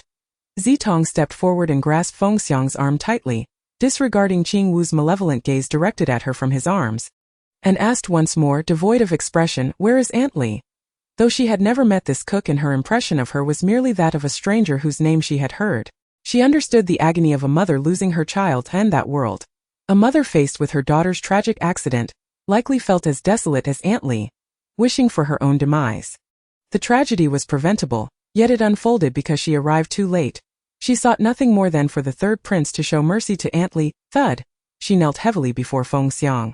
Even Qing Wu in his arms wore a look of disbelief. "Your Highness, I implore you to spare Aunt Li, miss." Following her into the courtyard, the seemingly invisible Hong Yu finally stepped forward, also kneeling before Feng Xiang. But first calling to her, attempting to help her rise, "Miss, your body cannot withstand this strenuous running and now kneeling here." The doctor's words echoed in her mind. Strange, just days prior she was merely weak. Yet how could her pulse now be so erratic after just one day? She had intended to inform the third prince, but the miss had insisted against listening to the doctor, claiming her health was perfectly fine. What audacity! She did not even know to pay respects before His Highness. Truly like master, like servant? Qing Wu's inflammatory remarks jolted Feng Xiang from his reverie. Each of her submissions to him was for unrelated individuals. And now she sought mercy for a mere servant. Was she overly kind or simply naive? As a noble consort, she would kneel for a servant. The last time it was due to this maid who had grown up alongside her that he spared her. Now it was for a cook? Zitong cared to explain. Feng Xiang dismissed Qing Wu from his embrace, lifted Zitong to him, and with a gentle tilt of her chin asked, his gaze locked onto her slightly moist eyes. His heart momentarily wavering, yet, recalling her repeated pleas for clemency, he could not allow her to continuously undermine his authority. If he wished to punish someone in the future, would she simply intercede, compelling him to release them? Aunt Li had acted out of despair after her child's sudden suicide. And besides, Qing Wu had not been injured. Zitong observed that Qing Wu had not sustained any harm from Aunt Li. She clung tightly to Feng Xiang's sleeve, knowing how to feign innocence. Just because she was frightened, must 2 lives be forfeited? Though she had been stunned upon hearing of Xiao Ye's suicide, was life truly so fragile? How could it simply vanish? Gazing into the third prince's cold, unyielding eyes, she sensed that in his view, the lives of servants were perhaps less than that of insects, and he demanded she justify why he should spare Aunt Li. What? She nearly took my life, sister. What are you saying? You wish for His Highness to spare that lunatic? Qing Wu's grip on Feng Xiang's sleeve trembled with anger as she leaned her head against his shoulder. Speaking softly, Your Highness, you absolutely cannot release that madwoman. What if she goes mad again one day? Feng Xiang cast a sidelong glance at the sulking Qing Wu in his arms, coldly pushing her away and drawing Zitong closer. His voice laced with restrained frustration. What use is it to keep a servant who dares to offend? If someone is harmed, it would not merely be a matter of imprisonment. How? Is your life as the third princess' favored consort more valuable than that of the maid named Xiao Yi? She is merely a mother who, in her moment of confusion after her daughter's sudden suicide, sought to harm Qing Wu. Yet why did she not target others? Why does the third prince not inquire about what your favored consort has done to provoke that maid into such despair? Li Zitong. You are exceedingly bold. Feng Xiang's grip tightened around Zitong's slender waist, infuriated that she dared to question him in front of so many servants. Do you wish to taste the bitterness of the cold courtyard again? As he finished speaking, a sharp pain shot through his head, prompting him to push Zitong away forcefully, retreating a few steps while clutching his head. Qing Wu hurriedly approached him, asking, Your Highness, what is wrong? What has happened? Unbeknownst to him, something was invading his mind, forbidding him from harming Li Zitong. Why? Who was it that smiled at him? What were they saying? Your Highness! Your Highness! Are you all right? Qing Wu's concerned voice echoed beside him.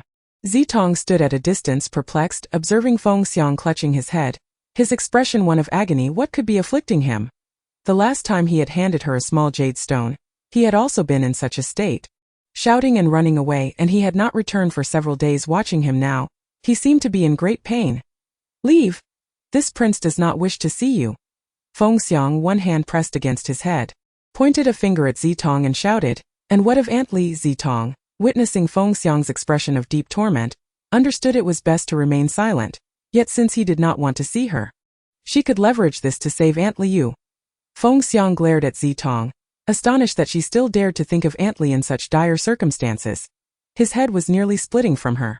Yet she showed no concern for him, prioritizing a servant over the prince. For reasons unknown, he now yearned to know whether Li Zitong harbored feelings for him. No, it was not merely Li Zitong, but rather that phantom in his mind, the one smiling at him. He desperately wished to ask if that person held him in their thoughts.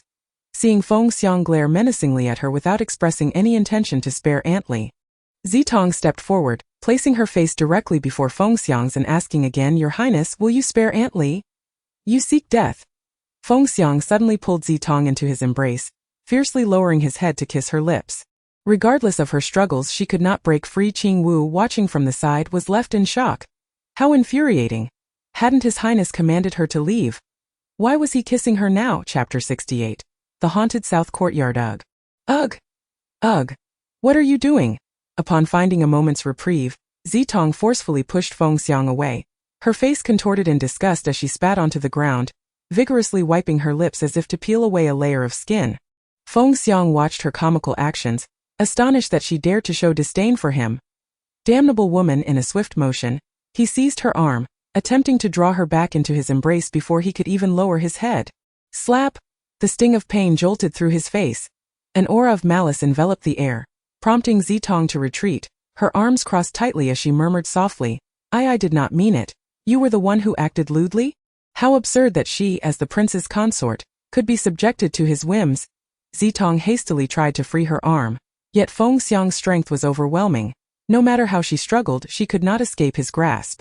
Thus, she turned her hopes to Qing Wu and Hongyu beside her, grabbing each of them, but Fengxiang's hold on her waist was unyielding, forcibly pulling them all together. Let go. Fengxiang turned his head, glaring fiercely at Zitong, as he roughly pried her fingers away from Qing Wu and Hongyu. Where do you intend to take me? At that moment, Fengxiang's eyes blazed crimson, the pain in his head forgotten, replaced by a fierce determination that appeared terrifying. Zitong thought, if she were to follow him to a secluded place, she might be obliterated without a trace. You dare to toy with this prince? This wretched woman, how dare she lay a hand upon me? Throughout my life, no one has ever dared lift a finger against me, and yet she has the audacity. Were it not for General Li's intervention, I would have had the impulse to strike her down right then and there. Zitong, observing the furious expression on Fengxiang's face, recognized that her earlier slap had provoked this ire. She was now overwhelmed with a desire to chop off her own hand. How could she be so impulsive? How could such a thoughtless act have been directed at a person of such high stature? The wind blew fiercely, failing to extinguish the flames of Fengxiang's anger, which only seemed to intensify. Oh heavens! What a jest! I merely lost my temper and forgot he was a prince. Your Highness, I acted rashly. Please forgive my indiscretion. I am but a humble girl. Zitong clutched Fengxiang's icy hand tightly, swaying slightly in submission, determined not to provoke this beast. The flesh is tender on both sides. How shall I choose? I shall grant you a quarter of an hour. Think it over and come to inform this prince. Fengxiang declared, turning away and casually resting his hand on Qing Wu's waist, instructing her lightly, see to it that a pot of fine tea is prepared for me. Witnessing the two entwined in each other's company, Zitong felt a surge of anger that she struggled to suppress, knowing that should she speak out, no one would spare her from the consequences. Miss Red Moon, who had been silently observing like a mere shadow, finally broke her silence, stepping forward with genuine concern to check on Zitong's well-being. The doctor's words must not be taken lightly. How could a seemingly healthy miss continually faint? The doctor had even detected a disordered pulse. Wasn't that a sign reserved for the dying? Red Moon shuddered at the thought and resumed her examination of Zitong from head to toe. What are you doing, Red Moon? Is there something amiss? Miss? We ought to disregard Lady Li. After all, Xiao Yi is gone and there is nothing we can do. If His Highness punishes you again, how will your body withstand it? The doctor has said you must not exert yourself and must rest properly, avoiding any undue stress. What nonsense! Always urging one to rest? Red Moon, do not worry.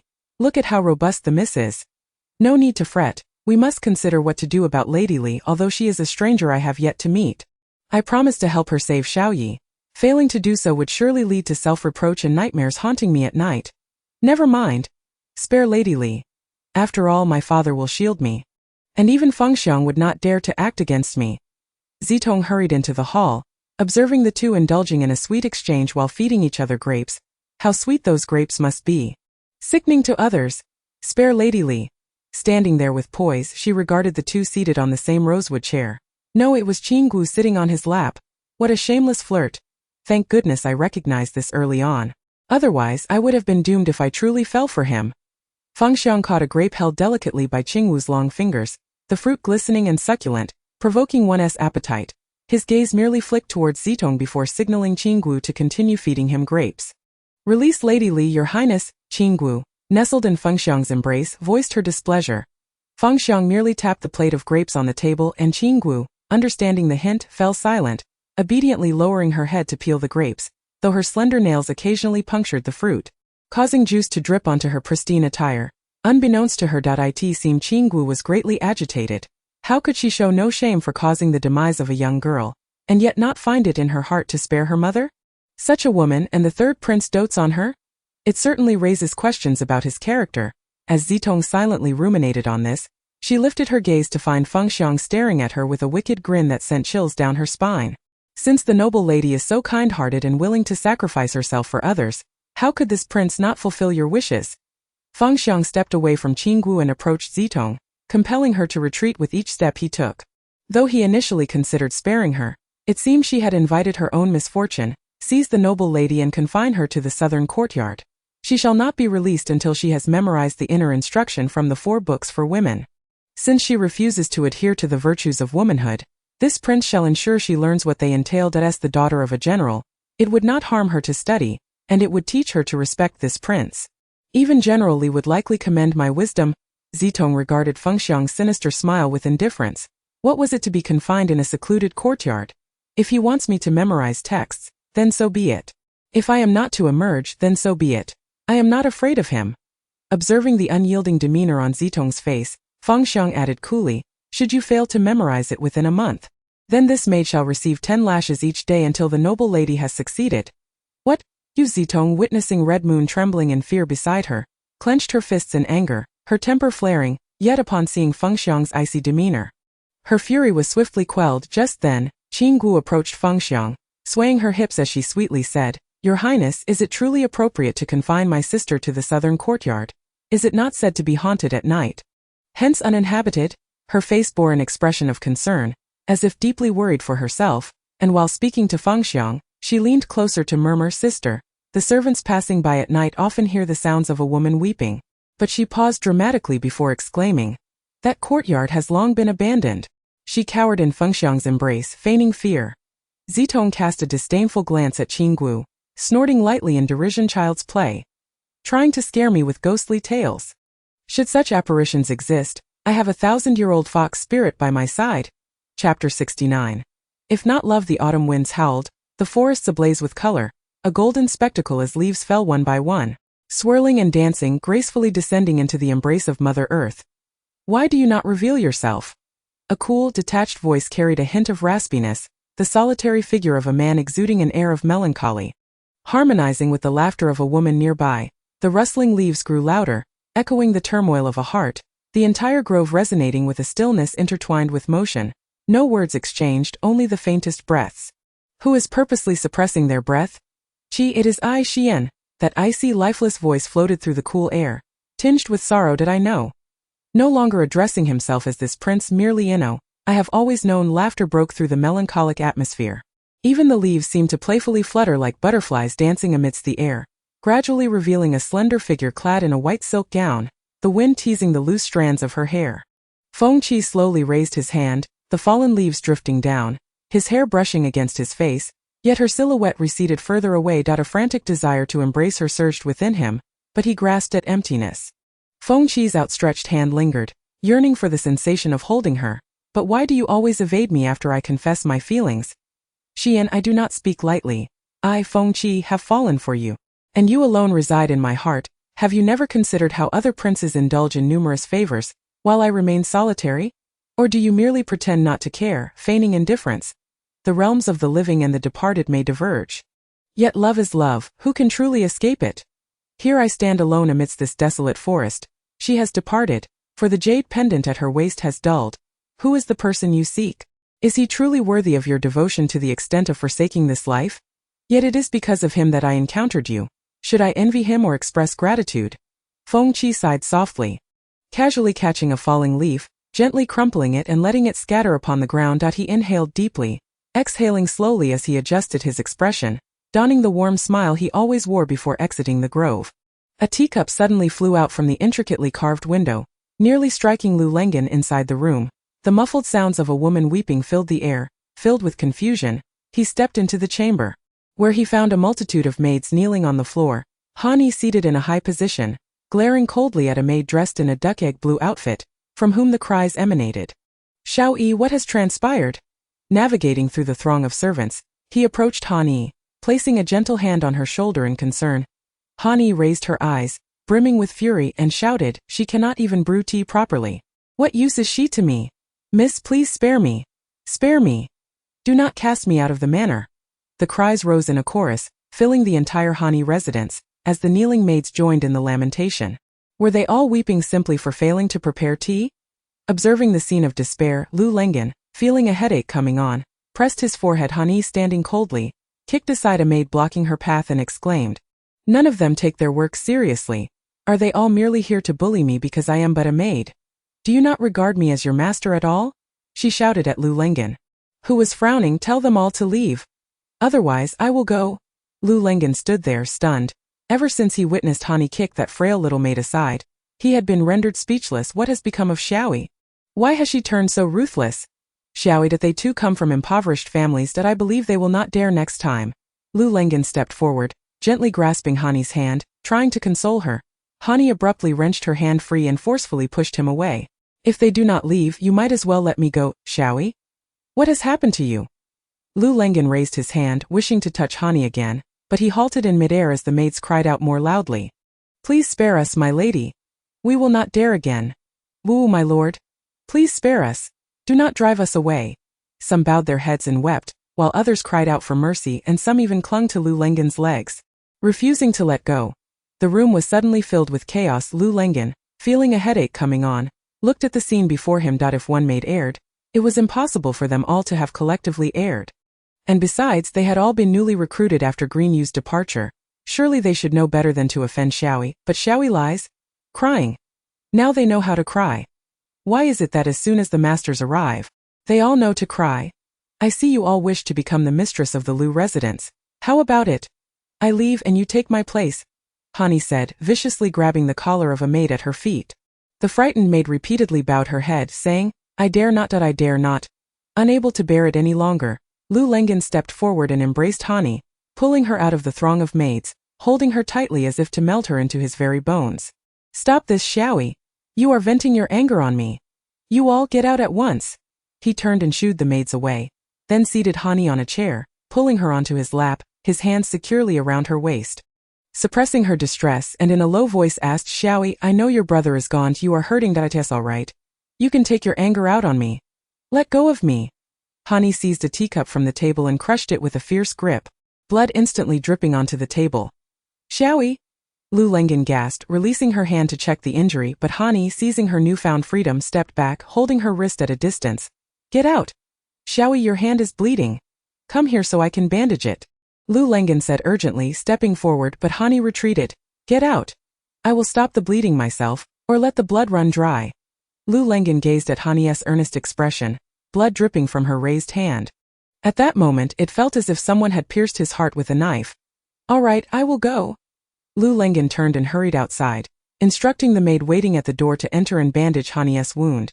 And he did not hear the uproar inside. Standing by the window, he peeked in to see Hani seated with her back to him, while a maid wrapped a fine white cloth around her hand.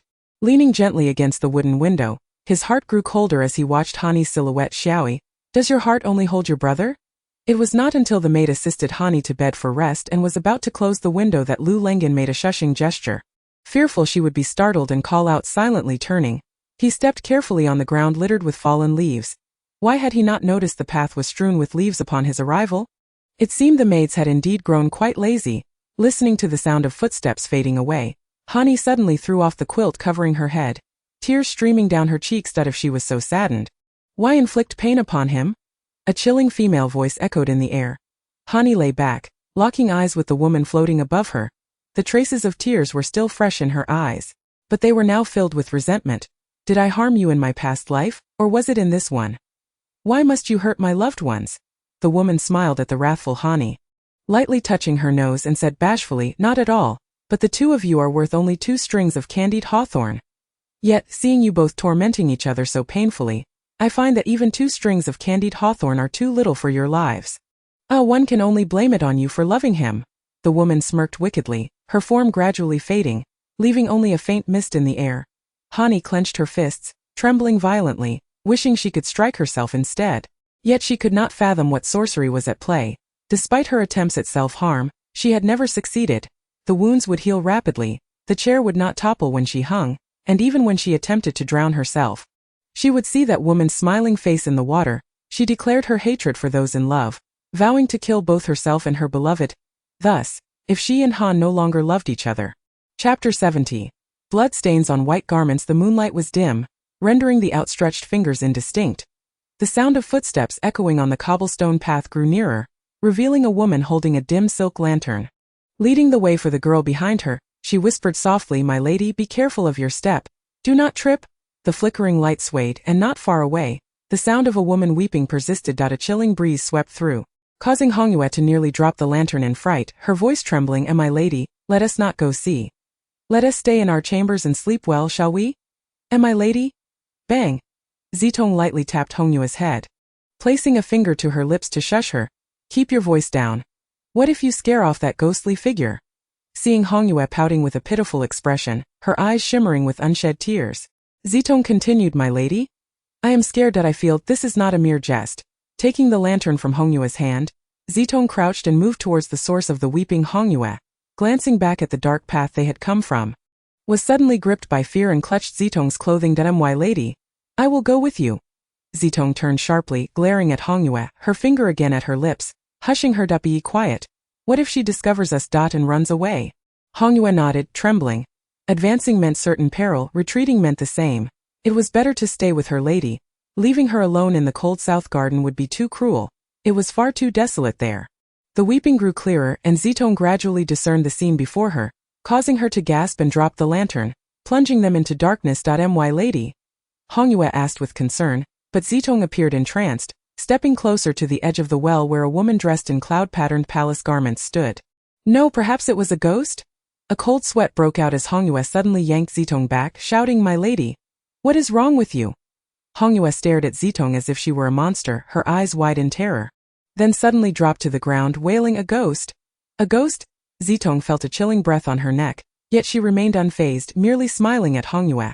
You coward, there are no ghosts. Get up. She reached out to pull Hongyue up, only to find the girl had fainted from fright. This girl's courage.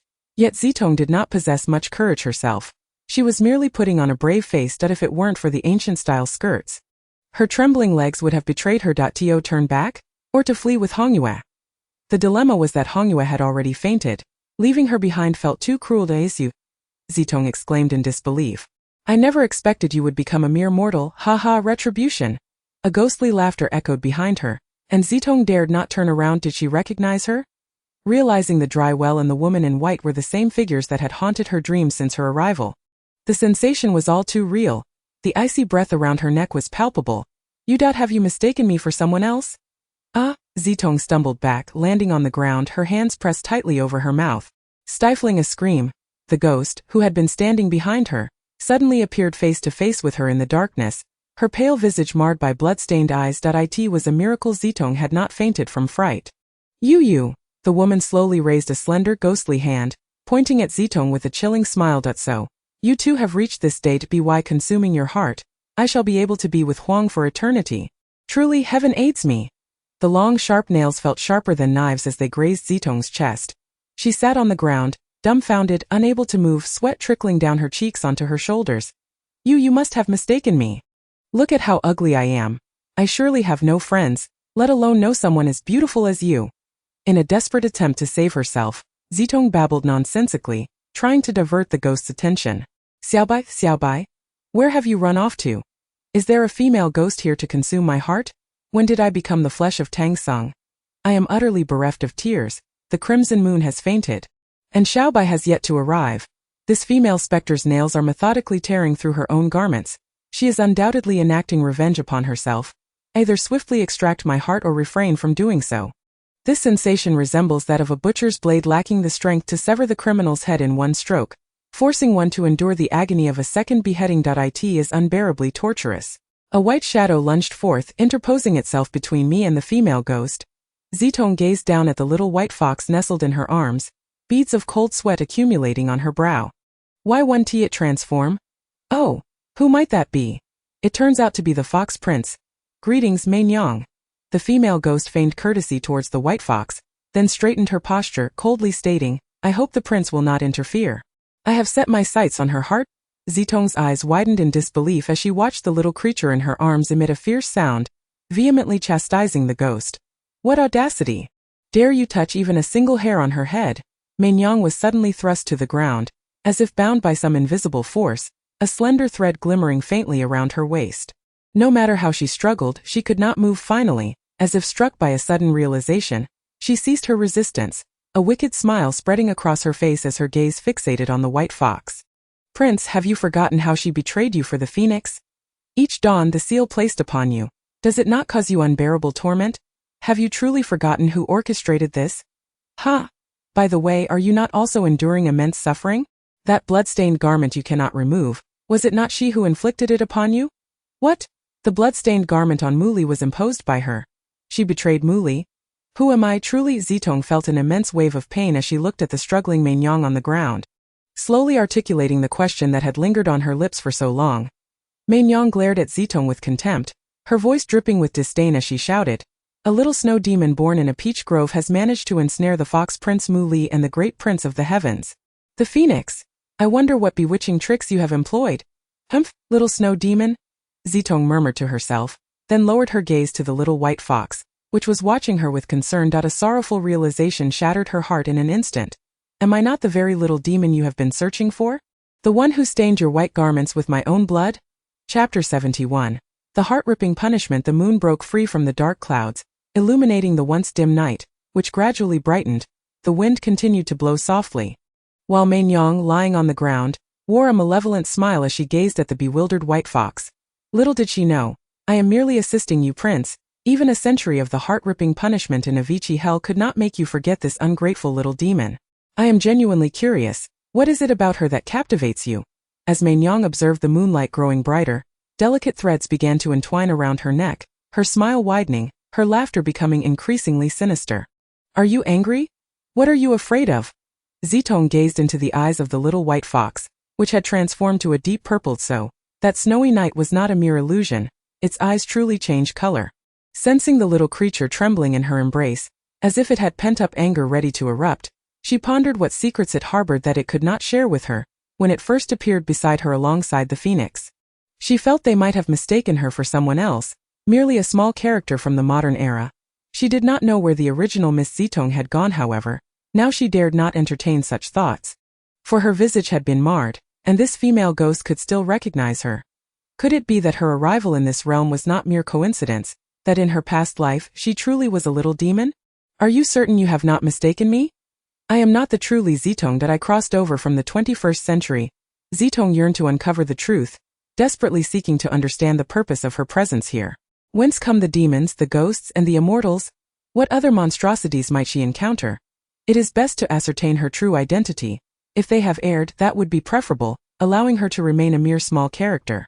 If not, then perhaps it is only just that her life be forfeit. Ha, Meinyang laughed wickedly, observing Zitong's innocent expression, her eyes pleading for the truth. This compelled her to wish to inflict harm upon her. The threads around her neck tightened, serving as a warning. The purple eyes glimmered with fury, as if to declare, if you continue, I shall destroy you. Yet, she understood he would not dare, nor could he, simply because she is Meinyang. Ha. She is Meinyang, the sister of Muli. Yet, due to that little demon before him, she must remain a mere well spirit, forever shunned from the light, living in this desolate courtyard. Brother, do it. Let me vanish into ashes. I never imagined that the once invincible, fearless you would become such a foolish human. Perhaps this is your retribution for the harm you have caused me. Little demon, do you truly not remember me? Do I not seem familiar to you? Though reincarnated as a human, do you truly have no recollection of my face? Mainyang's tears of blood gradually faded, leaving behind a visage as pale as paper. Zitong, with the moonlight brightening, scrutinized Mainyang's features, sensing a flicker of familiarity and a suffocating sensation, particularly upon noticing the bloodstains at the corners of her eyes receding, revealing a dark mole. Her heart began to race uncontrollably. A craving for blood surging within her. Why? Why does she desire the blood of this woman before her? Mainyang's silence, observing the anguish and struggle etched across Zitong's face, her fists clenched tightly against her chest. Xiaobai leaped to the ground, advancing menacingly towards Mainyang. Mainyang threw her head back and laughed, blood trickling from the corners of her eyes once more, plummeting to the ground with a rhythmic drip.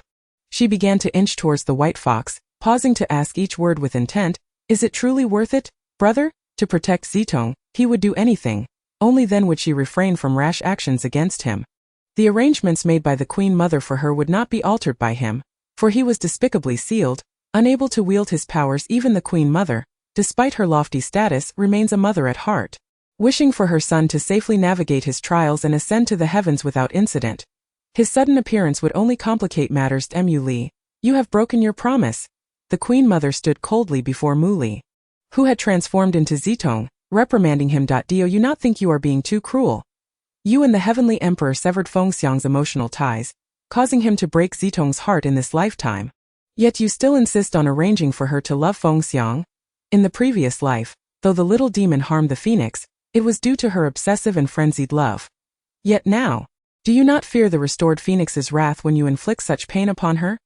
Presently, the phoenix remains blissfully unaware, believing that his father and mother will grant him a lifetime of happiness with the little demon. Unaware that Fengxiang, who has yet to awaken, has long since lost his emotional ties. How laughable! He believes I am the one obstructing his happiness with the little demon, unaware that I merely wish to protect her heart from further wounds. Having laid bare all grievances, Mu Li faced the ordinary-looking woman before him with unyielding composure. After recounting their misdeeds, he finally felt a sense of relief. Being discovered was preferable, freeing him from perpetual concern.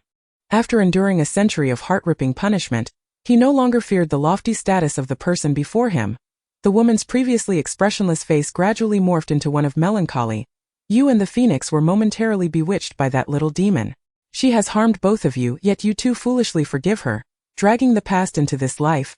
Mu Li, do not accuse me of favoritism. The phoenix is my son and I must save him. Moreover, it was you who breached the agreement first. Did not the Heavenly Emperor promise that once they return from their trials, you would wed that little demon? Why must you oppose us? I do not wish for the little demon destined to be my bride to possess a heart riddled with scars. I want her to willingly be my fox consort, not coerced by you. Recalling this, Xiaobai snorted in disdain, and finally the Queen Mother merely uttered, since you have appeared by her side, I shall not alter the course of events. Remain by her side as a little fox.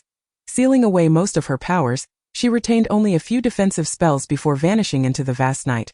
Brother, what are you snorting about? Chapter 72. Xiaobai. You shall not escape. Is it worth it? Mainyang struggled, dragging herself towards Xiaobai, pain glimmering in her dark eyes, golden moonlight staining her white fur. Brother, you are sorrowful too, are you not? Step by step, she approached the seated Zitong, her luminous eyes filled with confusion. Her beautiful face bore a horrifying scar on the left cheek.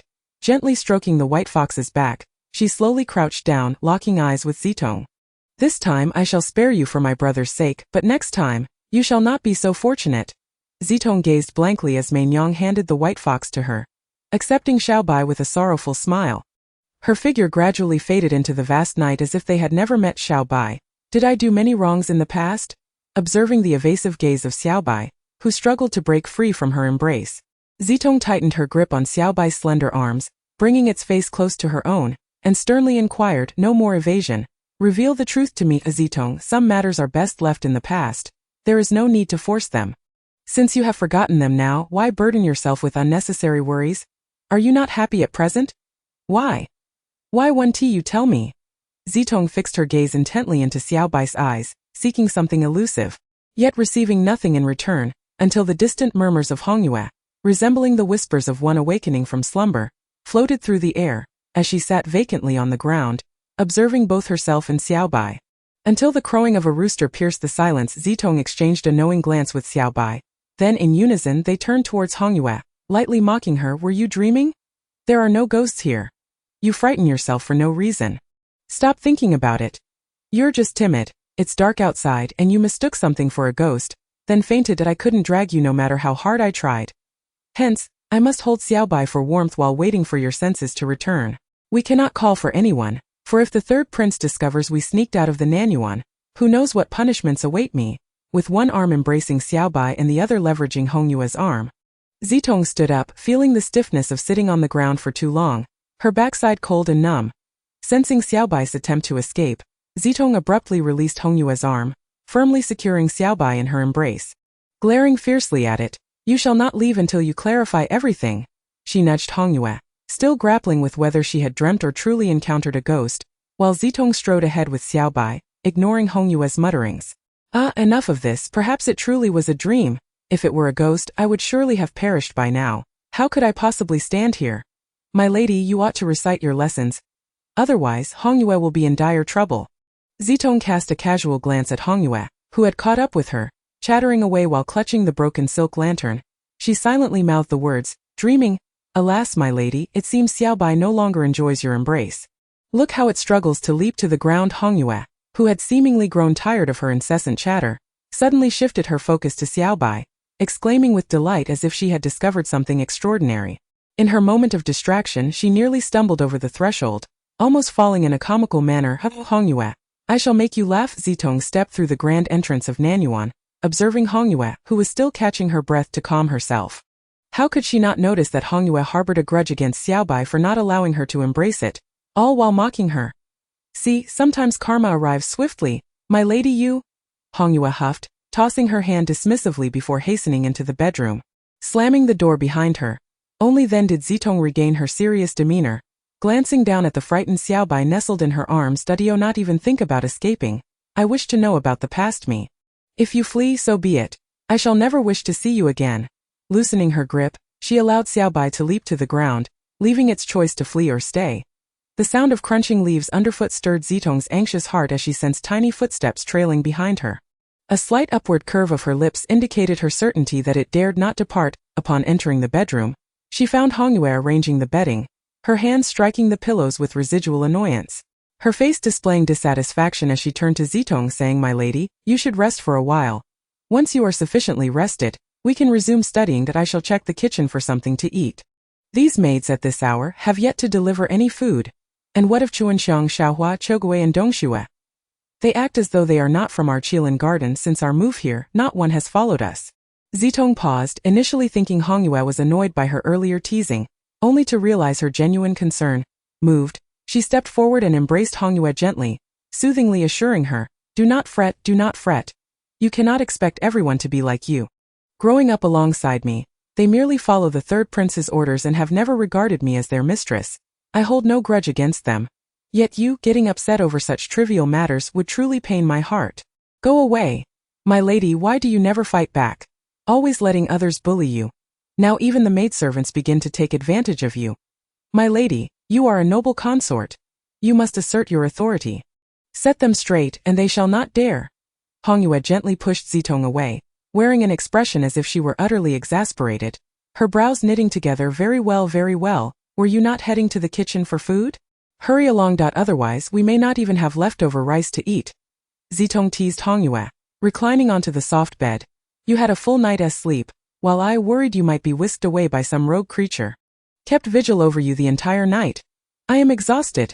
Hongyue opened her mouth, ready to argue, but upon seeing Zitong already fast asleep, she sighed, tucking the blanket around her before exiting as the door creaked softly open. Then quietly closed. Zitong, feigning sleep, gradually opened her eyes. To the foot of the bed, Xiaobai lay obediently, its small eyes filled with melancholy, scratching at the blanket with its sharp claws, silently awaiting Zitong to speak. Though there were no clocks in ancient times, Zitong knew all too well that time had slipped away unnoticed. Xiaobai remained there, scratching like a kitten, and the exquisite silk blanket was slowly being unraveled thread by thread. Xiaobai, you may continue your scratching, but my patience is finite. If you do not speak soon, I shall throw you out. Feigning to grab it, Zitong accidentally tumbled off the bed. With her hand hitting the ground first. Half her body still on the bed, the weight bore down on her wrist, sending a sharp pain coursing through her brain. Zitong, are you all right? She dared not move her wrist, for even the slightest motion brought excruciating agony. Do not move, Zitong. Xiaobai leapt onto the bed, lowering its head to gently lick her wrist repeatedly. Feeling warmth on her face, Zitong blinked in surprise, realizing Xiaobai was now inches from her face. Zitong, some matters, once spoken, signify the end of your tranquil days. Xiaobai's eyes drooped as it solemnly uttered these words, exhaling deeply. Since you wish to know, I shall tell you.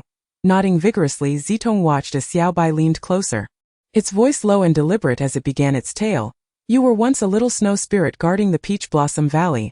The distance between our fox clan and the valley is but 100 miles. In my youth, I often playfully evaded the elders of the fox clan, sneaking out with my sister to frolic. Why? Could you not save her? Zitong recalled the pale visage of the girl weeping blood tears from last night. Her heart aching at the thought that I could not save her. No one could unless a phoenix were to return to the heavens, and all karmas were resolved. Perhaps then she could leave that well. Xiaobai's eyes began to glisten, the deep black gradually giving way to a shimmering violet hue. Perhaps, when it was angry or sorrowful, its eyes transformed into this beautiful violet shade. Interestingly enough, it was Mainyong who first discovered the Peach Blossom Valley. She tugged at my hand, leading me around, and there we found you, tiptoeing to reach the peach blossoms. At that moment, you had your hand raised high, turning slowly to smile sweetly at us, asking, "Who are you? How did you come here?"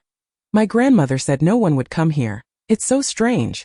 My sister and I were dumbfounded, mesmerized by the brilliant blossoms surrounding a small, entirely snow-white child, whose hair and brows were also white.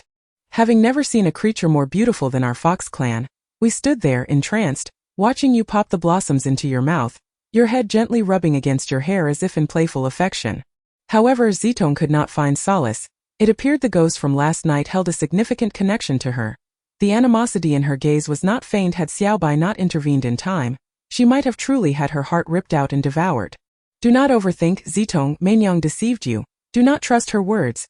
Ever since I laid eyes on you, I have secretly slipped away from my clan to play with you. Gradually, we both grew up. We have both lived for a millennium now. I secretly conferred with my sister on how to approach my father and mother, expressing my desire to marry you as my fox consort. My sister warned me that my father would never agree to let a nameless little spirit become the queen of our clan. She advised me to wait until I became the king of our fox clan, at which point my father would have no say in the matter. I would marry you then. Had I known then what you would encounter later, I would have never heeded my sister's counsel. However, often there is little foresight. One day, you told me that you rescued a rather peculiar large bird, its entire body ablaze. At that time, I paid little heed, merely following you out of curiosity. When I finally beheld the determination in that person's eyes directed at you, my heart ached intensely. Do you realize?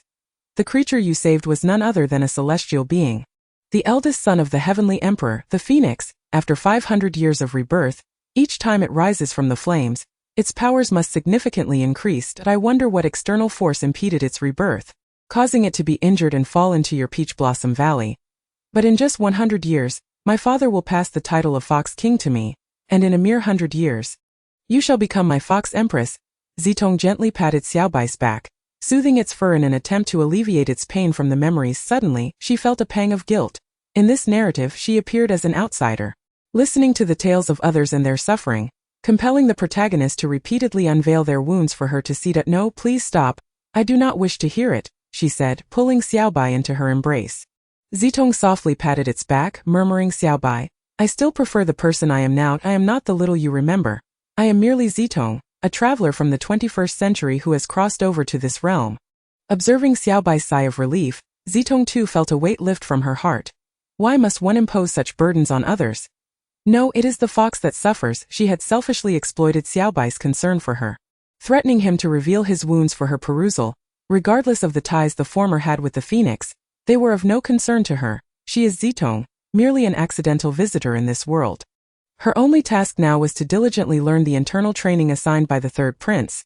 Otherwise, when the Red Moon faced punishment, she could not be certain if her pleas would be of any use. Chapter 74. Lu Shichuan's stubborn temper. The heavy drapery shielded against the harsh winds and frost outside, while within the carriage, Lu Shichuan leaned tightly against Xiaoyu, her waist firmly encircled by a powerful arm. Uncomfortably shifting, she felt a sudden pain in her head and looked up, her eyes filled with grievance. Xiao Yu was intently focused on the memorial in his hands. The only hint of his emotions was the faint creases at the corners of his eyes. If you wish to laugh, then do so. Suppressing it is not wise. She pinched the arm around her waist and glared fiercely at Xiao Yu, who pretended to be innocent. Stop feigning ignorance. If you do not want to read the memorial, you can set it aside.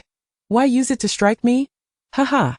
Xiao Yu finally set the memorial down, wrapping his other arm around Lu Shichuan's waist. His bright smile caused her to deflate like a punctured balloon, her previous indignation melting into tender affection. Fool, once we annex the Lan Kingdom, I will demote Lan Fei to your maid, to serve at your command. The grievances you endure will be repaid to her tenfold. Watching Xiao Yu speak of Lan Fei as if she were a stranger, Lu Shichuan's heart, which had been warm, suddenly turned cold. Feeling a surge of irritation, she struggled to escape his embrace, her voice dropping low. My flight from the Ebony Kingdom was never because of Lan Fei. Do you truly understand that? I have never harbored hatred for her. She is merely a pitiable woman who fell in love with you. A barbarian and naively believed you loved her in return. Slap? Am I being unreasonable? Was she truly being unreasonable? He was utterly oblivious to where he had erred to shamelessly exploit a woman's love for the expansion of territory. Then audaciously shift the blame onto that unfortunate woman. Was it not his own heartless actions that were to blame? It was not out of kindness or sympathy for Lan Fei. Rather, Xiao Yu. I ask you, how genuine is your affection for me? Have you not been utilizing me as well? Should Fengxiang ascend the throne, and your promises come to fruition, will you not demote me to a maid to appease other women? With a bitter smile she rose, choosing not to sit beside Xiao Yu, but instead crouching in a corner of the carriage, distancing herself from him. Her heart ached, and she had no desire to argue or explain anything. Damn you! Xiao Yu watched as Lu Shichuan leaned against the carriage's wooden wall, her head bowed, neither rebutting nor meeting his gaze. The carriage fell into silence, interrupted only by his heavy breathing, his lungs nearly bursting with anger as he clenched his fists tightly. Struggling to suppress his fury, fearing he might inadvertently harm her, Lu Shichuan leaned against the carriage, swaying with its motion. He neither cast her out nor continued to rage at her. He merely roared. Damn it! Ha, is that so? Should I be damned? You are the king wielding life and death over all, yet you lack the courage to end my life now. I am the princess of the Hechi Kingdom, and as long as you cannot conquer it, you must accept me as your queen. The once warm atmosphere instantly turned tense. Just then the driver outside called out, and the carriage came to a halt. Lu Shichuan remained proudly against the carriage, not moving, and Xiao Yu remained seated, unwilling to disembark, until the voice of Shangguan Feng, kneeling outside, echoed, I, Shangguan Feng, have come to welcome your majesty. Xiao Yu, unable to contain himself, crouched before Lu Shichuan, gently touching her arm. All right, stop being stubborn. It is my fault. You must be hurt. Let me take a look. Lu Shichuan suddenly pushed him away with all her might, watching in disbelief as Xiao Yu stumbled back into the carriage. His expression filled with shock, she fiercely waved her fist. Serves you right. If you touch me again, I will strike you. Is the king not coming? Huaxi timidly glanced at the carriage shrouded in drapery. Noticing the king had yet to emerge. What is happening? Before she could contemplate further, Xiao Yu swiftly leaped from the carriage, unconsciously adjusting his clothing. Sensing a fierce gaze upon him, Lu Shichuan stole a glance, snorted disdainfully, and dragged Huaxi away. Shangguan Feng, who had witnessed everything, coughed awkwardly, drawing attention to the king, who was staring blankly at Lu Shichuan's departing figure. Your Majesty. She has left. Snapping back to reality, Xiao Yu coolly commanded.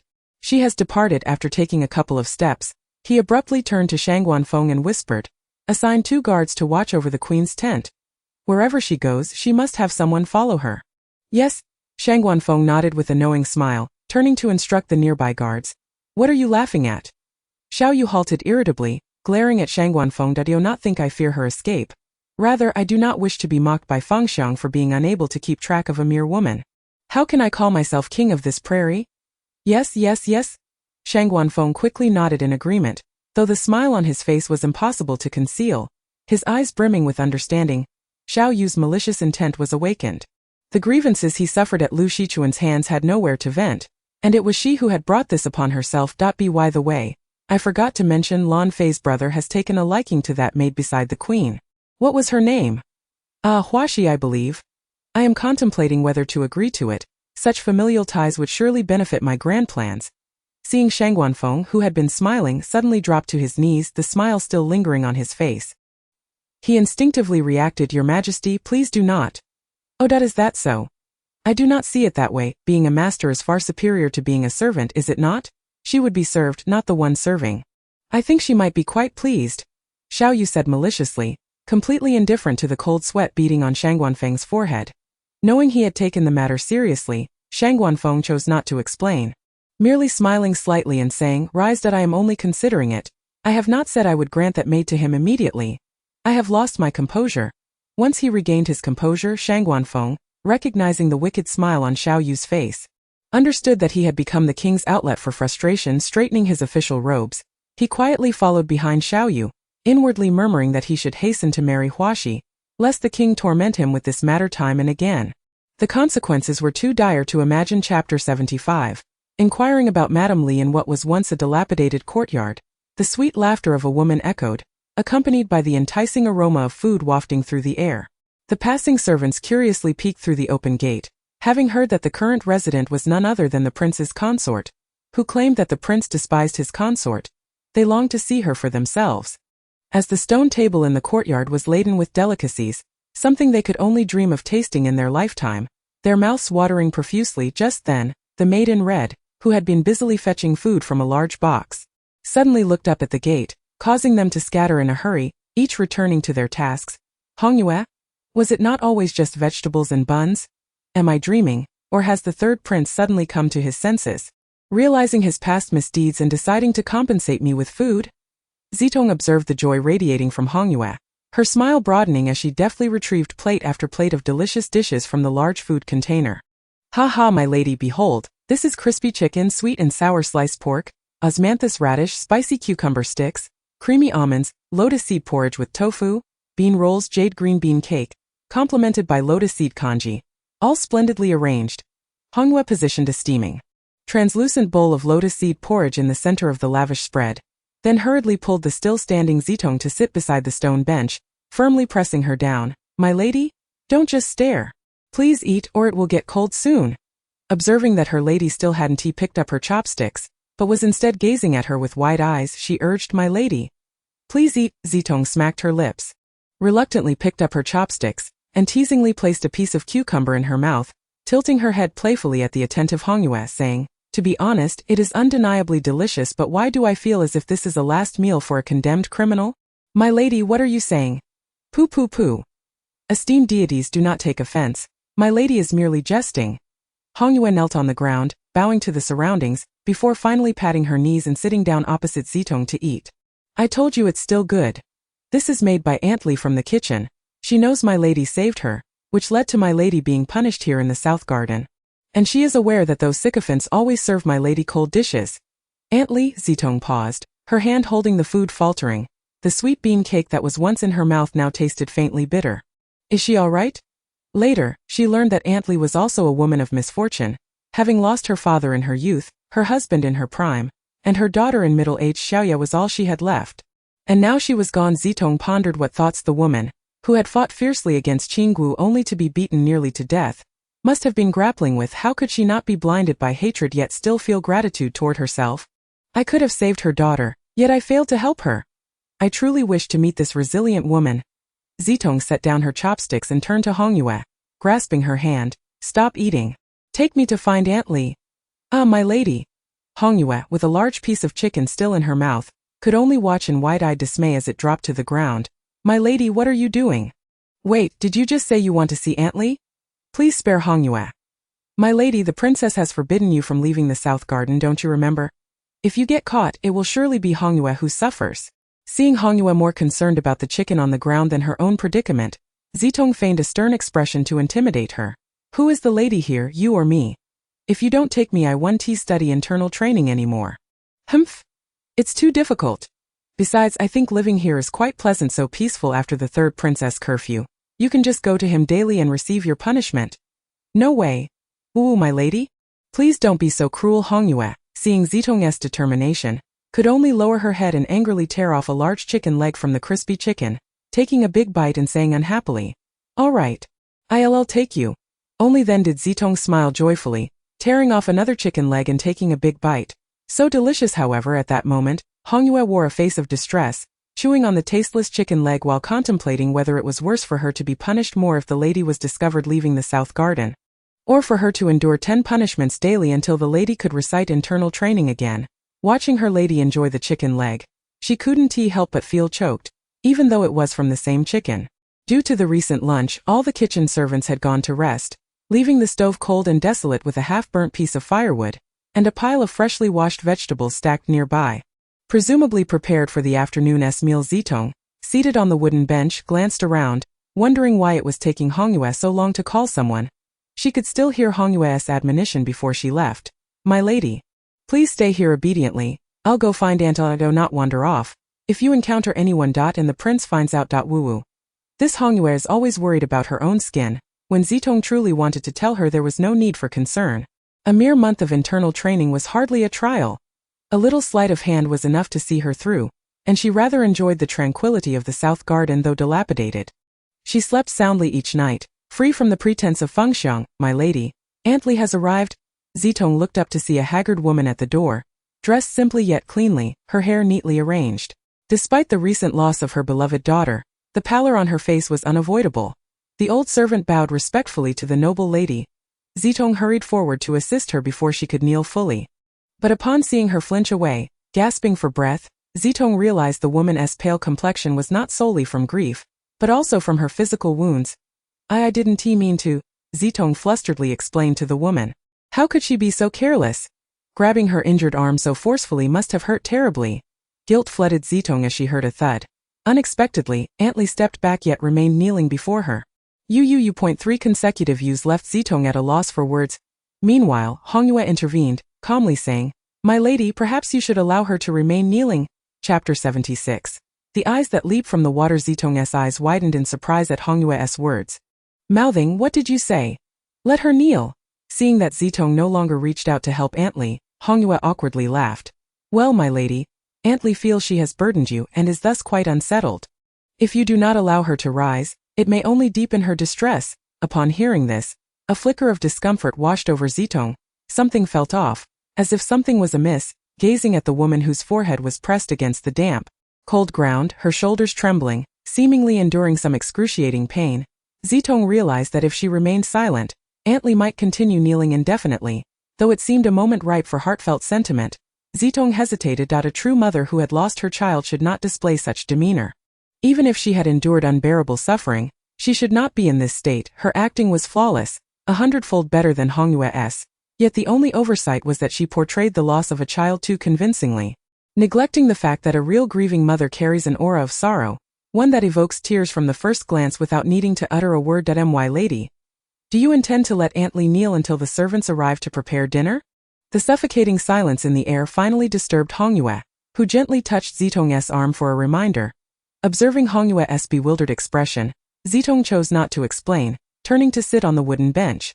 Addressing the kneeling Aunt Li, "Are you grateful for my saving you?" "Yes, my lady." The woman did not lift her head, still bowing low, her forehead pressed against the damp ground. The injuries she bore were likely beginning to protest their neglect, causing her even greater pain. Seeing Hongyue's confused and sympathetic gaze, Zitong felt a mix of emotions, knowing that it was you who made her kneel, yet it was also you who could tell her to rise. "How fickle you are, my lady, you." Watching Hongyue rush over to cover her mouth, whispering urgently in her ear, "My lady, what's wrong? How could you ask such a question? It's too hurtful." A rustling sound came from the corner of the kitchen and Zitong, determined to uncover the truth, swiftly lifted the cover of the water vat. The little girl with large, sparkling eyes gazed back at her, clinging tightly to herself as if trying to shrink into the vat. Strangely, though the water had already risen above her head, she still stared wide-eyed. Suddenly, that pair of captivating eyes leapt from the water, the clear liquid turning crimson as if stained with blood. Startled, Zitong dropped the lid and fell back onto the ground. She. My lady, what's wrong?" Zitong turned and embraced the anxious Hongyue, trembling and stuttering. "There's a little ghost in the vat." Though she had already encountered enough oddities, the moment she saw those clear, bright eyes, her heart ached. The noble lady already knew, and the old servant had no need to conceal anything. Before Zitong could say to spare her the formality, Aunt Li rose and approached the vat, gently stirring the water with her hand, then smiling lovingly, her voice dripping with affection that could melt anyone's heart. "Xiaoye, you're being naughty again. She is the noble lady. She is your savior, do you hear? From this moment forth, do not frighten her. No, Fujin did not bully mother to be obedient and stay right here if the wicked ones discover you. Then you shall no longer be able to remain with mother Bigodara in the eyes of Zitong and Hongyue. Lidama was merely a person lost in her own musings. Yet, Zitong firmly believed that the little spirit within the water jar was conversing with her. Is she little Yi? Upon realizing this, Zitong felt an immediate release from all her previous entanglements. Lidama was not the assassin sent by an enemy of the third prince, as she had initially presumed. It seemed she had wronged her, and a wave of embarrassment washed over her. No wonder little Yi had sought to scare her. Wait. No, little Yi had committed suicide by jumping into the well. Thus, after being helped up by Hongyue, Zitong took a deep breath, reassuring herself that there was nothing to fear. The visual shock had been overwhelming, and her heart continued to race. It would surely take time to calm down. If such developments occurred, would those who died merely transform into spirits lingering in the mortal realm? Wouldn't that throw the world into chaos? Observing the faint smile on Lidama's lips as she gently caressed the head of little Yi peeking out from the water, it became evident that it was Old Slave's father who had used magic to keep little Yi in the human realm. Once Old Slave departed this life, little Yi would also reincarnate alongside her. What? Zitong's mouth fell agape, and after a prolonged silence, she finally managed to ask in a hushed tone, Your father used magic?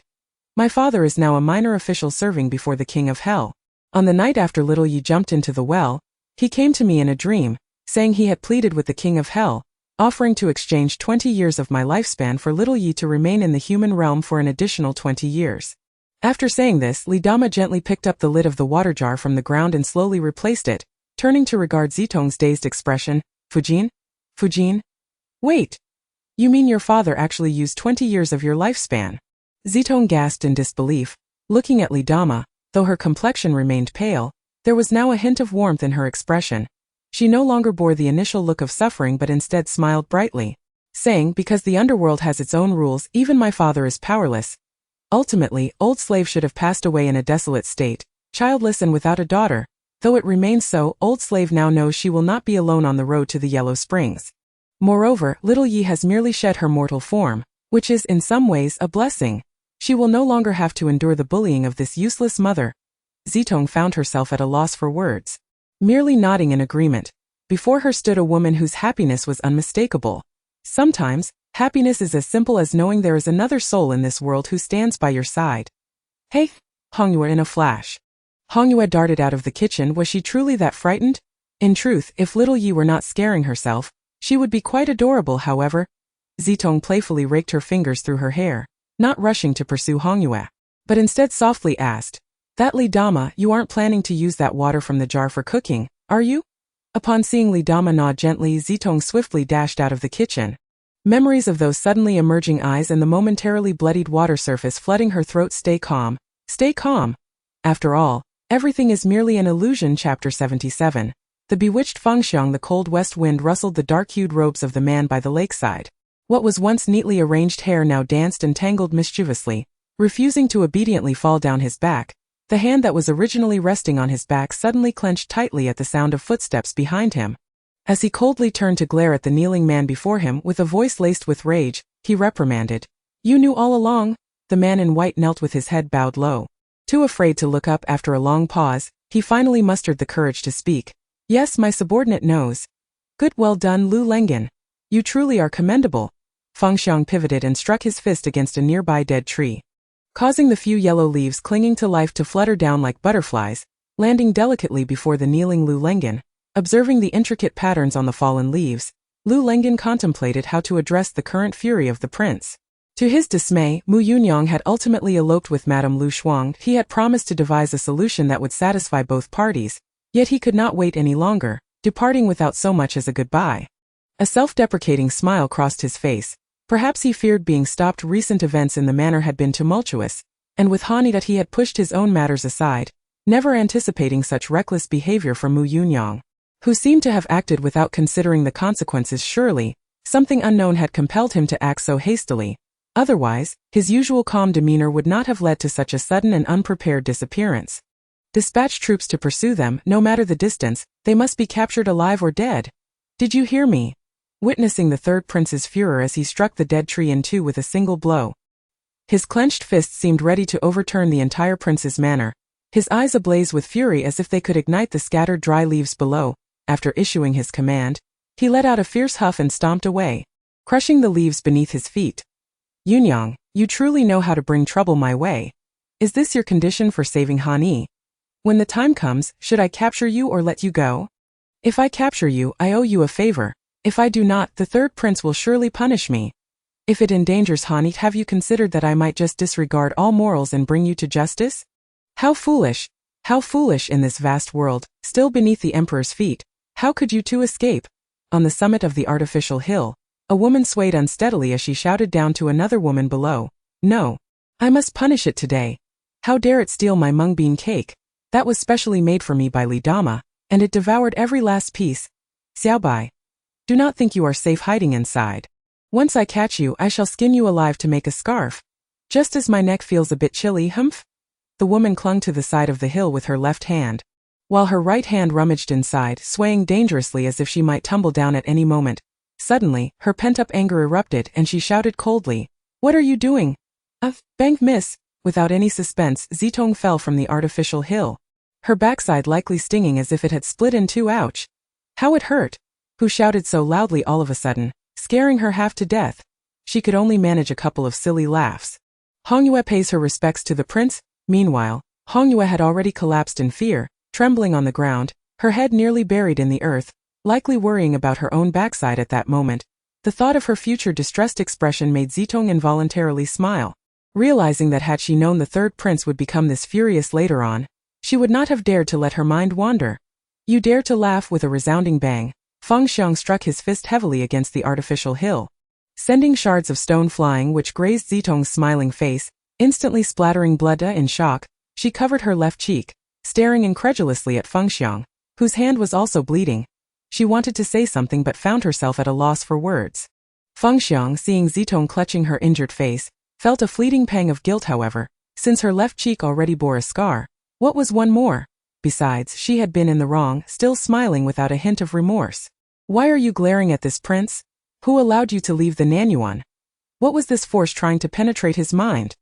Feng Xiang clenched his injured left hand, struggling against it. What could possibly be attempting to control him? Yet, he did not anticipate that such resistance would awaken the wildness within him, causing a splitting headache and his consciousness to blurt out with a roar akin to a lion's. He clutched his head and began to thrash about. Zitong, who had initially thought to mourn her own injured cheek, stood frozen as she witnessed Feng Xiang ram his own head, made of flesh, into the stone hill. Your Highness! Hongyue, terrified, began to scream as well. In an instant, the area was surrounded by guards, some attempting to intervene and stop the injured Feng Xiang, only to be sent flying by his single blow. Due to his princely status, the guards dared not exert their full strength, fearing they might harm him. Suddenly he turned, his blood-red eyes locking onto Zitong, and slowly approached her. Step by step, the guards around them held their breath, while Zitong's hands fell from her face, wrapping tightly around her arms as she gazed at him in terror. He abruptly pulled her into his embrace, breathing heavily as he coldly interrogated. Why did you do that? Tell me, you little demon, is he not Feng Xiang? Zitong looked up at the man before her, brimming with hostility, his grip on her wrist strong enough to feel as if he might break it. Who are you? How many people have I offended to deserve such relentless pursuit? I truly regret not having listened to Xiaobai's story in full. Otherwise, I would have known who he was. Xiaobai. Suddenly recalling something, Zitong turned to glance at Xiaobai atop the hill, who was coldly observing the scene unfolding below. How could even Xiaobai be afraid of him? Chapter 78. The Foolish Fox and Feng Xiang's Words. Zitong, gripped by an overwhelming sense of dread, crouched down abruptly, tucking her head low between her arms.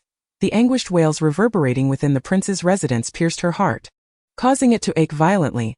The third prince, Feng Xiang, unleashed a heart-wrenching roar, his hair billowing wildly in the wind, appearing almost unhinged. The guards, who had initially intended to advance, retreated in fear, for Feng Xiang's eyes glimmered with a bloodthirsty light. Unlike any ordinary person's, his hands, claw-like and rigid, extended before him, while blood trickled from the corner of his mouth. Whether from a careless bite of his lip or the result of some internal injury remained uncertain. The crimson liquid coursed down his taut neck and pooled within his collar. An aura of inexplicable strangeness enveloped him, igniting a fierce desire within Zitong to rescue the trapped concubine. Yet, every time they attempted to approach, The third prince would flail his arms and roar as if intent on tearing them all apart. Some daring souls attempted to intervene, but predictably, their arms were crushed in an instant, the precise moment of the event lost to their bewilderment. Thus they stood at a distance, swords in hand, anxiously observing the frail concubine trembling in the shadows of the rockery. The maid closest to the concubine, clad in red, had wished to assist her, but before her hand could even graze the concubine, she was violently hurled to the ground at their feet by the third prince with a gaping mouth stained with blood. He bellowed, "Get lost!" At that moment the maid, who had been knocked unconscious, was receiving treatment from the physician. All they could do was await Lord Lu's arrival, yet for reasons unknown, the guards had yet to locate him. Listening to the increasingly frenzied cries of the third prince, everyone felt a burning anxiety. Utterly at a loss for what to do, how could he have suddenly descended into madness? They were mere servants, lacking the authority to judge their master. However, if either the third prince or the concubine were to suffer even a scratch, none would bear the weight of such responsibility. The thought of what might occur when the third prince regained his senses was too terrifying to contemplate. Each guard's hand trembled slightly around their swords, torn between the choice of rescuing the concubine or standing idly by as the third prince inflicted harm upon her. One was a prince, the other, a concubine, and they were merely lowly guards, incapable of offending either side. In this dilemma, they heard the hurried footsteps of Lord Lu approaching, and all immediately exhaled in relief, parting to create a path for him to advance. What was happening? Even before he could draw near, the heart-wrenching screams reached his ears, leading him to suspect a grave incident had transpired. Yet upon arrival, he found the third prince shouting at the concubine, who cowered in a corner of the rockery, his silhouette radiating profound sorrow and his voice tinged with deep anguish. How peculiar! Wasn't the prince indifferent towards the concubine? Why then did his voice resonate with such emotion? And there was an undertone of longing mingled within the tremors of his figure. The prince? As Lord Lu reached out to rest a hand upon Fengxiang's shoulder, seeking to inquire what was amiss, he was abruptly warned, "Be careful." In an instant before he could react, Fengxiang deftly dislodged Lu's outstretched arm. Pain surged through Lu's brain, causing him to gasp sharply. "Your Highness?" he managed to ask. "How dare a mere mortal like you touch a celestial being?" The third prince's eyes blazed a bright crimson, burning with an intense fire that compelled Lu to avert his gaze. The overwhelming aura emanating from Fengxiang was more terrifying than that of a monarch, rendering Lu's legs weak and trembling. Once a formidable figure in the realm, accustomed to the tumult of bloodshed, he now felt utterly insignificant before this unfamiliar third prince. Zitong observed Fengxiang raise his hand, poised to crush Lu's skull. She leaped up from the ground, clutching his raised arm, and shouted at Lu, "You must leave. He is not your prince. You dare to protect another man."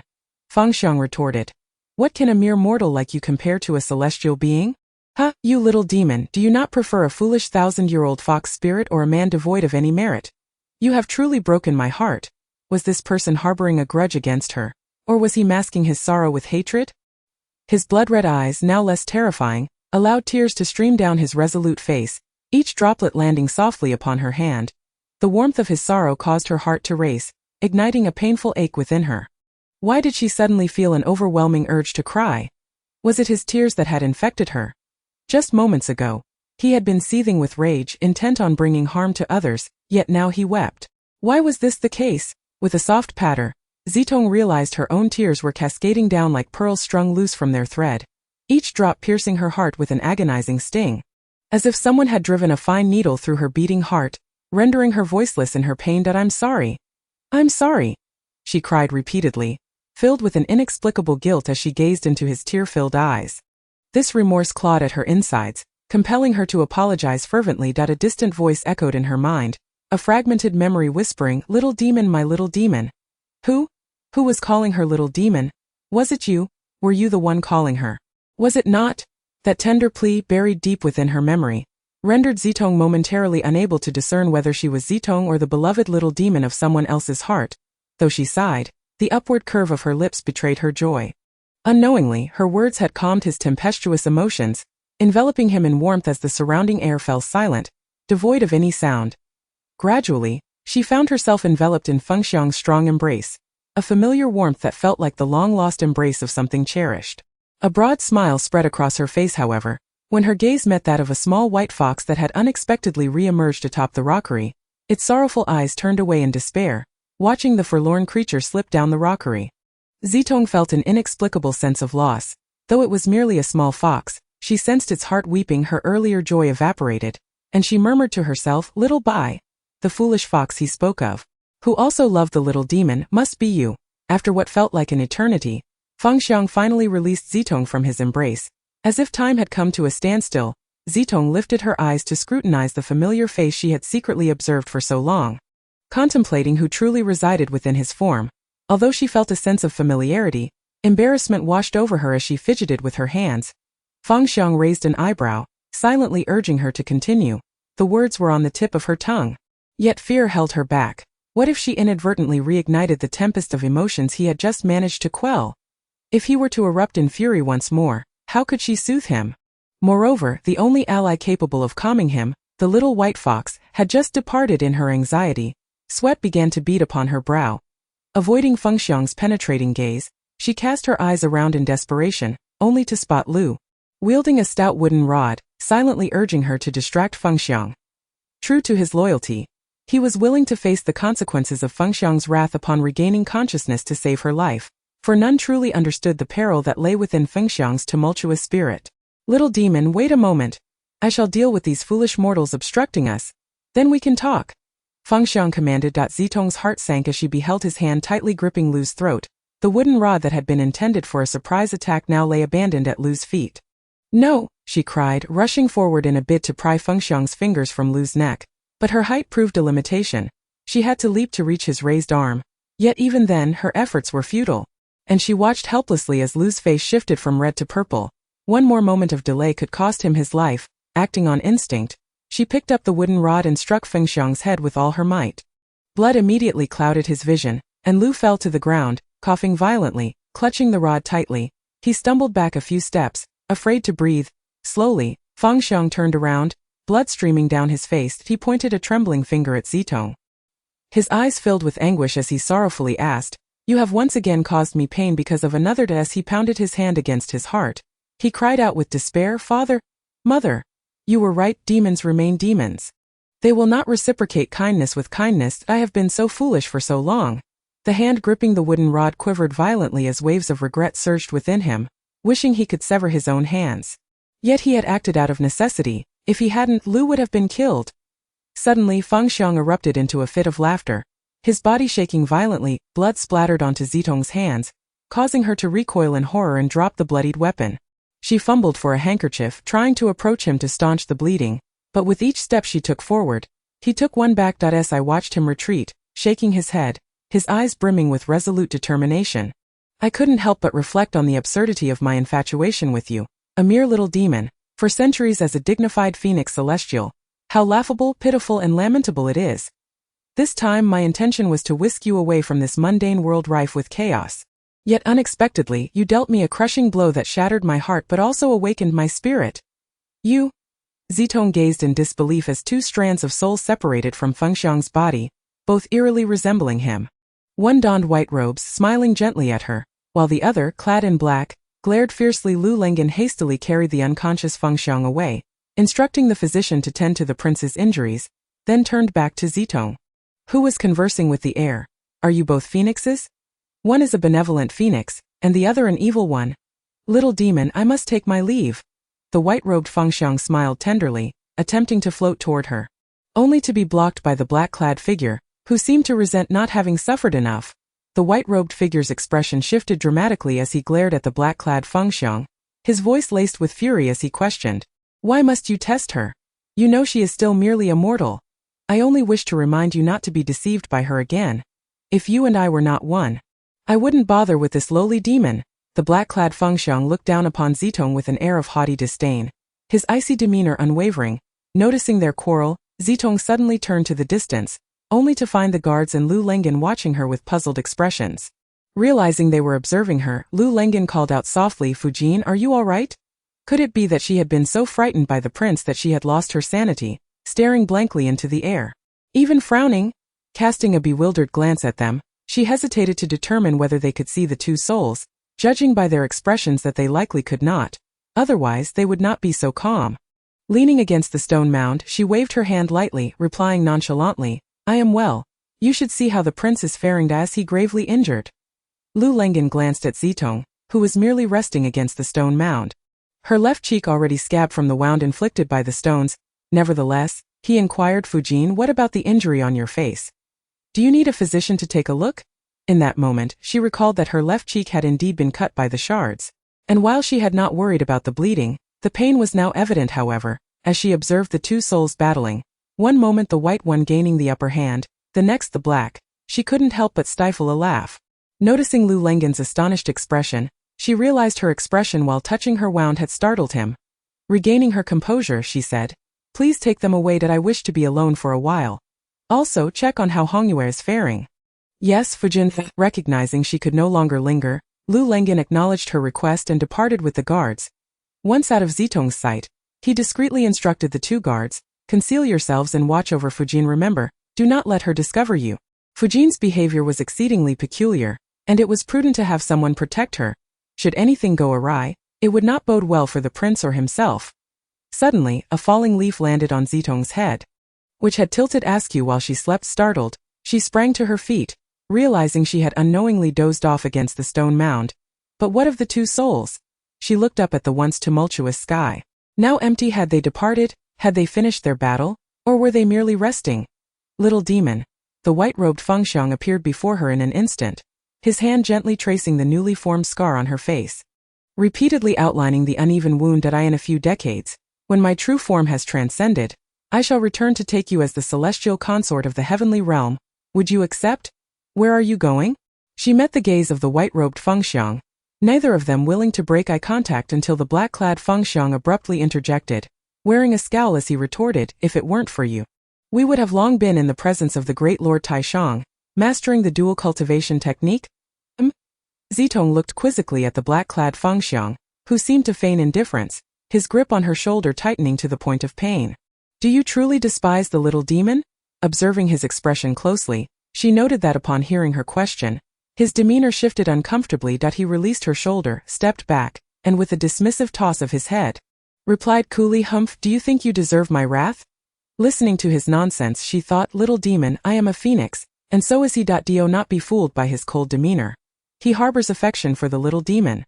It was he who had eagerly wished for their unity, and once his true form transcended, he would be the one fervently seeking her as the celestial consort. The white-robed Fengxiang stood beside the black-clad figure, casting a cold glance at him, jealousy etched across his previously benevolent face. "What of it if I, a celestial being, have affection for the little demon? Without my darkness, how could you possibly snatch the little demon from that cunning fox?" The black-clad Fengxiang's temper flared, as if someone had stepped on his tail, and he crossed his arms, turning away from them. Zitong stifled a laugh, careful not to make too much noise for fear of provoking the black-clad Fengxiang's wrath.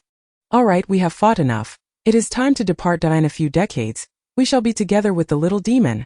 The white-robed Fengxiang kissed her forehead tenderly before turning to the still pouting black-clad Fengxiang. The latter muttered sullenly, "A day in the heavens is 10 years on earth. For us it will be but a few days before we can see the little demon."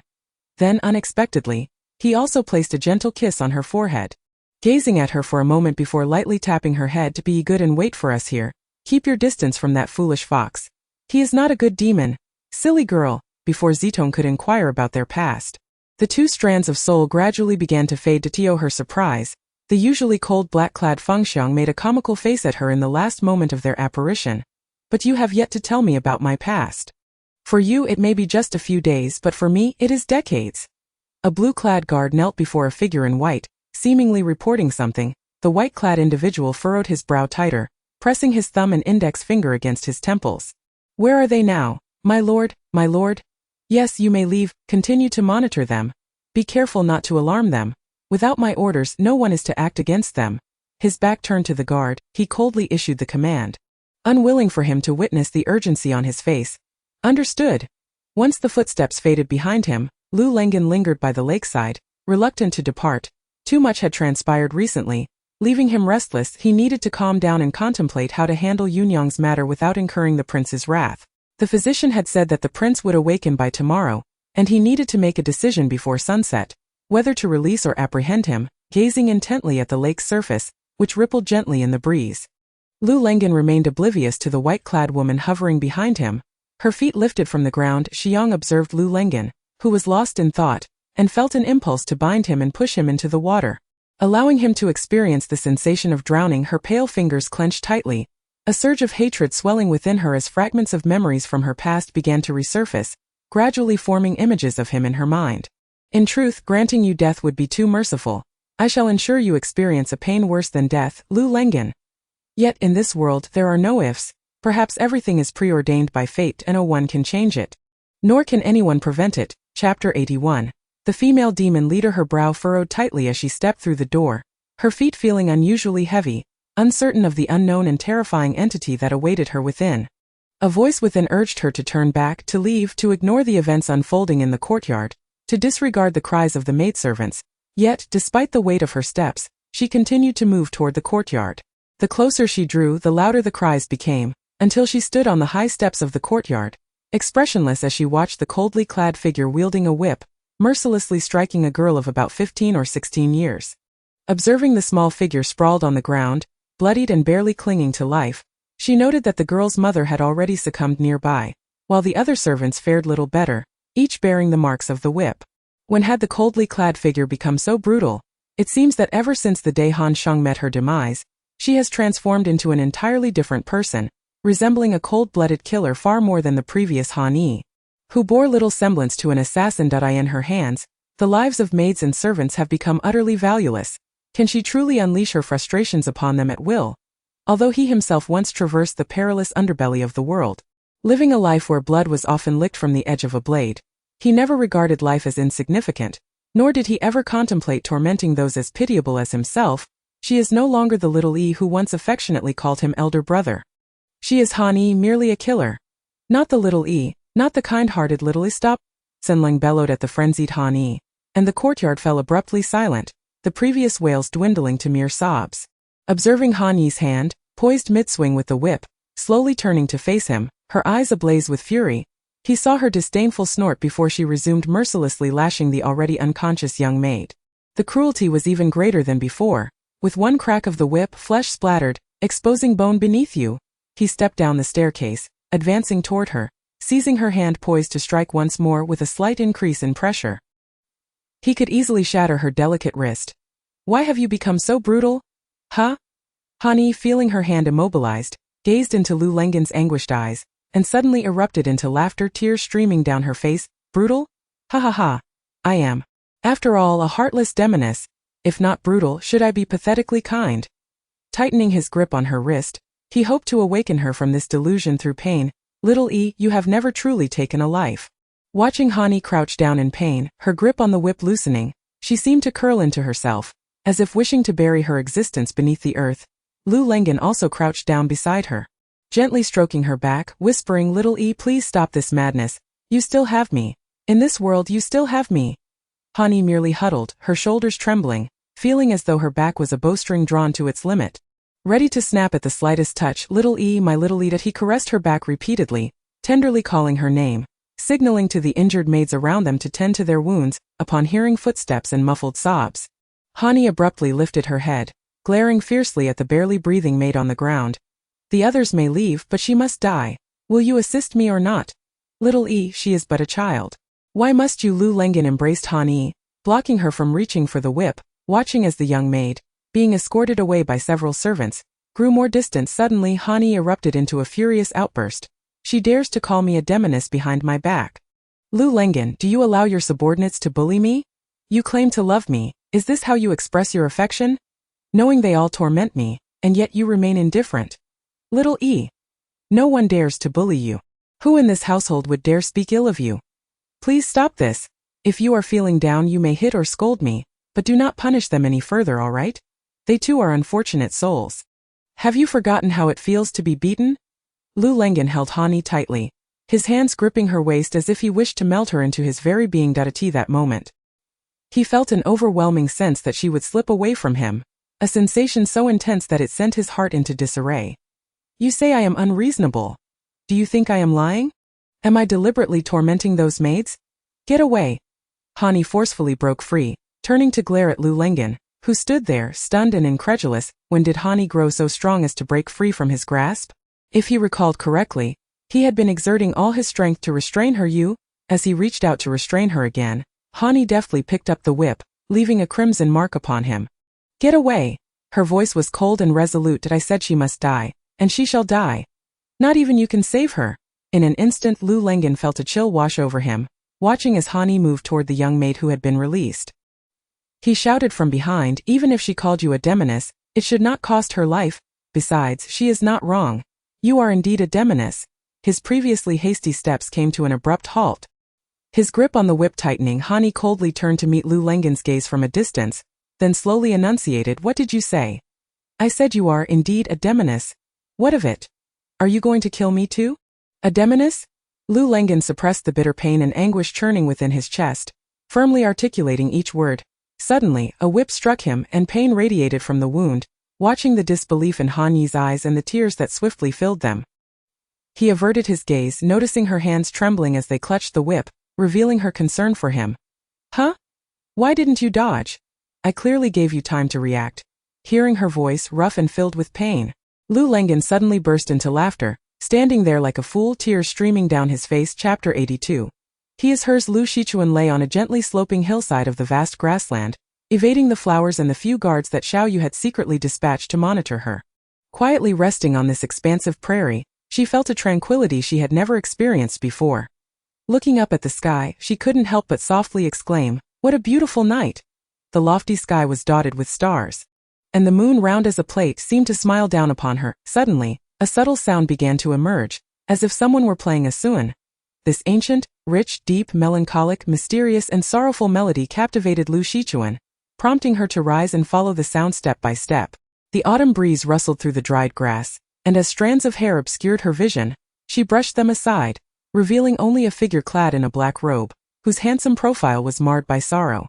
When had such a person existed on the grassland? How could she have no recollection of him? The sound of her footsteps startled him, and he turned with joy, but upon recognizing her face, his expression instantly cooled, returning to the mournful tune she was not quite familiar with. They did not engage in conversation. She simply sensed his low spirits. Lu Shichuan found a spot not too far, yet not too close, to lie down and quietly listen to his melody. Time flowed slowly, the wind blew gently, and even the moon appeared larger and rounder. This grassland suddenly transformed into their private space. Without words, they both understood the reasons behind their sadness, thus neither spoke. One played softly while the other listened intently, again and again. Suddenly, a commotion shattered their tranquility. A group of people nearby brandished torches, seemingly searching for something in haste. Lu Shichuan noticed him gradually setting the sun aside, turning to look at her, his eyes indicating that those individuals were likely searching for her. Apologetically, she nodded at him and quickly walked toward them. Not knowing why she wished to prevent their intrusion and the disturbance of this serene moment, perhaps he had already recognized her identity earlier, yet remained composed enough to play the suan. Clearly, he was not from the Ebony Kingdom, for which subject would remain calm upon encountering their own queen. Who exactly was he? As she pondered while walking, Lu Shichuan was suddenly enveloped in a tight embrace. Looking up to see a man with an anxious expression, his handsome eyes filled with concern, his thick brows knitted tightly, his grip around her waist was so tight she could barely breathe. Where have you been? His voice was hoarse, laced with a hint of anger. Lu Shichuan watched him tremble uncontrollably, his voice shaky, and could feel the rapid thumping of his heart against her chest. I merely wished to gaze at the moon. Lu Shichuan glanced at Lan Fei, who was hastily approaching from a distance, and whispered in his ear, Your precious one is coming soon, you must release me quickly. Otherwise it may be difficult to explain. Playfully watching Xiao Yu awkwardly let go, their eyes locked, conveying a multitude of unspoken words. However, upon hearing the increasingly closer footsteps and the delicate call of King from behind, she restored her smile and turned to steady Lan Fei, reproaching, Why are you running so hurriedly? What if you fall? Lan Fei glanced at her warily before nestling into Xiao Yu's embrace, weakly complaining. Who told the king to leave me alone in the tent and rush out in such a fluster? What on earth happened? Observing Lan Fei's woeful demeanor, Lu Shichuan couldn't help but smile maliciously. Feeling an irresistible urge to tease her, while also putting Xiao Yu in a difficult position, deliberately stepping forward, she positioned herself before the two entwined figures, tilting her head slightly upwards, her eyes casting a cold, sidelong glance as she coldly inquired, As a mere consort, you dare to stand before the queen without paying your respects? Is this how the princesses of your Lan Kingdom are educated? Ha, I am truly enlightened. Observing the vexed expression of the Lan consort, whose face was contorted in frustration, Torn between anger and the fear of expressing it in the presence of Xiaoyu, Lu Shichuan maintained her composure. Surrounded by numerous guards, Xiaoyu, I shall see how you protect her. You. The Lan consort pointed at herself with an elegant finger. Her face flushed as she stammered indignantly, alternating glances between the silent Xiaoyu and Lu Shichuan. Humph! Lu Shichuan let out a derisive snort and retorted sharply, You? I am the queen of this ebony kingdom, and you dare address me so casually. Do you wish to challenge the customs established by our ancestors? I doubt even a king would presume to act in such a manner, As she cast a glance at Xiaoyu, who was fixated on her, she reminded herself to temper her words. Isn't it the duty of the lesser to greet the greater? You indulge her so, yet when she learns the truth, how will she survive? The more you coddle her, the more it seems you are being cruel. Xiaoyu, I fear you may one day treat me as you do her, and I am terrified to place my trust in you again. Though all current signs suggest you care for me, I find it hard to believe, fearing I might end up like her, blissfully unaware, foolishly flaunting your affections before others, only to discover it was all but a dream. With a cold glance, she approached the obstinate Lan consort, who refused to bow and loudly admonished her word by word. Deep down, however, she felt a profound sadness, realizing that the consort was merely a child. What harm would it have done to offer a simple greeting? Why keep her neck rigid, believing that bowing would signify defeat? Foolish girl, king? A voice as faint as a whisper emerged as she nestled her head against Xiaoyu's chest, acting as if she had suffered a grievous injustice. Xiaoyu gently patted her back, soothingly murmuring, There, if you do not wish to greet, then do not. His eyes, however, were tenderly fixed on Lu Shichuan. Lu Shichuan averted her gaze, dismissively stating, I am weary, I shall let you off this evening. But should you fail to pay your respects to me next time, beware, for I shall be true to my word, unless you possess the power to have me deposed.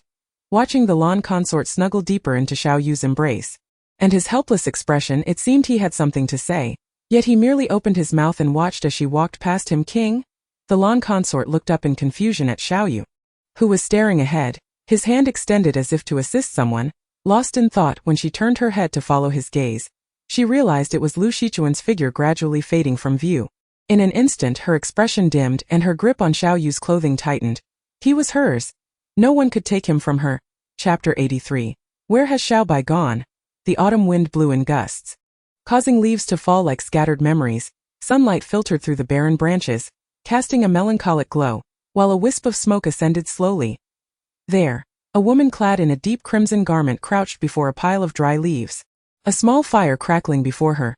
Occasionally, she would stir the flickering flames with a small twig in her hand. Suddenly, as if recalling something important, she sprang to her feet, momentarily dizzy from the rush of blood, but managed to steady herself against a nearby tree.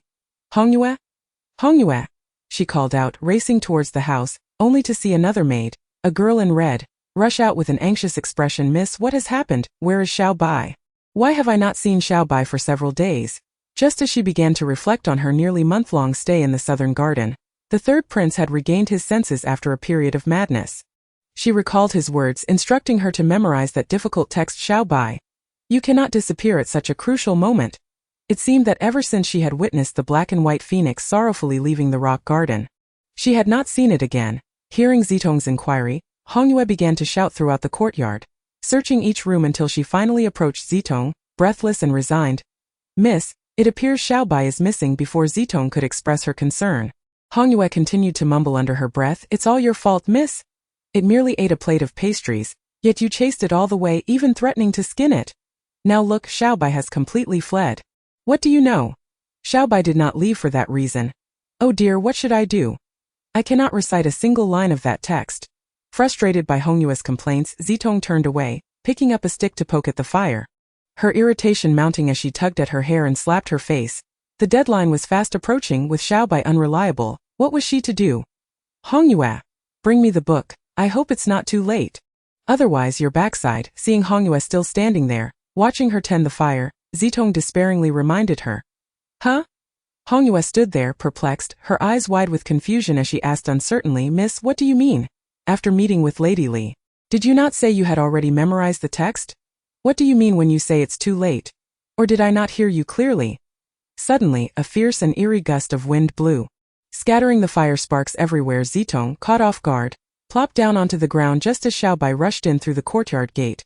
Miss, Zitong clamped her hand over her mouth, stifling her startled gasp. and slowly addressed Hongyue. Ah, I suddenly remember how to recite it. Serene and quiet, dignified and sincere, the virtues of a woman. Her hand gently stroked the fluffy head of Xiao Bai, who had leaped into her embrace, joyfully reciting, filial, benevolent, wise, gentle and compliant, such virtues abound. See, I can suddenly recite it again. How foolish of you, mere mortals. How dare you mock this young master? If Zitong had not been holding Xiao Bai at that moment, it might have lunged at her face, claws bared, ready to scratch her up. Good. Xiao Bai. Zitong soothed the little fox, signaling Hongyue to cease her laughter. If she truly angered this 1,000-year-old fox spirit, she would be in for a world of trouble. Hongyue, noticing Zitong's warning glance, erupted into laughter. Miss, it's just a little fox. Do you really think it understands everything? It probably just sensed my unfriendly demeanor. Wow. Feeling Xiao Bai tremble with indignation, Zitong quickly lifted it from the ground. As the saying goes, ignorance is bliss. If Hongyue knew she was foolishly provoking a 1,000-year-old spirit, she would likely faint from fright. All right. Miss, be cautious this time. Don't let the wind scare you into sitting down again. Ah, how ridiculous. If I told you Xiao Bai was a spirit, would you still be so carefree in mocking me? Zitong crouched beside the smoldering pile of leaves, gently nudging the scattered debris towards the small flame. As a plume of thick white smoke rose, a gentle breeze blew past, and suddenly, the fire blazed back to life, setting Xiao Bai down. Zitong focused on stoking the fire, meticulously arranging the dry leaves. All the while lost in thought, the crackling of the burning leaves echoing her inner turmoil. Ever since she discovered Xiao Bai was a spirit, her life had taken on an unsettling quality. She longed to understand her relationship with Fengxiang and to uncover the past of this little spirit. There were so many questions, yet she found herself at a loss for words, gently pushing the ash aside. She fiddled with the stick in her hand and finally turned to the obedient Xiao Bai beside her, asking softly, "Where have you been these past few days?" Chapter 84. Xiao Bai. The warm sunlight playfully teased the desolate earth. The wind creaking through the withered branches above, while the interplay of light and shadow danced around. Suddenly, a few unripe leaves fluttered down from the trees, landing amidst Xiao Bai's delicate lashes as it licked its paws. So cold, so cold. Its temper flared. Could it be that it had left in a huff because it was jealous of her affection for Fengxiang? No need to sneak glances anymore. Didn't it want to know where she had been? Xiao Bai propped itself up on its four paws, shook its fur, and then suddenly leaped into Zitong's unguarded embrace. Huh? Zitong looked down in confusion as Xiao Bai's tiny claws dug into her clothing, its sharp nails nearly tearing through the fabric. She quickly intervened. What are you looking for? Well, what are you doing, Xiao Bai? Such a fine piece of jade, you could ruin it. Haha, what a joke. Xiao Bai, how could I possibly be fond of that cold-hearted, unfeeling person? Haha, you crack me up. Upon hearing Xiao Bai's inquiry, Zitong suddenly clutched her belly, laughing uncontrollably, her body quivering as if she were on the brink of bursting with mirth. Then if I were to kill him right now, would you be heartbroken? As she grasped the red string, a flicker of joy flashed in her eyes. Yet, before she could utter a joyful laugh, she tragically realized that her sizable frame in comparison to Xiao Bai could not extract even a small jade stone from beneath the tiny fox's paws. Don't waste your effort, you won't be able to pull it out, Tonger. Have you ever considered that it was this very jade stone that made you start to like Fengxiang? Xiao Bai rolled her eyes and glared at Zitong, who was struggling with the red string beneath her feet, suddenly exclaiming this statement with a resounding boom. It was as though something exploded in Zitong's mind, rendering it chaotic and cloudy, obscured by a veil of white smoke where nothing was clear. Her indescribable affection for Fengxiang seemed to have truly begun with the gift of that small jade stone, and it intensified day by day, as if she had loved him for a lifetime. Xiao Bai's inquiry prompted her to reflect.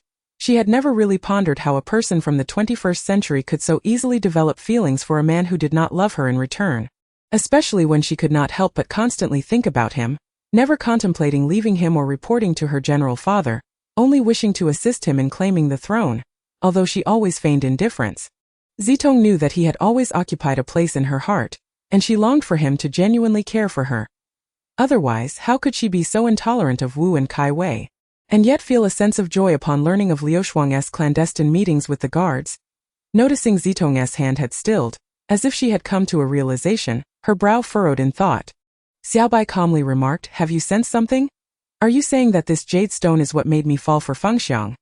Is it a magical stone, or perhaps a cursed one?" Zitong exclaimed, slapping her forehead, pointing at the jade stone beneath Xiao Bai's paws, and abruptly stepping back, nearly tripping into the fire behind her. Hey Tonger, watch out behind you.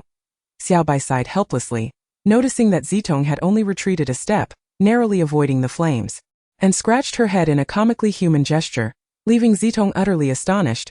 Although she often assured herself that Xiaobai was Muley, and Muley was Xiaobai, she found it peculiar that despite being a mere creature, she always felt as if they were two distinct beings.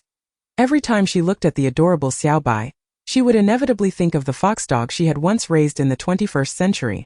The reason she named it Xiaobai upon their first meeting was that it bore an uncanny resemblance to her Xiaobai, except for its color-changing eyes. In every other aspect, they were identical. Wait. Xiaobai, could you be my Xiaobai? Zitong suddenly shouted at Xiaobai, her eyes widening in disbelief as she covered her mouth, waiting for Xiaobai to respond. As Xiaobai, who had been playing with the jade stone, suddenly halted, it raised its head and barked. Tonger, is this what you mean? Ah! If her hand hadn't tightly covered her mouth, Zitong believed her scream could have summoned Hongyue or even the third prince Fengxiang himself, as her fingers revealed a small gap. She stammered incoherently, you. Xiaobai is actually my Xiaobai. How could it possibly come from the 21st century just like her? Chapter 85. The Cursed Jade Stone. Zitong ceased her attempts to seize the seemingly cursed jade stone, her mind a whirlwind as she gazed at the little white fox, who was also looking up at her. While she initially deemed it impossible, the sudden realization struck her without any sense of unacceptability. What she was certain of was that she was undoubtedly the snow demon known as Xiaoyao. Otherwise, how could Xiaobai willingly be her little pet dog in the 21st century? After all, it was the heir of the Fox clan, not even allowing Hongyue to touch it, yet it chose to masquerade as her pet dog, accompanying her. Her memories drifted back to the year she turned 12 when her parents presented her with a pure white little fox dog. Smiling as they said, Tonger has grown up. She can now take care of a small animal. This little fellow will be entrusted to you. Quickly, give it a name. The laughter, cheers, and the sound of confetti filled the air. And at that moment, holding Xiaobai, she was elated, bouncing around, unable to calm down for a long time. It seemed that after she had traversed into this world at the age of 25, Xiaobai had been by her side for 13 years. Showing no signs of aging, an anomaly she had overlooked vaguely, she recalled her father once casually remarking to her mother, "It's been over 10 years. Tonger has turned into a young lady. How come Xiaobai looks unchanged? As if it were merely a year-old puppy, instead of an old dog nearing its grave." How perplexing! What she once believed to be its attachment to its master, she now realized was a complex entanglement involving both it and Fengxiang. Along with the departed black and white phoenix, they were all intricately linked to the snow demon known as Xiaoya. Zitong, on the other hand, had no connection to any of this. With this newfound understanding, Zitong discarded the melancholy from her face, restoring her cheerful demeanor, and earnestly told the little white fox that had been gazing at her, "Actually, you are all mistaken. I am simply Zitong now, not some Xiaoya." Turning to see that the fire beneath her feet had become nothing but ashes, she crouched down, still feeling its lingering warmth, yet her heart felt strangely cold. Now even the things from the 21st century, that Xiaoyao, were starting to compete with her. Everything that belonged to her, the Xiaobai that had always accompanied her, was also hers. Why did she have to bear the burden of her mistakes while they reaped the rewards? She recalled the ghost named Mainyang in the dried well, whose hatred for her was genuine. Her desire to consume her heart was not a mere fabrication. Additionally, falling for Fengxiang, that icy block, that unfeeling creature, should have been her fate, entangled with Xiaobai, and the predicament should have been hers to endure. So why was it that the affection they bore was directed toward the Xiaoyao in their memories, while the consequences of their actions fell upon her? A bewildered person who had arrived in this historically non-existent Fengyu Kingdom due to a car accident.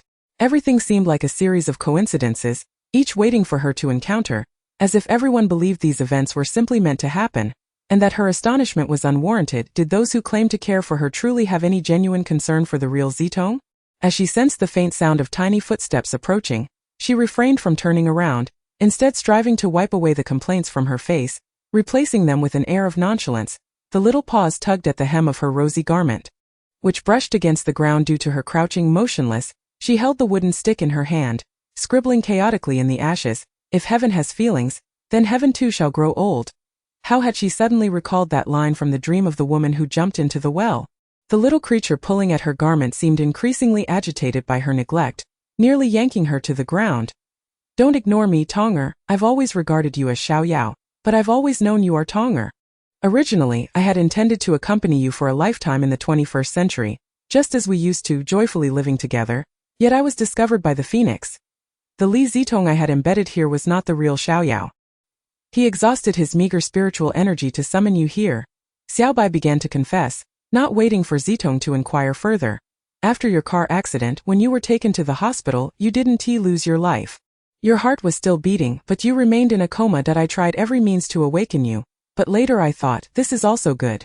At least I didn't take your life if your soul reaches the underworld. The Jade Emperor and the Queen Mother will discover that I secretly transferred Xiaoyao's soul and altered their plans. Inevitably, you would have to endure their cruel arrangements. Being in a coma, at least you were safe. Remaining with me in the 21st century as long as you stayed in the mortal realm for a few more decades, everything would be fine. As Xiaobai recounted this, it noticed her turn to look at it. Then pitifully wiggled its fluffy little paws, indicating its desire to leap into her embrace. Observing the droopy little head and its obedient admission of wrongdoing, Zitong opened her arms, allowing it to leap into her embrace. Then plopped down on the ground, revealing a satisfied smile directed at Xiaobai, who nodded in affirmation, urging it to continue. Xiaobai suddenly tapped its tiny head with its paw and said, later, I discovered that everything was the phoenix's trickery. By the time I arrived in this time and space, you had already married Fengxiang, the very embodiment of that dead bird. Gazing at the spot where Xiaobai had just crouched, there lay a small jade stone bound with a red ribbon. Zitong lowered her voice and murmured, are you implying that it's all because of that stone? Xiaobai, instead of affirming, countered with a question, did you want to marry him back then? What nonsense! Upon hearing Xiaobai's inquiry, Zitong immediately retorted, lowering her head, how could I possibly wish to marry him? I do not love him. Xiaobai rolled her eyes, casting a sidelong glance at Zitong, her fox-like mouth pouting in discontent. All right, I admit I was a bit daft back then. I had a favorable impression of him, but after being kidnapped and having my face ruined, I came to my senses. Yet that fondness for him, no matter how I feign indifference, remains. I believe that with time, perhaps I will truly no longer feel anything for him, Zitong assured Xiaobai, confidently patting her chest. Actually, there's a much simpler solution. Following Xiaobai's gaze, Zitong observed the small jade stone glistening under the sunlight. Chapter 86. Xiaobai is a liar. With a swift motion, Xiaobai leaped from Zitong's embrace to the ground, picking up the jade stone by its red ribbon with her mouth. Her large dark eyes now sparkled with a violet hue. Zitong swiftly rose from the ground, dusting off her rear, and followed closely behind Xiaobai as they approached the dry well outside Nanyun. As she glanced up at the bright sun, Zitong felt an increasing chill creeping up her spine the closer they got to the well. She thought to herself, surely that seductive spirit wouldn't dare show herself in broad daylight. The nearer she approached the dry well, the more her heart raced, although the well appeared less eerie in the daylight. Knowing that it housed a vengeful spirit eager to devour her heart brought little comfort. Xiaobai, where are we going? Zitong gently called out to the leisurely guiding Xiaobai, halting her steps 3 feet from the well. Her eyes widened in shock as she watched Xiaobai jump into the well, and she instinctively leaned over the edge, ready to scream, ah! Only to be startled by the spirit's sudden gaze meeting hers. Struggling to contain her panic, Zitong nervously chuckled. Did Xiaobai just jump down? I merely wished to take a look. I didn't mean to disturb you. The spirit floating at the well's mouth rolled her eyes at Zitong, seemingly afraid of the sunlight, which made Zitong instinctively lean back. Yet, as the sunlight enveloped her, her heart gradually calmed. Moments later, Xiaobai sprang from the well, landing gracefully on the edge, and addressed the spirit, all right, I have placed it safely. Keep a close watch on it. Be cautious. Its spiritual energy is potent and can harm you if you venture too close. Understood, Brother Muley. Hurry and take this little demon away. I'd rather not be here. If it weren't daytime, I wouldn't be this composed. The spirit rolled her eyes as she spoke, and soon her figure gradually faded from sight. Seeing the spirit finally vanish, Zitong's previously tense body finally relaxed. She hurriedly seized Xiaobai, fearful it might dart off again, and she would be unable to catch up. Xiaobai? If you hide the jade stone at the bottom of the well, will that curse disappear? Zitong's self-talk was interrupted by Xiaobai's soft chuckle from her arms, which made her slightly angry yet confused. What are you laughing at? Did I say something wrong? That jade stone is imbued with a type of spiritual energy. If you carry it with you, it will subconsciously suggest to you that you love Fengxiang. As long as it remains by your side, that energy will seep from the stone into your mind. And you won't even notice. Xiaobai nestled deeper into Zitong's arms, finding a comfortable position before continuing her explanation. However, it cannot be destroyed at this moment because that energy was bestowed by the Queen Mother. If it encounters any resistance, she will be the first to know. Therefore, it must be sealed within the spirits dwelling in the dry well. which has a natural sealing property capable of containing all intangible entities. As long as the jade stone lies at the bottom of the well, that energy will no longer affect you. Listening to Xiaobai's words, Zitong's confusion only deepened. Why did she still feel a bittersweet pang of emotion when thinking of Fengxiang? You truly have a short memory. A sudden icy male voice jolted her from her thoughts. Startled, Zitong loosened her grip, causing Xiaobai to tumble to the ground, before Fengxiang could even kick Xiaobai away. She vanished in a flash. Did I not already tell you to discard that fox? Why are you still keeping it? As she beheld Fengxiang's suddenly looming face, Zitong felt the frostiness of his countenance surpassed even that of the dry well behind her. Instinctively, she tightened her arms around herself and forced a smile at Fengxiang, saying, What a coincidence, Your Highness! You're out for a stroll too. Fengxiang's brows furrowed as though they might vanish, his expression a kaleidoscope of emotions. His fists were clenched and relaxed, then clenched again, before he ground out through gritted teeth. I distinctly recall stating that you are not to leave Nanyuan until you have mastered the inner training. FJN, would you kindly explain the current situation? Zitong observed as Fengxiang finally lowered his fist, which had been waving threateningly before her face. She took a controlled deep breath, as if exiting Nanyuan was a grievous offense. Was it really necessary for him to be so furious? It was merely stepping outside the courtyard. What a trivial matter, yet it had incensed the high and mighty third prince to such an extent that if his hair were any shorter, it would resemble that of someone struck by lightning. Ouch! That hurts. Feeling Fengxiang's grip on her chin tighten as though he might crush it, she realized he was exerting an unnecessary amount of force. Lacking any gentlemanly tenderness. Damn it! Xiaobai! You liar! Did you not say that if the jade stone remained at the bottom of the well, I would no longer have feelings for Fengxiang? Now merely making eye contact with him causes my heart to race uncontrollably. I need to explain this. Fengxiang's furious roar echoed in her ears.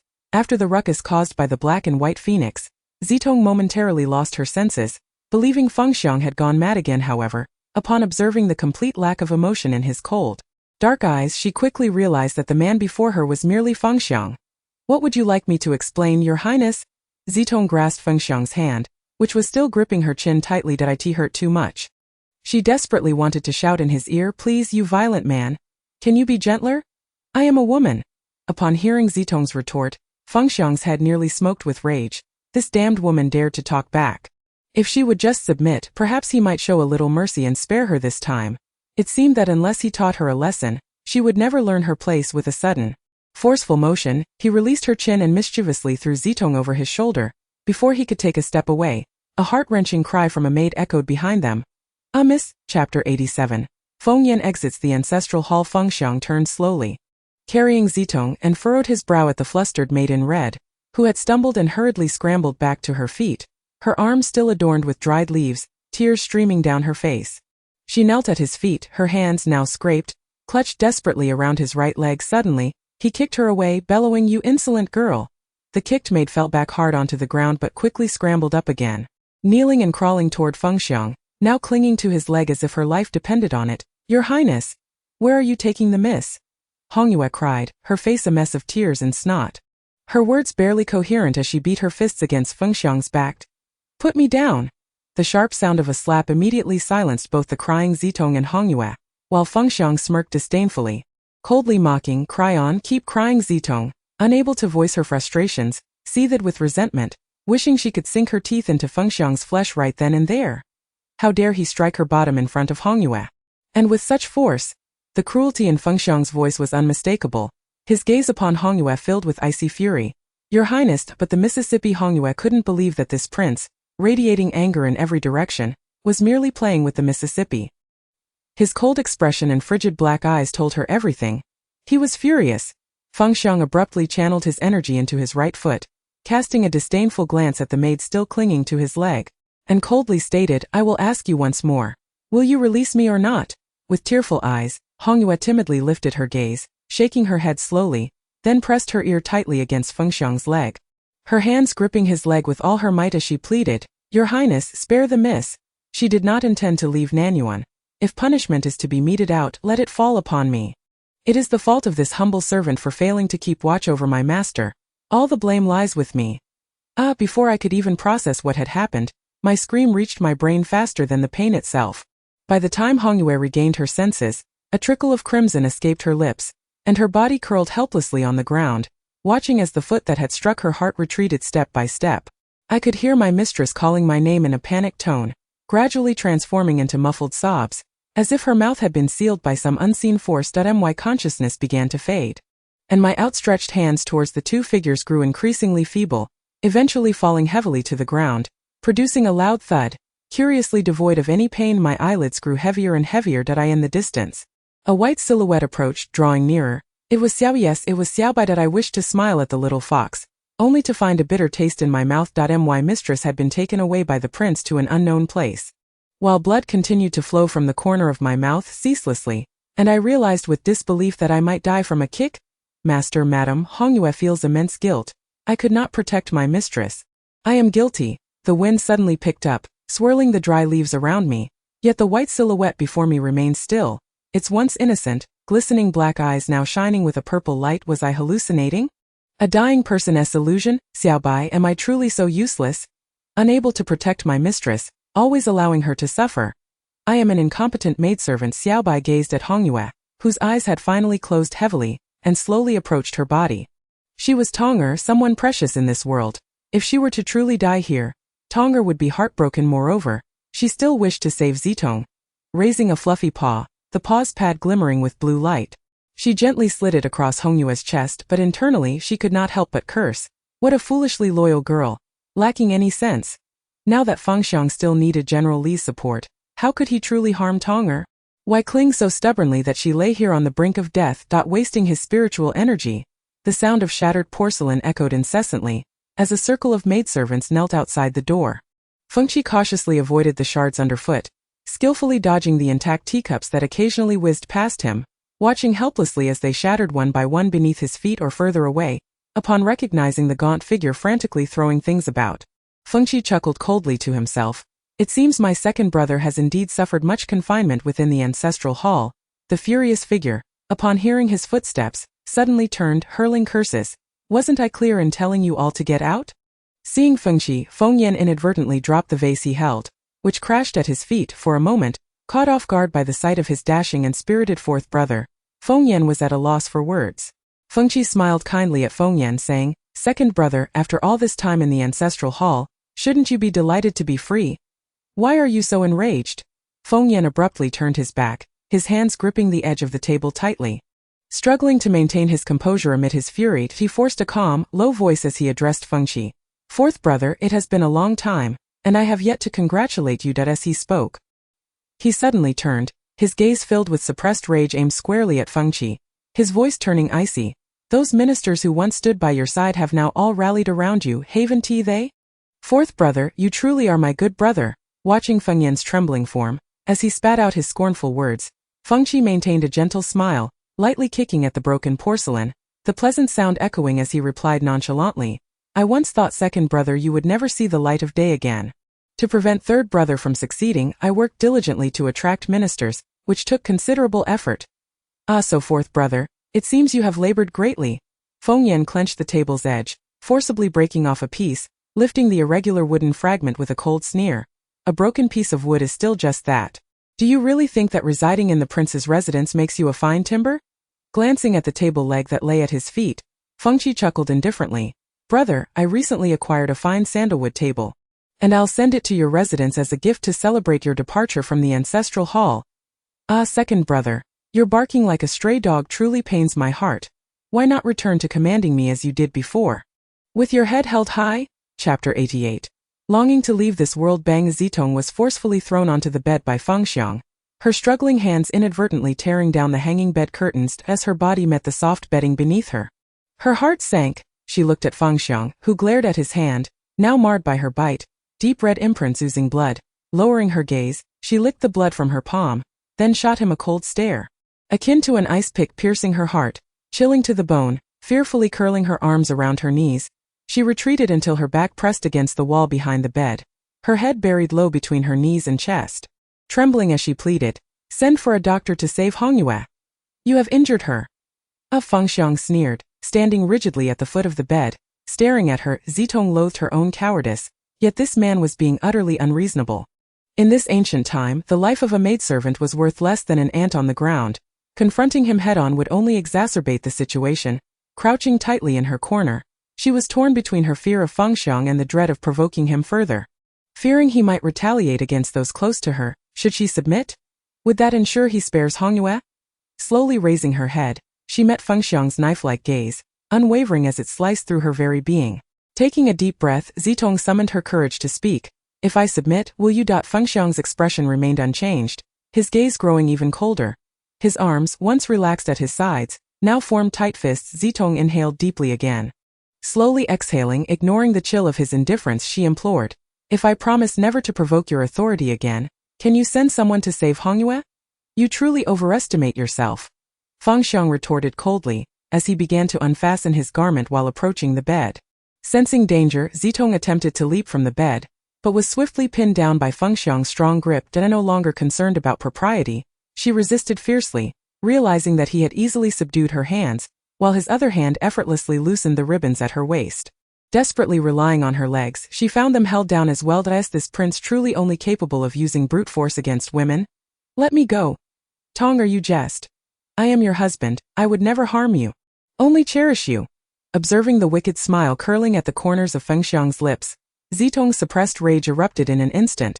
She struggled violently, attempting to break free from his grip on her wrists. Kicking her legs with all her might as her clothes threatened to be torn from her body, in a panic she shouted, Beast! Inhumane monster! Let me go! You let go of me! Bastard! Get away! You tyrant! Fengxiang, who had been leisurely pulling at Zitong's garments, suddenly halted, his gaze lifting to meet her fiery, bloodshot eyes. The devilish smile on his lips sent shivers through her. You lunatic! You are insane! Undeterred by the threat of death, Zitong hurled insults at Fengxiang, unleashing every vile word that came to mind, oblivious to the increasingly bloodthirsty glint in his eyes. If you bully women, you are no man. Let me go, beast, do you hear me? Let me go. Suddenly Fengxiang's face was inches from Zitong's. His lips crashing against hers with a fierce kiss, what had begun as a gentle caress turned brutish, and amidst their struggles, it was unclear who had bitten whom, as the metallic taste of blood mingled between their mouths. Garments fell one by one to the floor, and as Zitong's fierce resistance began to wane, tears of humiliation streamed down her cheeks, threatening to drown her spirit. His hand deftly unhinged her jaw. The physical pain paled in comparison to the emotional agony that pierced her heart. She longed to ask him why he was so cruel to her. Behave, and perhaps I will be gentler with you. Otherwise, you will suffer. In that moment, everything felt surreal. Listening to Fengxiang's emotionless words, Zitong realized she had grossly underestimated his cold-blooded nature. He could not even be called human. She had been blind, both in her eyes and her heart, to have ever felt affection for him. Fengxiang observed as Zitong gradually ceased her resistance. Even he, releasing his grip that had held her hands pinned above her head, noticed she no longer struggled. Her eyes remained tightly shut, tears soon soaking the silk pillow beside her. An inexplicable sense of panic surged within him, prompting him to act with greater cruelty, attempting to elicit a sound from her, rather than allowing her to lie there like a lifeless shell, which set his heart racing in an unsettling manner. He shook his head violently, for he only sought to punish this wretched woman. Cursed be her existence, for he felt no love for her. Why would he feel any pity? He repeatedly reassured himself in the depths of his mind, and then his actions grew even more brutal and savage. The damp sound of flowing water beneath him reminded him that he had, indeed, inflicted harm upon her. Blood had already stained the entire bedsheet. Fengxiang watched her endure her pain with a forced expression of stoicism and felt a fleeting pang of compassion. His right hand slid gently to her jaw, and with a deft motion, he restored her chin to its rightful position. Yet, in a voice feigned to be cold, he commanded, remember, you are the woman of this prince. Dare to test my patience again, and you shall see. Without a trace of regret, he crawled off Zitong's body, casually draping a garment over himself and summoning several maidservants. He instructed them to prepare a bath. Never once considering to cover the ravaged woman with a garment or even a light blanket, the last shred of her dignity faded away amidst the pity and disdain reflected in the eyes of the attending maidservants. Like a wooden puppet, she was manipulated by the servants. A white undergarment was draped over her shoulders, and as one maid, preparing to assist her into undergarments, suddenly cried out, "Up, blood! Fujin, she is bleeding profusely to so much blood. Would she die from this?" Zitong, cruelly baring her recently restored chin, laughed maniacally, reveling in the fear and trembling reflected in the maidservant's eyes. The sound of a teacup shattering on the floor pierced the air. followed by Fengxiang's familiar, cold voice laced with malice. What is there to be so alarmed about? Fetch a doctor. Zitong sensed Fengxiang's frigid gaze upon her.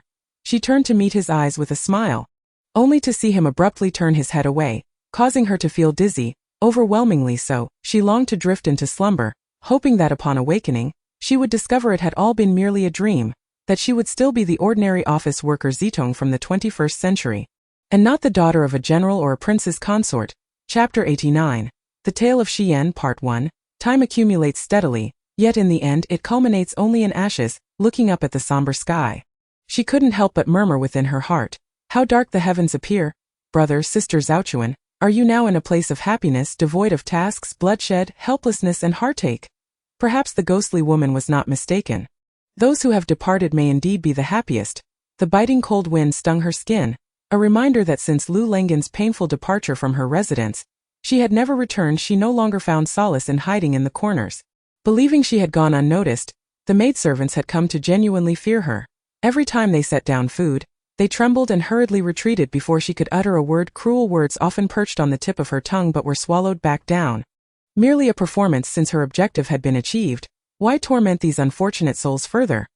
A gust of wind swept by, carrying a faint, cold fragrance. Hani turned to her side and spoke softly. You've arrived?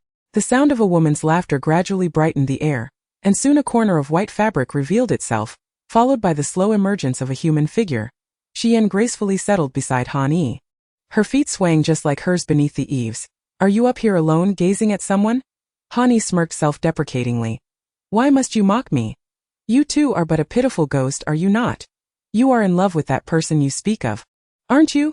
Yet, it is unfortunate that your paths diverge. Silence. Xian's previously playful expression turned bloodthirsty, her sharp nails dripping with red. Hani smiled softly, recognizing that the blood was merely a figment of her imagination. She had always incited the ghost's ire, and now it seemed she had unwittingly stepped into her pain, losing all composure. You love him to the core, yet you understand it is impossible. Thus your heart aches, though you feign indifference. Han Yi's hand rested over her heart, her gaze locking onto the ghostly figure with blood-red eyes. A malicious grin spread across Xian's face. My heart aches, so I wish for you to feel pain. Toof, you are merely a pitiful, missed reincarnation, a wandering soul. How can you be any better than I? I command you to be silent. Suddenly Xian's sharp nails pierced her own arm, blood streaming down as the chilling wind rushed into the torn fabric, filling the fresh wound with a cold, stinging pain that only deepened the smile on Han Yi's lips. What are you resisting? What do you fear? Am I correct in my assumptions? Is this the source of your rage? Her expression shifted to one of icy arrogance. She leaned in close, whispering into Han Yi's ear. Do you wish to provoke me into killing you? I am not that foolish. Observing Han Yi's nonchalant shrug, she responded coolly. You figured it out. How unfortunate.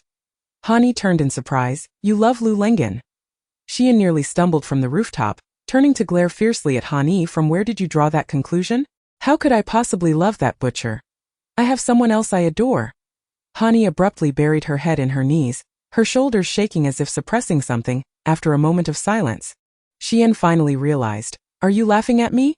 Unable to contain herself any longer, Han Yi lifted her head, bursting into laughter. Look, you have finally admitted your love for the man who gambled with you over candied hawthorn. Ha! I cannot believe that you would fall for such a childish man. Xian wanted to retort against Han Yi, but as the words formed, she realized that her desire to defend that person was just as childish. Watching Han Yi recline leisurely upon the rooftop, her gaze fixed on the dim sky, she slowly said, Xian, could you share your story with me? Time seemed to slow, the air grew still, leaving only the gentle whisper of the wind dancing in the silence, echoing in the depths of their hearts. Are you certain you wish to hear it? Xian's icy voice unexpectedly carried a hint of warmth. Han Yi, resting her head on her arms and gazing at the sky, upon hearing Xian's question, turned her eyes toward her, the certainty in her gaze needing no words to convey. Very well. Xian paused, then slowly reclined, staring at the overcast sky, her voice enchanting as she drew Han Yi into a sorrowful tale. In my past life, like you, I was an assassin, my hands stained with blood, having witnessed the cruel separations of life and death. Even when heads rolled at my feet, I could dismiss them without a second thought. Yet, I was not a competent assassin. I failed to be heartless and unfeeling, and I fell in love with my master. At this point, Xian let out a self-deprecating laugh, but Han Yi recognized the heartache concealed beneath that laughter. After a brief pause to regain her composure, Xian continued, "Yet, fortunate was I, for my master loved me in return. You cannot imagine the moment he confessed his love. The tears I had never known flowed freely. As he held me tightly in his embrace, however, just as she began to speak again, the word but escaped her lips, and silence fell. Han Yi turned to the ghost beside her. Have you been crying? You truly are not a competent assassin." Jian too turned to meet Han Yi's gaze, and within her pupils reflected a stunningly pale face marked with tear stains. Her hand trembled as it brushed against her cheek. Wet? Even though it had been a matter of the past, she was astonished to find herself shedding tears once more. "I in disbelief," she exclaimed. "Is this truly tears? I have not touched them in years, and I can scarcely recall their taste." Chapter 90. Han Yi's emotional breakdown. After hearing Xian's words, Han Yi fell into a long silence. Unable to continue her story, she was interrupted by Lu Lengan, who stood in the courtyard, looking up at Han Yi, asking, "Xiao Yi, why have I never seen the lady in white beside you?" Han Yi turned her gaze down to the ethereal figure of the man in white, their eyes locking onto one another, resembling long-lost friends scrutinizing each other closely. Irritated, she glared at Xian, only to discover, to her astonishment, that she was gradually becoming transparent before Lu Lengan's very eyes, vanishing bit by bit into the air. Was she attempting to resolve the misunderstanding between herself and Lu Lengan? "Xiao Yi, you did not deceive me. It was she who killed Zhaochuan?" Lu Lengan suddenly seemed to be struck by something, losing his balance as he stumbled toward the stone table in the courtyard, gripping its edge tightly with his right hand while his left hand struck his head violently. Han Yi rushed forward to stop Lu Lengan's reckless assault on himself. "Stop! You need not bear this burden. It has nothing to do with you." No, Xiao Yi, you do not understand. You cannot know," Lu Lengan raved, striking his head as if tormented by some immense suffering. "Cold Han?" With both hands she blocked his left hand, turning his body towards herself. Han Yi, filled with questions, shouted at him, why is this happening? Xiao Yi, why must it be like this? It was not you who killed Zhaochuan. It was not you." Lu Lengan suddenly embraced Han Yi fiercely, his strength enough to melt her into his very bones. His frantic cries attracted the servants who dared only to wait outside the courtyard. Pairs of eyes peeked from the corner of the gate, yet none dared to approach and inquire what had transpired. Han Yi understood that they were all afraid of her punishment, until the end. No one wished to be the scapegoat since Xian had exposed her, and since everything was unstoppable, she decided to cherish the limited time they had now, the causes of the past, the effects of the present. "Lengan, since you owed her a debt in the past life, I shall help you repay it in this life." "Xiao Yi, I have committed a grave mistake. I do not know. After knowing, will you still forgive me?" They held each other tightly, reluctant to let go, as time trickled by slowly. Eventually, however, Lu Lengan abruptly released Han Yi, lowering his head, his eyes filled with pain as he gazed at her, looking up at him, his voice trembling as if he might weep at any moment. At that moment, Han Yi realized that things were not as simple as they seemed. Otherwise, why would this tense man before her be in such agony? As if he wished he could kill himself? "Lengan, what has happened?" Cough, cough, cough, cough. By coincidence or fate, as Han Yi spoke, a gust of cold wind rushed into her lungs, chilling her to the bone, triggering a violent cough that seemed it would suffocate her unless she ceased. Feeling his hand patting her back tremble slightly, Han Yi, struggling to suppress her coughing, gently moved her hands down her chest, managing to catch her breath long enough to ask, "What exactly happened? Do speak." Lu Lengan knew that once he revealed this matter, it would signify the true end for both of them. His heart felt as if it were being cruelly dissected by the frigid autumn wind, aching to the point he wished to tear out his own hair. "Han?" Lowering his gaze to meet hers, filled with confusion, he saw reflected in her dark eyes a foolish expression of panic and pain. Slowly, he lifted his hand to caress her eyes, speaking hoarsely, "It's wonderful. I can see myself in your eyes, even though I appear somewhat disheveled at this moment." Lu Lengan's bitter smile stirred discomfort deep within Han Yi. What had he done wrong to suffer so? Whether it was due to his emotions or the darkening sky, the autumn wind felt like a knife cruelly slicing across his face, causing a twinge of pain. "Your brother is the one I caused to die." With a thunderous crash, something exploded in her mind. Han Yi believed she must be hallucinating. What had Lu Lengan just said? Surely he was jesting. Her brother had clearly committed suicide. Tears flowed uncontrollably down her cheeks, salty and bitter. The suddenly cold air was tinged with a faint scent of sorrow. Even the air she inhaled felt bitter as she wept and wailed, releasing her inner torment. She noticed Lu Lengan slowly kneeling before her, arms tightly wrapped around her legs, expressing guilt as he said, "Xiao Yi, it was all my arrogance. Your brother always believed you did not kill Zhaochuan. Yet I cruelly analyzed it for him, saying that it was you who committed the murder. There was no need to seek the true culprit. The true culprit is you. At first, your brother could not accept it at all. He insisted it could not be you, wanting to clarify it with you. At this point, Lu Lengan abruptly raised his head to look at Han Yi. His heart filled with immense sorrow, his voice dropping to a hoarse whisper. But I said, do you wish to lose Xiaoyi again? Do you think upon learning she killed Zhaochuan that she could live without care? All the evidence points to Xiaoyi having killed Zhaochuan. Why do you refuse to accept it? Do you think I want to believe this? But it is Xiaoyi, the murderer is indeed Xiaoyi. Han Sheng, wake up. You have just lost your greatest love, but I do not wish to follow in your footsteps and lose my greatest love as well. Hearing this, Han Yi was filled with disbelief, bending down to pry Lu Lengan's hands from her legs, repeatedly saying, no, how can you? Lu Lengan tightened his grip in fear around her legs, no matter how hard she struck his back. He pressed his face against her thighs, refusing to let go. He could not release her. He reached into his clothing, retrieving an envelope, trembling as he handed it to Han Yi. This is the letter he left in my study before he took his life.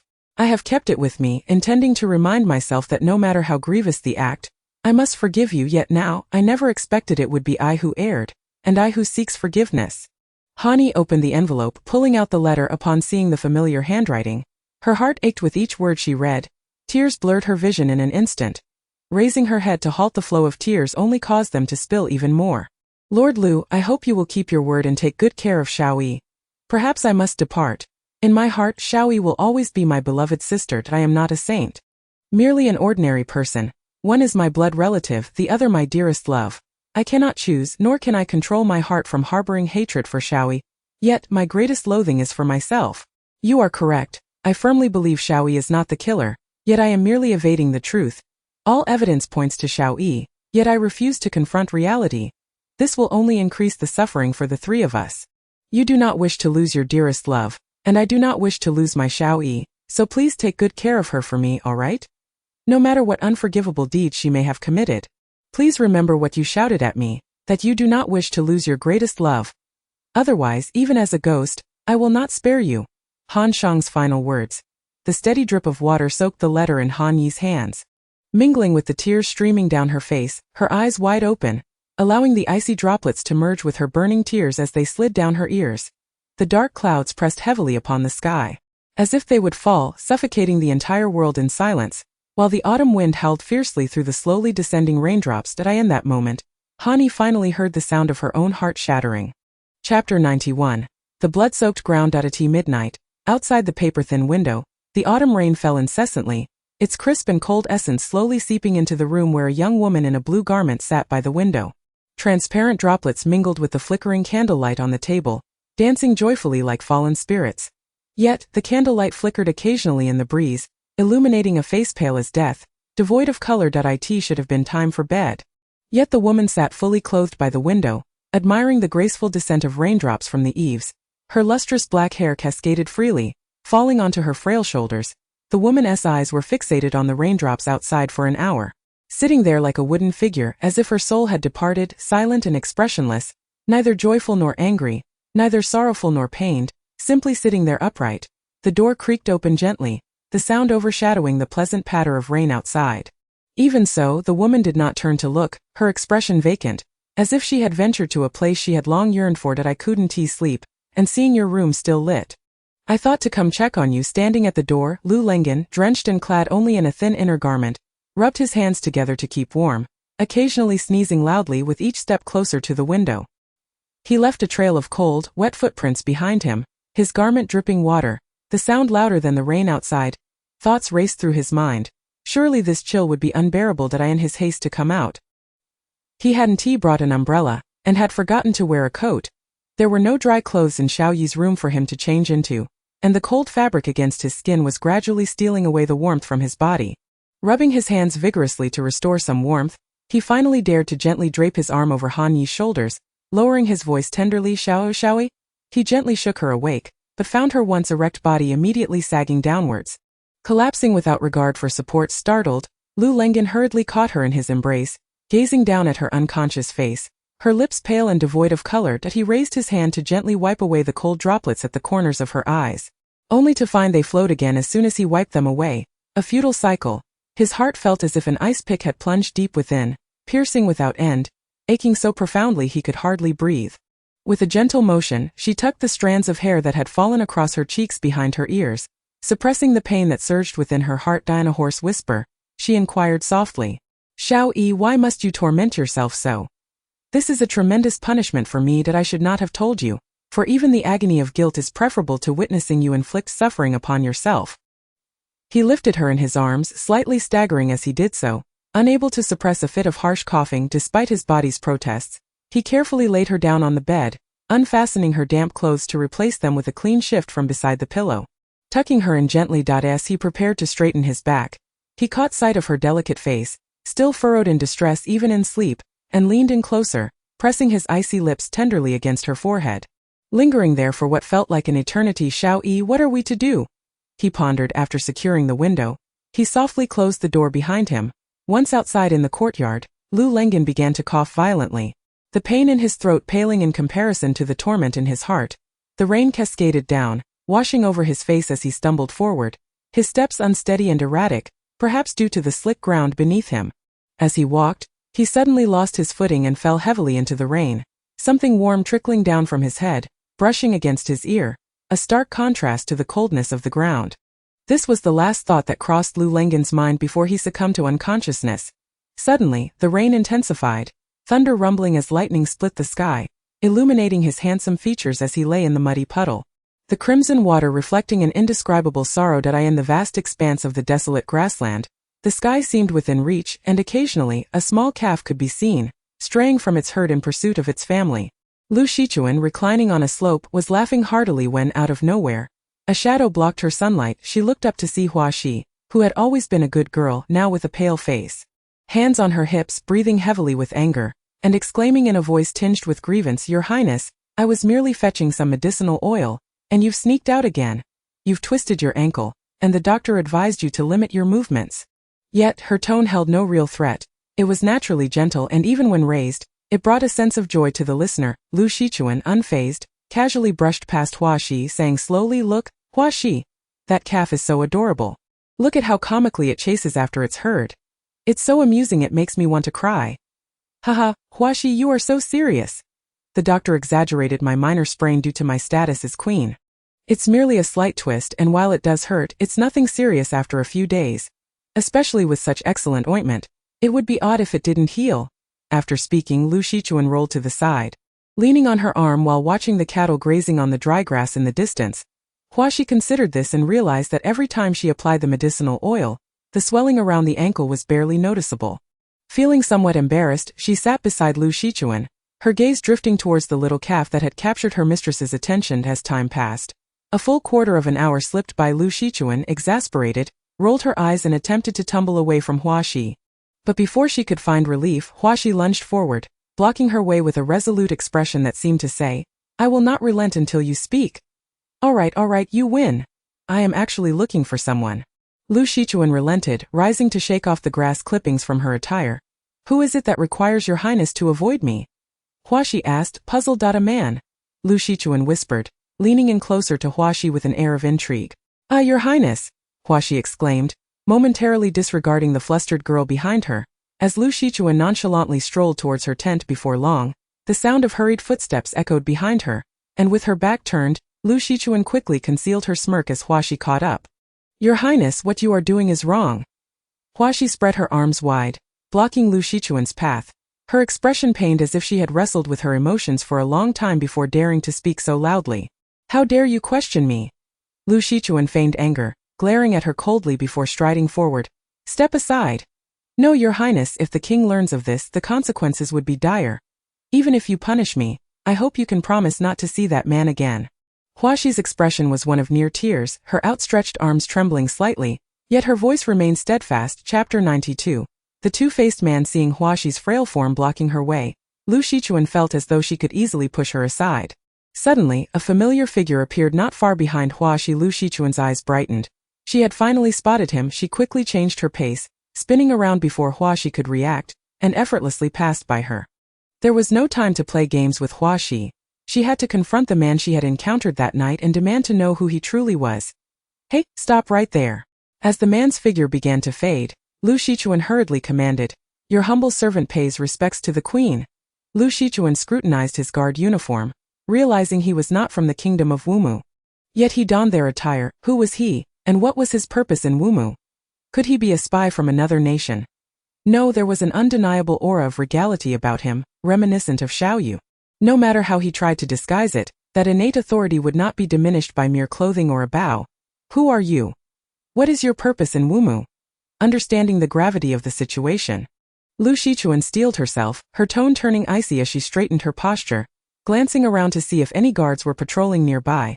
The kneeling man replied in a low voice, This servant does not understand your highness's meaning. Are you the one who played the sun that night? Lu Shichuan watched as Huaxi rushed to her side, panic evident on her face. She quickly gestured for Huaxi to summon help. Upon hearing the hurried footsteps, the man ceased his pretense, standing tall, towering over her as he looked down. His eyes blood-red and voice as dark as a demon from hell. That I was going to let you go. But it seems you have delivered yourself to me. Feeling the weight of her vulnerable position, Lu Shichuan instinctively took a step back.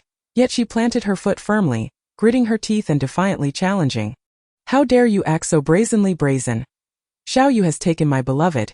It seems only fair that I take his queen suddenly. The man erupted into laughter, sending chills down Lu Shichuan's spine as she felt him encroach upon her space.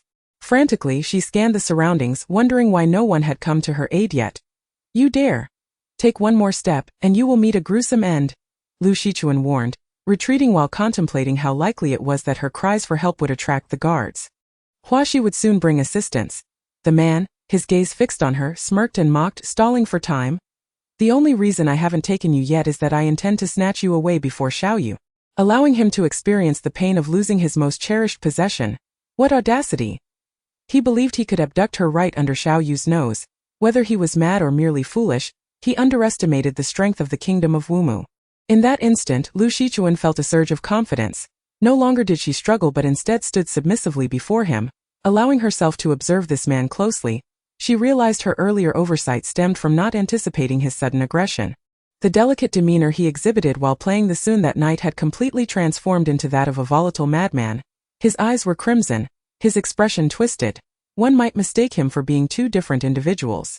Release me. I shall not flee. That I will wait for the king with you.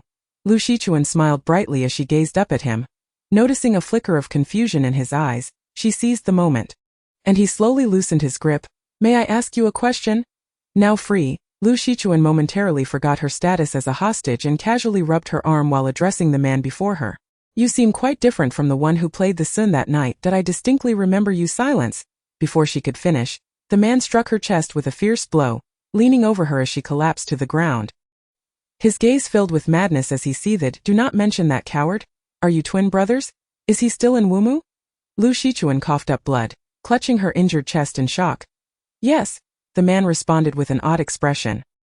His face marred by a fierce countenance, Lu Shichuan felt an inexplicable unease as she gazed upon this tall and imposing figure, who seemed utterly oblivious to the pain he had inflicted upon her. Disregarding her current state of agony as she struggled to rise from the ground, in the distance, a dark mass of people rushed towards them, led by a man in purple attire whose face was etched with urgency. As he looked towards that direction, a wicked smile curled at the corners of his mouth. Lu Shichuan could not help but retort, In abducting me, have you considered the danger that might befall your twin brother still in the kingdom of Wumu? Surprisingly, upon hearing her words, the man laughed even more heartily, crouching down to whisper teasingly in her ear. He is me, and I am him. We must take our leave. A gust of wind swept by, rustling the grass beneath them. Lu Shichuan found herself entranced by the approaching purple shadow, almost forgetting to resist. Chapter 93. The resurgence of memory. Zitong could only recall an overwhelming thirst. In her dreams, a cool spring cascaded down her throat, accompanied by the soft, weeping sound of a woman nearby. She waved her hand, wishing to silence that vexing noise, but it seemed to collide with something, the jarring sound of shattering porcelain jolting her awake. Startled, she sat up, witnessing Hongyue frantically picking up the shards of a water bowl, her hands bleeding from the sharp edges, crimson droplets trickling down. The familiar sight of blood caused a pang of pain in Zitong's heart.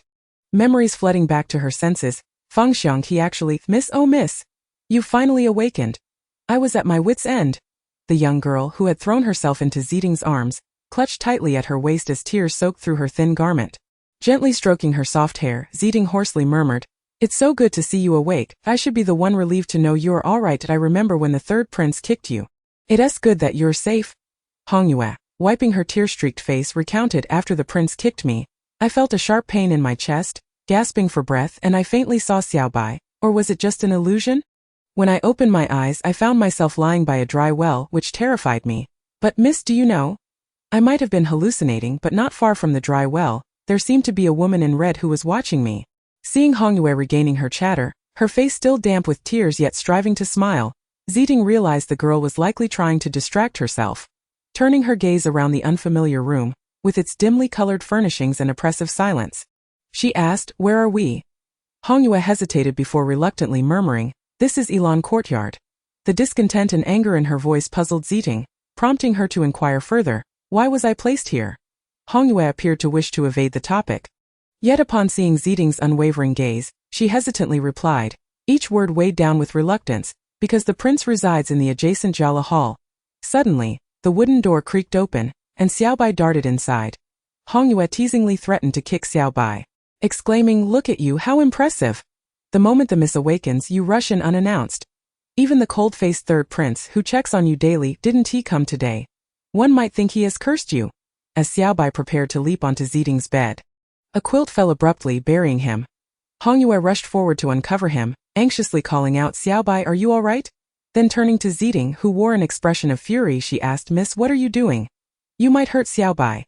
Throw it out."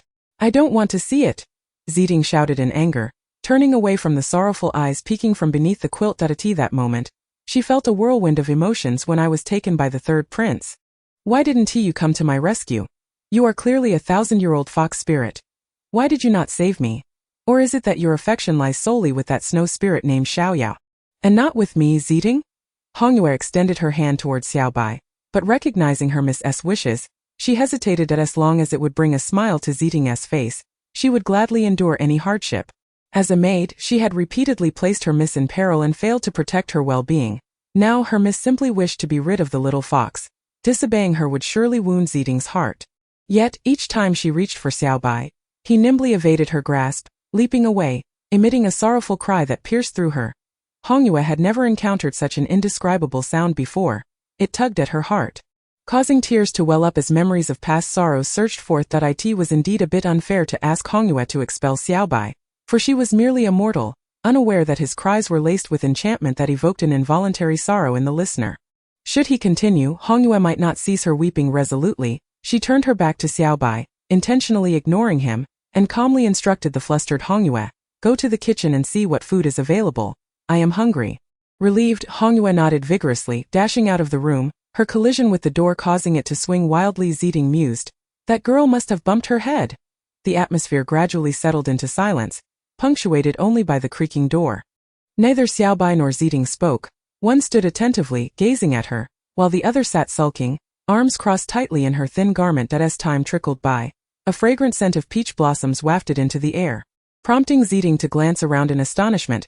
Before her lay a lush peach orchard, where a gentle spring breeze sent pink petals swirling through the air. Laughter of children echoed in the distance against a backdrop of vibrant blue skies and drifting white clouds, evoking a profound sense of familiarity, as if she had long existed in this realm. Suddenly, a girl, entirely clad in white, dashed out from behind a sturdy peach tree, her hair and brows as white as snow. Stunningly beautiful, a name lingered on the tip of Zitong's tongue. "Xiaoyao? Is that you?" Tears brimmed in her eyes as memories were gently tugged from the depths of her mind, a torrent of emotions surging within her heart. Thump! Thump! Her heart raced with anticipation. Chapter 94. The weight of guilt. The pristine, snow-like girl seemed oblivious to Zitong's presence as she continued to run toward her, eventually hiding behind a nearby ancient tree to peek back. Moments later, a young boy in white appeared, a gentle smile gracing his lips as he glanced at the tree where the girl hid, then turned to walk in the opposite direction, calling out, "Xiaoyao, don't hide. I can see you." The little girl peeked out, making a face at the boy's retreating form, her lips forming words that Zitong could almost hear. "Brother Muley, you tricked me again. Come on, just a step further and you'll fall into my trap. Ha ha." A gentle breeze swept through, creating a picturesque scene of peach blossoms raining down. The boy, feigning ignorance of the trap, pretended to stumble, While the girl, bursting with laughter, proudly declared, "Quick, say that Xiaoyao saved the silly little fox. You silly girl. You've tricked your foolish brother again." The joyful laughter of the two echoed through the vibrant peach grove, enveloping Zitong in a warm nostalgia. The boy's words rang true. To be caught by Xiaoyao, even if I'm foolish, is worth it. In that moment, the girl reached out her small hand toward the boy in the pit. Grinning as she exclaimed, "Hurry, ask Xiaoyao to save the silly little fox. You little brat. You've tricked your foolish brother again." The joyous laughter of the two filled the air, a memory etched in Zitong's heart for eternity. At this moment, a little girl clad in white attire was perched on a peach tree not far from the deep pit, clutching her belly in laughter, her legs swinging joyfully, causing the delicate peach blossoms to cascade to the ground.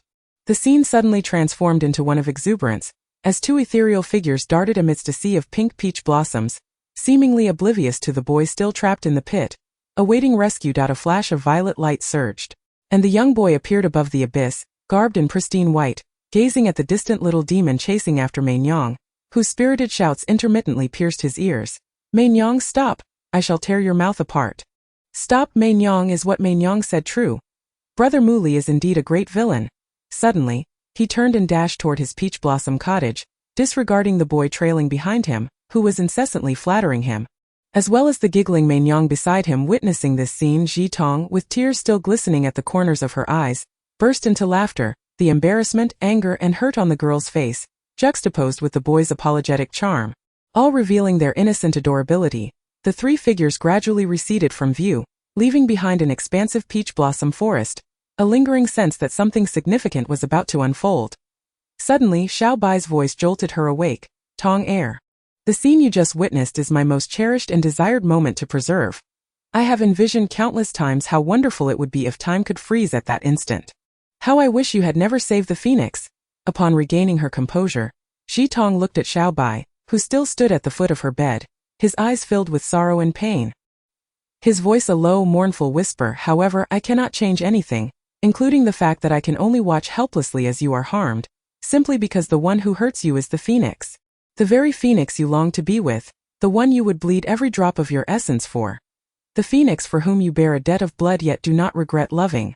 Memories buried deep within her marrow were being painfully extracted, drop by drop, as the urge to weep overwhelmed Zitong. Yet she found herself laughing uproariously, cradling her face with her hands, exclaiming, "I am a little demon. I am a little demon. Ah ha ha. I am a little demon." Hongyu, carrying a bowl of vegetable porridge, entered the room only to find the young lady laughing maniacally on the bed. Clutching her face and babbling incomprehensible words. In her moment of panic, she spilled most of the porridge, the vegetables becoming a messy amalgamation, but she paid no mind to tidying up, placing the wooden tray heavily on the nearby table, and rushed to embrace the frenzied lady, shouting, "Miss, what on earth is happening? Please don't scare Hongyu anymore. I'm terrified, I'm terrified." Her voice trembled with a hint of sobbing, her hands quaking as they clutched Zitong's waist. Feeling a premonition that the lady might soon vanish, despite the laughter, Hongyu sensed an impending loss and tightened her grip, fearing that the lady would disappear. The guilt and self-reproach threatened to engulf her. She was not a little demon, yet she felt like one, possessing the memories of a little demon but unable to fathom why she would so recklessly fall in love with a celestial being so incongruent with her own identity. Why she would willingly shoulder the world's disdain but remain loyal to that heartless immortal. Suddenly Zitong shoved Hongyu aside, rushing barefoot to Xiao Bai, crouching down, her eyes reddened as she shouted, "Fool! Idiot! Imbecile! I've hurt you so badly. Why do you still linger by my side? Are you seeking revenge? Do you wish to see me in such a pitiful state?" Despite her words, she knew deep down that he did not seek to retaliate but was still foolishly guarding her. Though he ultimately could not save her, she now understood why he said the one causing her harm was the phoenix. He could do nothing but watch, simply because that person was the phoenix. Chapter 95. Heart unintended. What madness are you indulging in? With your hair disheveled, you hardly resemble a proper lady. The familiar voice startled Zitong, her tear-filled eyes darting to the door. Feng Xiang, clad in deep azure brocade, was gripping the door frame tightly, his face a mask of fury, his eyes ablaze with rage as they bore into her. Realizing it was Feng Xiang, Zitong hurriedly lowered her head, cradling Xiao Bai, muttering to herself, "Save me, Xiao Bai, please save me." Taken aback by Zitong's reaction, Feng Xiang's fury escalated, and with a forceful tug, he ripped a large chunk from the door frame, splintered wood scattering like snowflakes. Tossing aside the wooden fragment, Fengxiang stepped forward and seized Zitong by the arm, yanking her upright, coldly threatening. Li Zitong, your audacity grows ever bolder. It seems my leniency towards you has been excessive. As he spoke, Fengxiang attempted to shove Zitong onto the bed. Hongyu, who had been dazed, realizing the third prince was about to bully her mistress again, threw herself between Zitong and Fengxiang, desperately shouting, Your Highness, for the sake of General's honor, spare my lady. If not, as long as Hongyu draws breath, you shall not lay a finger on her, and I shall recount every single ordeal she faced in the prince's residence to the lord and lady. Hearing Hongyu stutter through her words, Fengxiang scoffed derisively. The only person daring enough to threaten this prince and still be alive is but one. He paused, casting a glance at Zitong, who was clinging tightly to the white fox that ignited his ire, then swiftly tightened his grip around Hongyu's neck, lifting her effortlessly off the ground, watching as her once rosy face turned a shade of blue. He then coldly enunciated, Too bad it's not you. Stop! The anguished scream of the girl reverberated through the room. Fengxiang paid no heed to Zitong, who had somehow procured a golden hairpin. Now trembling as she aimed its tip at her delicate, porcelain-like neck, her emotional turmoil had caused the pin to accidentally pierce her skin, blood trickling down her neck and staining her pristine undergarment in a serpentine crimson line. Put down that pin. Fengxiang's tone remained icy as he chided, and his grip on Hongyu's neck tightened, her previous struggles growing weaker. If you kill her today, you can forget about me surviving. My father will surely investigate, and the throne will forever elude you. Zitong pressed the hairpin harder against her neck, the sharp tip already breaking through her flawless skin that if she drove it in just a little deeper, she would surely perish. Yet, deep within she was yearning for an end to this torment. Seeing Hongyu, who had collapsed and was now violently coughing, Zitong felt a momentary relief. Suddenly, Fengxiang's powerful grip seized her wrist. The pain excruciating, yet she bit her lip, stifling her cries. The hairpin clattered to the ground, kicked to the corner of the room by Fengxiang. How many times must I say it? Why do you still keep this fox? He yanked Xiaobai from Zitong's embrace and tossed it out the window. Zitong watched as Xiaobai offered no resistance, obediently being thrown out, her heart swelling with guilt, wishing to rush outside and comfort it. To apologize, to take responsibility for everything that had transpired, attributing it all to the girl she once was, the one known as the little demon. If you so much as glance at it again, I shall have it killed instantly. Fengxiang, observing Zitong's concerned gaze directed outside, found himself overwhelmed by an uncontrollable surge of rage. His grip on her wrist tightened, as if he wished to break it, forbidding her from looking at anything else. Conflicting emotions of fear and revulsion swelled within her, and as she struggled to free her wrist from his grasp, he retaliated by squeezing tighter, a jolt of pain shooting through her brain. And she could not help but cry out. It hurts. To her surprise, he paused, loosening his grip slightly, allowing her wrist to ease but still not granting her freedom. Zitong stared at her wrist. Torn between laughter and tears, this man, despite his cruelty, had actually softened at her cry of pain. How much memory of their past life did he still hold? She finally comprehended why he had never been as vicious towards her as he had been that night. Despite all her transgressions, everything stemmed from the fact that the black and white phoenix, who held memories of their former life, had departed. The being standing before her was merely a puppet, a tool wielded by the heavenly emperor and the queen mother to exact revenge for their son. What are you laughing at? Fengxiang demanded harshly, his crimson eyes burning as they glared at Zitong, whose lips curled into a devilish smile. Ha ha, I laugh because the lofty third prince is merely an unfeeling puppet, far more pitiable than I could ever be. How could I not be delighted? Zitong lifted her head, unwaveringly meeting Fengxiang's fiery gaze, articulating each word with clarity as she beheld the flames of rage igniting within his eyes. His contorted expression and clenched teeth seemed ready to consume her whole.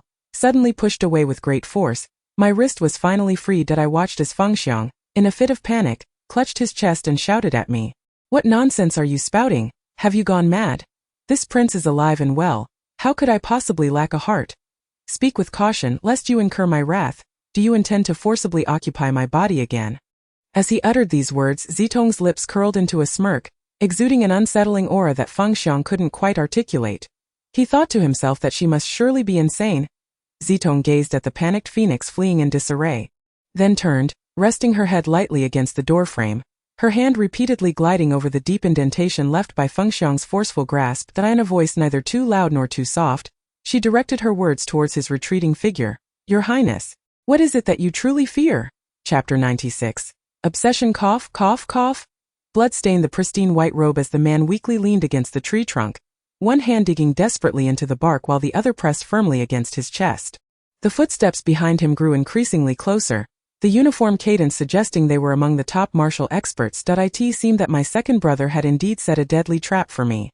Until suddenly, a black-clad figure made a kill gesture, and Fengyu burst into laughter, utterly unconcerned by the swords aimed at him.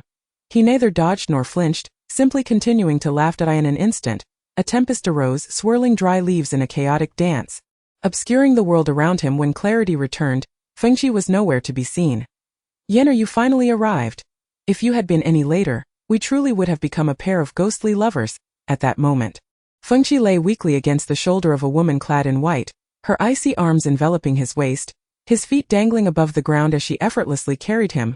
The wind whipped against his face, biting and fierce as he struggled to suppress the blood that surged up his throat, teasing the stern-faced woman beside him. When his feet finally touched the ground, she deliberately set him down with a heavy thud.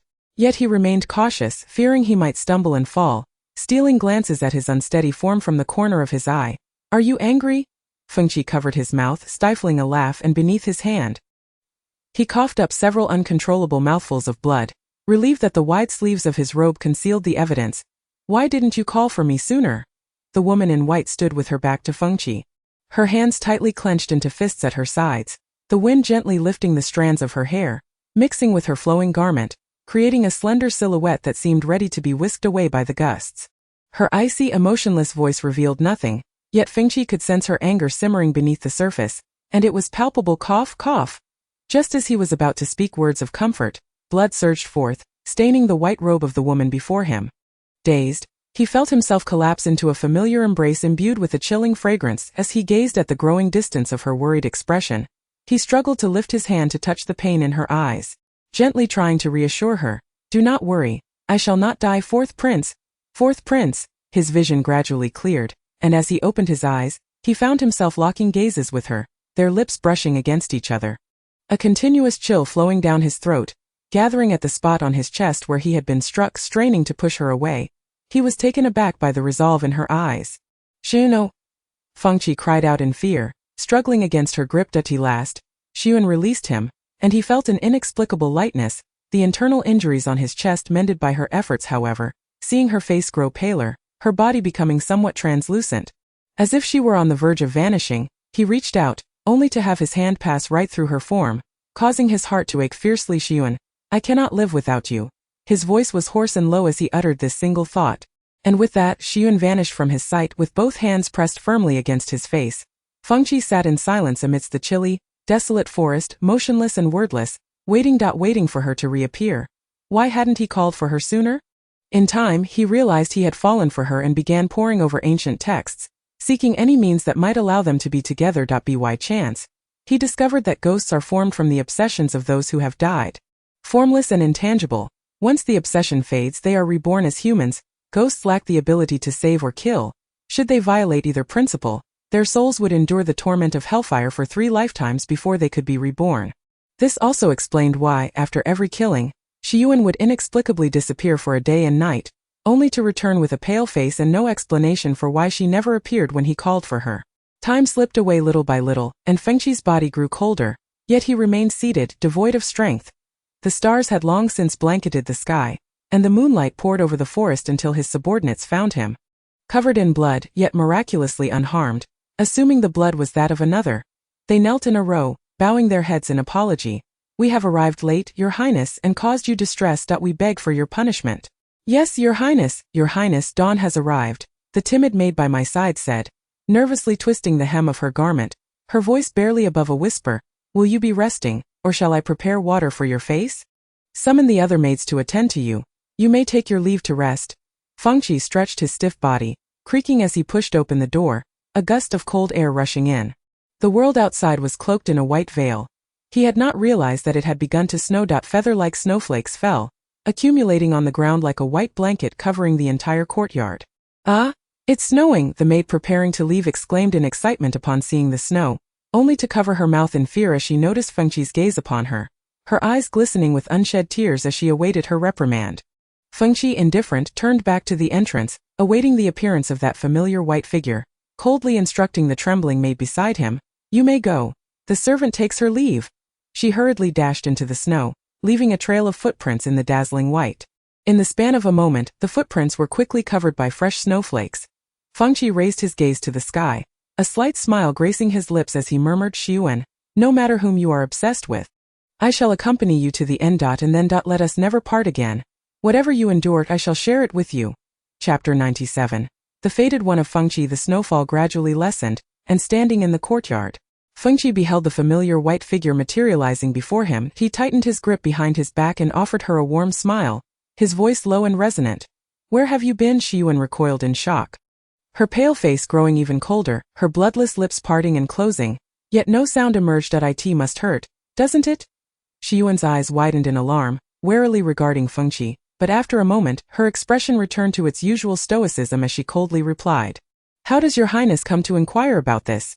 Ghosts do not feel pain. Fengyu stepped forward, pulling her tightly into his embrace, his left hand taking her icy right hand and placing it against his chest. Yenner, I want to hear the truth. Scattered snowflakes drifted lazily through the air, and the biting wind continued to blow, but no matter how much warmth Fengyu infused into his embrace, the woman within remained unyieldingly cold. Crash! The sound of a basin hitting the ground echoed, splashing water everywhere to the entrance. A maid in pink stood wide-eyed, trembling as she pointed at him, exclaiming, Why, your highness, Yu Xian, I wonder how long you intend to evade me? Fengyu turned towards the entrance, his voice low and commanding, Why are you just standing there? Go fetch a new basin. Upon hearing this, the frightened maid forgot all protocol and darted away, clutching the basin. Oh my! You scared me to death. It's my first day on duty, and I see the prince talking to thin air, muttering to himself. Who said the prince was gentle? As she slipped, the basin crashed to the ground, shattering, accompanied by her yelp of pain.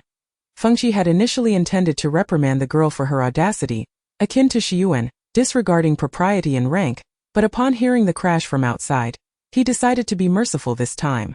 Returning to his chamber after downing an entire pot of tea, Fengyu coldly addressed the empty space. Xian, this prince knows you are here. Do you plan to avoid me for the rest of your life? The air beside him grew increasingly damp and chilly, the familiar cold fragrance wafting around him. Unfazed, Fengyu set down his teacup, rising to retrieve the luminous jade pendant from his waist, playing with it thoughtfully. Just then, the maid in pink rushed in, panic-stricken, nearly tripping over the threshold and splashing water all over him. He shot a glare at the clumsy maid. Seeing her tremble and stutter, she managed to say, Why, your highness, I am to blame. Fengyu mused, thinking that in the past, she would have been dragged out and punished severely, yet, for some reason, upon seeing her frightened eyes, he felt a wave of compassion. Perhaps it was because her eyes resembled Shiyuan's. After completing his washing, he noticed the maid hurriedly rushing out with the basin. Fengyu's voice rang out sharply, What is your name? What did that old woman call you regarding manners? Crash! The basin tumbled once more, soaking the ground. The maid knelt in the puddle, bowing repeatedly as she pleaded for forgiveness. I am Hualing. I deserve punishment. Realizing where she had erred, Hualing babbled in a flustered state. This prince asks you who is the old woman you serve. Speak!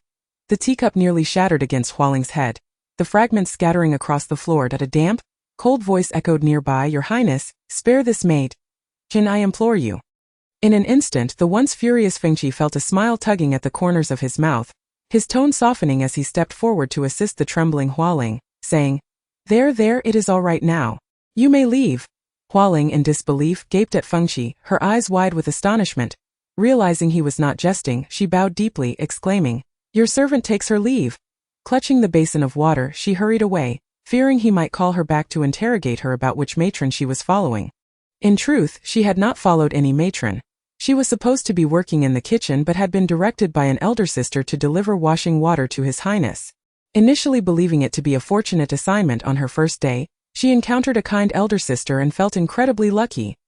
Now, however, Hualing comprehended that she had been exploited. They all knew His Highness was in a foul mood today, and one misstep could cost her life. Once Hualing's figure vanished from sight, Fengyu deliberately maintained a stern expression, speaking to the air. This prince has heeded your words and spared that girl. Shiyuan, will you not come out and provide an explanation? Gradually, a figure in white emerged, revealing a delicate visage before Fengyu. Though her pallor remained alarmingly ghostly, she cast a cold glance at him and said, In a past life, she was my sister, her tone casual, as if it bore no significance. Yet Fengyu understood that her apparent indifference belied a deeper concern. After a moment of stunned silence, he approached the window, gazing at the falling snow, and declared, "Then she shall also be this prince's sister soon. I will send someone to have her move into the Xiun garden, with all her needs catered to as befits a young lady."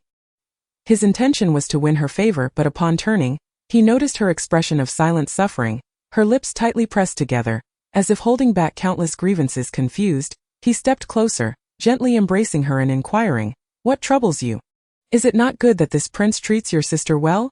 Xiun gritted her teeth and replied, "Indeed, it is excellent, and I thank His Highness for his generous affection." Fengyu, feeling a headache coming on, pulled her into his embrace, stroking her hair tenderly. "Why are you angry again? I thought I was doing something good," he lamented. "Yenner, promise me you won't leave me." Xiun buried her head in his chest, her long nails piercing her palm, deep enough to see bone, yet no blood flowed. How laughable. She was a ghost, how could she bleed? Upon seeing Hualing, a torrent of murderous intent surged within Xiun, her hand repeatedly hovering near the delicate girl's slender neck. Yet upon noticing Fengyu calmly washing himself nearby, she quelled the impulse. Better to dismantle a temple than to disrupt a marriage. "Gee, how could I slay your destined one and ruin your happiness? Even if I loathe her for stealing you away in a past life, I know she is not to blame. You were always meant to be together. It was merely my ability to assist you in achieving greatness that prompted you to feign affection for me. She has always been innocent, yet I brazenly ended her life before your eyes. I end that moment before I plunged into the lake. I vowed that if I destroyed your happiness in this life, I would become a ghost to ensure your happiness in the next, even if I were to ultimately turn to ashes and vanish entirely." Chapter 98. Lu Lengen's amnesia. Once, someone had told Hani, "Xiaoyi, you still have me." Yet a tinkling laugh reminiscent of silver bells drifted in from outside, mingled with a man's gentle words. Upon hearing that voice, Hani merely froze for a moment, her body unmoving, her expression still as she gazed coldly out the window. Yesterday, a sudden heavy snowfall had blanketed the barren branches, transforming the snowflakes into plum blossoms in bloom. Occasionally, a gust of wind would send the blossoms swirling like feathers, until two figures, utterly irritating, obstructed her view. A woman leaned against the man, laughing sweetly, addressing her, "Sister, why not come out and enjoy the snow with me and the gentleman?" Hani, stifling a great yawn, resolutely shut the window, then slid down to sit on the ground, pressing her hands tightly over her mouth to suppress the sobs, afraid they might reach the ears of those outside. Yet, a few managed to slip through her fingers that day. Upon awakening, she had heard the servants speak of how Lord Lu had accidentally fallen, injuring his head due to the torrential rain that night. No one had noticed subsequently. He remained in a coma, suffering high fever for over half a month. Even the esteemed third prince had visited him several times. Yet there were no signs of awakening. After inquiring about the events leading to his condition, the third prince had simply said to her, "If anything should happen to him, you need not live on."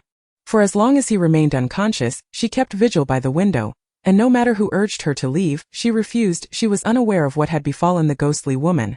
She had not disturbed her since.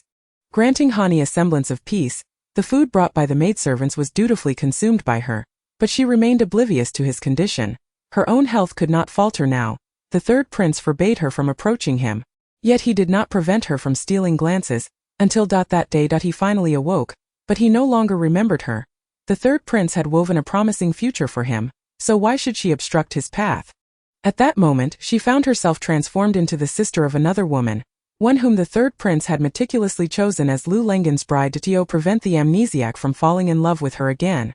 The third prince maliciously smeared her reputation, branding her as a heartless vixen, cruel and tyrannical, who abused and mistreated the servants. However, his accusations were not entirely unfounded. The servants of the Lengen residence could attest to that.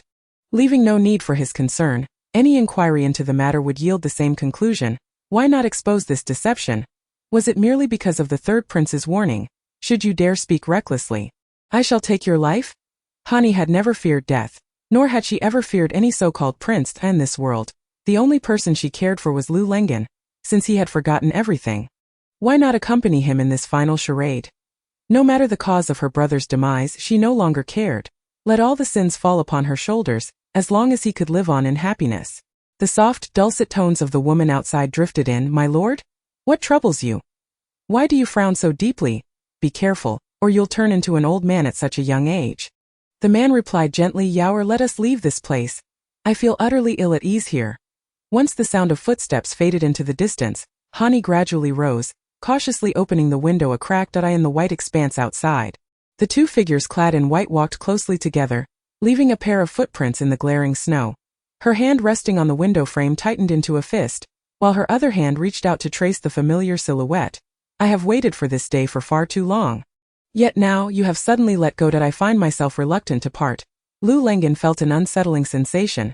As though someone were watching him from behind, he turned abruptly, only to find that the window of the woman named Hani was swaying gently in the wind.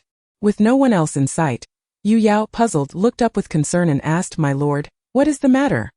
Lu Lengen tightened his hold around her shoulders, leaning down to place a gentle kiss on her forehead. Saying, "It is nothing, let us go."